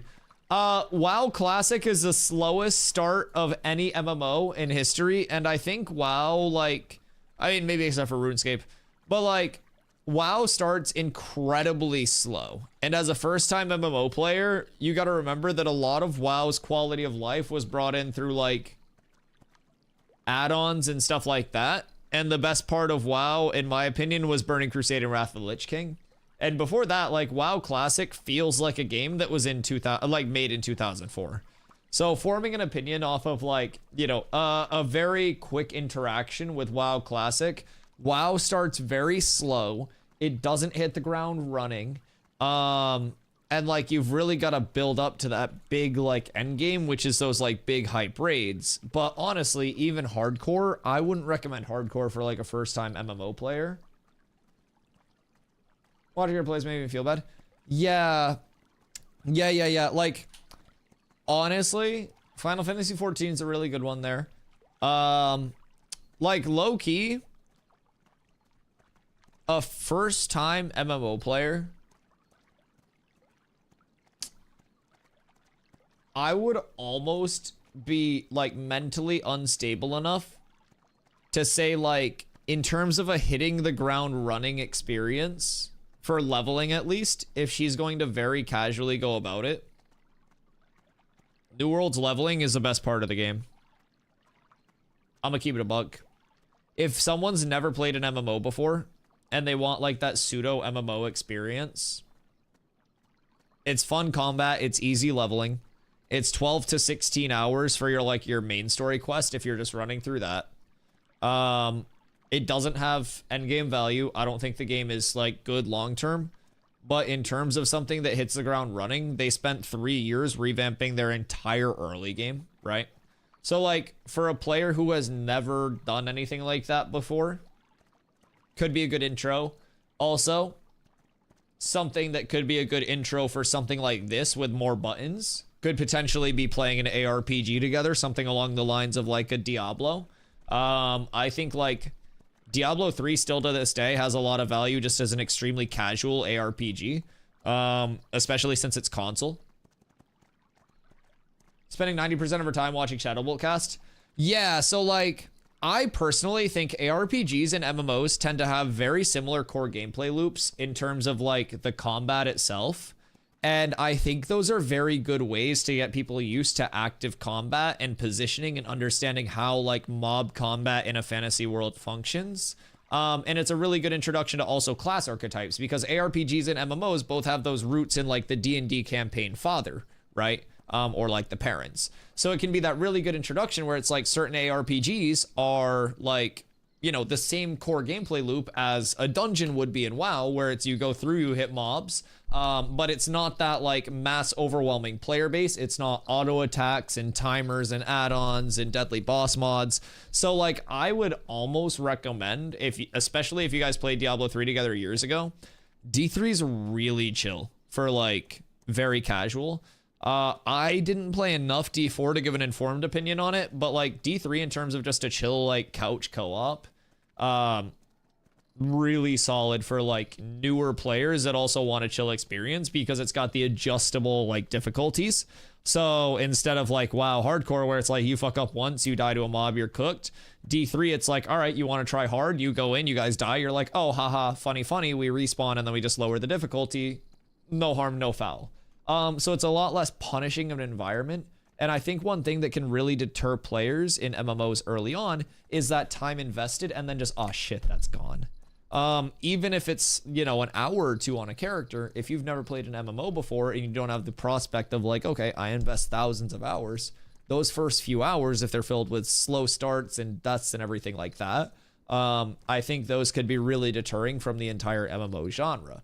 So that's kind of where I lean. I think ARPGs are a very good predecessor to MMOs, and that's honestly where I started as well with Diablo 2 as a kid before I played WoW. And because of that, going into WoW when I was 8 years old, like I already had an understanding of like class archetypes and shit like that.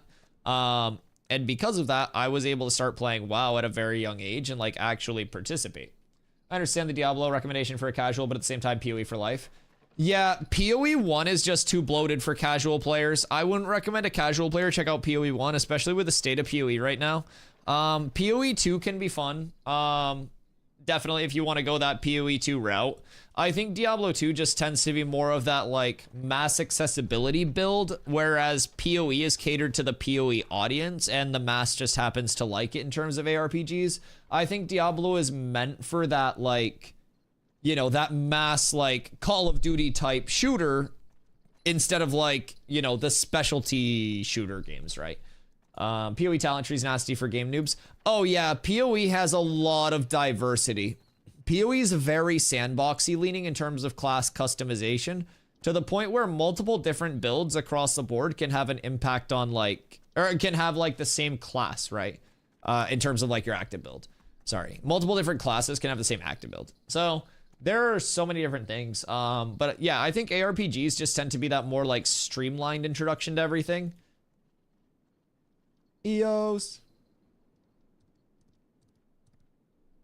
Been playing FF11. So I was a kid about 18 years. FF11, okay. My older brother AMC played FF11 for a little bit and then tried to get me into 14 with him for a wee bit. And it didn't really hit for me. Got the Dusty Caravan crash. I'll be back in. Okay. We'll wait for you. Hold up when you guys get a sec. We lost one.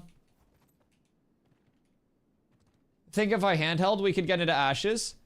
How does she do with a challenge? Like, is she okay with dying as long as she doesn't lose her entire character? If she understands that dying is going to be, like, punishing, but also it's okay and you can just laugh it off and it's not going to brick your entire progress, then great. I think Ashes on a very, like, base level right now is cool because it's so simplified with so many systems that it's like, even if you're new, with some hand-holding and some information being fed to you, you could just hit mobs, get loot, cut trees, and like learn more about that on a very simple route. And it's very good to like grow with the game. So like I think with hand-holding and info feed, like as long as she goes in knowing that like, hey, mobs might be hard, you might die. And she's okay with that, and she won't lose her entire character when she dies. But like if you guys die a lot, then you guys get that like, you know, that XP debt punishment for it, right? So I think it's actually a really cool system to teach people that risk reward. How do you split stacks? Split stacks in your inventory, you just shift left click and then it brings up the split stack. And you can do that for like any stacked item. 14 is nothing like 11. Yeah, no. They were both extremely different. Extremely different. I watched him play 11. Like, I never ended up playing it myself, but punishment, delete character, yeah, literally. Keep her away from Steven. I heard he kills people indiscriminately. No, Steven hasn't killed me in a while. I'm starting to think he's retired from the wet work, so to say. He's taking up a life of good. Or he's just coming up with more creative ways. Just making sure that Komodo doesn't jump us. I appreciate you, Nelly. Really looking out. Good shit, good shit. Security's really on point here. You never know when those desert beasts are gonna turn against your vans. He said he'll be streaming Monday, so watch out.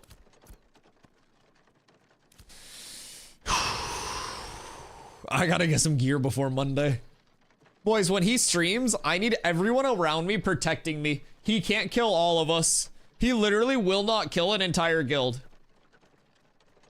I need everyone around me protecting me like security, and we're gonna go see him Monday. Who? Steven. God himself. I've died to Steven 4 times so far. Twice to a weapon that doesn't exist in Ashes of Creation that he had equipped. Once to a boss that he spawned in and killed me with. And then, let's see, once to a literal God mode smite. Good evening, friends. Who dis? Alona? I think they've healed my groups before. Skirt! My gems! My cabbages!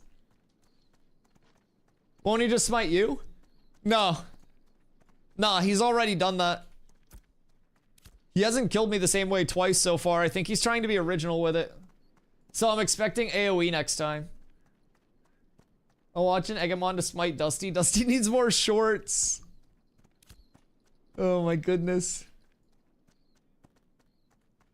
Let's turn it on at some point. Oh wait, what's that? Oh, like high rarity carcasses? Carkai?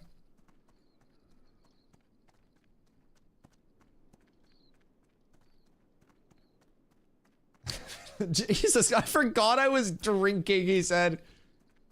Oh, you're in deep now. You're in deep now. You try Throne and Liberty? Throne and Liberty looked kind of rough to me, and I'm also too poor to play pay-to-win games. Minimize the events?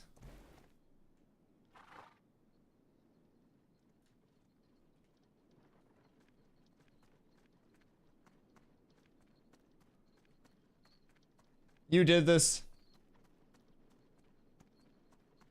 There's good.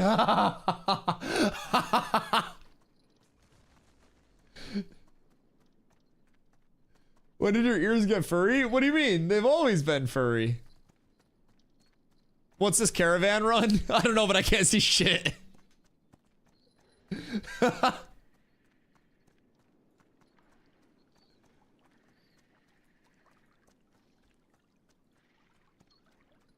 They're gonna take away the ability to move that if I do that again. What's a caravan run? So we're gonna start doing daily caravans, hopefully. Oh, is someone actually hitting one? Oh no, he's just chilling.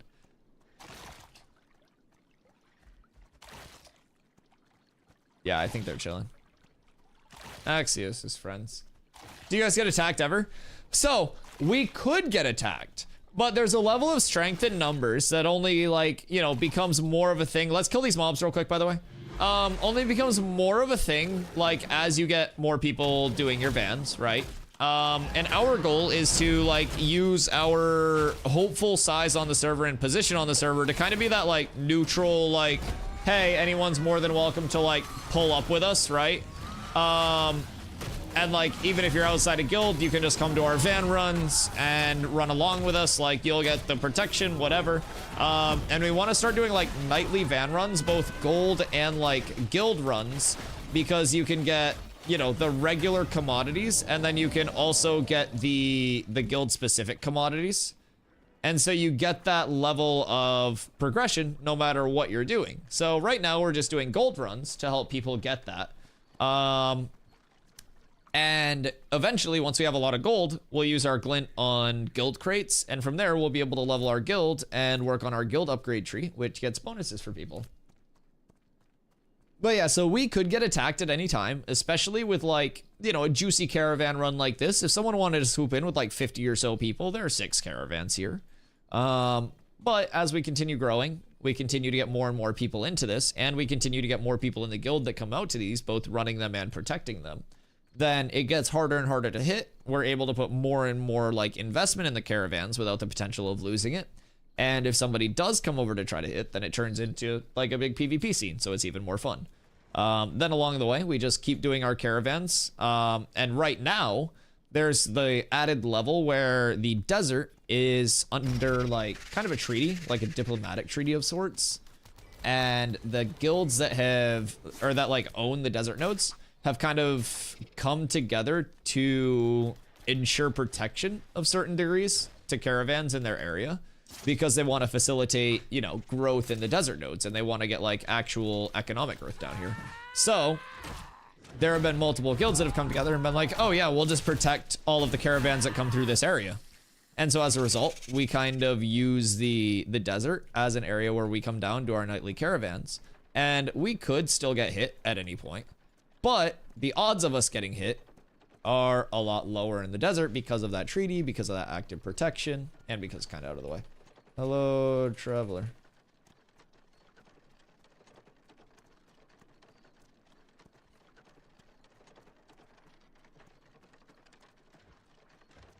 Is this guy gonna try to hit me? Is this guy yeah, this guy might try to hit me.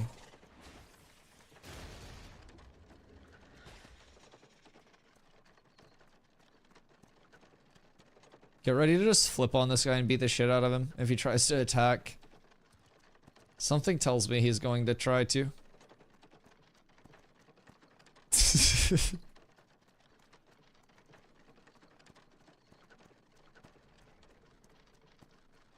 Yeah, I think we'll be fine.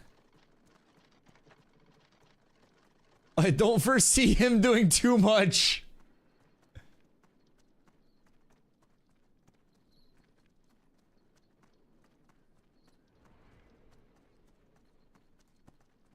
Crocodiles can't die from old age? Wait, what do you mean? Well, I feel like dying from old age is dying from organ failure. They can join the caravan runs, not in the guild? Yeah. And like, people that are outside of the guild as well will be able to just pull up and like join us, right? So some guilds are very particular about like their van runs, and they don't want other people running with them. And our goal with a guild that will hopefully have a lot of numbers as we continue adding more and more people through now until launch and beyond that, is to like have a very big presence that we can use to help a lot of people get that content.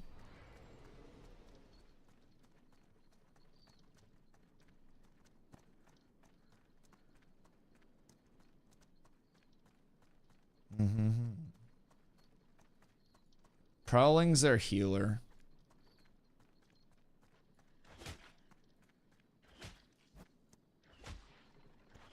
All right. Yep.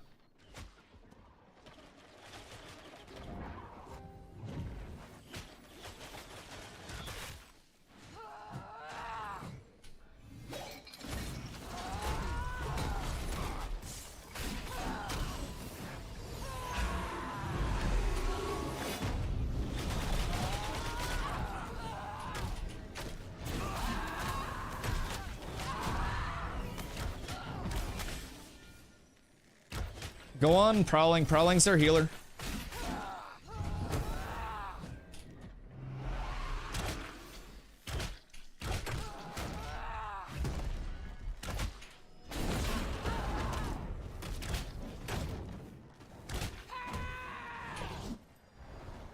How many do they have here?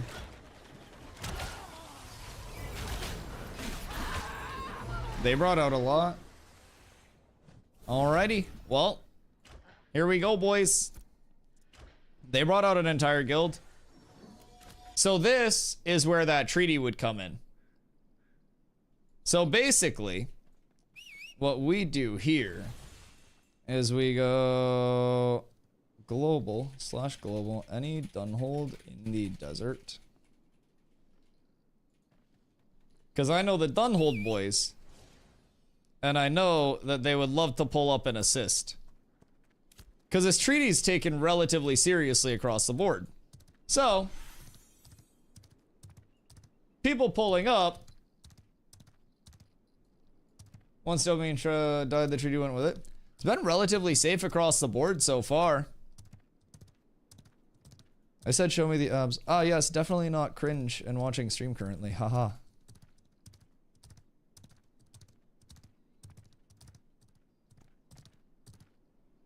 Brother, you're fighting caravans that are like level 15 players doing their first vans.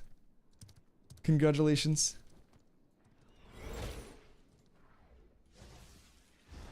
How many do they have here?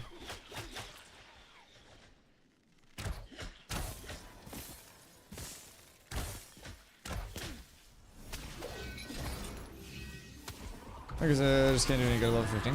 That's okay. They brought out their entire guild. I think we have fans already. They have like 20 people out here. We have fans already. I've never even seen these people before. A single time. What's flag again? Alt F. Yeah, I mean, we have legitimate fans. This is the risk with caravans, though. So they brought out their entire guild because they're watching stream and they're fans of stream.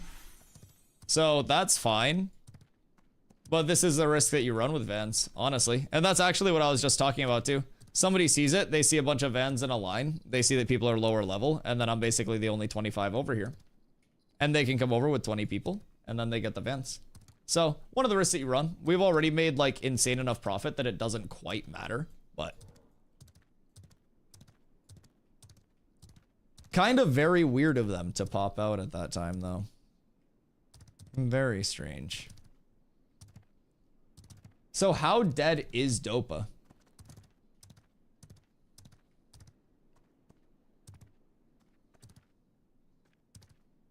Surely we could pick up a decent amount of the people that are still around, yeah? Need the run from Mira. Oof. Yeah, that's rough. Did you not get any of the, the thingies? Like the Ember Springs? Pretty well RIP. That's crazy. You haven't seen them outside of the towns? Oh no. Oh, we should have got you those. Every town will have an Ember Spring outside of it. And then like dungeons will also have them. So the only ones in the desert currently are the ones outside of the towns until they add more maybe outside of like pocket dungeons and stuff. But I'd say that'll still probably be a little bit.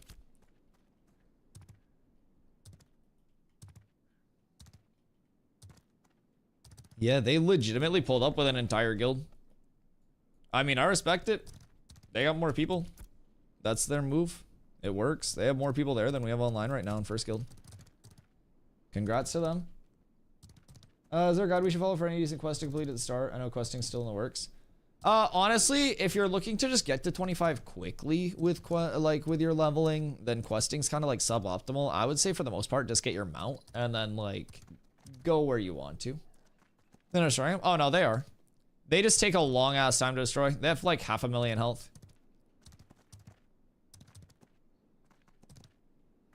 But yeah, I think I was the only one that even had like value on mine, honestly. And for them to actually get the worth from them, they would have to like reclaim them and then escort them themselves. Had a 45-minute walk in the home gym. Ooh, that little walkie pad. Needed a step goal. You had nothing. 3 dim glint worth of stuff. Yeah, I had like 1 glint.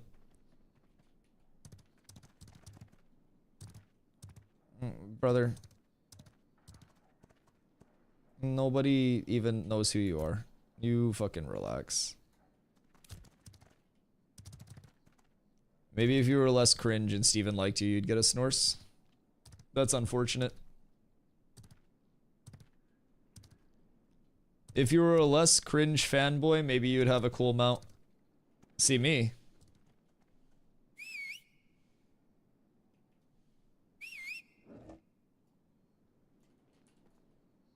I've got plenty. We don't really need to worry. We don't really need to worry. This is what happens when you're not extremely cringe. Is that a caravan being attacked? Yeah, we got jumped by like 20. An entire guild pulled up.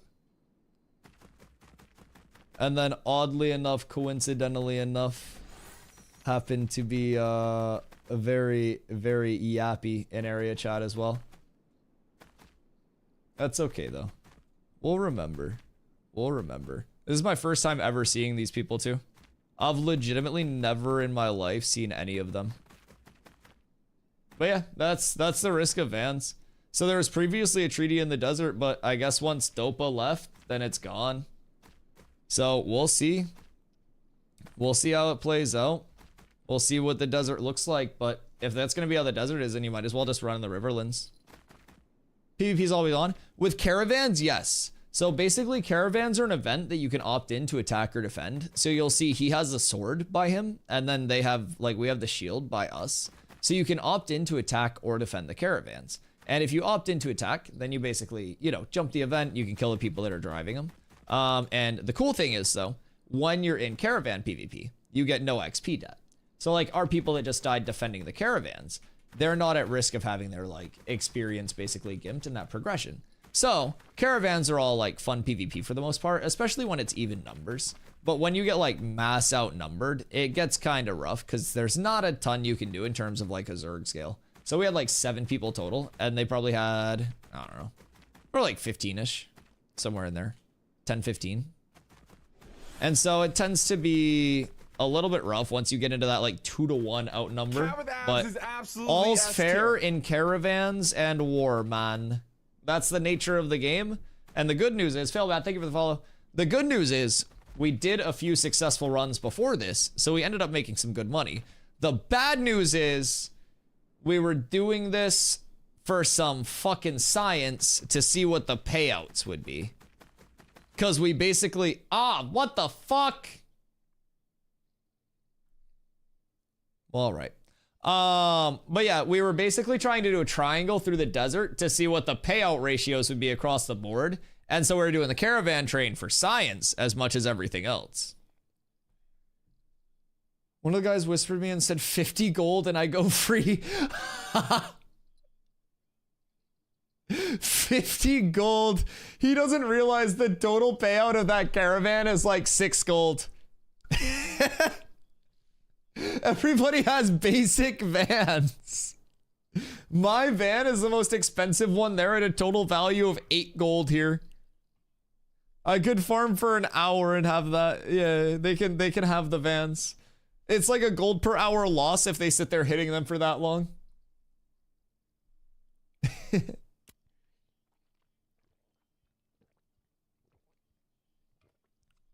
Failed to retrieve character list. What happened? Ah!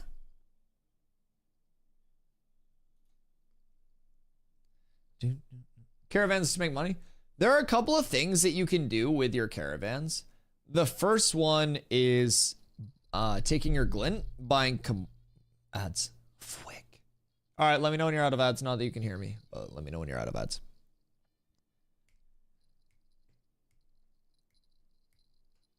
Nelly, you get back in first try. Maybe I just relaunched too fast.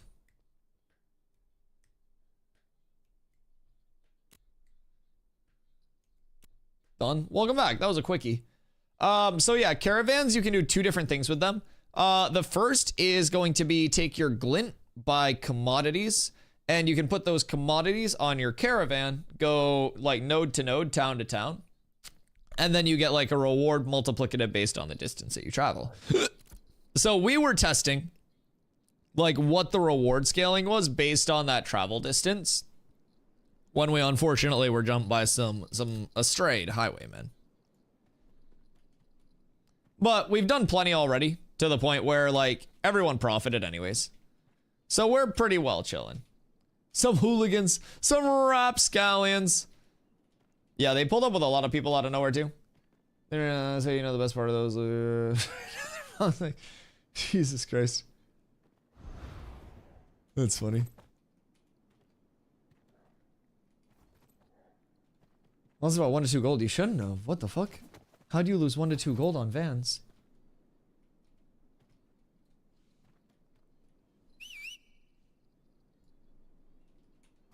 Did you buy and use a willow and then just like not fill out the storage?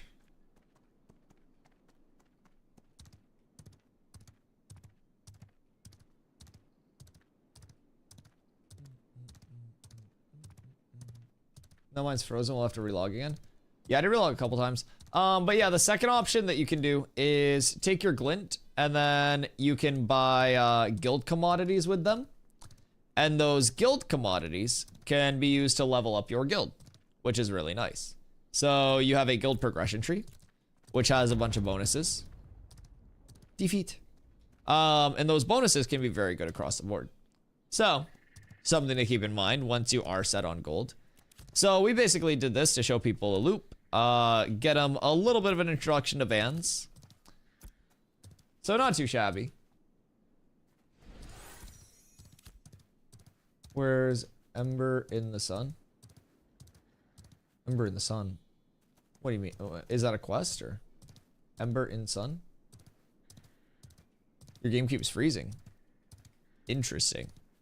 Is it desert or caravans? Oh, Ember Spring and Sunhaven? Oh. Sorry, I'm stupid. It's right here. Towards that little like choke point. At least you got jumped right next to the spot to buy another caravan. Yeah, I mean, best case scenario. Not too shabby.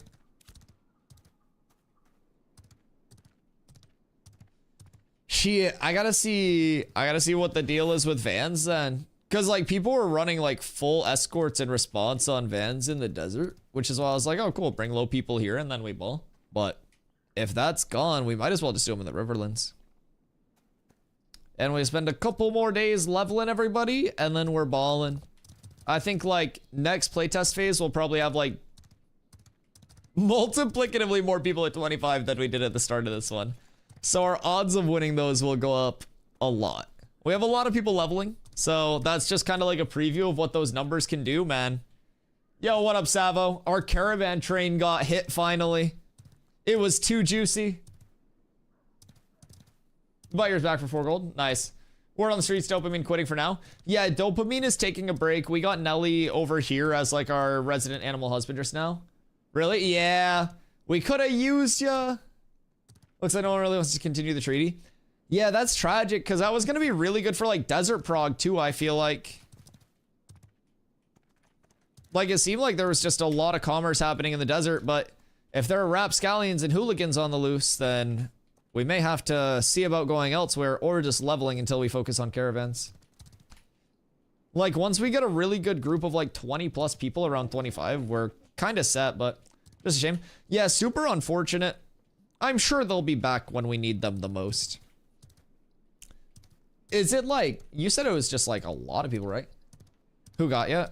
It was, I'd never seen him before. Mostly Harmless, I think, was the name. But I had legitimately never seen them before. So this is kind of like my first run-in with them. I don't even think I've like run with any of them in groups. Mostly Harmless, yeah. I don't think I've run with any of them.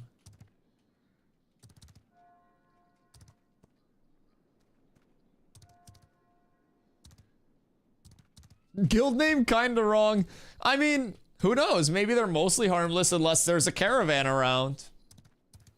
It could be canon. I'm not ruling it out. And the world also needs, like, the villains within the caravans.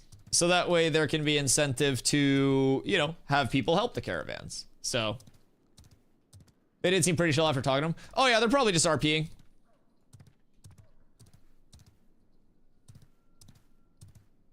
Yeah, they probably just saw a fat caravan line and then decided to hit it.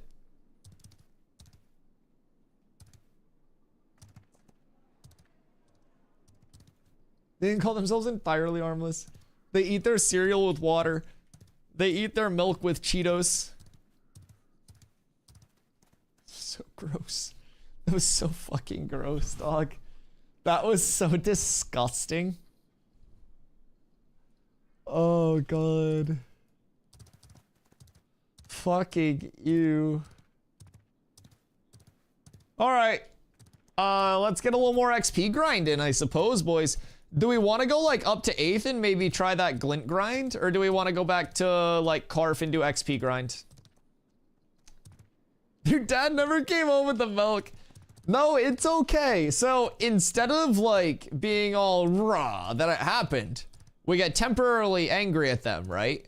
But then we use it as motivation to level people in the guild so that way we can get back at them. Because with the existence of guild versus guild wars, like with the social kind of like give and take of this world, now we can be like, mostly harmless, you're our ops. And then like, I know that was very intimidating. I'm gonna spin the block. So basically now we can have that like ongoing thing of like, yo, we're basically anime training arc to like get to a spot where we can fight. Then once we get to a spot where we can fight, we're gonna have people looking for you, we find you, and then guild versus guild war you, and then kind of like have that ongoing thing, right? So like it doesn't have to be this thing where it's fucking like, I'm not fucking holding a long-term grudge or being like, oh my god, I want them banned. But now we have that first little like rivalry at the moment. So I was in a 20-man forge raid, then another 20-man forge raid appeared, and they waited for the boss to spawn, declared war on that guild, and wiped them and took the boss. Interesting.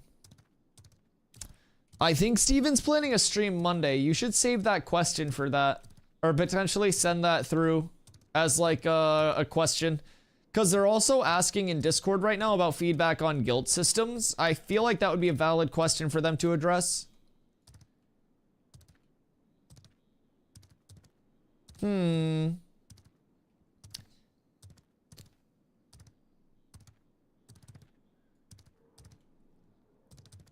Yeah, that does seem a little wacky. But yeah, that's like the size of the group that we got hit by. Just for perspective. Like, they brought the whole guild out for that. So that's what we look forward to, boys. So you can declare at any point, kill all members of that guild at any point. Oh, that's good. I know many others have too. And that's about adding a 15-minute timer. Yeah, I think they acknowledged that and said they would be adding a spin-up to the guild wars themselves. It's intriguing.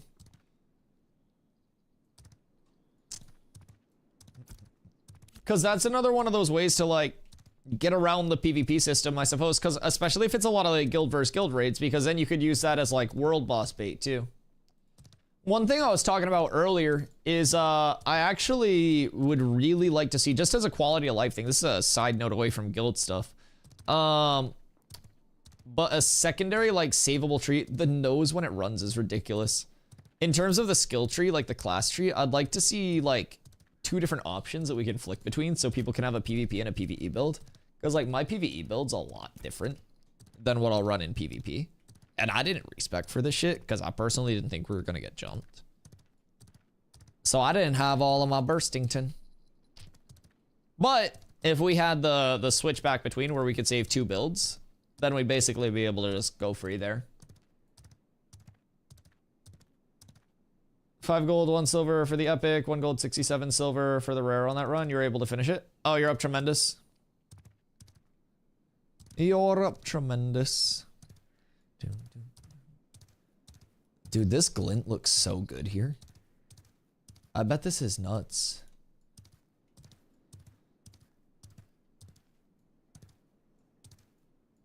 Good day, cartel boyos.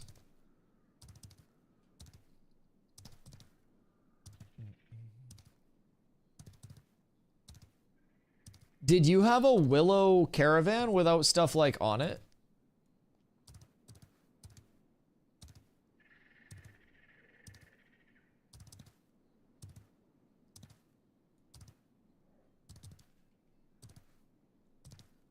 Edgland Farm. So, in my opinion, if you're ever in a scenario like that, just like, I know hindsight 2020, right? But if you're in a spot where you like don't have the full storage of the van utilized, a lot of times you'll want to use like the basic van that spawns in and just fill that as much as you can. Because that'll be a lot lower of like a potential loss if it does get hit. Plus, if you're like solo and stuff, the basic vans will look a lot less appealing than like a fully, you know, a willow van. Because they have different appearances too. So if people see a bunch of willow vans, they're just like, oh, this is stacked. And then they end up getting like a total 3 gold out of it. 5 gold, 1 silver, 1 gold, 67 silver for the rare on that run. Yeah, that's not bad. So that's what, 668? That's really not bad at all. So that's the best payout with the cross back and forth, right? Here. But is it longer? Now we need to figure out like the time for each transit, I think. Because we could always go back in the VOD and see like what the time was from start to finish for each one. And then I think there we could just calculate like gold per minute off of that, right?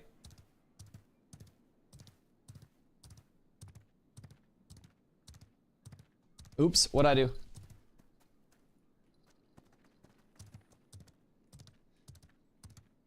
Oh, god damn it.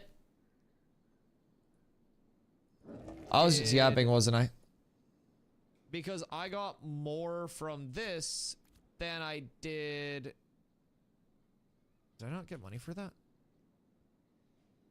That's pain. Yeah, that's actual fucking pain. That's actual fucking pain.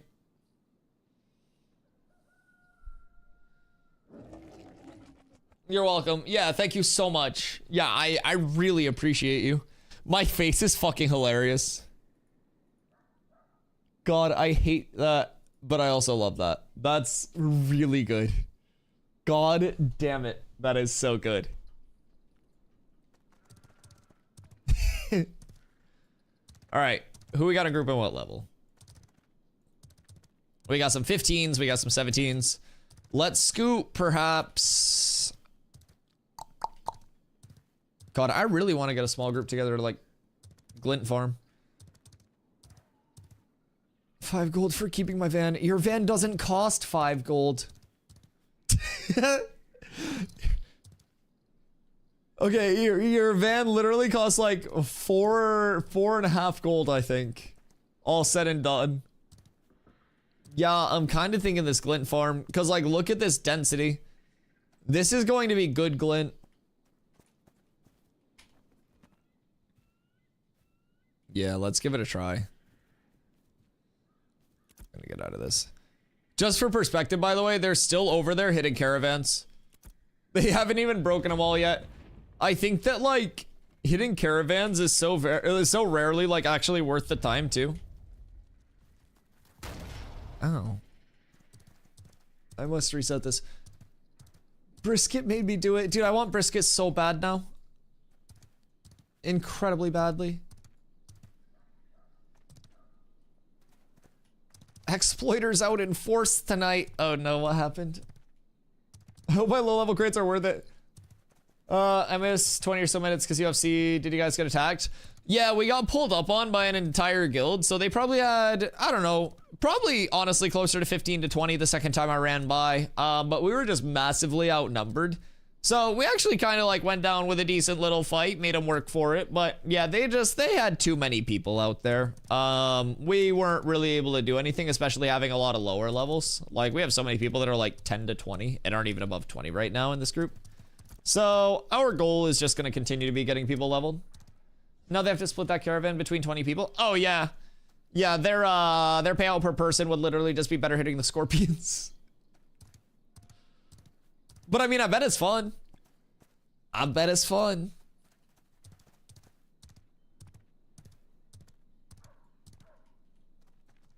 Let's see. Do we want to do this? Yeah, this is probably a good glint farm because I'm almost out of glint. But also I feel like XP farm is huge. I feel like we should break up and then just like get XP farms in for a little bit.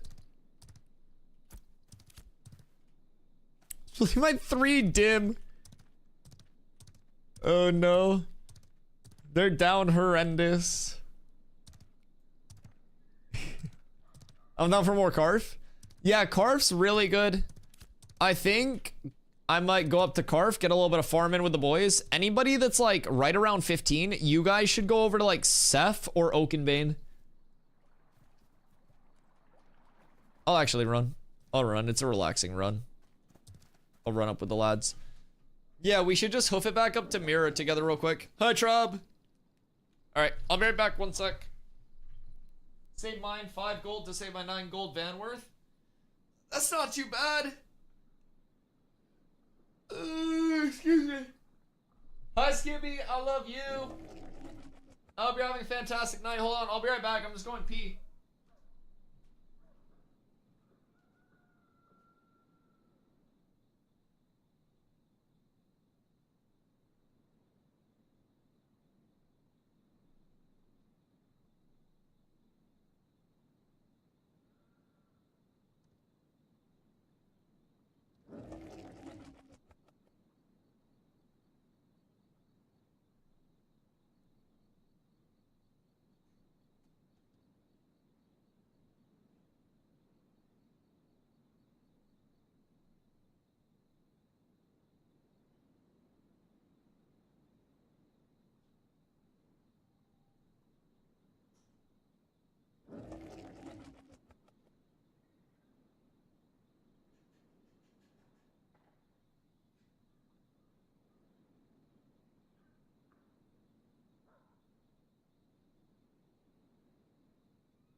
I'm back. Oh. Yeah. Hi, Skibby. What up? What you been doing? I had 3 gold on me and some ores. You know what? A big 5 gold for the save. Yeah, sometimes the amount. Bulba Dotatuski. No event nearby. Well, yeah, sometimes it's easier to just go next van. That's okay. I'll do some research and try to find safe loops for us. And until then, we just have to keep in mind that if we're under leveled, we've either got to pick like a really good time to run vans, or we've got to just mass it. They told me to go back and get it because it was low level, then stole it anyways. It's a dick move, but it's kind of funny. I won't lie. 4 a.m. prime time, no big deal. Yeah, is 4 a.m. really that lit because of resets, or is it 5 a.m. right now?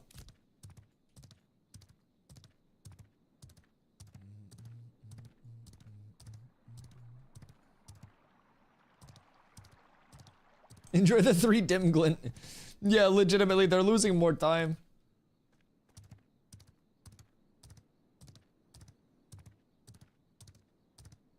I think it was an option to abandon the thing and not waste the upgrades. Like, make the beast HP 300k. Ooh, like an option to cut the caravan loose would be cool.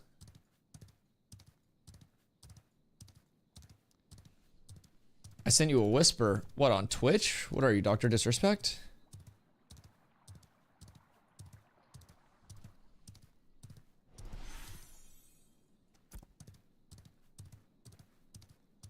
Oh no, I don't think anyone's gonna follow over to Carf to troll. I think they simply wanted to hit the caravan. I don't think they wanted to like troll me. I think they just wanted to hit the caravan.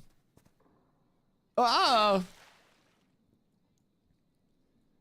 People that typically want to like actively troll someone are a lot more trolly. I think those guys just wanted to do caravan stuff, honestly.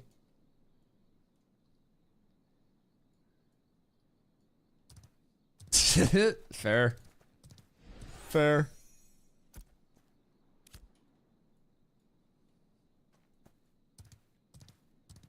Let's see. So up to Carf we go, potentially. Excuse me. And they don't want to troll you, they just kill you and enter the caravan. Well, and like, hear me out. I'm sure that all the bobs are not on. No, half the people didn't even put theirs on, I don't think. Not everybody had their bobs on and stuff. That's okay. I mean, I lost a little bit of gold, but it's like, they're not getting a lot of gold. It's more me losing gold, and I play the game enough that it's like, if I wanted to decisively farm gold, I'm not too worried about it. I didn't make anybody in the guild pay for the bobs or anything, so I don't really care. It's like, what, 9 gold or something? I could farm that glint in not a long time, so I'm not too worried. My possessions do not mean too much to me, especially in an alpha. And we have more bobs on the way. At least we got like 2 runs out of them. It was a short life, but it was a good life. Your guild leader calls for a competition with a rival. That is fucking cap because I am the guild leader. Don't gaslight me.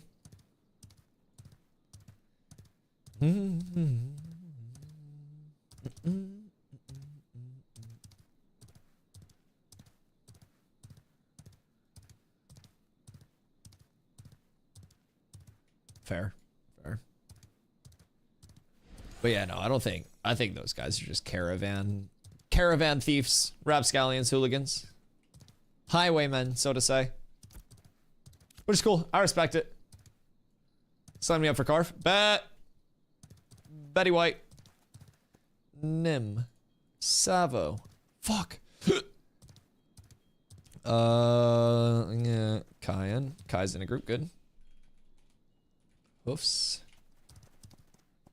Chat, 19 plus Carf 3rd floor. I need 1 cleric, 1 bardaroo. Is there a good attraction? Yeah. I mean, it sucks to lose your stuff, but at the end of the day, I talk about it a lot, how like games like this need the duality of that, right?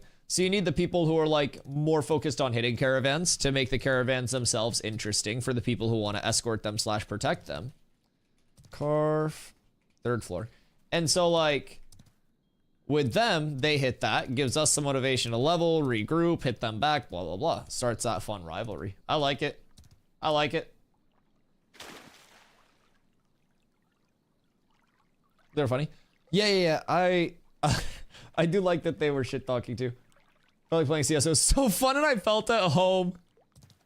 Yeah. No, like rivalries and shit like that are gonna be super funny. They weren't mega toxic. Yeah, no, they weren't toxic at all. You know, they just yapped a little bit, that's all. They yapped, we yapped, and then we both went our separate ways while they're probably still hitting the caravans. And then now we have, as I've mentioned a lot of times, an established like one of those friendly rivalries within the game. Where it's like, we see them, if we end up, you know, getting the jump on them, getting a couple kills or something, then that starts something else. It's like that chain of events, right? And that's kind of the fun within the game. I like that a lot, personally. I think that's all the fun that's like within the realm of like intended gameplay too, right? So that's not like rivalries happening on Bad Blood because it's like, oh fuck, you kited mobs onto us for, you know, 3 hours straight. It's like, oh, you hit our caravans. Good. We'll hit yours back if we see him. We'll, you know, guild versus guild deck you guys, like, when we have the numbers for it. So, that's, like, in my opinion, the fun rivalry that can form within this game. And the rivalries that are good for this game. Going for an IRL friend? Yeah. Macaulay, are you on right now?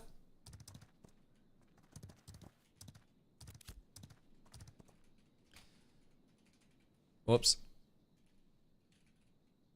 Severial. So it makes the caravan a risk and reward and also makes it fun. Yeah, 100%. I started to get really sussed out once people started lurking that heavy too. You're in bed? Oh, okay. I figured. Must hit 20. I think we can help with that. / global, 1 cleric, 1 bar. Or 3rd floor PM.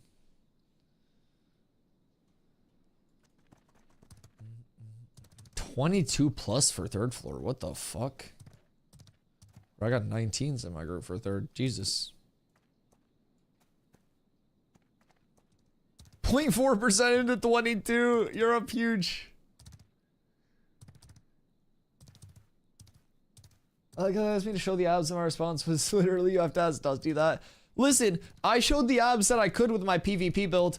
I got one of them down to like absolute 1 hit with my burst, and then all of their heals came in, and I was like, well, I got no real abilities left or anything. And that's part of why I want to be able to have a PvP and a PvE build saved, because like, I would switch certain things out for like Desolate, a little bit more like single target burst, and if I have a different build on, then I get that like initial burst kill, and then they all beat the shit out of me after. But at least I get 1 kill. So yeah, that's one quality of life that I actually mentioned before that run-in, but Caravan. But yeah, that'll be a nice quality of life that I hope comes in at some point. It's like saving at least 2 different trees just to flip back and forth between PvP, PvE. I think that'd be really nice. It doesn't necessarily have to be like an urgent fix, but I think that'd be cool. Now, I also don't want there to be like too much convenience and quality of life. So I don't know where that aligns really with like what they want their quality of life versus inconvenience to be and how their respec system eventually aligns with that. So there's a lot more tied in that I don't necessarily know, you know, the depth of with their long-term plans when respecs are no longer free and stuff like that. So yeah, there could be more underlying that would be preventative of that, but I think if there's nothing preventing it, that would be a nice little feature, just to click a button and be like, all right, oh, I paid this much, I respec, boop. Got kicked in the nuts and spat on. Yeah, without levels and without gear, you can definitely feel a little weak. A little weak. Especially once those numbers start to stack up against you. Made it to 7 already outside of commissions. What's a better way of leveling at low levels? So I have a leveling loop slacker if you're open to like group grinding. Starting at level 7, actually, you can head over to Church if you get a group for it. Church of the 7 Stars is right over this way. And from there, I try to get to like level 11-ish, and then I go to Oakenbane Keep over in Miraleth.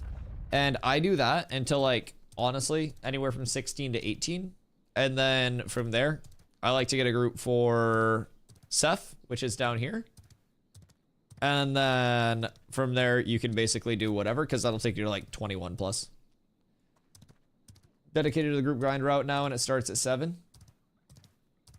It's a nice route. It's a nice route. I targeted at a level 25, so might be my own bad as well. Yeah. If you're like level gapped and gear gapped by somebody, you'll feel like you're doing no damage to them, and then they'll hit you once, and it's like they just flick you off of their shoulder. Yeah, so that stuff though is, I hope it puts into perspective why I've been emphasizing going back to level so many people in the guild. Cause like, I might be able to take one with me at level 25 if I get a certain burst off, but like, if everyone else gets nuked, then, you know, no matter how progressed I am, once numbers are in play, it's GG. So yeah, now we try to get people leveled, so we're in a spot where we can do that and get like revenge on that, right? An ambush a rival, having a second group ready to ambush them when they res. Numbers game at the end of the day. I mean, I think there's a lot of coordination that can like prevent that numbers though. Or like play arounds that you can have, right? I think there are plenty of ways to compensate through being like more coordinated, focusing down targets, like avoiding certain instances of damage as a group, and especially being like, you know, more geared, more leveled, stuff like that. You can definitely turn numbers fights, but to a certain extent, yeah, if there's just like this massive advantage, oh yeah, your numbers are massively important.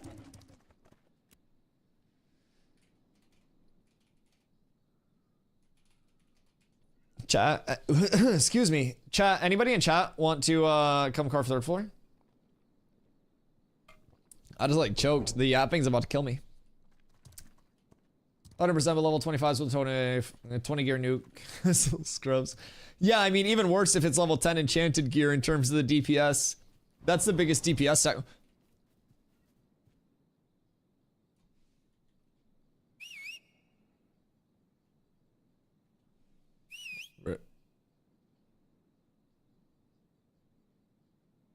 Where'd he go? All right. 1 cleric, 1 bard, Carf, 3rd floor. Austin, Joy, the bard. Good day, Austin. Perhaps. Good evening, friend. Finding +1 cleric, then we will fall.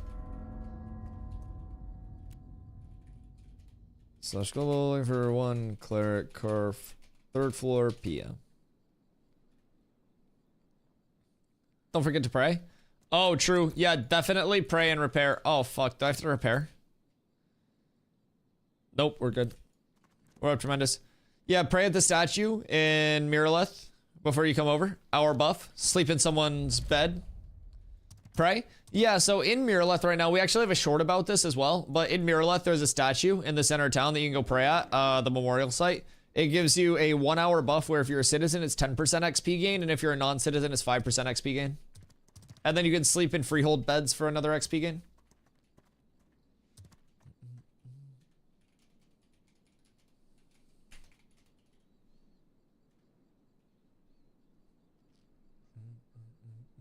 Stuff like that's really nice to know for launch too. In addition to that, there are scrolls that you can get that increase your XP gain percentage. There are quite a few things that you can do for like small boosts, and across a like multi-100 hour leveling experience on full launch, those will definitely add up.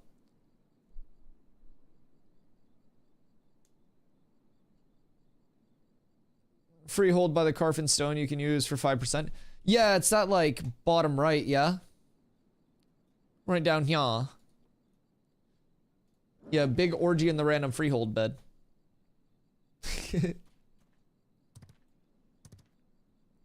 Scroll and pot stack.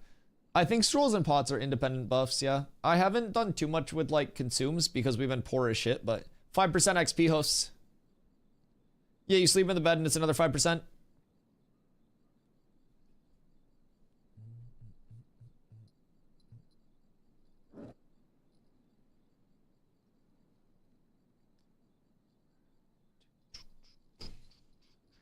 Working on consumes. I like that. I appreciate that. You're an actual legend. I must pray before bed. Yes, you pray and then you sleep in someone random's bed, by the way. Not even your own bed. Ooh, fancy blink. Oh, all right, he's good. Give me those rubies before you get off. Yeah. I'll pop over to Miraleth. I have so many materials. Do you need anything other than rubies, or what do you need?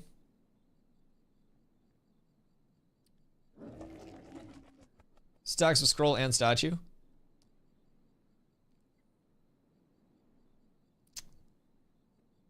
How high of a tier of XP scroll can we get currently?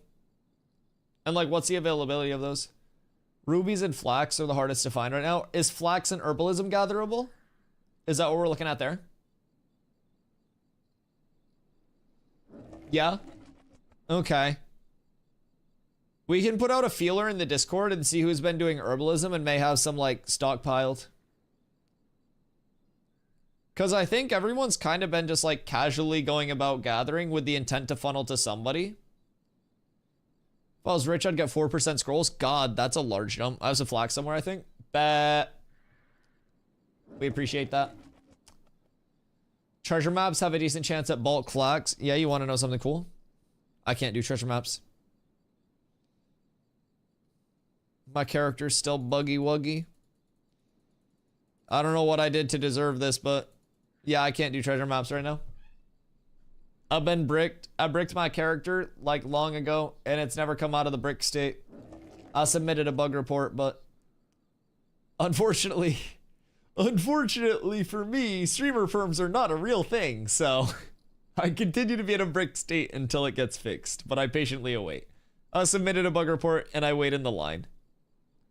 And at some point, hopefully we see a fix. Being unable to do maps is a curse I wish on no man. I fucking know, dude. I just want to do some goddamn maps. So, picture my disappointment, Yams. I logged on one morning. I was excited. I just had a couple bolskies. I just had some coffee. I was fucking vibing, living on a prayer, Bon Jovi style. And I pick up... Where did Austin just go? I pick... I pick up 2 green excavation kits. I gotta pop my green map. Won't pop. Yep. That was gonna be my entire start to stream one day.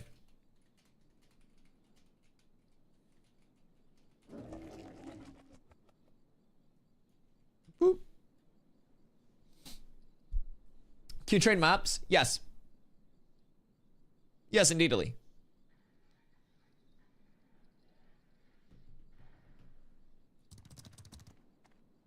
Tower's tall. Maps were the best thing to do in 14. Running for hours with the old build. Mass map runs will be really cool. Like getting a bunch of people popping maps at the same time and then like pooling all the mats together and seeing what we get. That could be solid. Coolest thing to do in the game, your mom. I'm so sorry. I'm so fucking sorry. I'm so sorry. God damn it. I don't know why I'm the way I am, Fish. I'm so sorry. I mean, for me, I'm a big, like, it sounds really weird to say, but enjoyer of games, right?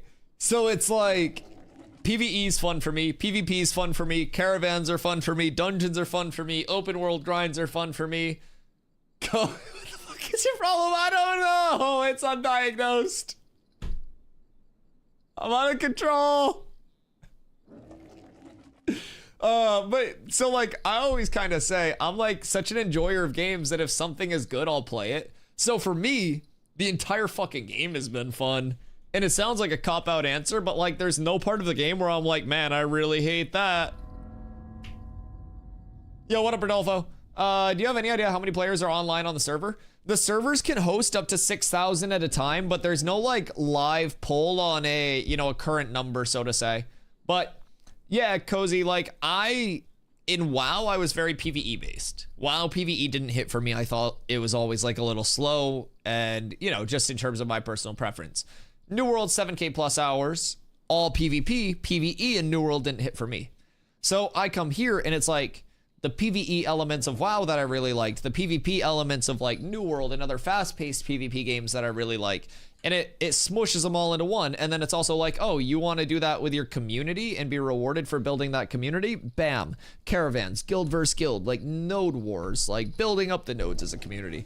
And like raid groups, just everything across the board. It's so nice. I think the entire like community integration and like how alive the world feels is phenomenal. But yeah, Rodolfo, on that too, like with player base being like obviously smaller now than it will be on launch, right? Because it's an alpha, you're not gonna have the full player base in there. The world feels very active and very, very alive because it's all open world. There's no instancing in the game right now that pulls you out of the world. Pirate couldn't get all of his community on a server. Yeah, no.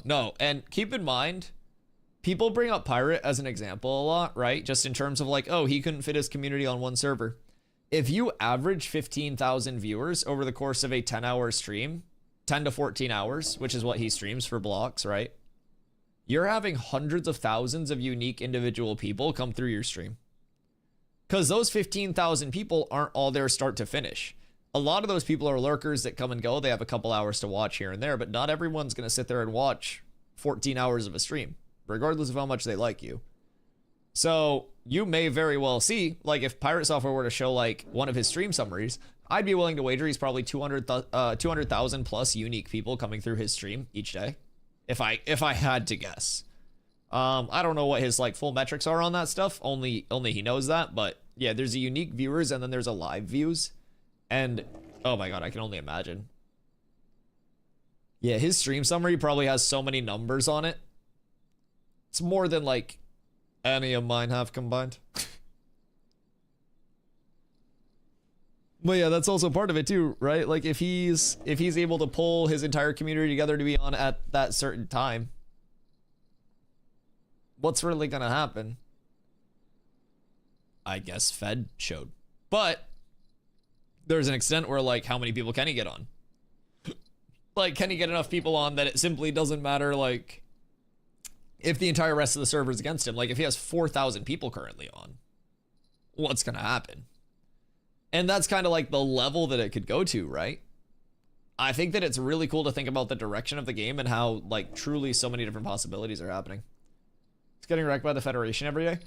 Well, I just got fucking ran over by Mostly Harmless. So, got my own fish to fry. Can't be worrying about his.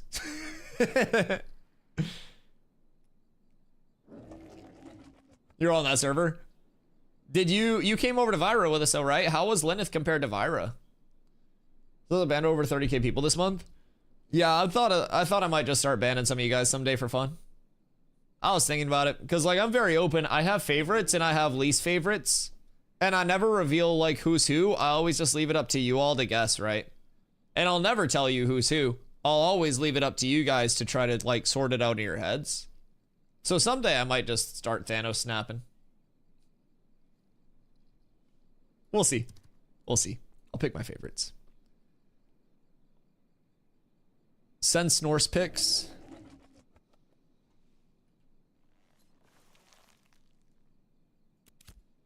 I wonder how I could frame this.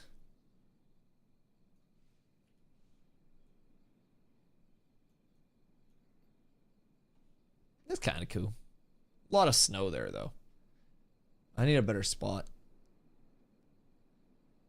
I should have taken more pics with the Snorse, like, while I was on top of the tower. I had my chance and I dropped it.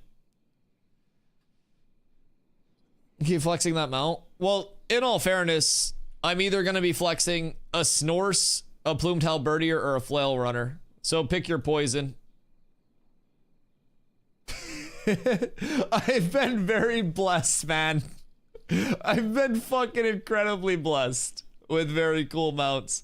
And the Snorse, the big reason that I'm riding it so much right now is because it sucked when I first got it. It was like the slowest, lowest HP mount possible. And like very recently, it got juiced. It got like turbo mode put onto it, right? Do we want to go to desert? Could small group farm insane glint? I mean, honestly, probably good XP.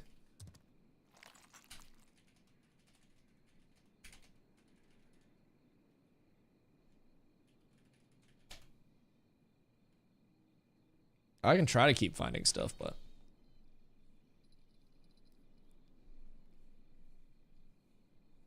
T1 died because 35 out of 40 of his raid roach. No. 35 out of 40 of his raid did not roach. He was indecisive as a raid leader for a second, and it cost people their lives. And I don't want to put that entirely on him, because people also could have made the cognizant decision to burn boss or to just not like absolutely destroy stuff. Cleric and Bard. Wait, do you have a Cleric and a Bard? Invite.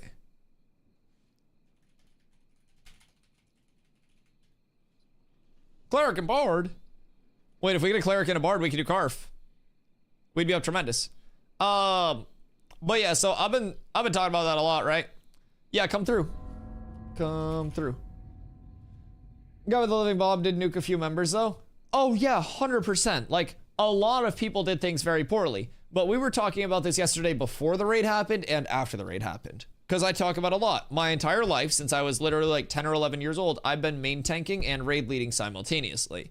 And I know, even in a softcore stance, where like you can die to a mechanic, learn from it, and go, all right, like we're not gonna do that again.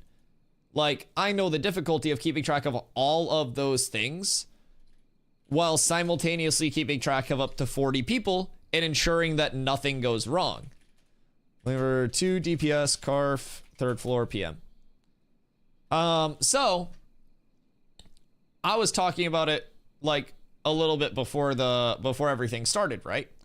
And I was saying like T1 is a god gamer, very smart, but raid leading isn't about being a god gamer or being smart. Fully predicted that wipe? I did. Look at my VOD. Literally look at my VOD. I didn't call it on Baron. I thought it would be because of like Miss Banishes not being called out. I did not think that Baron Bomb was gonna wipe 2 groups partially. But what I did say was that raid leading was entirely about experience and reps and reps and reps and seeing scenarios over and over again.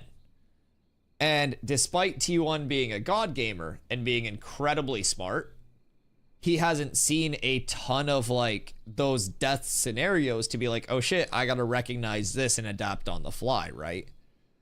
And in hardcore, if you see one of those scenarios that could be fatal and you don't know the way around it, people will die. And that's what we saw there. So what I've been saying about it very simply is if T1 were half as good at video games, but had played WoW his entire life, no one dies there. If he is a like WoW Andy his entire life, but he sucks at video games, people don't die. Because raid leading is so much more than just like being very good and very smart, because there's so many scenarios that can wipe people. And then you throw hardcore on top of that. I wouldn't raid lead in hardcore. Raid led my entire life. Too many things to keep track of, especially in classic. They just killed one of the caravans. 1 DPS, Carf, 3rd floor, PM. This is it. What's that VOD multiple times for multiple POVs? Yeah, I mean, a lot of people panicked. But again, as a raid lead, you can like see that that's going to happen if you've killed that boss fight. Like, you know, you've done that boss fight 100 times between all iterations of WoW, plus talked about it, plus watched VODs of it, blah, blah, blah, blah, blah, right? And like with that knowledge of that fight, of like what was going to happen with bomb out, with everything, like you can call specifically ahead of everything breaking down. Like you take bomb here, raid stay in, move in here. all of that, right? So there are so many things. Even one warrior with execute could have saved him. That's the beauty of WoW. And MMOs and hardcore, honestly. So when Ampy died on his mage the other week in that first MC, T1 had his taunt off cooldown. So maybe this was just the karma from that. Maybe it was just full circle.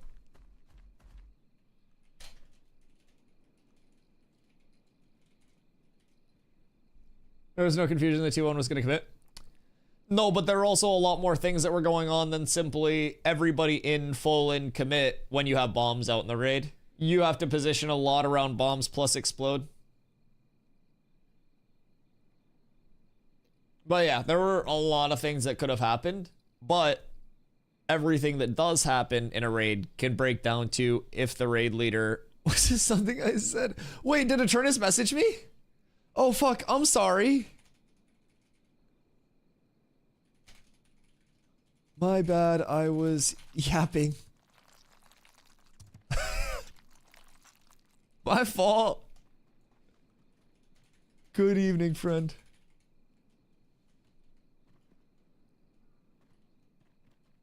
Shit, my bad. I feel bad. Poor Eternus. He's always so nice, and I always accidentally, like, end up ignoring him when he messages me because I'll be yapping. I feel so bad.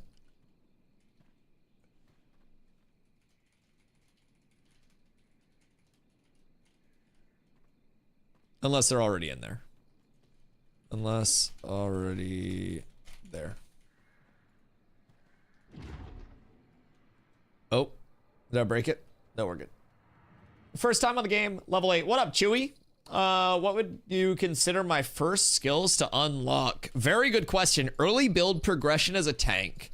I would definitely look into getting inciting strikes early on. I would say tremoring strike with forceful tremors. Good priority. Shake it off is really good for self-sustain. You do not need the CC break until later on. Vengeance is a good one to pick up. And then from there, if you're playing in groups, Intimidating Aura is very, very good threat generation early on. Slam is a good damage dump. Charge is more of a movement thing. You don't really need that. And if you're having mana issues, Reflect, and then you go to the left of it as well and get Refreshing Reflect. So that way you get that mana back on Reflect.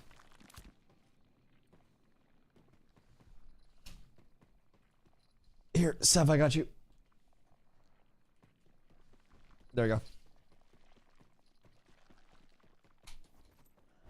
Do do do do do do do do do do do do do do do. All right, we're up.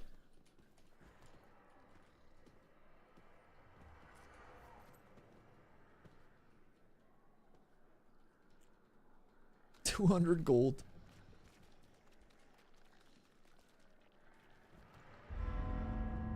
I hope one day there's like some switch up in the chat code that makes the pensive emote pop up every time someone says pensive. Well, I'm coming. I'm up on 3rd floor. Whenever y'all are here, we will find a side pull and take it slow. Scout it out. I like this little cubby. This little cubby's taken. Yeah, this cubby area here might be the play. So if we just chill up on this pillar for now so people know that we're going up here. Then we'll just wait here. One thing to always check if you guys are coming in as a tank with a group to carve 3rd floor, excuse me, there is a bugged mob spot right now where if mobs are like chasing somebody that flees, like runs away, they get stuck here. So I like to come down and I'll like grapple this mob out because if it's stuck there, it's eating one of the respawns that typically spawns here. So you have a respawn here, and then a respawn far in the corner. And so typically that will eat at least one of those respawns if it's stuck there. So I try to bring it out, kill it, get it on normal respawn timer, and basically add that one mob back into the pool. And once you know respawn spots in floors, you can tell exactly which mob it is.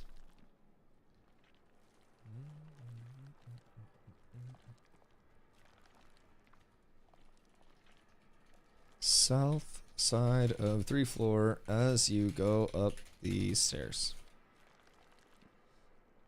Do, do, do, do, do. Do, do, do, do. I see 4.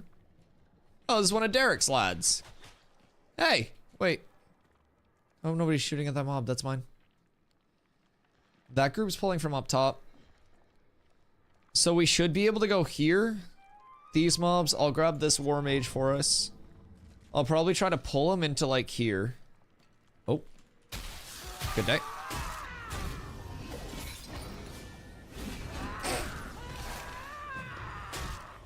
Someone got Thanos snapped by that knight. Poor Calm. Poor Calm. Oh no. Oh no. Poor Calm. Nice. I'm so sorry. I didn't think the mob was gonna turn and smack all of us, so I didn't grab threat on it at first, and it just kept coming through. I'll take blame for that one. Bop. Bop. Bop.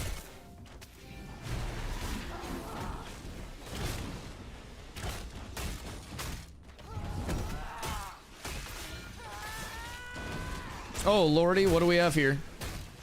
I'm gonna let that one just sneak through. Please don't come back to me.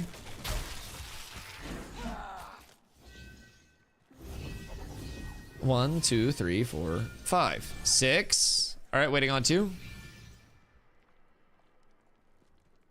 Yes, 6 currently. 2 more makes 8. And that's a full group. Perfect.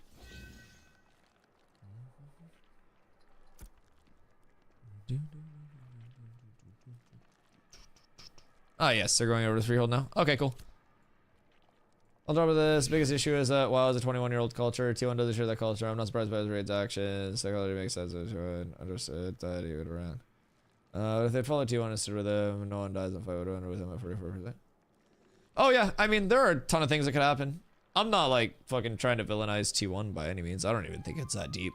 You have to realize that OnlyFans, like, the content creators that are a part of it, literally make more money and have more viewers anytime they die than if the raid is completed smooth. I'm just putting that out there. Like, dying actually benefits all of those streamers more than it does like them clearing content on like autopilot. So yeah, I don't personally think it's that deep. I don't think anyone's too beat up about him dying. Like, people that watch his stream are probably more upset about the death than he is, because he probably made a shitload of money from it. I'm gonna keep it a buck. The hours playing a game do not matter as a full-time streamer. And like, I don't even make a lot of money from it. But like, I lose, what, probably 10 gold in my caravan total or whatever between the parts and all that shit and the Beast of Burden. I lose more money because I bought other people beasts. That's okay. I play the game all the time. I'll just farm. It is what it is. Like, I feel like half the time, like, people that watch those streamers' chats are more upset about things than the actual streamers themselves.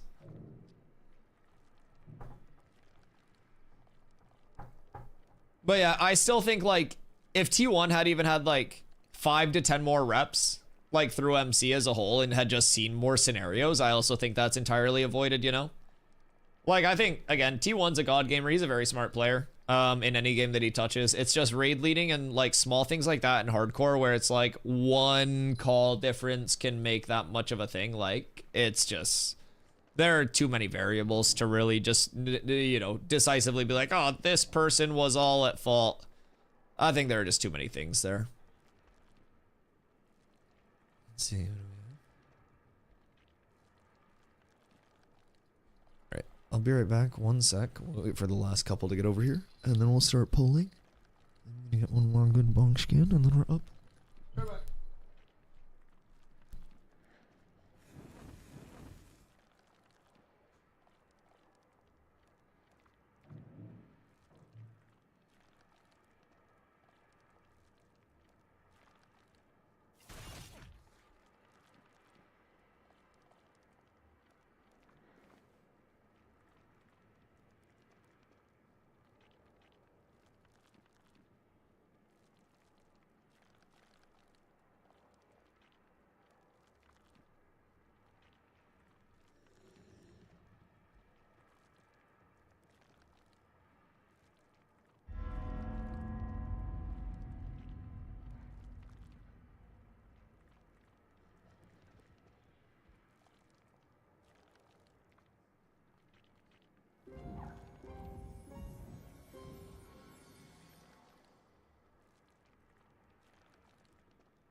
boys.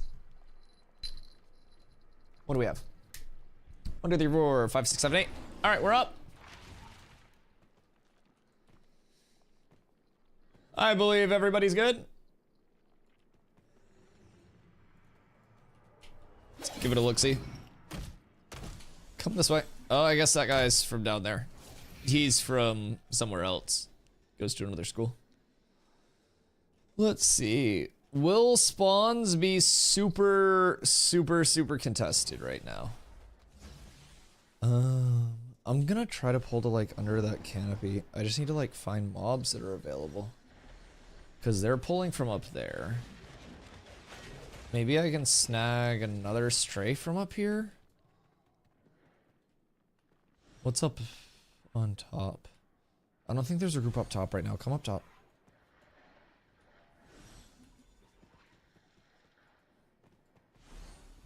Bis.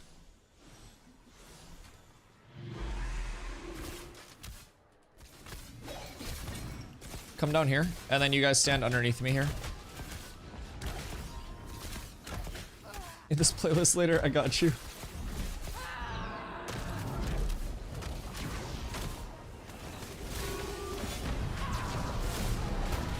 Uh-oh. We lost one.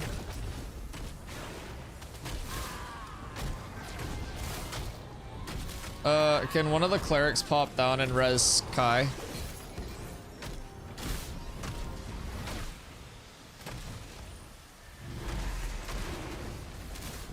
Okay, Kai. Okay, yeah, you're good to go. You're good to go. Oh, wait, I think both are going? Oh, Nim's got it from here. You're good. Oh, shit. Nice angle, Nim. That's got good range on it. Lordy.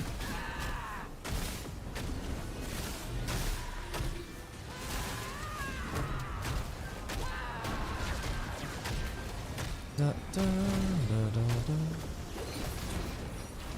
Ba. Boop. I love how tank feels now, man. I really do enjoy the tank rework a lot.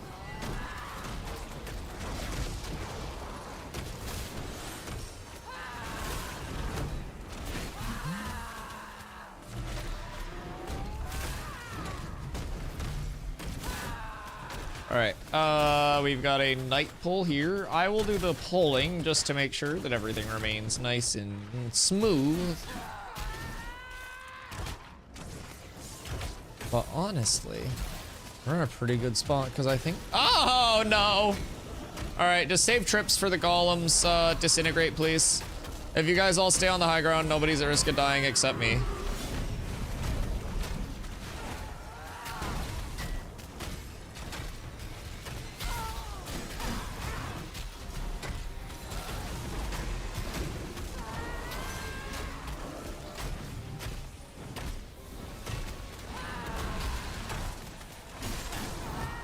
Okay, magic shield's down, disintegrate probably soon.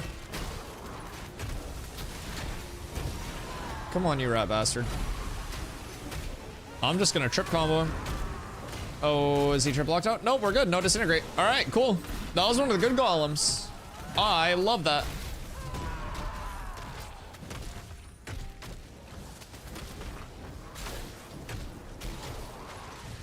All right, let me pop over here, you guys stay there.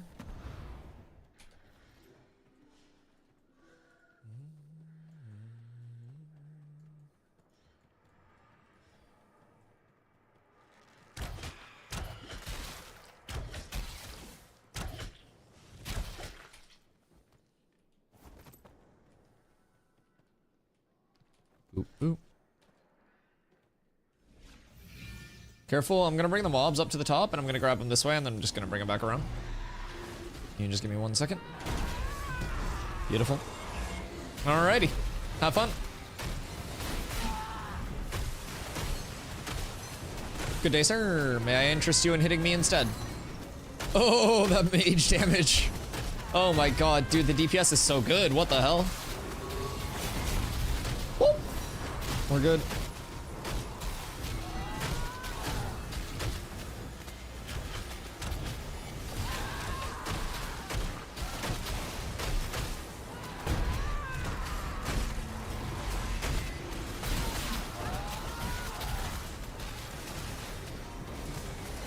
All right, we'll get a little bit of block in here. A little scary. We got a lot of mobs, but we should be chilling. Boop. The damage is so satisfying.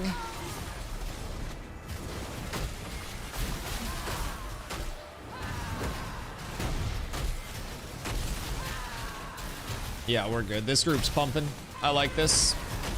We got a good setup here.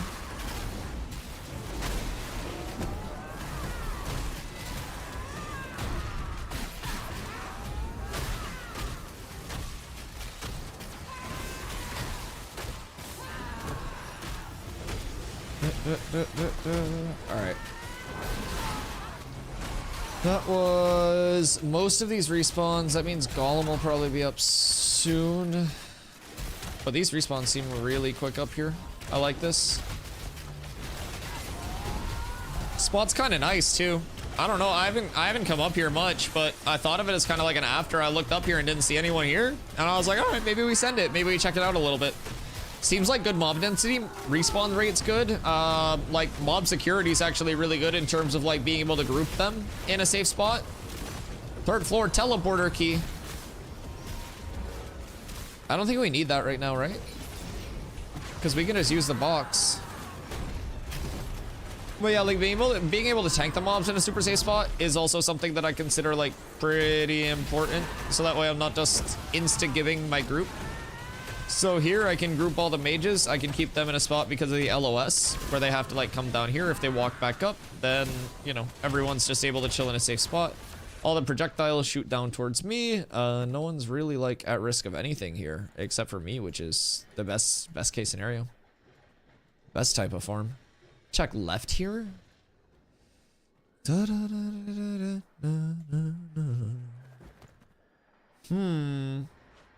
It's looking awfully empty. I might have to hit you with a little grapapapa. Will you come to me now? That's fine. That's fine. Just do whatever you'd like.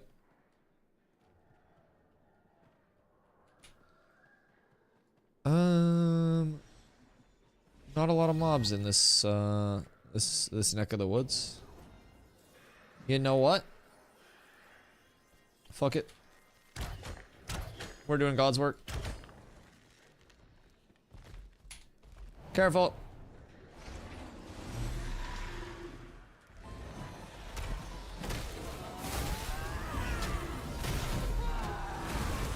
Wipe to that exact call on classic MC2. Oh yeah, and the only way that you learn to not wipe to that exact situation is by wiping to that situation. And that's the shittiest thing about a new raid leader in like Molten Core or in Hardcore or anything, man. Legitimately, the only way that you avoid wiping to that situation is wiping to it before. Holy shit, fuck you for buffing Disintegrate. I don't like it. Golem scary. A knight. I like the knights up here. Super chill, super cozy farm. Good farm, good group. XP good for you guys?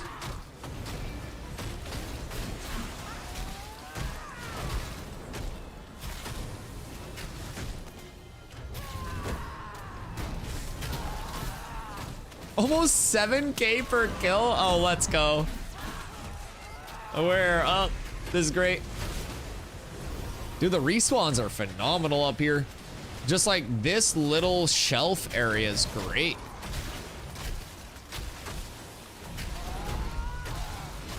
Yeah, those XP buffs are hitting, huh? You got what, 15% between sleep and prayer?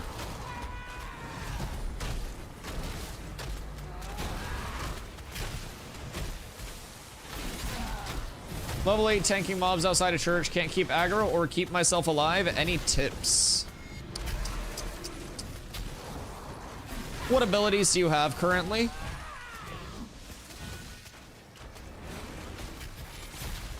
Did you go into the... Did you get Intim Aura yet?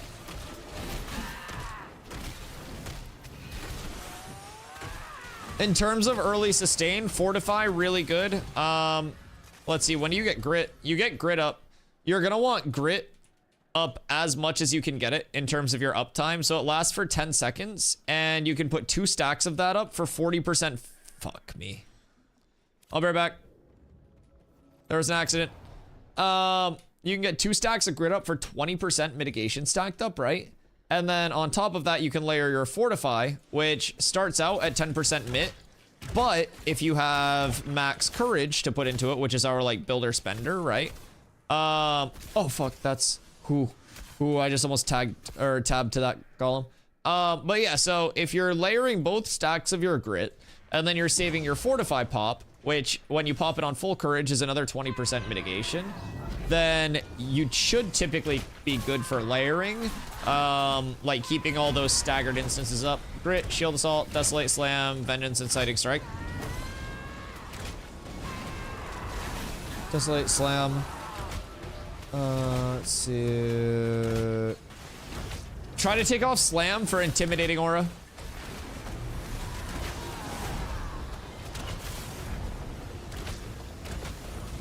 Give me some cash. Timeless vibes. Much like my taste in video games, my taste in music is very simple and also the same, where if something is good, I'll listen to it. I also like a lot of different shit. Like, I'm going to see Kendrick in Nevada in May. But, like, I try to find something that I enjoy in music instead of something that I hate in music. And I think there are just 2 different types of, like, looking at things in terms of that. Like, someone shows you something and it's either like, oh, I don't like it because of this, or, oh, I do kind of like it because of this. And that simple, like, flip in how you look at things that may not be your favorite can be very conducive to you enjoying a lot more things. So I always try to look at things under that mentality, and as a result, I just kind of enjoy a lot. Instead of being like, oh, I hate PvE because of this, I'm like, oh, I really love all these aspects of PvE, PvP, caravans, whatever. Terrible singer, but I can throw some cash. The cash karaoke would go crazy. TwitchCon, potentially? So, I talk about this a lot, but actually, I don't talk about it that much anymore. But when I was in college, I went to 2 different colleges and ended up, you know, community college, then 4-year for degree. And throughout that, I ended up having to take a couple of like really weird like filler courses to finish out my degree, because my college path was a little untraditional. My first year was basically like not a gap year, but like I had broke both my wrists my senior year of high school, and I was trying to play basketball in college. So I took like a rehab year essentially, where I just focused on, you know, being able to use my hands again. So there I got some general college credits, ended up transferring into like a completely different field. But by the time I was like ready to graduate and, you know, finish my degree up, right? I only had a couple of general credits left. And so basically, I was talking to my academic advisor at the time, and they were like, yeah, so this semester you're down to, you know, your final 2 classes. And they were like, this one you just have to take, you know, for your actual degree path. And then they were like, your last one is just an out of like, you know, an out of major elective. And they were like, you can either take like, it was like an advanced geometry class or some bullshit like that, some form of math. Or they were like, or the history of country music. And I was like, sold to the second one. So basically this was an online class, and every week we would get assigned like an era of country music to listen to, and we would do like online discussion board postings and shit like that. And essentially we had to write like a certain amount about the songs that we listened to and describe them, and it was largely participation based, right? Every single week, and I don't know if my professor was just equally as checked out as I was, but every single week I would just describe the music that I was listening to as, quote, soulful and twangy. Yo, Damie, thank you for the primer. I greatly appreciate that. Very, very kind of you. Much love. Thank you for the support. That means a ton to me. And basically, like, every busted out 12 to 15 stomps, I'm proud of you, brother. Every single week, I described every song as soulful and twangy until the end of that class. Never changed it up, just soulful and twangy, and I like filled the blanks. Phenomenal class. I aced that shit. Turns out soulful and twangy describes every like retro country music song. And then you get into like pop country. Not my vibe.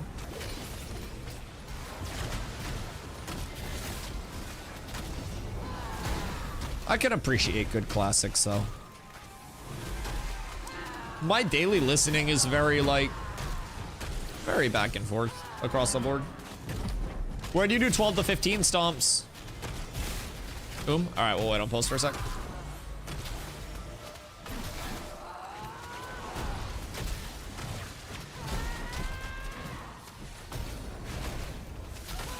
Oak? Yeah. What do you think of Oakenbane? Give me an Oakenbane tier rating from like F tier being awful, like up to S tier being phenomenal in terms of your spots so far. Where do you rate it?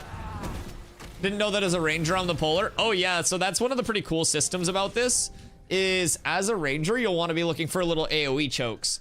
So like, for example, this war mage, if you're a ranger that's pulling, you can grab this, and if your tank's posted on the stairs, you pull it to here, and then your tank grabs it, and then you run back to where the DPS go. And because of that, your tank can basically sit here, and instead of like, you know how WoW and stuff is like mass AoE pulls all at once, and it's like that big spike, AoE, kill, regroup, AoE, kill, regroup? So essentially, like, what this is, because of the addition of mana batteries, and like those bards, you want to have that like, maintainable level of mobs. So in certain areas it's like 6 mobs, certain areas it's 2 mobs. But like the biggest thing about being a puller, you check mana, you figure out like where your, you know, really where your capabilities are as a group, and then you pull to the group's capability. I have hiccups. You pull to the group's capabilities. Tanks grapple so good in this game the way the mobs are. Oh, I love grapple even for PvP. Grapple was actually working very, very poorly when I first came to the game.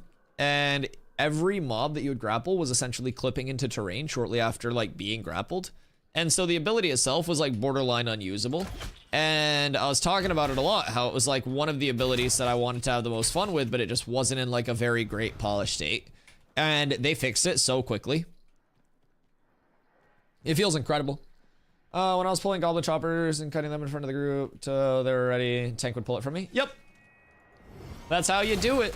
And you kind of like learn the pulls over time. You learn the respawns. Ooh. Ooh, good bard play. Good bard play. Nice little get off the stage there from the bard. Get off the stage is a little knockback that you can do. So as a bard, what they just did was they saw that up at the top and then they just bonked it back down here. The disparity in the potential energy of the group gives rise to a block in the cosmic flow of precious valuables. Wait a second. Is he saying that the group spread is too large to get max loot?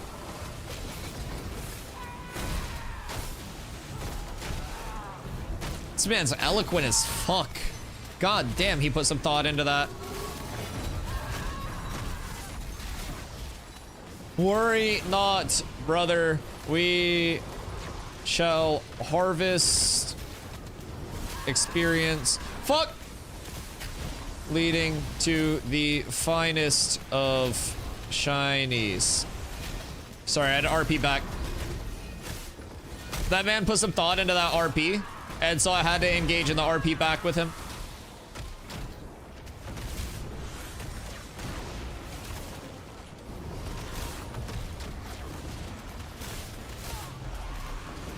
Our strike is pure and our pace is fluid. I don't know what that means, but I said that shit. And I'm standing on that business. Oak was S tier. Yeah, Oak's one of my favorite spawns in the game. Especially that particular spawn on the cliff where you're just farming those back. I don't know if you're farming inside Oak or outside of it, but yeah, Oak is phenomenal. Goblins have a really great loot table too.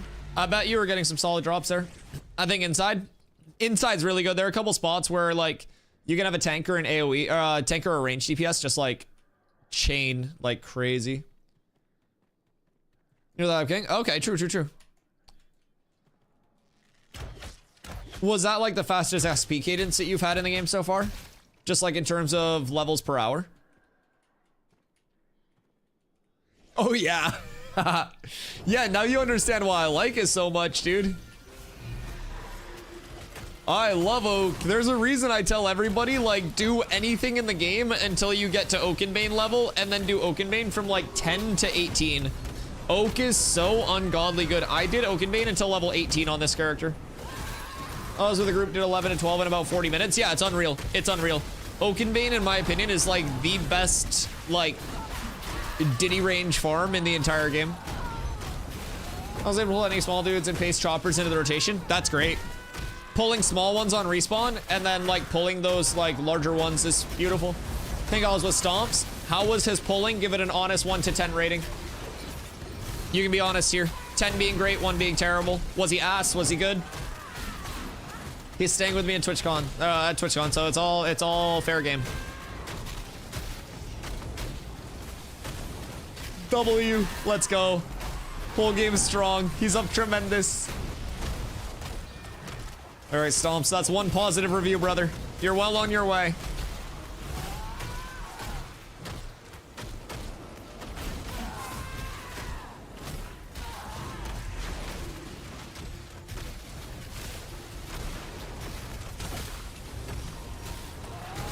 Back in my day.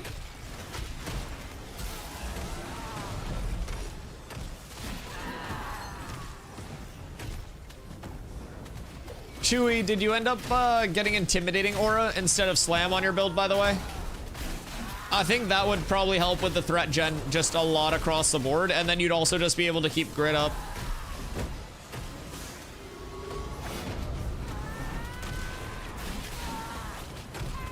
I'm gonna maintain I really. Raid lead's gonna be a little weird in this, just because of the fact that it's like a lot of it is open world stuff, so it's intriguing. But yeah, we'll definitely look at it more as we get more into it, because right now it tends to be a lot of like, even in raids, you kind of like get a raid and then you either progress through the bosses and see if the boss is up, and if it's not, you go to like other loops, clear trash along the way. But it'll be interesting to see what happens when they bring out like, you're telling me they're not going to put raid PvE in? Well, so there is. There are world bosses, there are actual raid bosses, and everything else like that. 100%. 100%. 100%. There will be a need for it. Don't get me wrong. I was just saying like short-term immediately. But yeah, 100%. There will be a need. There always is a need. Especially even in open world, that organizational aspect. Keep in mind too, from the PvP standpoint, with like large scale PvP, we're also gonna need multiple people interested in like calling PvP and stuff. So like there will be plenty of opportunities to play just past the initial like gameplay loop. I don't know how to get back up. Where'd everybody go? Oh, we're on the other side. So far. Ah! Oh, it's so far for all of those mobs. These are fucking imported.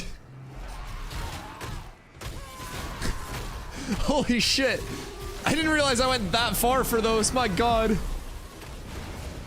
I just went on a small, like, side quest. There's a giant south of Forge, upper left of New Ayla. Not sure if he's world boss, but he's big.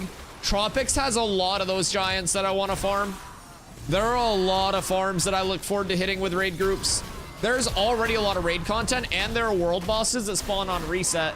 So, like, right now, world bosses spawn at, like, 4 a.m., I believe it is. Maybe it's 5 because of the new server reset time, but...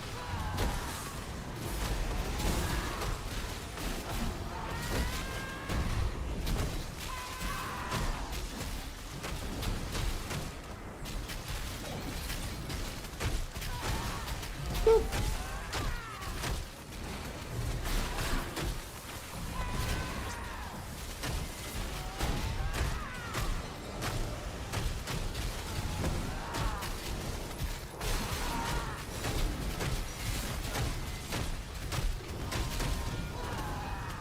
There's also that dragon. Firebrand. There's Scleretia, Mother of Pain. I mean, 2 Mogs in the game too. There are a lot of world bosses already in the game. Forge is also like definitely not just face roll easy content. Like there's a lot that goes into that.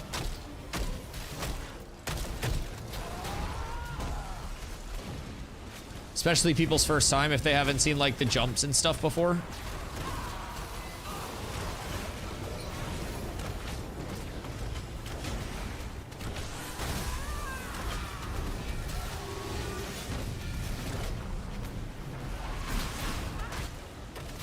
I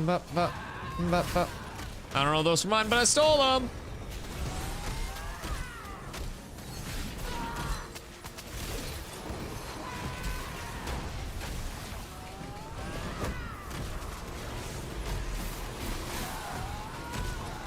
Once these mobs die, I'll get that golem.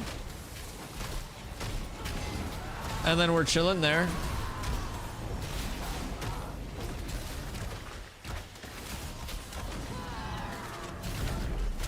We have been just a smidge early, but I always am. Oh no, perfect timing. Look at that. Look at that. That's what the people want. And we're ready for a disintegrate at a moment's notice.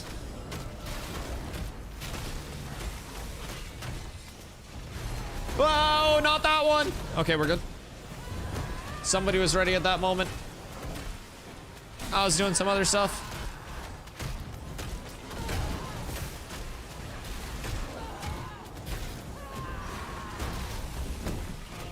The dragon with 1.3 million HP. Yo, Sir Child, I'm doing phenomenal. How are you, brother? Living the fucking dream. Ash is amazing. Day's amazing. Stream's amazing. Group's amazing. We're absolutely pumping. Everything's going great. How are you? Work good?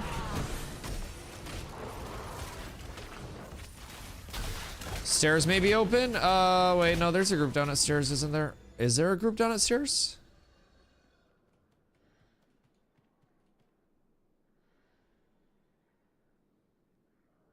Honestly, low-key, I fuck with this more than stairs. I think we stay up here. This is too good. I'm not one to like look a horse mouth in the ass or whatever it is that saying about gifts. But yeah, I kind of consider this a gift. This has been very smooth.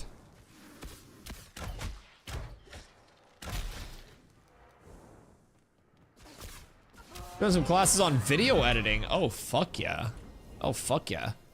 Well, when you're ready to get active, you let me know. We got plenty of material for you to cook with.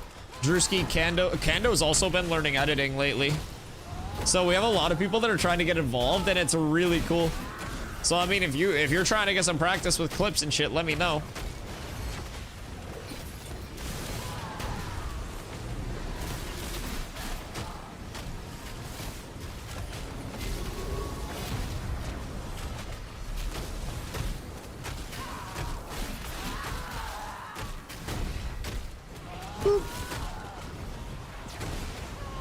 Bullet portfolio. Yeah, I mean, we have a ton of stuff. Long form, short form, pretty much everything, man. So just let me know. I can get you whenever you're like ready and in a spot where you want to like start cooking up with Drewski and stuff. Like, we can get you set up with him, Kando. There's literally an infinite amount of content for you to like practice with.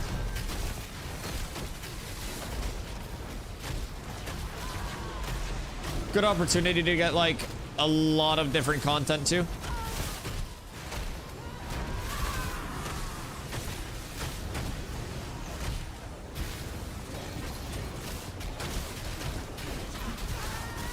Does feel like you practice using his material?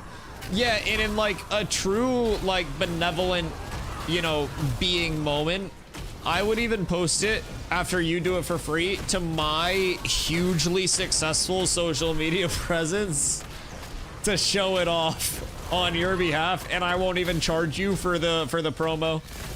What a bargain.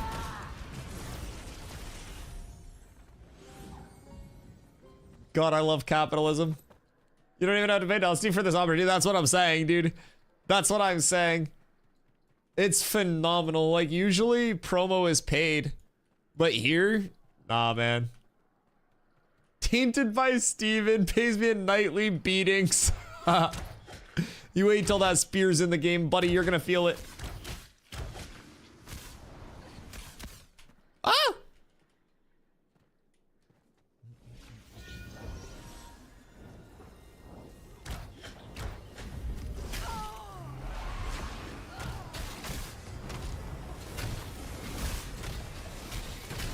Oh no. This is gonna be a dad joke. What did Bill Gates say to his wife on their wedding night? Oh god. I know why you need it 100%. Wait. Bill Gates' wife say. Oh wait, Bill Gates' wife say. That makes sense. I read it wrong. Bill Gates' wife said that to him. That makes sense. Ah, a spear. We're gonna try it here on Dusty. Dusty, hang tight. Yeah, as I'm already blocking because I knew what was gonna happen. Oh, also, Sir Child, did you see? Did you see? Did you see? Did you see? Shields show up again on tanks. They're no longer, like, visually not there. Yup, my entire identity as a tank has returned.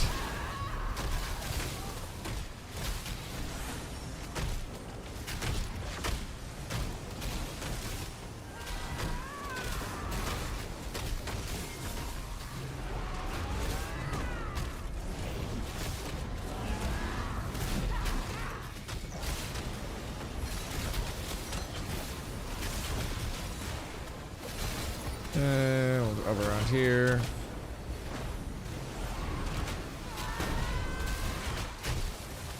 Woo.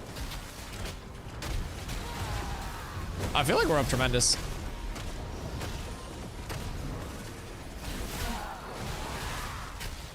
Another key, wow. Fantastic. We have like a jillion of those. Jack and Jill were found dead, lying in a puddle of water and glass.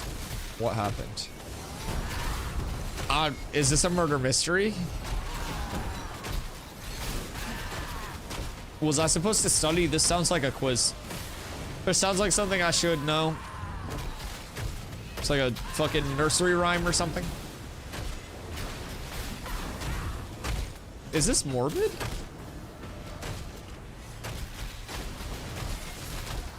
The answer is B. Thank you, man. Can I just... I'll just copy off yours, but I'll change it up a little bit. So, like, since you put B, I'll put C. I appreciate you, dog. Thank you, sport. The fish tank broke. Well, that's sad. R.I.P. the fishies. The National Institute of Mental Health would be proud. I don't know if that's directed to me, but I don't think the National Institute of Mental Health would be proud of me at all, given my current state. I think they would be disappointed that they've let this one slip through the cracks.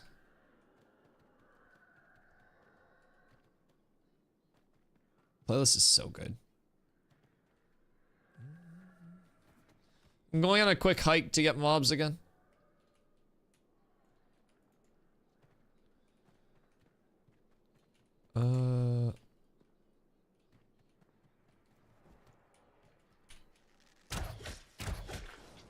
Oh, fuck me! Ooh, War Mage. Ooh, Knight. Ooh, War Mage. Ooh, War Mage. Oh, shit, I'm dead here.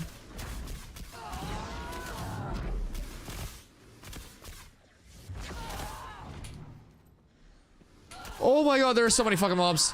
I'm so assed out. I'm so unbelievably assed out. Oh! Oh, just get upstairs, get upstairs, get upstairs. Oh my god, that save was insane. Just get upstairs, we're good. Get upstairs, we're good. Get upstairs, we're good. This pull is fine once we get upstairs. We just need to get upstairs. Oh my god, what a save. What a save, what a save, what a save. Okay, we get up here and then everything's good. Oh my fucking god, what a save.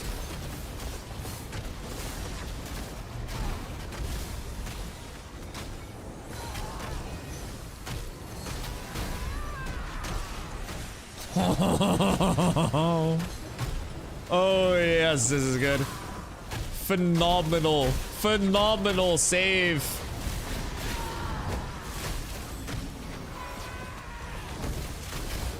That was huge. I just got bailed the fuck out.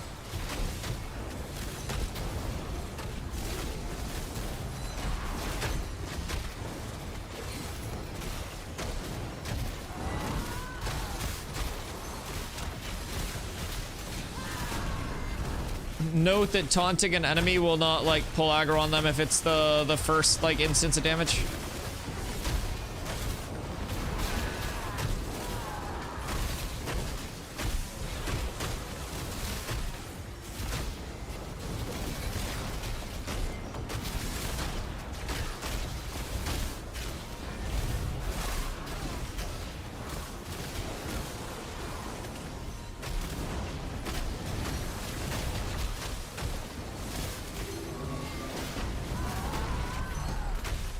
This is good. This is probably gonna be chunky XP for everyone.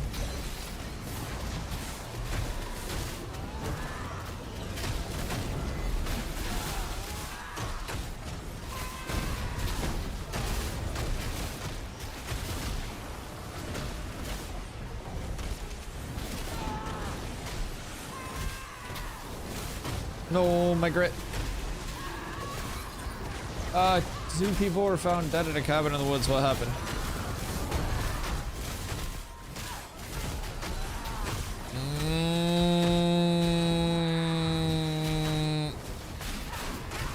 If the first one was the fish tank broke, I'm gonna assume that the cabin collapsed or something. Is that where this one's going?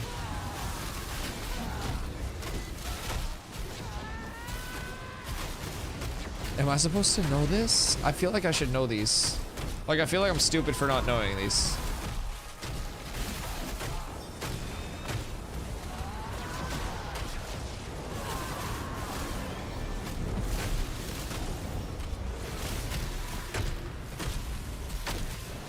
Plane crash, Jesus fucking Christ.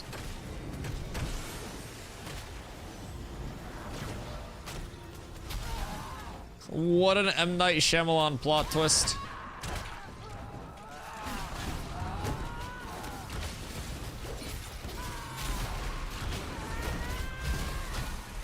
They're outside the box riddles. I would say that one's more outside the plane. I'm so sorry. I'm getting delusional. It's past midnight. I'm so sorry, dog. Should be put down like a rabid dog.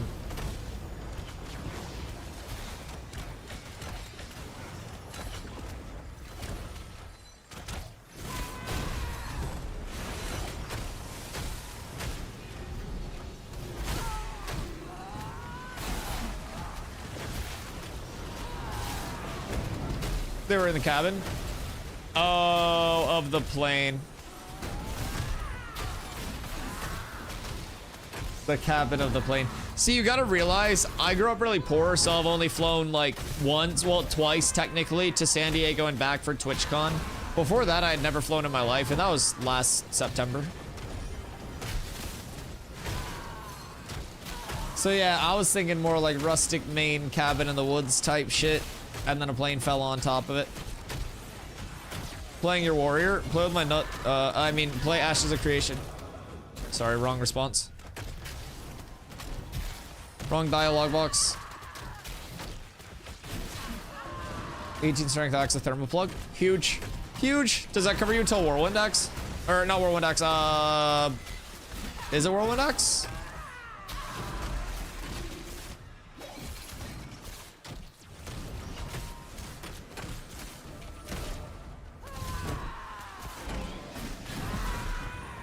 Whirlwind or the SL1 Ravager off of Herod.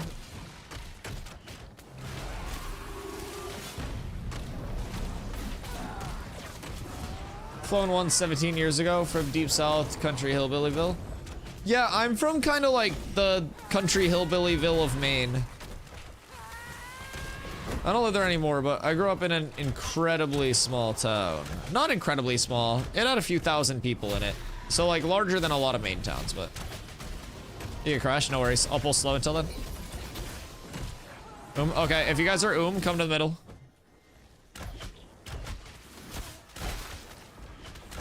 Come to middle to get mana.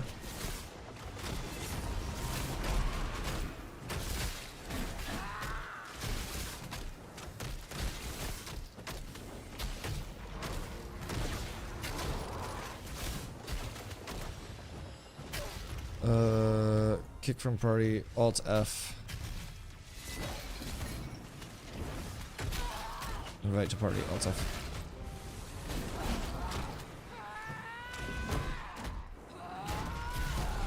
Sorry to get Ika back over here. I didn't want mobs to hit him.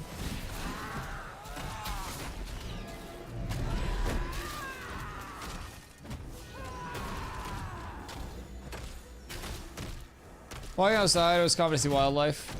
Oh yeah. Oh yeah. Driving around in Maine, it's very common to like see a ton of wildlife walking around. Especially like living where I living where I grew up. Like I'm now in more of like a city area, but Maine doesn't really have cities, being like completely real. There are no cities here.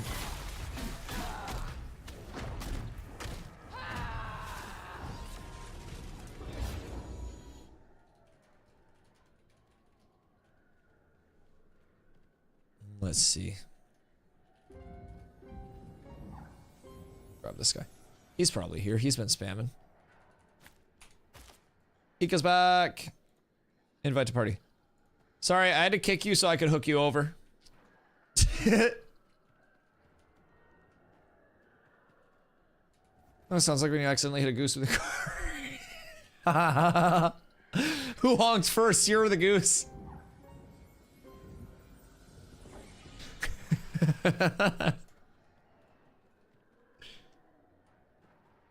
At least it was after the big pull. Yeah, 30 seconds sooner, I'm starting a conspiracy that a mod killed us, or that a dev killed us.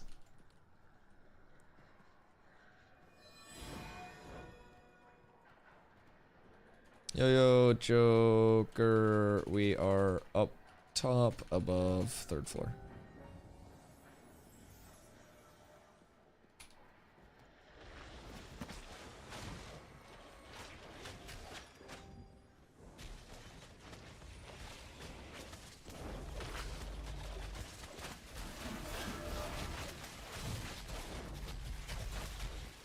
I shall lead him through.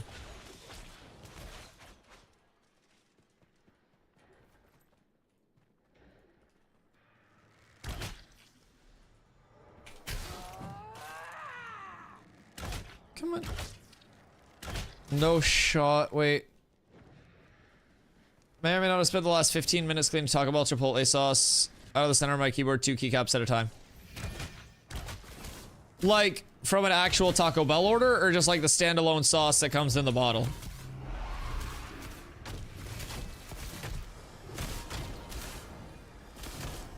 Did you lick it out? Oh god, the full suction on the keys? Ooh. Icky. Bottled sauce? Okay, okay. What do you have it with? Keyboard? Just the sauce. Went for a quick squirt and missed.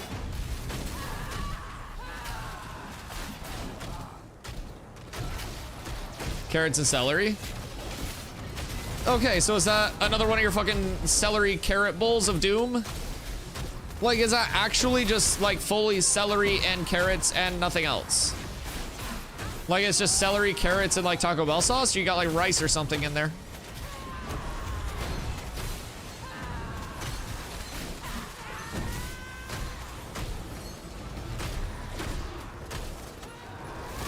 Just veggies and sauce?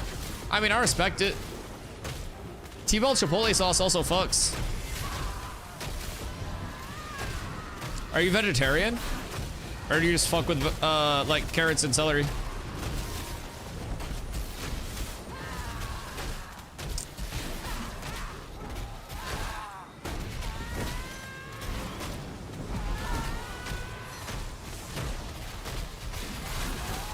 It was super early and I didn't see it. As my bumper forced out the air. Oh god. Eating crispy veggies instead of chips. Fair. Celery too, if you really like a nice crisp and like, I don't know, juicy celery. I know it sounds weird to say, but like, I like to take the U-shaped stalk, right? And then cut it into like, basically, you know, the long way, thinner stalks. And then from there, soak it in water. I have to go get this guy. I don't think he knows where we are.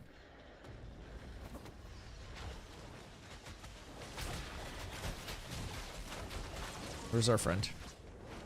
But yeah, soak him in water for a little bit, and then when you go to eat him, you're up tremendous. Oh, he found his way over there. Okay.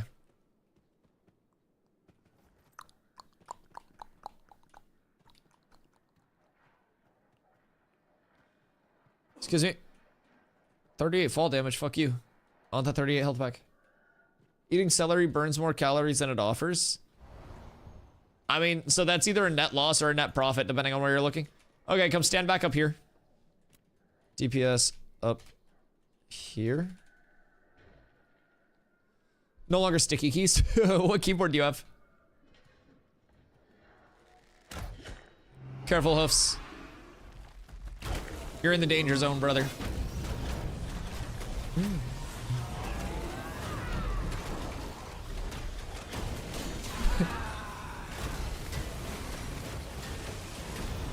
I just thought that was Disintegrate coming through without a cast bar. I just about shit my pants.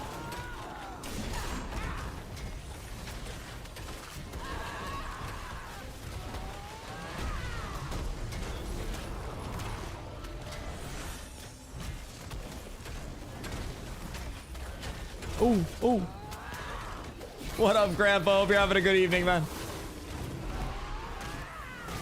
The little, like, gathering events and stuff where it's like your guild leader has asked you to do a fucking lumberjacking event. I was running by earlier and I was like, I am my guild leader. Fool me one time while I'm leveling, shame on me. Fool me 4 times after I make the guild, shame on me. I don't do them anymore though. I learned. 7th or 8th time.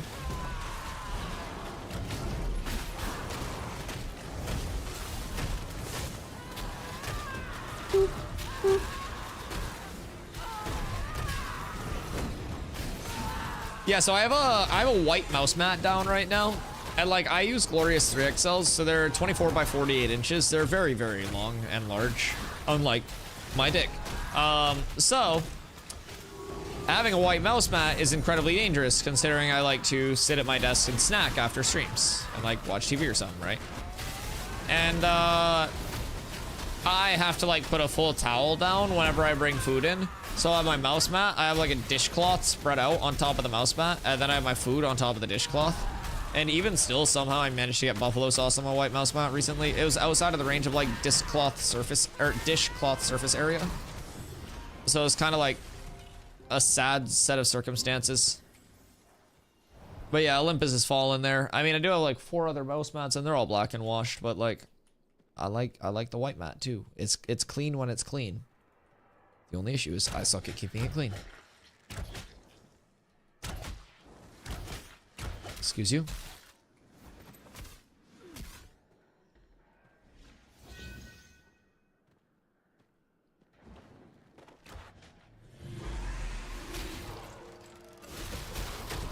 And boppity boppity. Turn you up that way. And we're good.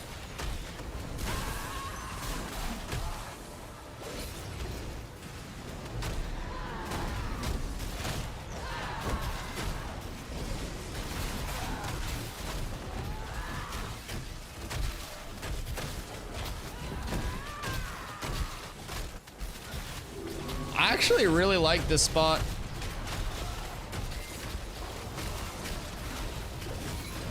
Pussy Gryffindor, if you could suck the buffalo sauce out of your mouse pad. Jesus Christ. Is that the new suck a softball through a straw? Is that where we're leaning there?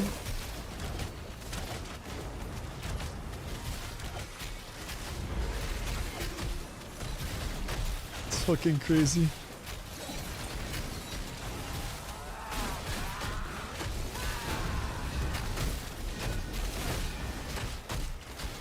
At least on par.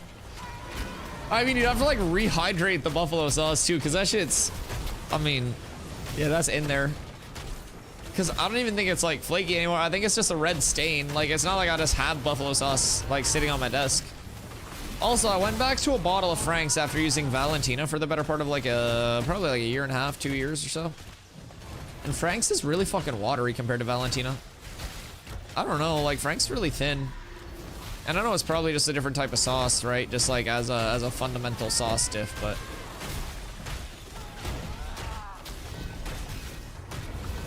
get ready for disintegrates.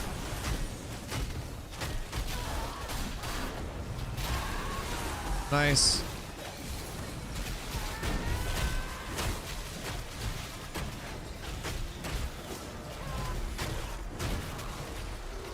That's a bad spot to stand, Joker.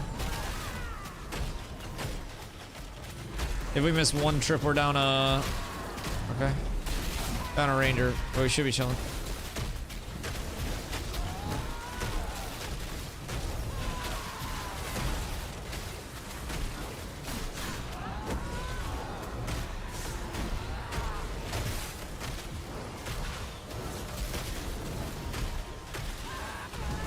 Very nice. I have no trip.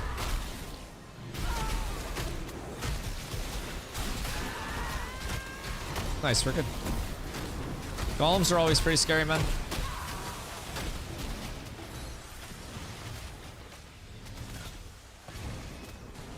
Oh, what's this? Someone has a blue glint, I think, on this mob.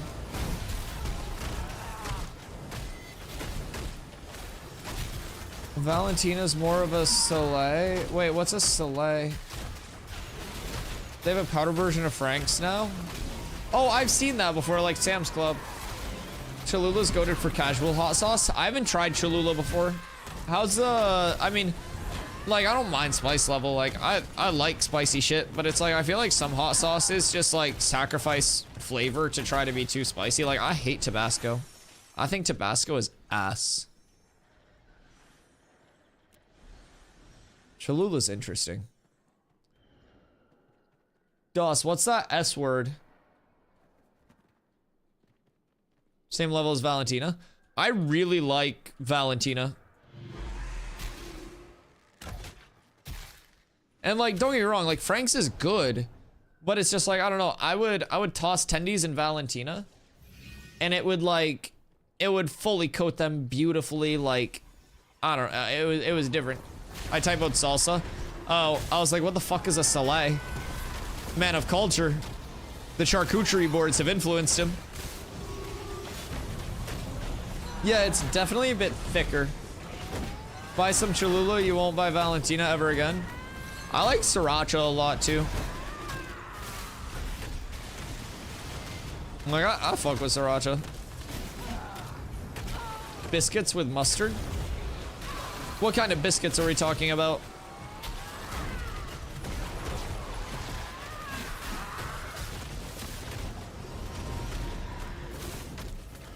Tabasco doesn't compare to Texas Pete. I don't like Tabasco.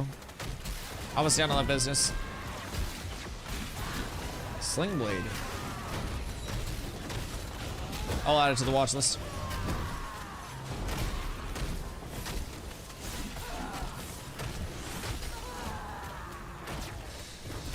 Cholula. Is Cholula thick? Or is it kind of like that thinner, I don't know, similar to Frank's type vibe? Does this guy keep pulling the column? Where's that come from?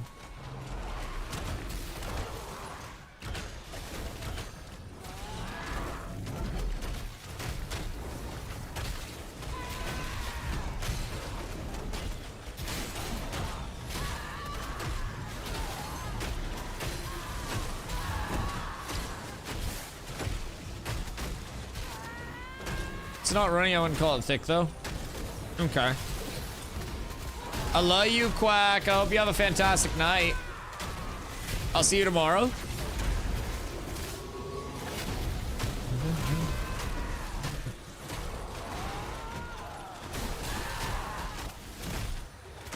I know this game has me by the balls. Same movie, didn't got no gas in it came from? Okay. I definitely need to add it to the watch list then, because I like references. And I need to know where the references came from.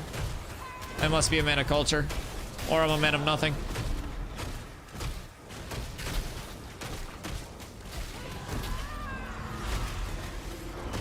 What era is Sling Blade from? What should I be prepping for?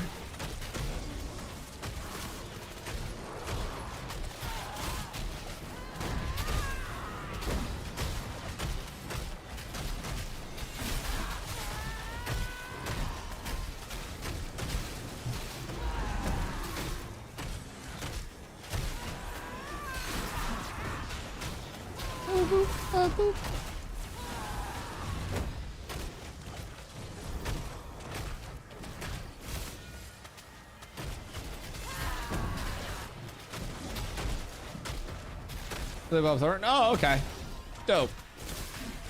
Yeah, I'll definitely have to check it out then.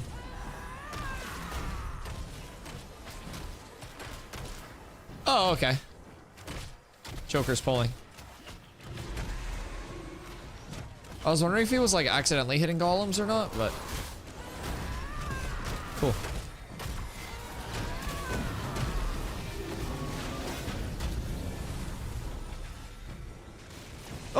Oh, fuck!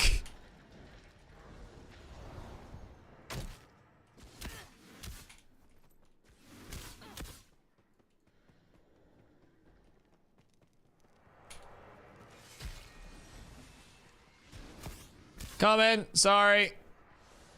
Sorry. That's my fault. That's my fault. Slippery up there. My fault. My fault. My fault. My fault. That's on me, gang. Came out in 96. So did I.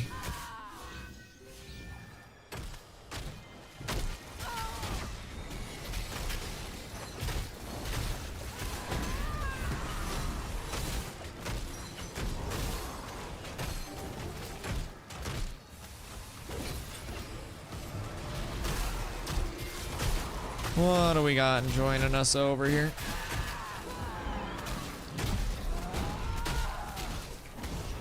Excuse me. Boop.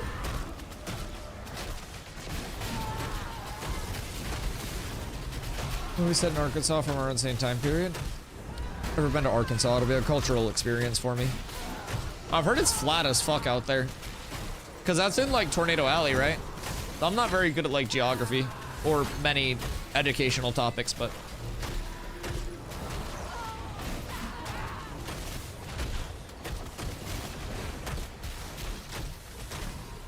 I don't like the look of that golem hitting the running man right now.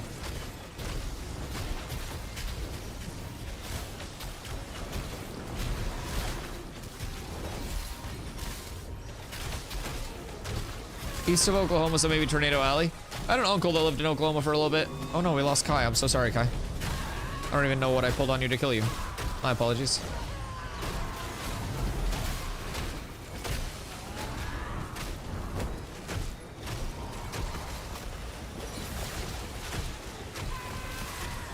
Took a smite to the face. Oh no. Yeah, that'll do it. New episode of Soul Leveling? New episode of Soul Leveling's been out, hasn't it? Y'all are late on that, no? I still need to catch up. I'm only 2 episodes into season 2. I started late, though.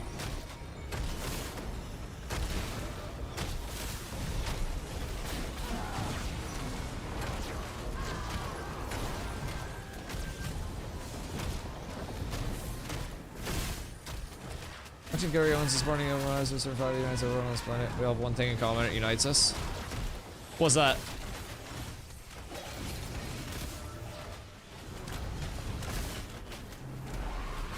Our love for daily Dusty Y streams starting around 2 p.m. EST. Because I feel like that's a very strong uniting force that a lot of the population can get behind. I think it's good for everyone. My mom took it raw? Yeah, that's reasonable. Yeah, our moms fuck. Yeah, 100%.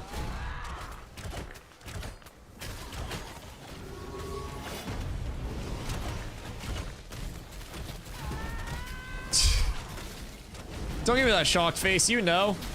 You know. Turns out all of those Call of Duty lobbies were right the entire time.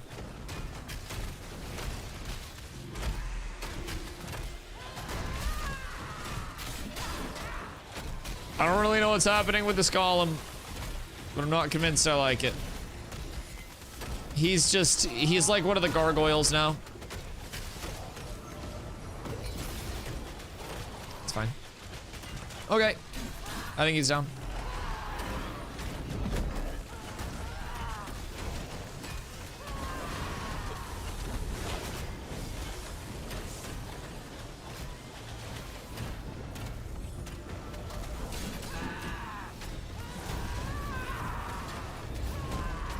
He doesn't want to get tripped right now. I thought I was out of it.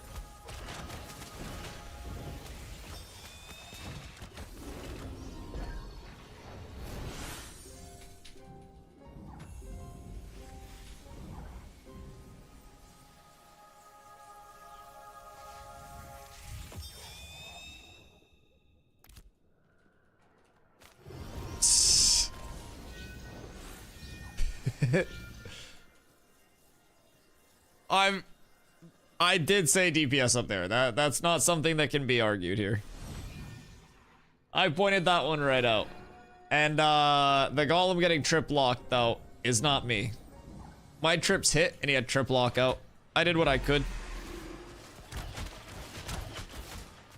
His death unfortunately is not preventable. Scarabs are amazing for glint and XP. The ones right outside of the desert towns. Nice. So after, yeah. I like that. So after Oakenbane, we should have people go outside of the desert towns and farm those. I think that would be great.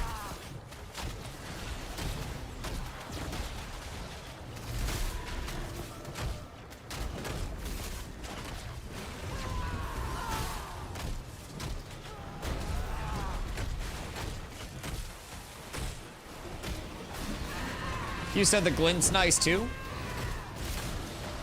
The glint's the biggest thing that I thought about. The XP's just secondary. Boop.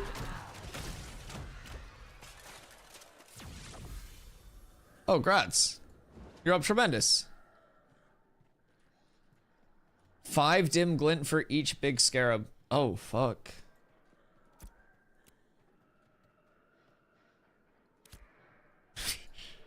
Yeah, no, you're going crazy with that. What the hell?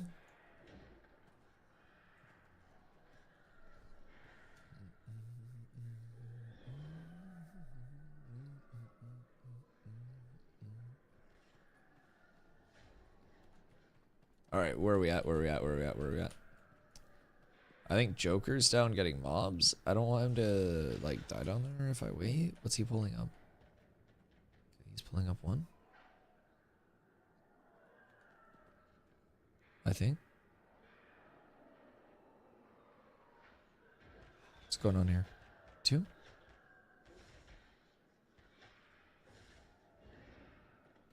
Okay. Hi, Nan. Good evening. Good evening. A little extra late night loving for y'all tonight. You know how it is. You know how it is. I mean, some days I just really love playing this game. I end up hanging around a little extra type shit. I'm glad you're glad. I hope you're having a wonderful night. Yeah, and we're getting a big snowstorm today, like technically this upcoming day in Maine. So I'll be around all day today as well. Big chill day. And then one of the downtime days, I'm gonna go up and spend some time with my dad, help him with some stuff around the house. Probably bring him up some food. Banger night. I love that. What do you get up to? We had our first indicator that we need more people.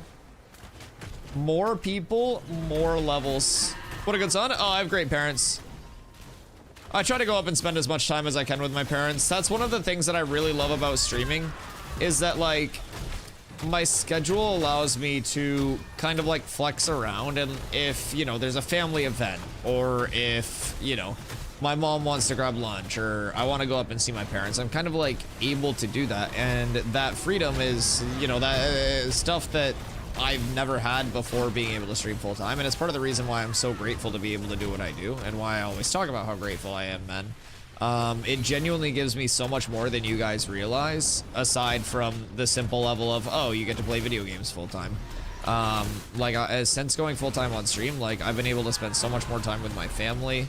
I've been able to, like, manage my own stress load a lot more, because, you know, streaming 70 plus hours a week is phenomenal, but streaming 60 plus, working 40, and commuting a lot and doing YouTube stuff on the side was burning me out a lot. So like relative to everything, a lot of people always tell me like, oh my god, you stream 70 to 80 hours a week, like make sure you don't burn out, make sure you don't burn out. And I'm like, you don't understand, like I love what I'm doing so much to the point where like every single day I get off stream and I'm like, man, I wish I could do more, but like I gotta eat, I gotta sleep, I gotta stream tomorrow, like.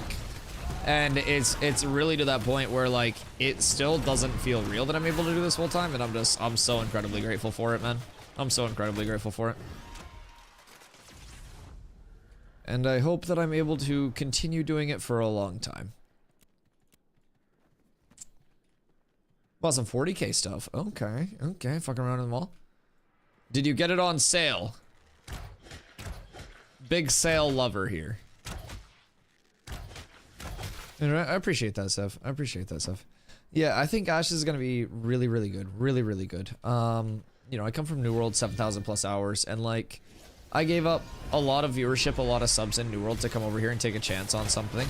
And when I look at like what I gave up, like, yeah, if I look at it just from that standpoint, it can be sad sometimes. But I look at what the future holds on the side of Ashes, and I look at like the love and the support from the community so far. And I look at how many people like pick me to be like their daily Ashes content creator, right? And between other content creators supporting me since I've been here, the community itself supporting me, like, I was genuinely worried that like making this transition. Yo, Gina, thank you for the follow, I appreciate you.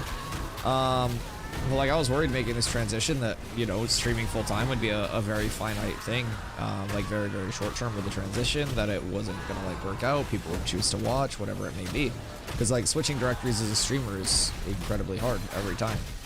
And so, you know, it just makes it that extra level of me being appreciative for everything. Like, I was able to, in a month, give up a game that I had played 7,000 plus hours of and built my entire community in, and come over here and just completely go to a space of like not worrying about like, oh, will I be able to continue this in the short term, because the Ashes community has shown so much immense love, and like that reason alone just makes you want to keep making a ton of content, like keep doing more and more. I really just appreciate all the love and support, man. Yo, Nin, thank you for the 2 months, man. Big green bananas. Big green bananas. Thank you, thank you, thank you for the prime. Much love. Yeah, man, it's genuinely like, it's such a blessing to be able to make all of this content for you guys every day. And it's something that, you know, I never lose sight of. It's not something that a lot of people get to do, even if they do grind every single day on stream for a lot of days. And so I try to stay aware of the position that I have and use that as motivation to keep making more and better content for you guys. And I hope that I can be here for, you know, the entire development process beyond that in the launch, and we can all continue to grow this community in this game and just have a lot of fun with it. I think Ashes is something that is really special. I think there are a lot of very passionate people within the Ashes community that both play and work, you know, behind the scenes on the game. And I really just see a lot of potential here for something that's going to have a lot of passionate players.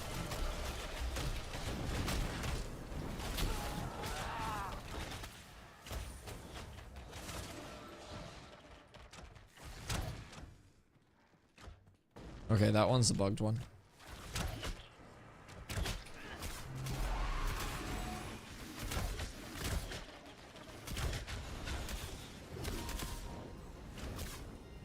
I'm back. Got all the cards though, technically 100% discount. Oh, gift cards are so good. Dude, restaurant gift cards are so great too. I've had so many restaurant gift cards where I just like, I've never been to the restaurant. I go and I end up loving it. And like, I don't go back because I don't want to pay for that shit. But like, it's a really cool experience, you know? I stream full time. I don't have money to go out to eat.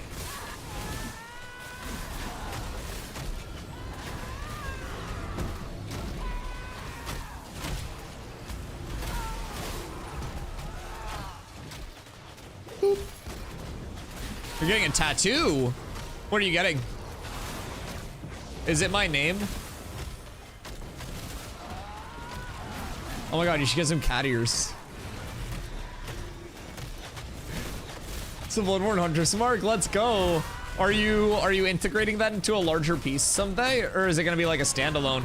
So I've always thought about like, because I have a lot of games that were very influential to me over the years, and I've always thought about doing like a half sleeve, like a forearm half sleeve that's just kind of like a bunch of elements of those different games that kind of like influenced my journey, and then just continuing to like grow that over time with like very important games. So, you know, at this point, hopefully that would include someday a lot of Ashes related things, like, but just those like those core pieces of my growth as a streamer, a gamer, and all of those. So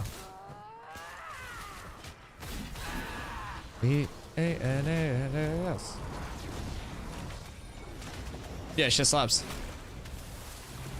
It's a classic. Why would it not play in your head?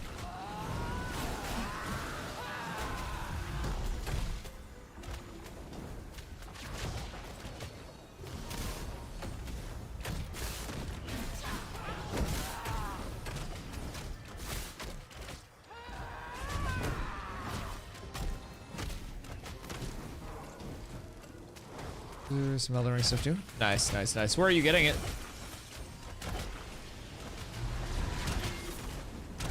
Like, not shop, but like body. Little Sleevington.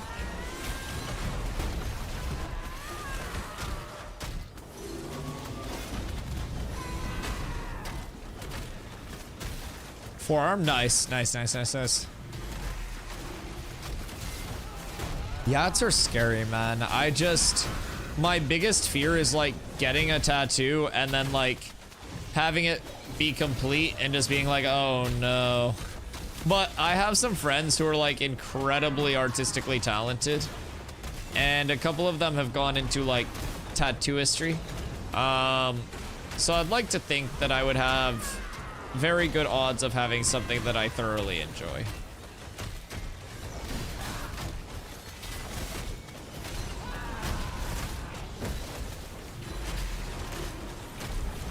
Nice, good kicks, thank you.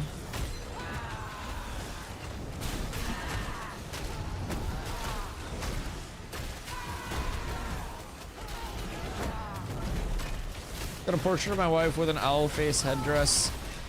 I read that as just an owl face at first, and I was gonna start giggling because I was picturing your wife with an owl face. I gotta finish the rest of the message because I got there before I had to look away for a second, but I'm giggling in my head about just that one sentence. Hold on, I really gotta read the rest of that message because that's cooking me mentally right now. I got a picture of my wife with an owl face. That might be more of a pigeon, but okay. Oh, headdress. Okay, that's so sick. Flower under her chin. Oh, that's beautiful. Wait, okay, that's also cool. Also acceptable. Now on your other arm, you need a picture of her with an owl face. Like, babe, I got another one. This one really shows off your beauty. Fucking Christ. Oh, the disintegrate started to cast at the worst time, dude. Fuck, tanking on hard mode.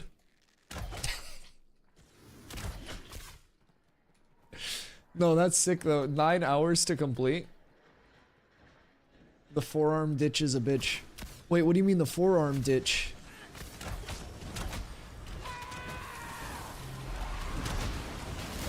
We're playing Fallout music? It's just like, honestly, I'm not even gonna lie and say it's this curated playlist I put together. It's based on my algorithm. I put on Big Iron earlier during Caravans, and the playlist has just been so good that I've been letting it run. Like, this is all Spotify algorithm based on like what I listen to. The elbow dish. Oh, like the inside of the elbow. Oh yeah, I forgot you have to tattoo that and you can't just leave it blank, huh? I just figured all the painful spots I could have them go around if I got a sleeve, but that would look kind of silly, wouldn't it? Oh God.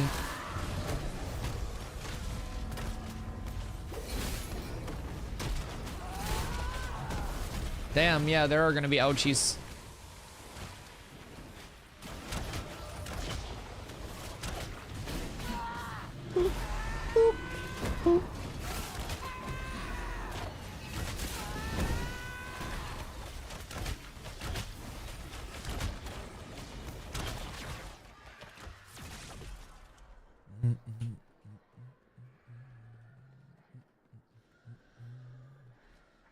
Do do do do do do do do do.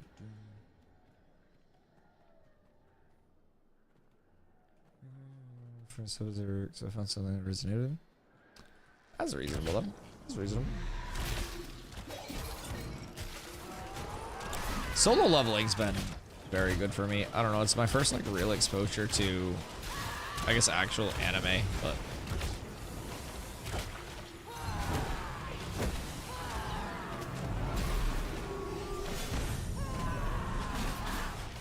if we play I Don't Want to Set the World on Fire, I'll fall asleep.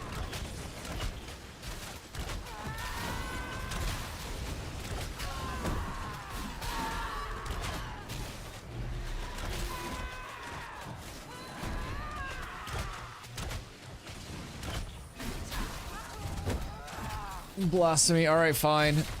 It's probably in the queue already. It usually finds its way into this algorithm.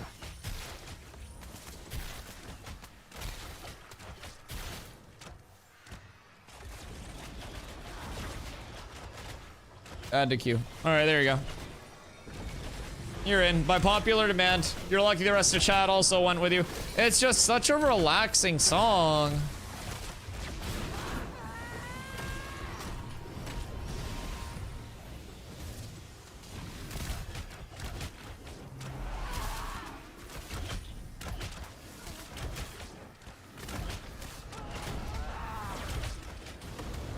$15 to $20 come 8th in farm XP and Glint.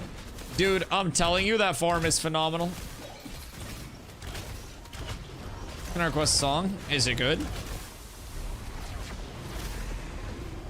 Does it fit the current vibe?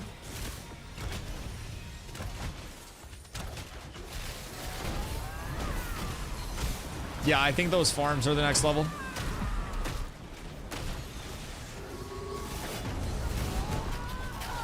All right, what are you thinking? What are you thinking then?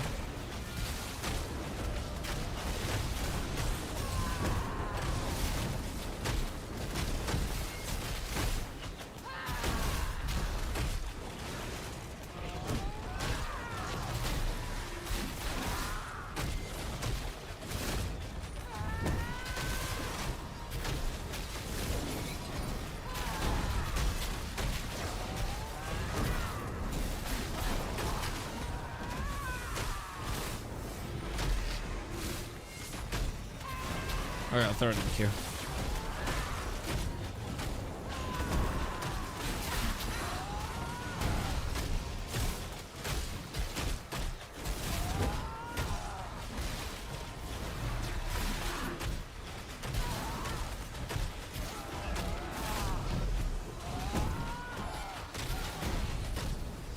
Oh, good day, sir. Join us over here, please.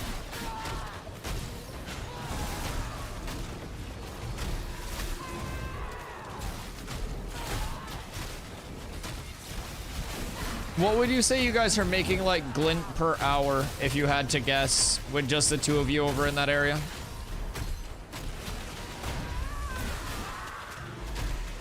I love that it's a lot of non-elites too. It's really good.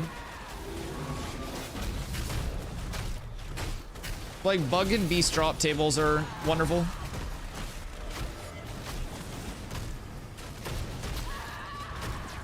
$70 silver to 1.5 gold an hour, and that's with just the two of you. And if you had, what do you think would be optimal, like a 3-person group or a 4-person group with like 1 cleric, 1 bard, 1 DPS, 1 tank, just AoE pulling?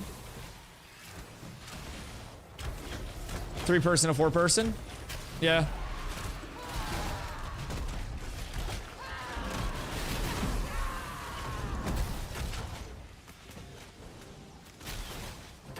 One cleric, 1 tank, 1 DPS, no bard necessary. True.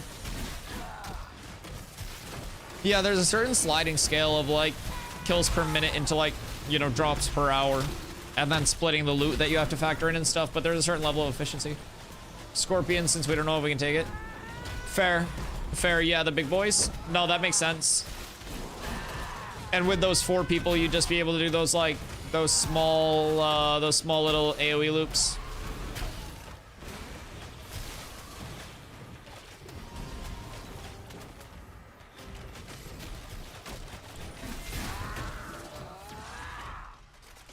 800 damage from Scorpion at 2.9k. Yeah. Yeah. They can hit pretty hard. Alright. I'm gonna go back to Miraleth and sell.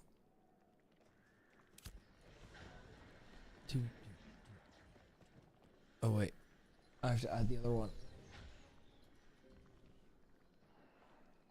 Does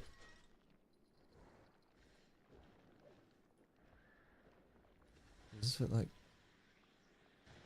You said this fit like the current vibe. That doesn't fit the current vibe. What do you mean? That was a large change. What do you mean the vibe? That's I prevail. If I wanted to fucking mosh right now, yeah.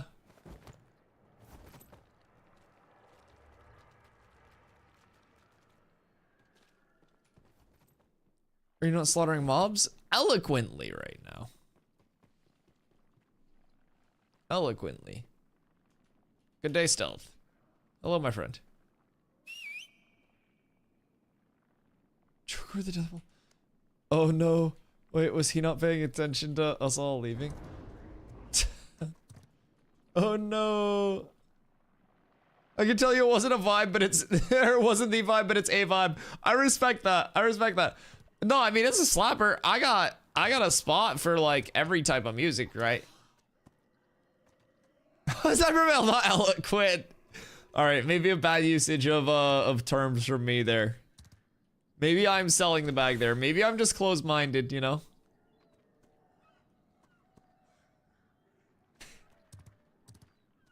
Maybe that's just a me thing.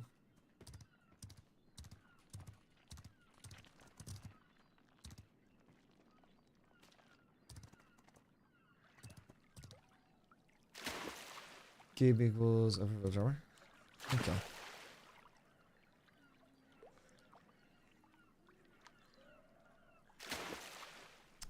It's like, this is just such a chill vibe. It's like impeccable.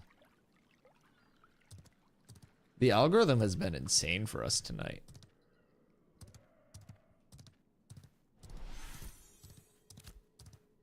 Alright, back over to ye old Miraleth we go, boys. Sev got a little fast travel out. I didn't say it wouldn't make you sleepy. Yeah, I mean, you're right. You are 1000% right there. I have no logical way to argue that.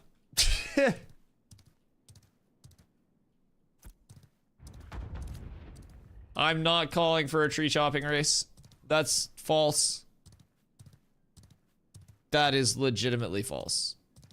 I'm telling everybody to do whatever they want to do. This is false and a lie.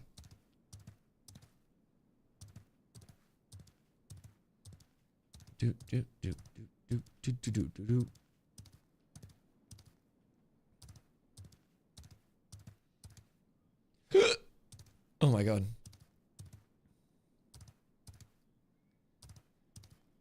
All right, boys.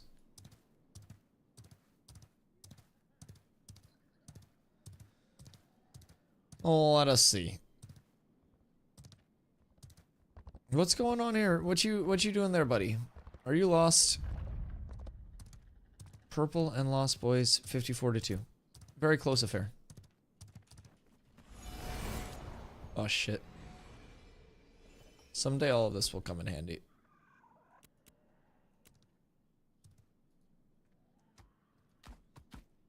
Oh, I have 2 more sapphire earrings.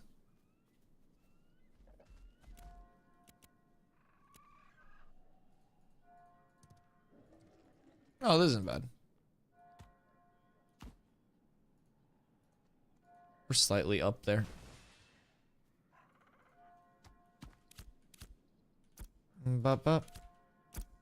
And then we go here, here, and we go there. Fantastic. Stomp's been asking me for shit, but he keeps logging off before I come over here. Oi! Boys, this game's got me by the balls. I'm not even gonna lie. I'm not even gonna lie. I'm so hopelessly addicted to Asheroonies. It's a problem. It's a problem.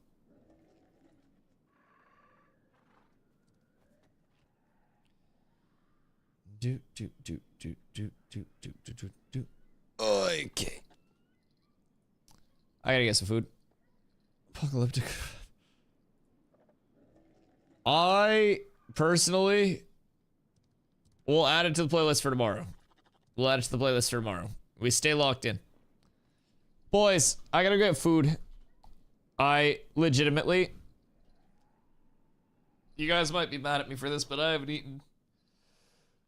I got on stream with the intent to grind, and grind we did, brothers. Grind we did. So, I gotta get some food before bed and try not to fucking get sick because I'm eating so late. And then tomorrow, I'll be back again. And I hope you guys are all here too. What's up? Oh, thank you. I appreciate you. So, boyos, we're gonna go say what's up to Kitty. We're gonna go hang out there for the night. And I will be back by 2 p.m. EST tomorrow. Now, we have a big-ass snowstorm coming in, so I'm not gonna do too much, so I might be back even before then.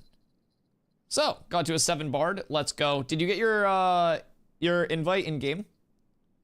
Make sure that you're in the Discord, and then if you didn't get your invite in game, put your